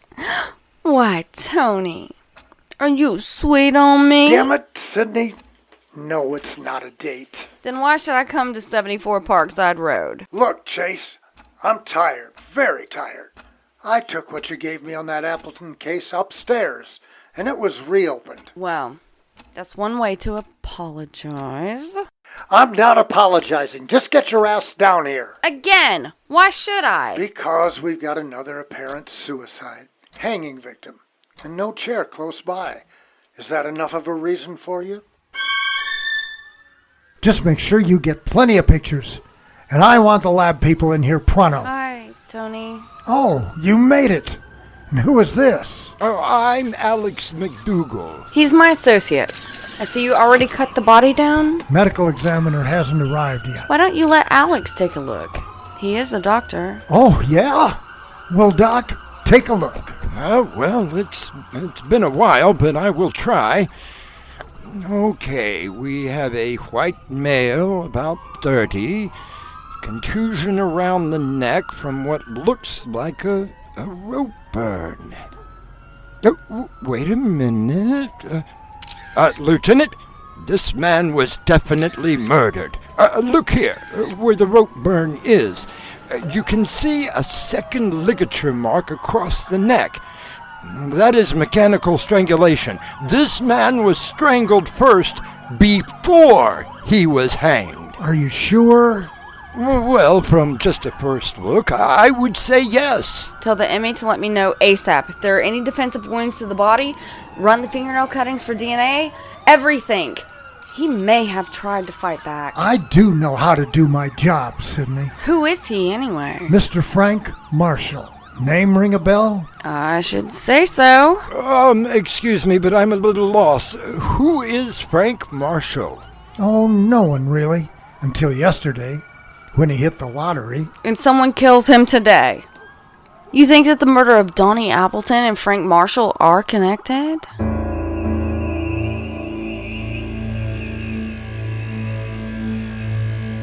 Sydney and Alex head back to her apartment to ponder over the two cases. You head back here when I return shortly. And now a preview of the conclusion of the casebook of Sydney Chase. I keep looking at the photos and nothing is just jumping out at me. You're tired, Sydney. Maybe you should just get some rest. No, Alex, look! I know that you're my friend and that you mean well, but this is driving me up the wall. Ferraro isn't making much headway either. Does he ever? What really worries me is there's absolutely no connection with either of the victims. Why does that have you worried? Because it means we possibly have a serial killer on our hands. And there is no way of knowing when he or she will kill again.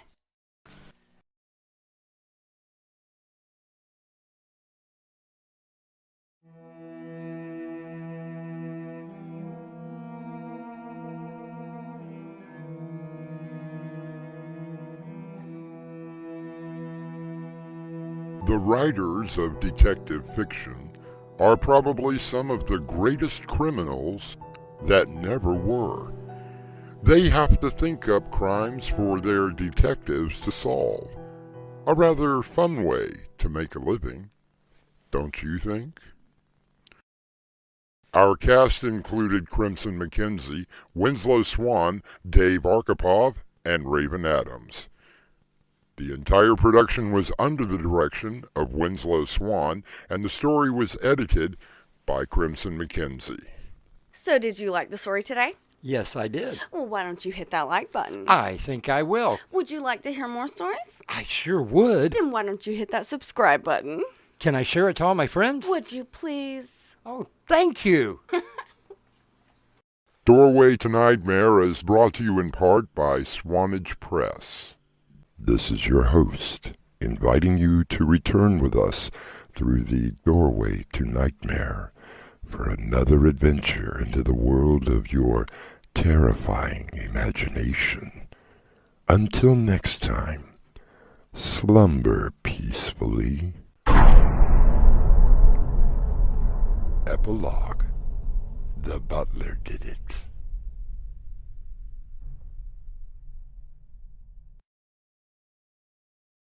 Hi, this is Winslow. This is Crimson.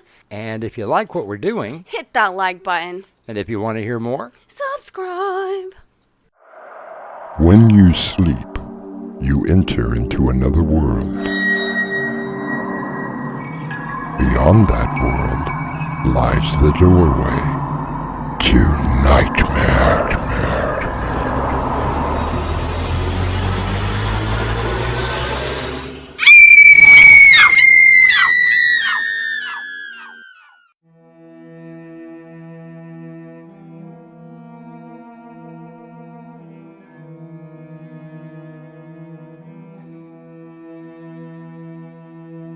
Come in.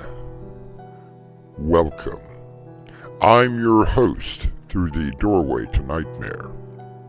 Sidney Chase, a private detective, has been hired to look into the apparent suicide of Donnie Appleton. After looking at crime scene photographs, she convinces Lieutenant Ferrero, who had closed the case, to reopen it. Now, another murder in the form of a staged suicide has happened, and Sidney has no clues or suspects. I keep looking at the photos and nothing is just jumping out at me. You're tired, Sidney. Maybe you should just get some rest. No, Alex, look! I know that you're my friend and that you mean well, but this is driving me up the wall. Ferraro isn't making much headway either. Does he ever? What really worries me is there's absolutely no connection with either of the victims. Why does that have you worried? Because it means we possibly have a serial killer on our hands. And there is no way of knowing when he or she will kill again. Our mystery drama, The Conclusion of the Casebook of Sidney Chase, was written especially for Doorway to Nightmare by Winslow Swan and Crimson McKenzie, and stars Crimson McKenzie and Winslow Swan. It is brought to you in part by Swanage Press. I'll be back shortly with Act 1.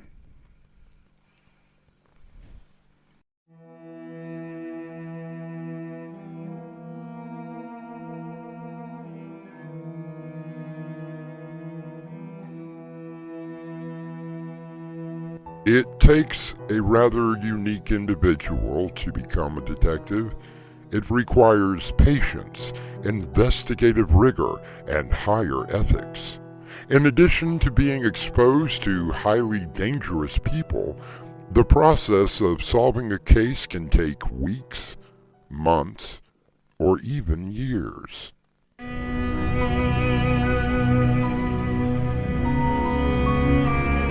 Yes, I'm Dr. Alexander McDougal, although my friend Sidney Chase, private detective, refers to me as McGoogle. All in fun, but she knows that it gets me every time. Well, since her husband passed away and I was the family doctor, we became close friends, playing chess every Wednesday, my equivalent of being on the golf course, and her way of keeping her mental faculties in sharp focus. She was hired to look into a possible case of suicide that turned out to be murder. When a second murder took place that also looked like a suicide, Lieutenant Ferrero decided that having Sidney on his side was probably a good idea. Now look, Sidney, you can look over the reports and picks all you want to, but hear me good. Well. What? It's hear me well. Not good. Whatever. Just make sure you stay out of my way. Any connection with Appleton? No, they lived across town from each other, didn't have friends in the same circle. Both were about to receive a lot of money, and except for that fact, that was the only thing that they did have in common. Then that is bad for you, Tony. Why do you say that? It means that you just may have yourself a bona fide serial killer on your hands. Alex, do you make it a habit to be in my apartment when I'm not home? Only when I know that you need some help. Sidney, I'm your friend, as well as your doctor. You are letting this case get to you. I suppose you're right. When I was with the force, I made it a point to make sure that cases were closed every single time. I also made sure that the facts were all correct. And you did an admirable job. Not one case of yours was ever left unsolved. Now that is a remarkable record, and one that you should be proud of. I am proud of my work, Alex. Now that I'm a private detective, I don't feel like I'm making much of a difference. Maybe Ferrari is right.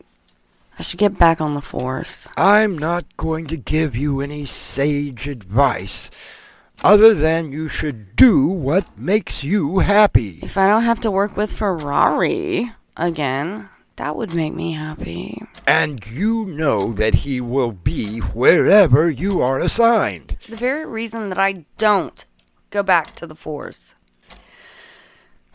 And now there's this case. 2 murders. Both with the same MO. And not a thread of evidence to tie anyone to the crime. Yes, and neither victim had enemies. No family that wished them harm. Both were about to receive large sums of money and had made plans, so suicide is out. I noticed that you've been looking at the pictures from both crime scenes. Well, sometimes a new pair of eyes are needed to see something, even if they are as old as mine. Well, just let me know if something jumps out at you. It amazes me, being a doctor, how frail the human body really is. It doesn't matter how healthy you live. It does not take much to destroy it.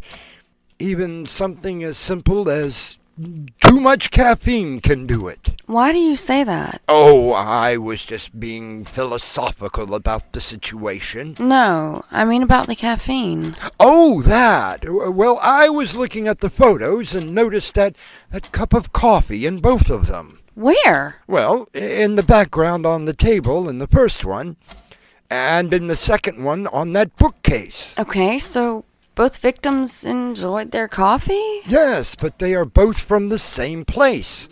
Brewmaster, over on 10th Street. How could you possibly know that? Oh, I have always wanted to say this, but elementary, my dear Sydney. The cups that they use are very unique. They're the only coffee shop that uses those horrid blue, green, and yellow motifs on their cups. One of my patients is always slurping one down on his visits. Let me see that. Okay, so they both drank the same coffee. Are we sure about that? Have you made any progress, Miss Chase? Well, Charlie, sort of. I do have a question for you. Of course, anything. Did your friend drink coffee? Every morning. We used to stop in at Brewmaster's. He would order his usual black coffee, and then dump about half a cup of sugar and cream into it. And that was every morning? Well, no. The morning that he received the check for his cartoon, we went and he ordered the most expensive coffee they had. I remember that it cost him over $30. Oh, must have been some coffee. Did you notice anything else about the coffee shop? The people that work there, the customers, anything at all? Well, it's a small place. Only 3 tables with a couple of chairs. I think that the couple that owns the place actually are the only workers. As for the customers, well, they're just ordinary people. Think hard. Back to the day he ordered that expensive coffee. Did anyone seem overly interested? Not that I... Wait a minute. Yes, now that you mention it, there was one guy.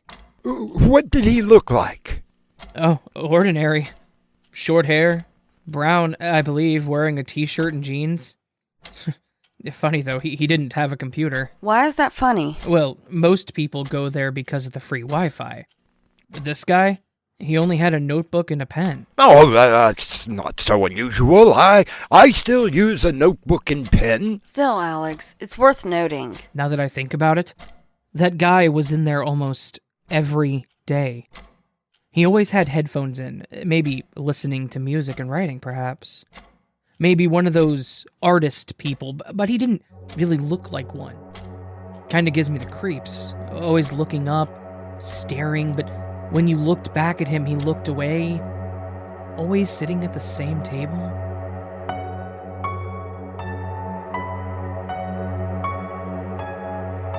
The police would call that a person of interest.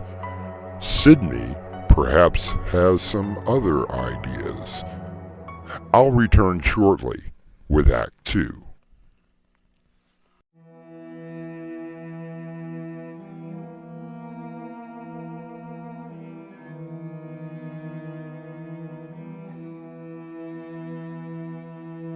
Sydney Chase, private detective, has very little to go on with her latest case.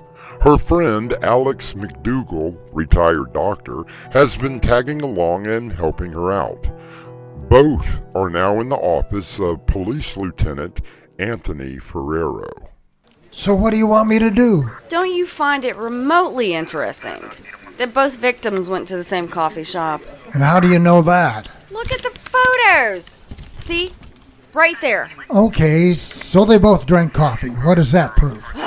It's the only connection that they have with each other. Or don't you see that? It might interest you to know that I have been doing some work. Our second Vic did not drink coffee. What? If you don't believe me, go and talk to the couple that runs the coffee shop. They know practically all of their customers.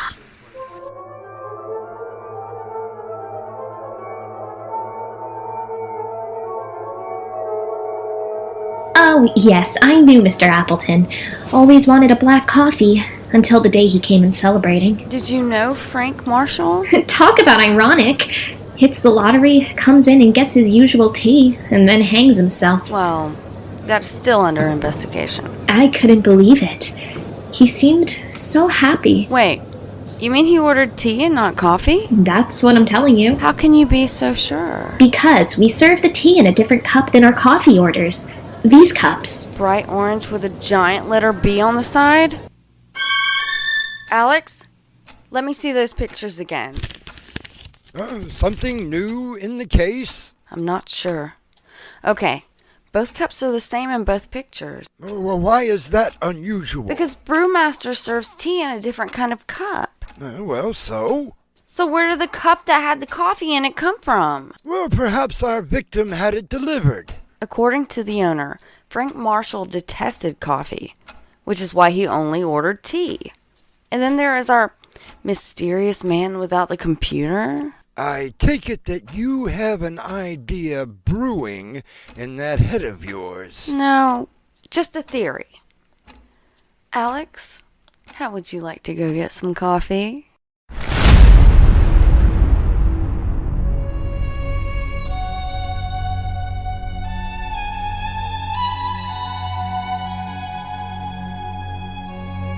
Alex looks at his friend, seeing the twinkle in her eyes.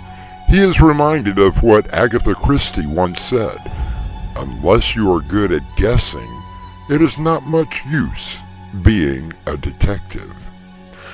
I'm guessing that you will join me for Act 3 shortly.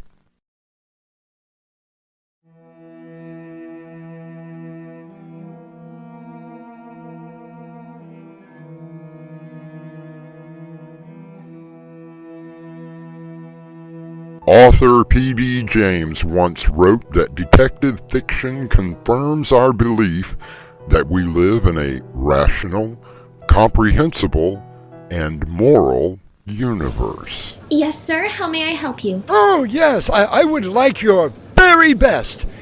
Something that not everyone would order. Oh, yes, sir. Oh, money is no object. Now, pour your best, dear lady. My, you are in a good mood. Bit of good luck today? Ah, I found out that I have an inheritance. Really? Oh, yes. Some distant uncle who passed away a couple of years ago and named me as an heir. The estate has gone through probate and they are just now informing me about the fortune. A real fortune, sir? Oh, yes. I'll never have to work again.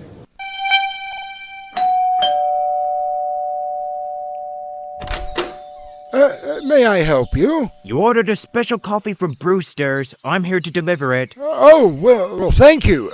Let me get my wallet and... Won't be necessary. I don't understand. People like you, flaunting your good fortune. Not thinking about all the people who went to bed last night hungry or had nothing to eat today? Perhaps you had better leave. Like them other two. You're just like them. How many people are being thrown out of their homes today because they don't have the money to pay rent? Bet you never thought about them. Young man, why don't we sit and talk about... Nothing to talk about. You're just another rich, pompous ass who doesn't deserve to live. Why don't you just die? Hold called it! What? What is this? It's called a trap, young man, and you took the bait. Not one of my favorite terms. Where's Ferraro? I'm here. Wanted to make sure we got everything on tape. Come on, let's go. Sydney, I...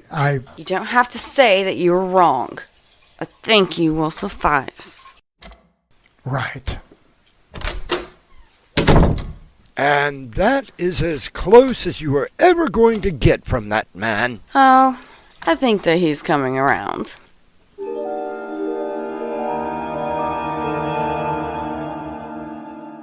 And that is the story. Of course, there was no mention in the papers or TV news about Sydney's hand in the capture of the killer.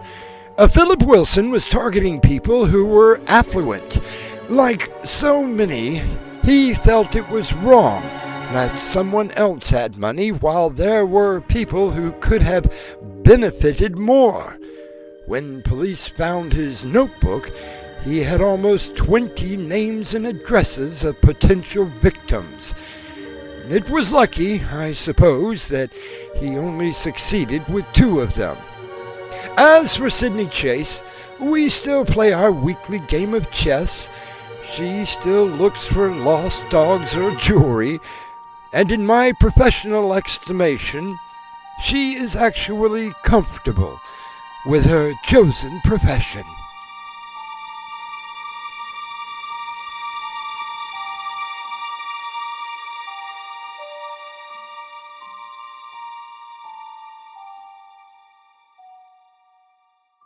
And I will be back with a final word.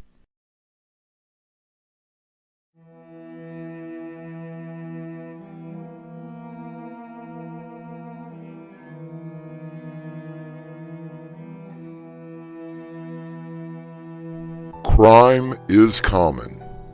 Logic is rare, wrote Sir Arthur Conan Doyle. While Sydney Chase does not always follow the rules or the deductive reasoning of Sherlock Holmes, it is still quite fun to follow her exploits. Our cast included Crimson McKenzie, Winslow Swan, Dave Arkhipov, Raven Adams, Robert Jackson, and Brenna Faith. The entire production was under the direction of Winslow Swan, and the story was edited by Crimson McKenzie. Hey guys, it's Crimson. If you enjoy these, please hit that like button. That way we know, and share it with all your friends. And now, a preview of our next tale. Oh yes, the birthday party for Katie. Yes, she's been looking forward to it for a very long time. Ah, such a darling girl. Lovely girl. And I can see why she adores you. Does Katie know about her parents? What are you talking about? Just what sort of priest are you? Oh, this. Well, it does afford access to people's homes. And their lives. Their secrets. Doorway to Nightmare is brought to you in part by Swanage Press. This is your host, inviting you to return with us through the Doorway to Nightmare for another adventure into the world of your terrifying imagination. Until next time, slumber peacefully. Epilogue. The butler did it.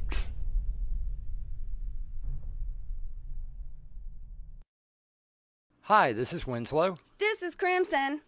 And if you like what we're doing, hit the like button. And if you want to hear more, subscribe. When you sleep, you enter into another world.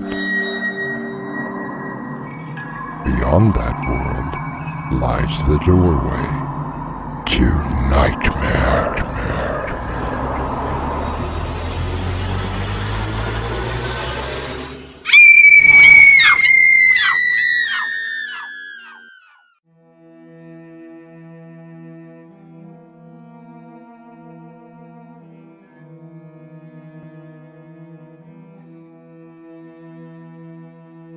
Come in. Welcome. I'm your host through the doorway to nightmare. It has been said that there are no secrets in a small town. You know the sort of town that I mean, where everyone knows everyone and secrets are simply the local gossip that is passed around. Oh yes, the birthday party for Katie. Yes, she's been looking forward to it for a very long time. Such a darling girl. Lovely girl. And I can see why she adores you. Does Katie know about her parents? What are you talking about? Just what sort of priest are you? Oh, this. Well, it does afford access to people's homes. And their lives. Their secrets. Our mystery drama, The Vicar's Mistake, was adapted from the short story and written especially for Doorway to Nightmare by Winslow Swan and edited by Crimson McKenzie. Our stars include Robert Jackson, Brenna Faith, Winslow Swan, and Crimson McKenzie. It is sponsored in part by Swanage Press.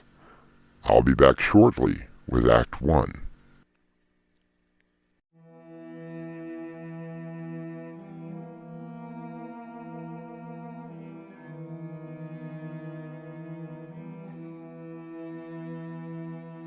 Many people leave the rigors of living in the larger cities for the tranquil joy of a small town.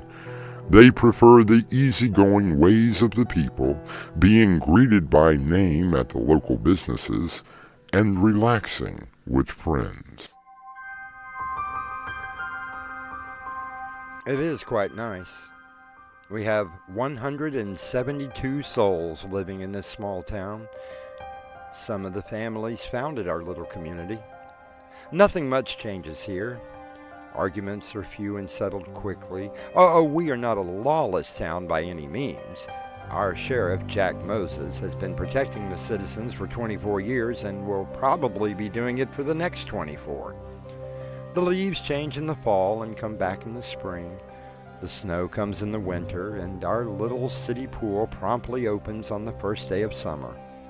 It's a town where everyone watches out for everybody else, especially if a problem arises. I had a problem arise last week. Mr. Kessler? Oh, yes, Father? Is everything okay? Of course it is. Nothing to worry about. May I come in? I suppose so. Now, look, before you begin, I just want you to know that we are not Catholic. Oh, no one is perfect. Oh, just a small joke, Mr. Kessler. Well, can I get you something to drink? Some lemonade? That would be wonderful. Why don't we go to the den? I'll get you a glass. Now, what can I do for you? This is very good. I take it that your wife makes the lemonade fresh? Yes, she's a stickler for all things fresh. Where is she now? Oh, just in town getting some last-minute supplies for the party. Oh, yes, the birthday party for Katie. Sweet 16? Yes, she's been looking forward to it for 6 months now. She shouldn't be so anxious to grow up. Such a darling girl. And from my understanding, a brilliant student. Hey, Dad. Well, hello, sweetheart. How was school today? Oh, it was okay. Oh, Katie, I'm sorry. This is Father, you know, I don't believe I got your name. I don't believe that I gave it. Well, it's nice to meet you, Father. Dad, I'm going upstairs to get ready for the party. Oh, that's fine, hon. I'm not sure what to wear. Well, don't worry. Your mother will be home soon. I'm sure that she'll help you. It's a very special night. And everyone is coming? Everyone is coming. Okay. Thank you, Daddy. Lovely girl. And I can see why she adores you. You know, you never did tell me your name, Father. Does Katie know about her parents? Well, Carol and me are her parents. Really? Are you sure that you just didn't adopt her? I think that you had better tell me who you are, and I mean right now. You may call me Mr. Benjamin. Forgive me if I don't shake your hand. Pity, I was hoping that we could be good friends. So, what's with the priest outfit? Oh, this.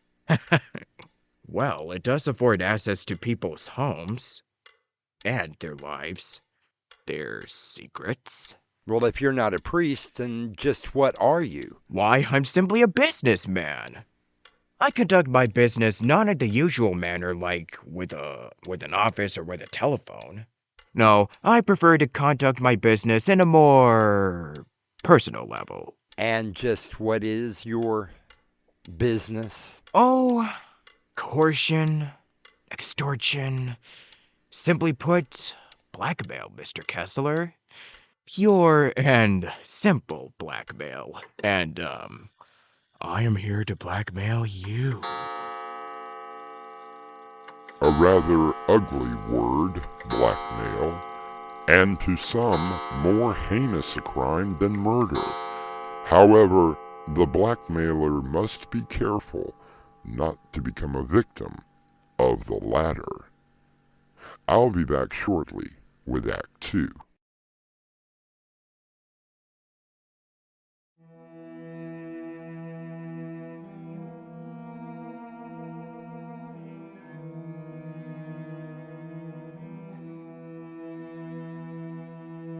How many secrets do you have?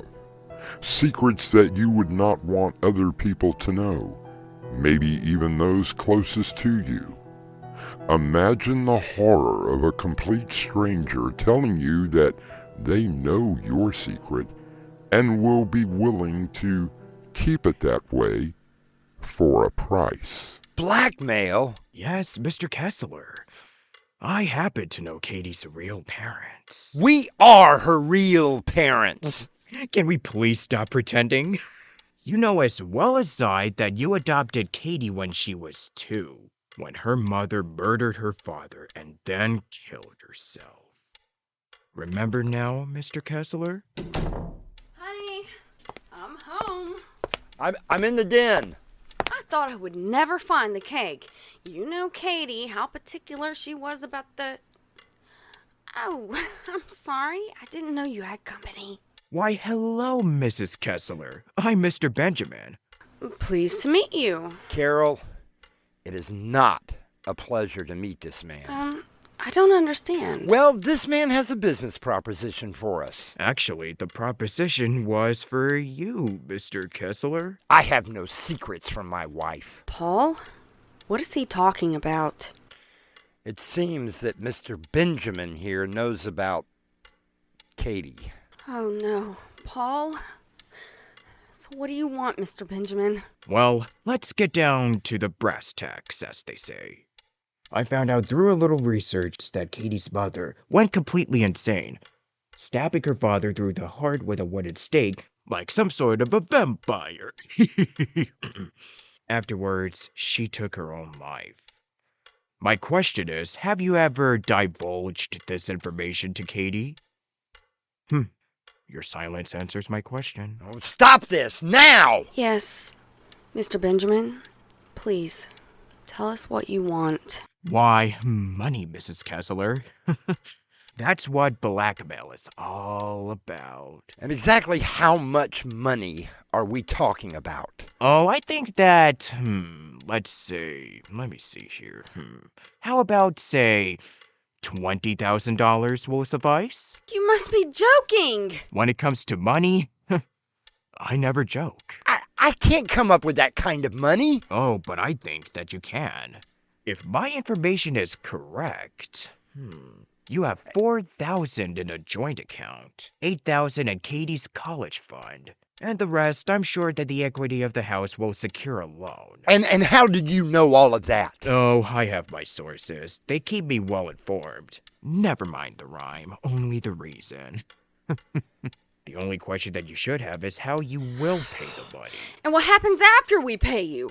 You just keep coming back for more and more and more, don't you? I can assure you, Mrs. Kessler, that is not the way that I work.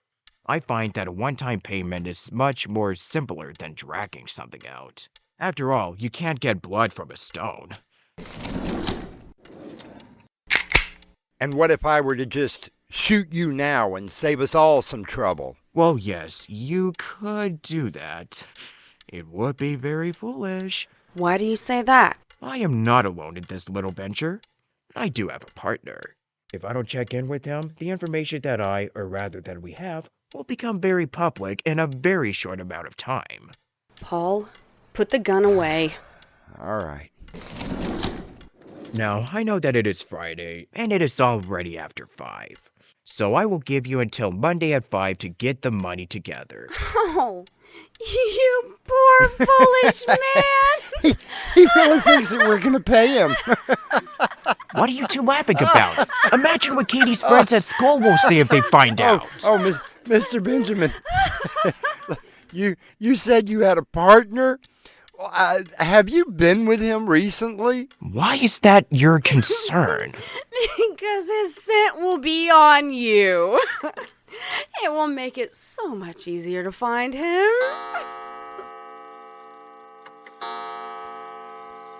Have we missed something?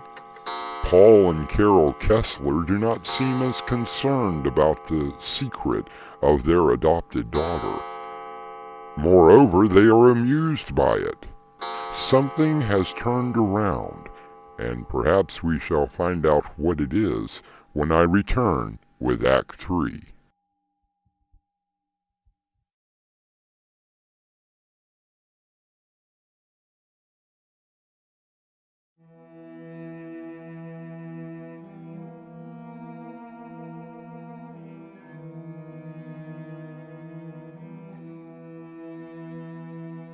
Mr. Benjamin has arrived at the home of Paul and Carol Kessler with a secret.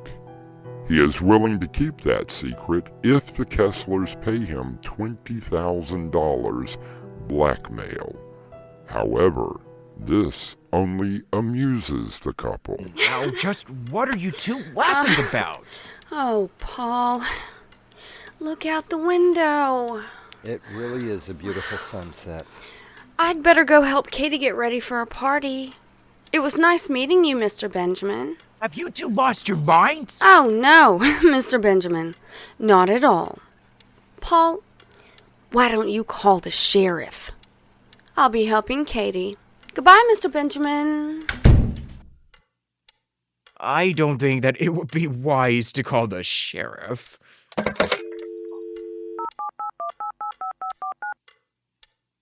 Hello, Jack.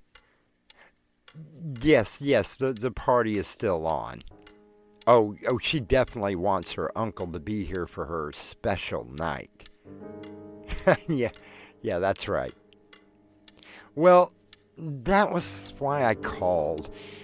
Carol was going to get that special present, but it seems that it's not really necessary right now.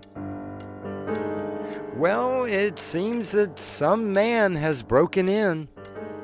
Oh, I think he was insane. I'm really sorry I have to put you on the spot like this and make you do some work, but he is dead.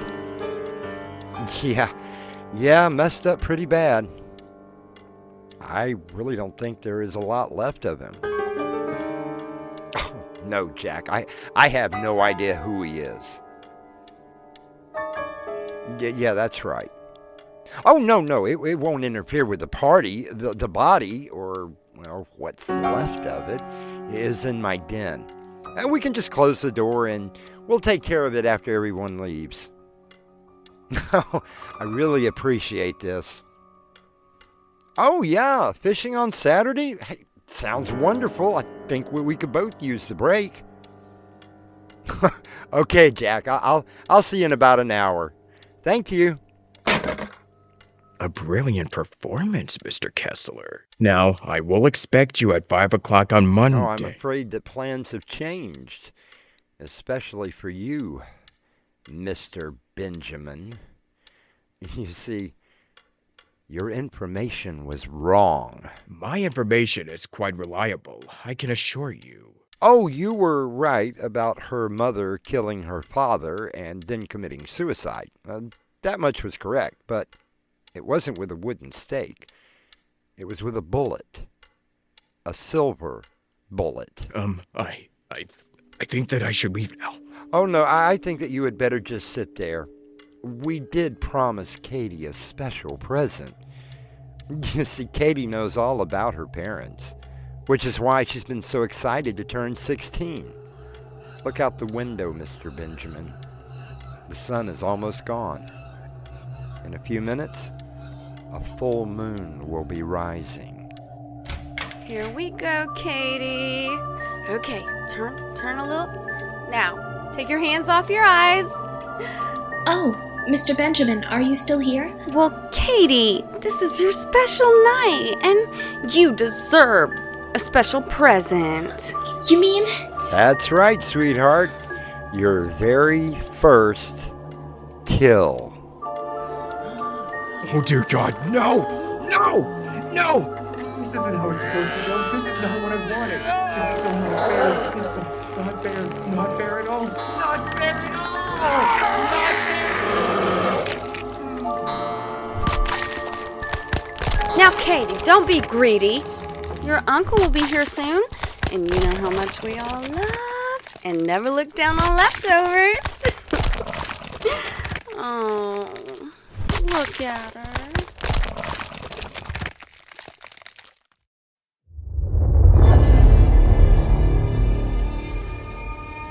Which proves the point that some secrets should never be sought out. They should lay within the person, kept under lock and key, and never revealed. I'll be back shortly.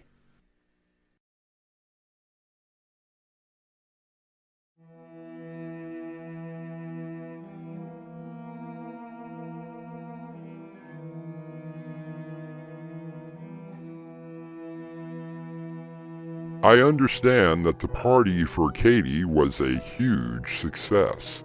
Everyone had a wonderful time, even her uncle, the sheriff. Katie wasn't stingy. Everyone had a small bite. Our cast included Robert Jackson, Winslow Swan, Crimson McKenzie, and Brenna Faith. The entire production was under the direction of Winslow Swan, and the story was edited by Crimson McKenzie. Hi, it's Crimson. If you enjoy these plays, please hit that like button. That way we know. Don't forget to subscribe and share it with all your friends. And now, a preview of our next tale. Adam, have you noticed anything? What are you talking about? Look at the Earth. There's something very, very wrong. Doc, it's Mother Earth. Big, blue, and wonderful. Personally, I cannot wait to set my feet back on terra firma. Where are the lights? What lights? We should be able to see the lights from every major city down there. Where are they at? I don't know. Doorway to Nightmare is brought to you in part by Swanage Press. This is your host, inviting you to return with us through the Doorway to Nightmare for another adventure into the world of your terrifying imagination. Until next time, slumber peacefully. Epilogue. The butler did it.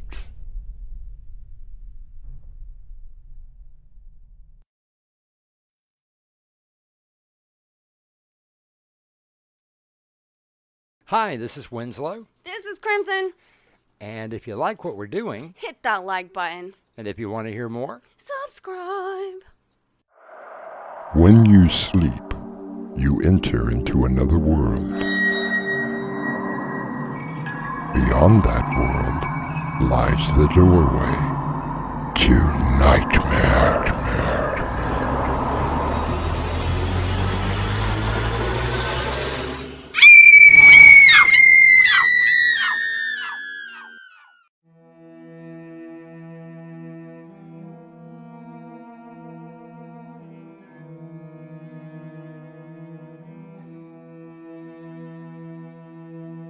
Come in. Welcome. I'm your host through the Doorway to Nightmare. I believe that this nation should commit itself to achieving the goal, before this decade is out, of landing a man on the moon and returning him safely to the earth. Those words were spoken by President John F. Kennedy to Congress in 1961. In 1969, man walked on the moon. The last landing on the moon was in 1971, and we have not been back since. Adam, have you noticed anything? What are you talking about? Look at the Earth. There's something very, very wrong. Doc, it's Mother Earth. Big, blue, and wonderful.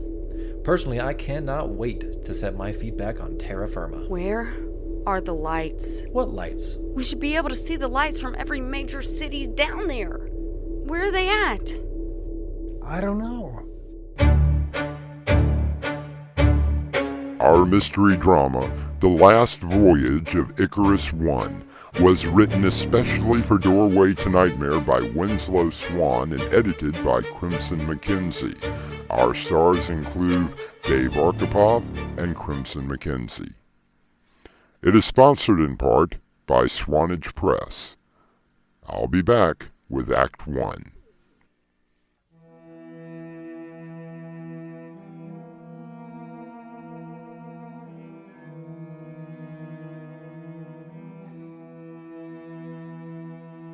If you were lucky enough to be alive and watched as Neil Armstrong set foot on our closest heavenly neighbor, perhaps you felt a thrill. Mankind had broken the ties with Mother Earth and opened a door.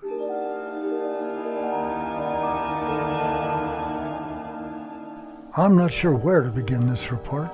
I'm Captain Adam Krennic, commander of Icarus I. My shipmates are Major Tom Parker, communications expert and pilot, and Dr. Emily Jennings, the real reason that we're here.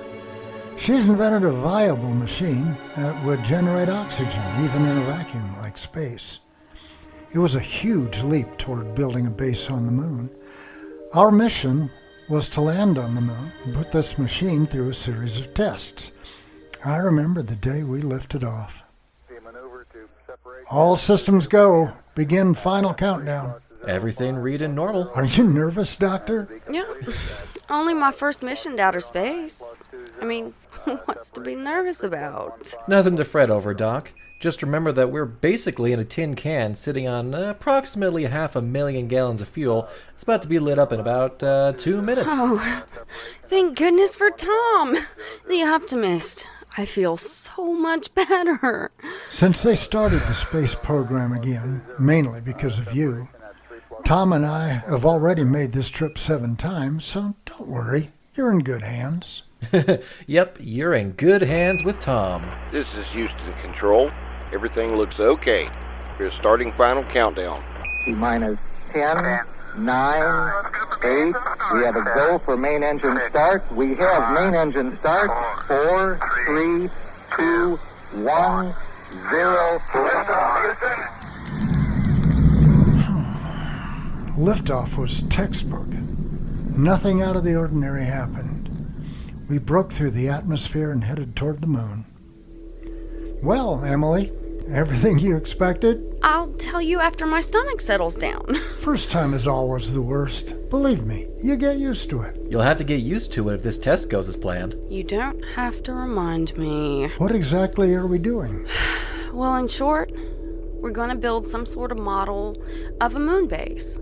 More like an enclosed tent, biodome type thing. And inside we put the MX-80. Oh, is that what it's called? Well, the MX stands for Maxwell Xavier, my professor in college who guided me into this. What's the 80 stand for? How many times it failed before I got it right? Are you kidding? Adam, is she kidding? Of course I am, Tom. No. 80 was just the number that NASA assigned to it. I had no control over that. So what is this thing supposed to do anyway?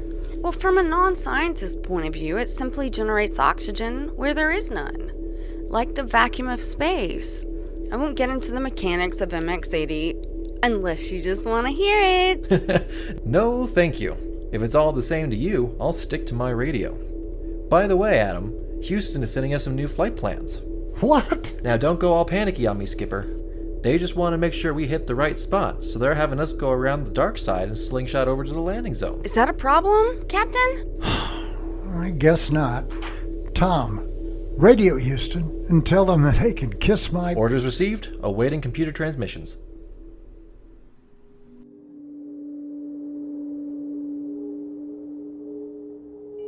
It was all textbook. Nothing out of the ordinary until we hit the dark side of the moon. Yuri Gagarin, the cosmonaut who was the first human into space, said of his voyage, "I saw for the first time how beautiful our planet is. Let us preserve and increase this beauty, and not destroy it." I'll return shortly with Act 2.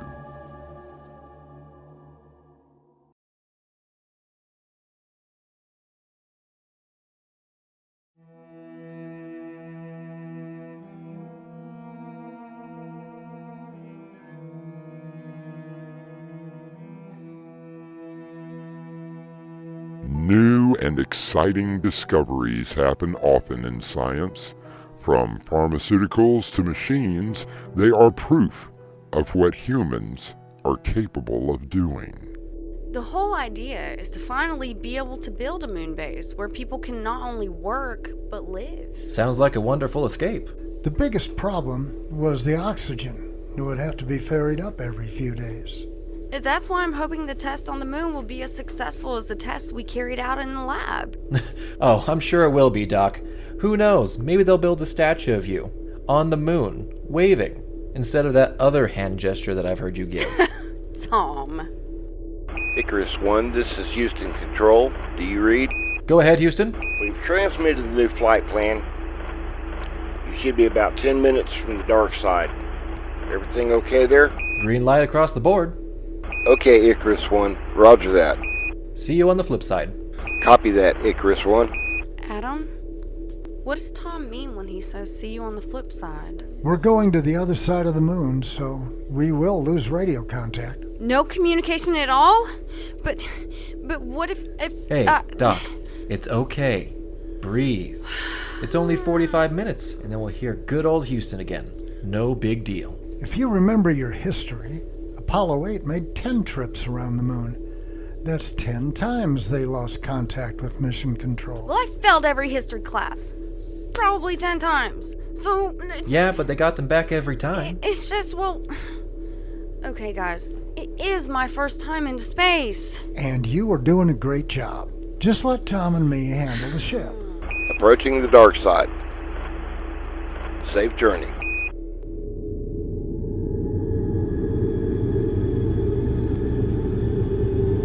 Everything was going just fine. Tom had brought along some Pink Floyd, which seemed appropriate.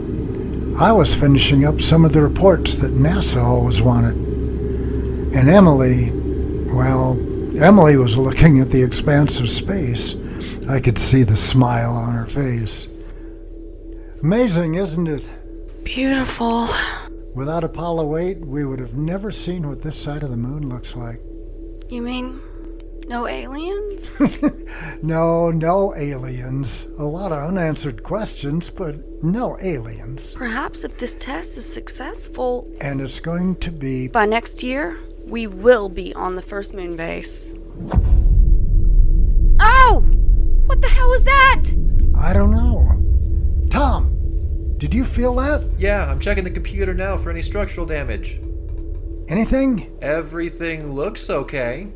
Did something hit us? The computer would have told us if anything was coming. Then, what was it?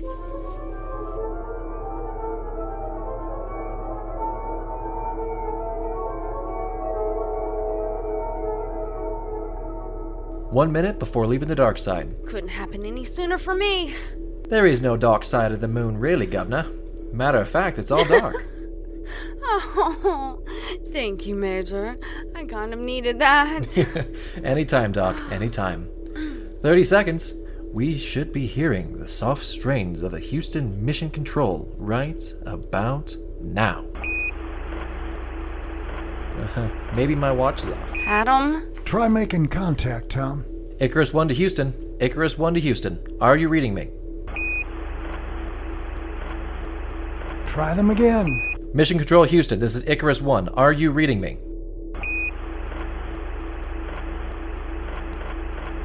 Gotta be somebody. Icarus 1 to Houston, we have cleared the dark side, ready for communications. Is there anyone there? Adam, what's going on? I don't know. Tom, run a diagnostic on the radio. Already started. Well? Green light all the way across. Maybe something came loose. Spoken like a true scientist. When we felt that bump, or jolt, or whatever it was, maybe it knocked something loose that the computer isn't monitoring. She's got a point, Tom. Okay, I'll check the inside, but this isn't like changing a fuse. Well, Tom? All systems check out. Try Houston again. Icarus 1 to Mission Control Houston. Icarus 1 to Houston. Do you read me?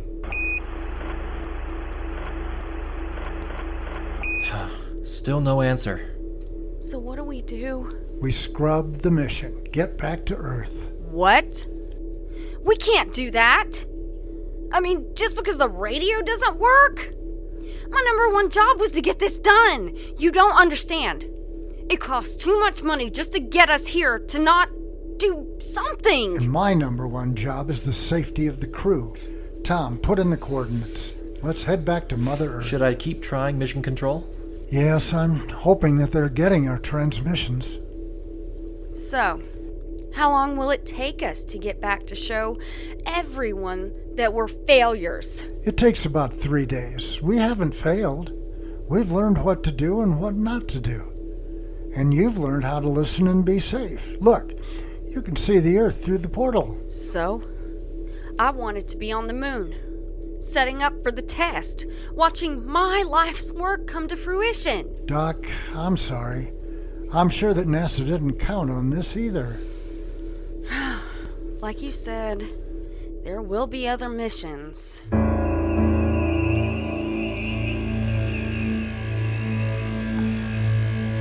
Emily and Adam look toward the planet they call home. Tom works on the radio, still trying to reach someone on that planet. I'll return shortly with Act 3.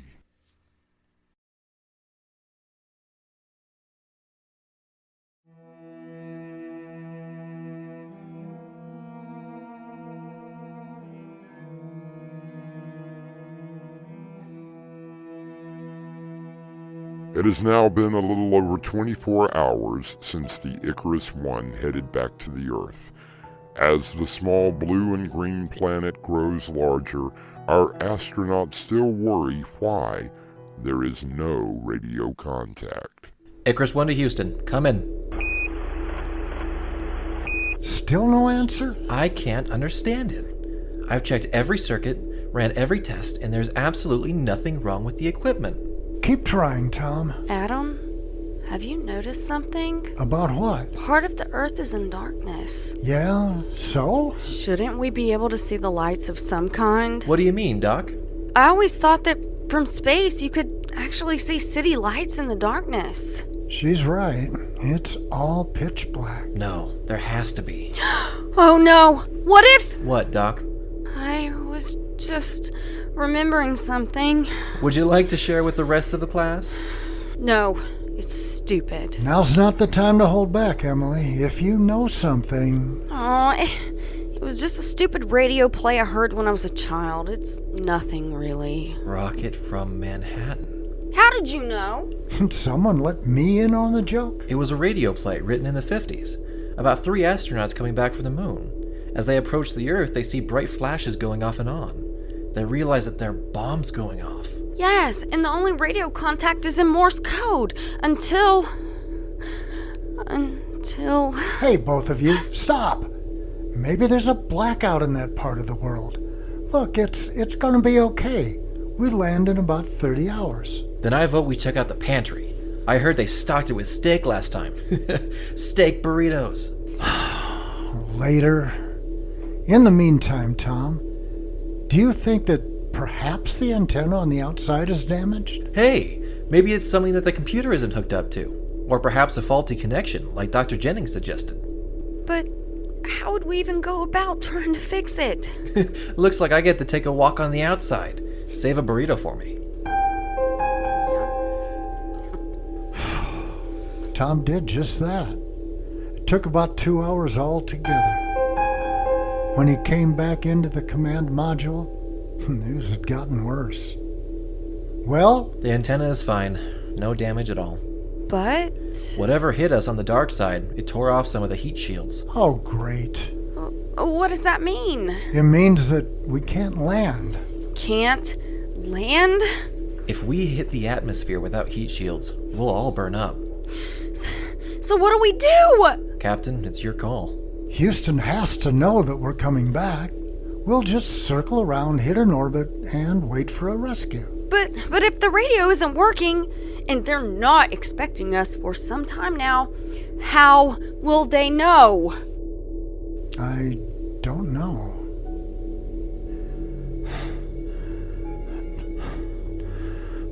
That was 4 days ago. We've begun orbiting. The International Space Station was completely black when we passed it. No way to dock to it. Tom tried the radio for the umpteenth time on the 7th day, over and over. No Houston, no space station, no anybody. About an hour ago, Emily found me in the observation deck. Adam? Yeah, Doc?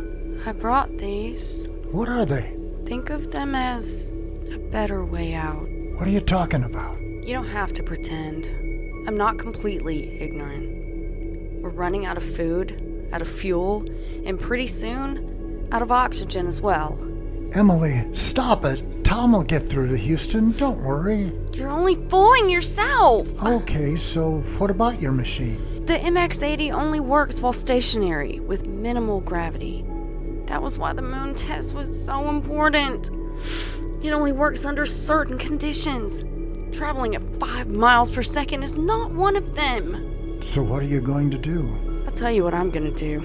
I'm going to go back to my bunk, strap in, take these little pills, and quietly go to sleep. Where's Tom? He stepped out again. Only this time, he wasn't tethered to the ship. He said something about floating away. So this ship becomes our tomb until it falls into the atmosphere. Adam, suffocation is such an ugly way to die. At least I offer you an alternative. This is the last transmission of Icarus 1. Emily didn't say how long these pills took to work, but I feel...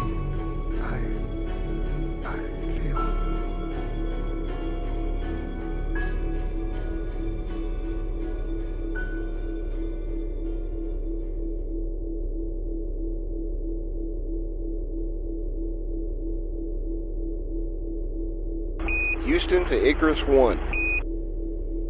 Mission Control to Icarus 1. Hope you're still in one piece. Sorry about the radio silence. We had one hell of a solar flare. Knocked everything off the grid. You may have felt it while on the dark side. Took us this long to get the radio back up. Which, by the way, was priority 1. A lot of stuff still not working. But it won't be long. Can't wait to hear how the test went. Icarus 1, are you still with us? Faith, instead of fear, is one thing scientists do not usually have. They believe in cause and effect. Should they have carried only a mustard seed of faith, they would have waited on the call from Houston. Sometimes it pays to trust and believe. I trust that you will join me back here shortly.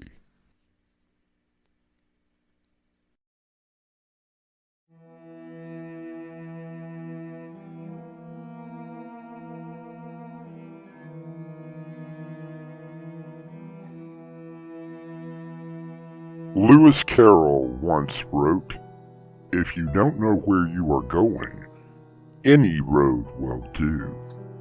unless that road happens to be a dead end. Our cast included Dave Arkhipov, Ezra J.D. Emmons, Crimson McKenzie, and William Stafford. The story was edited by Crimson McKenzie, and the entire production was under the direction of Winslow Swan.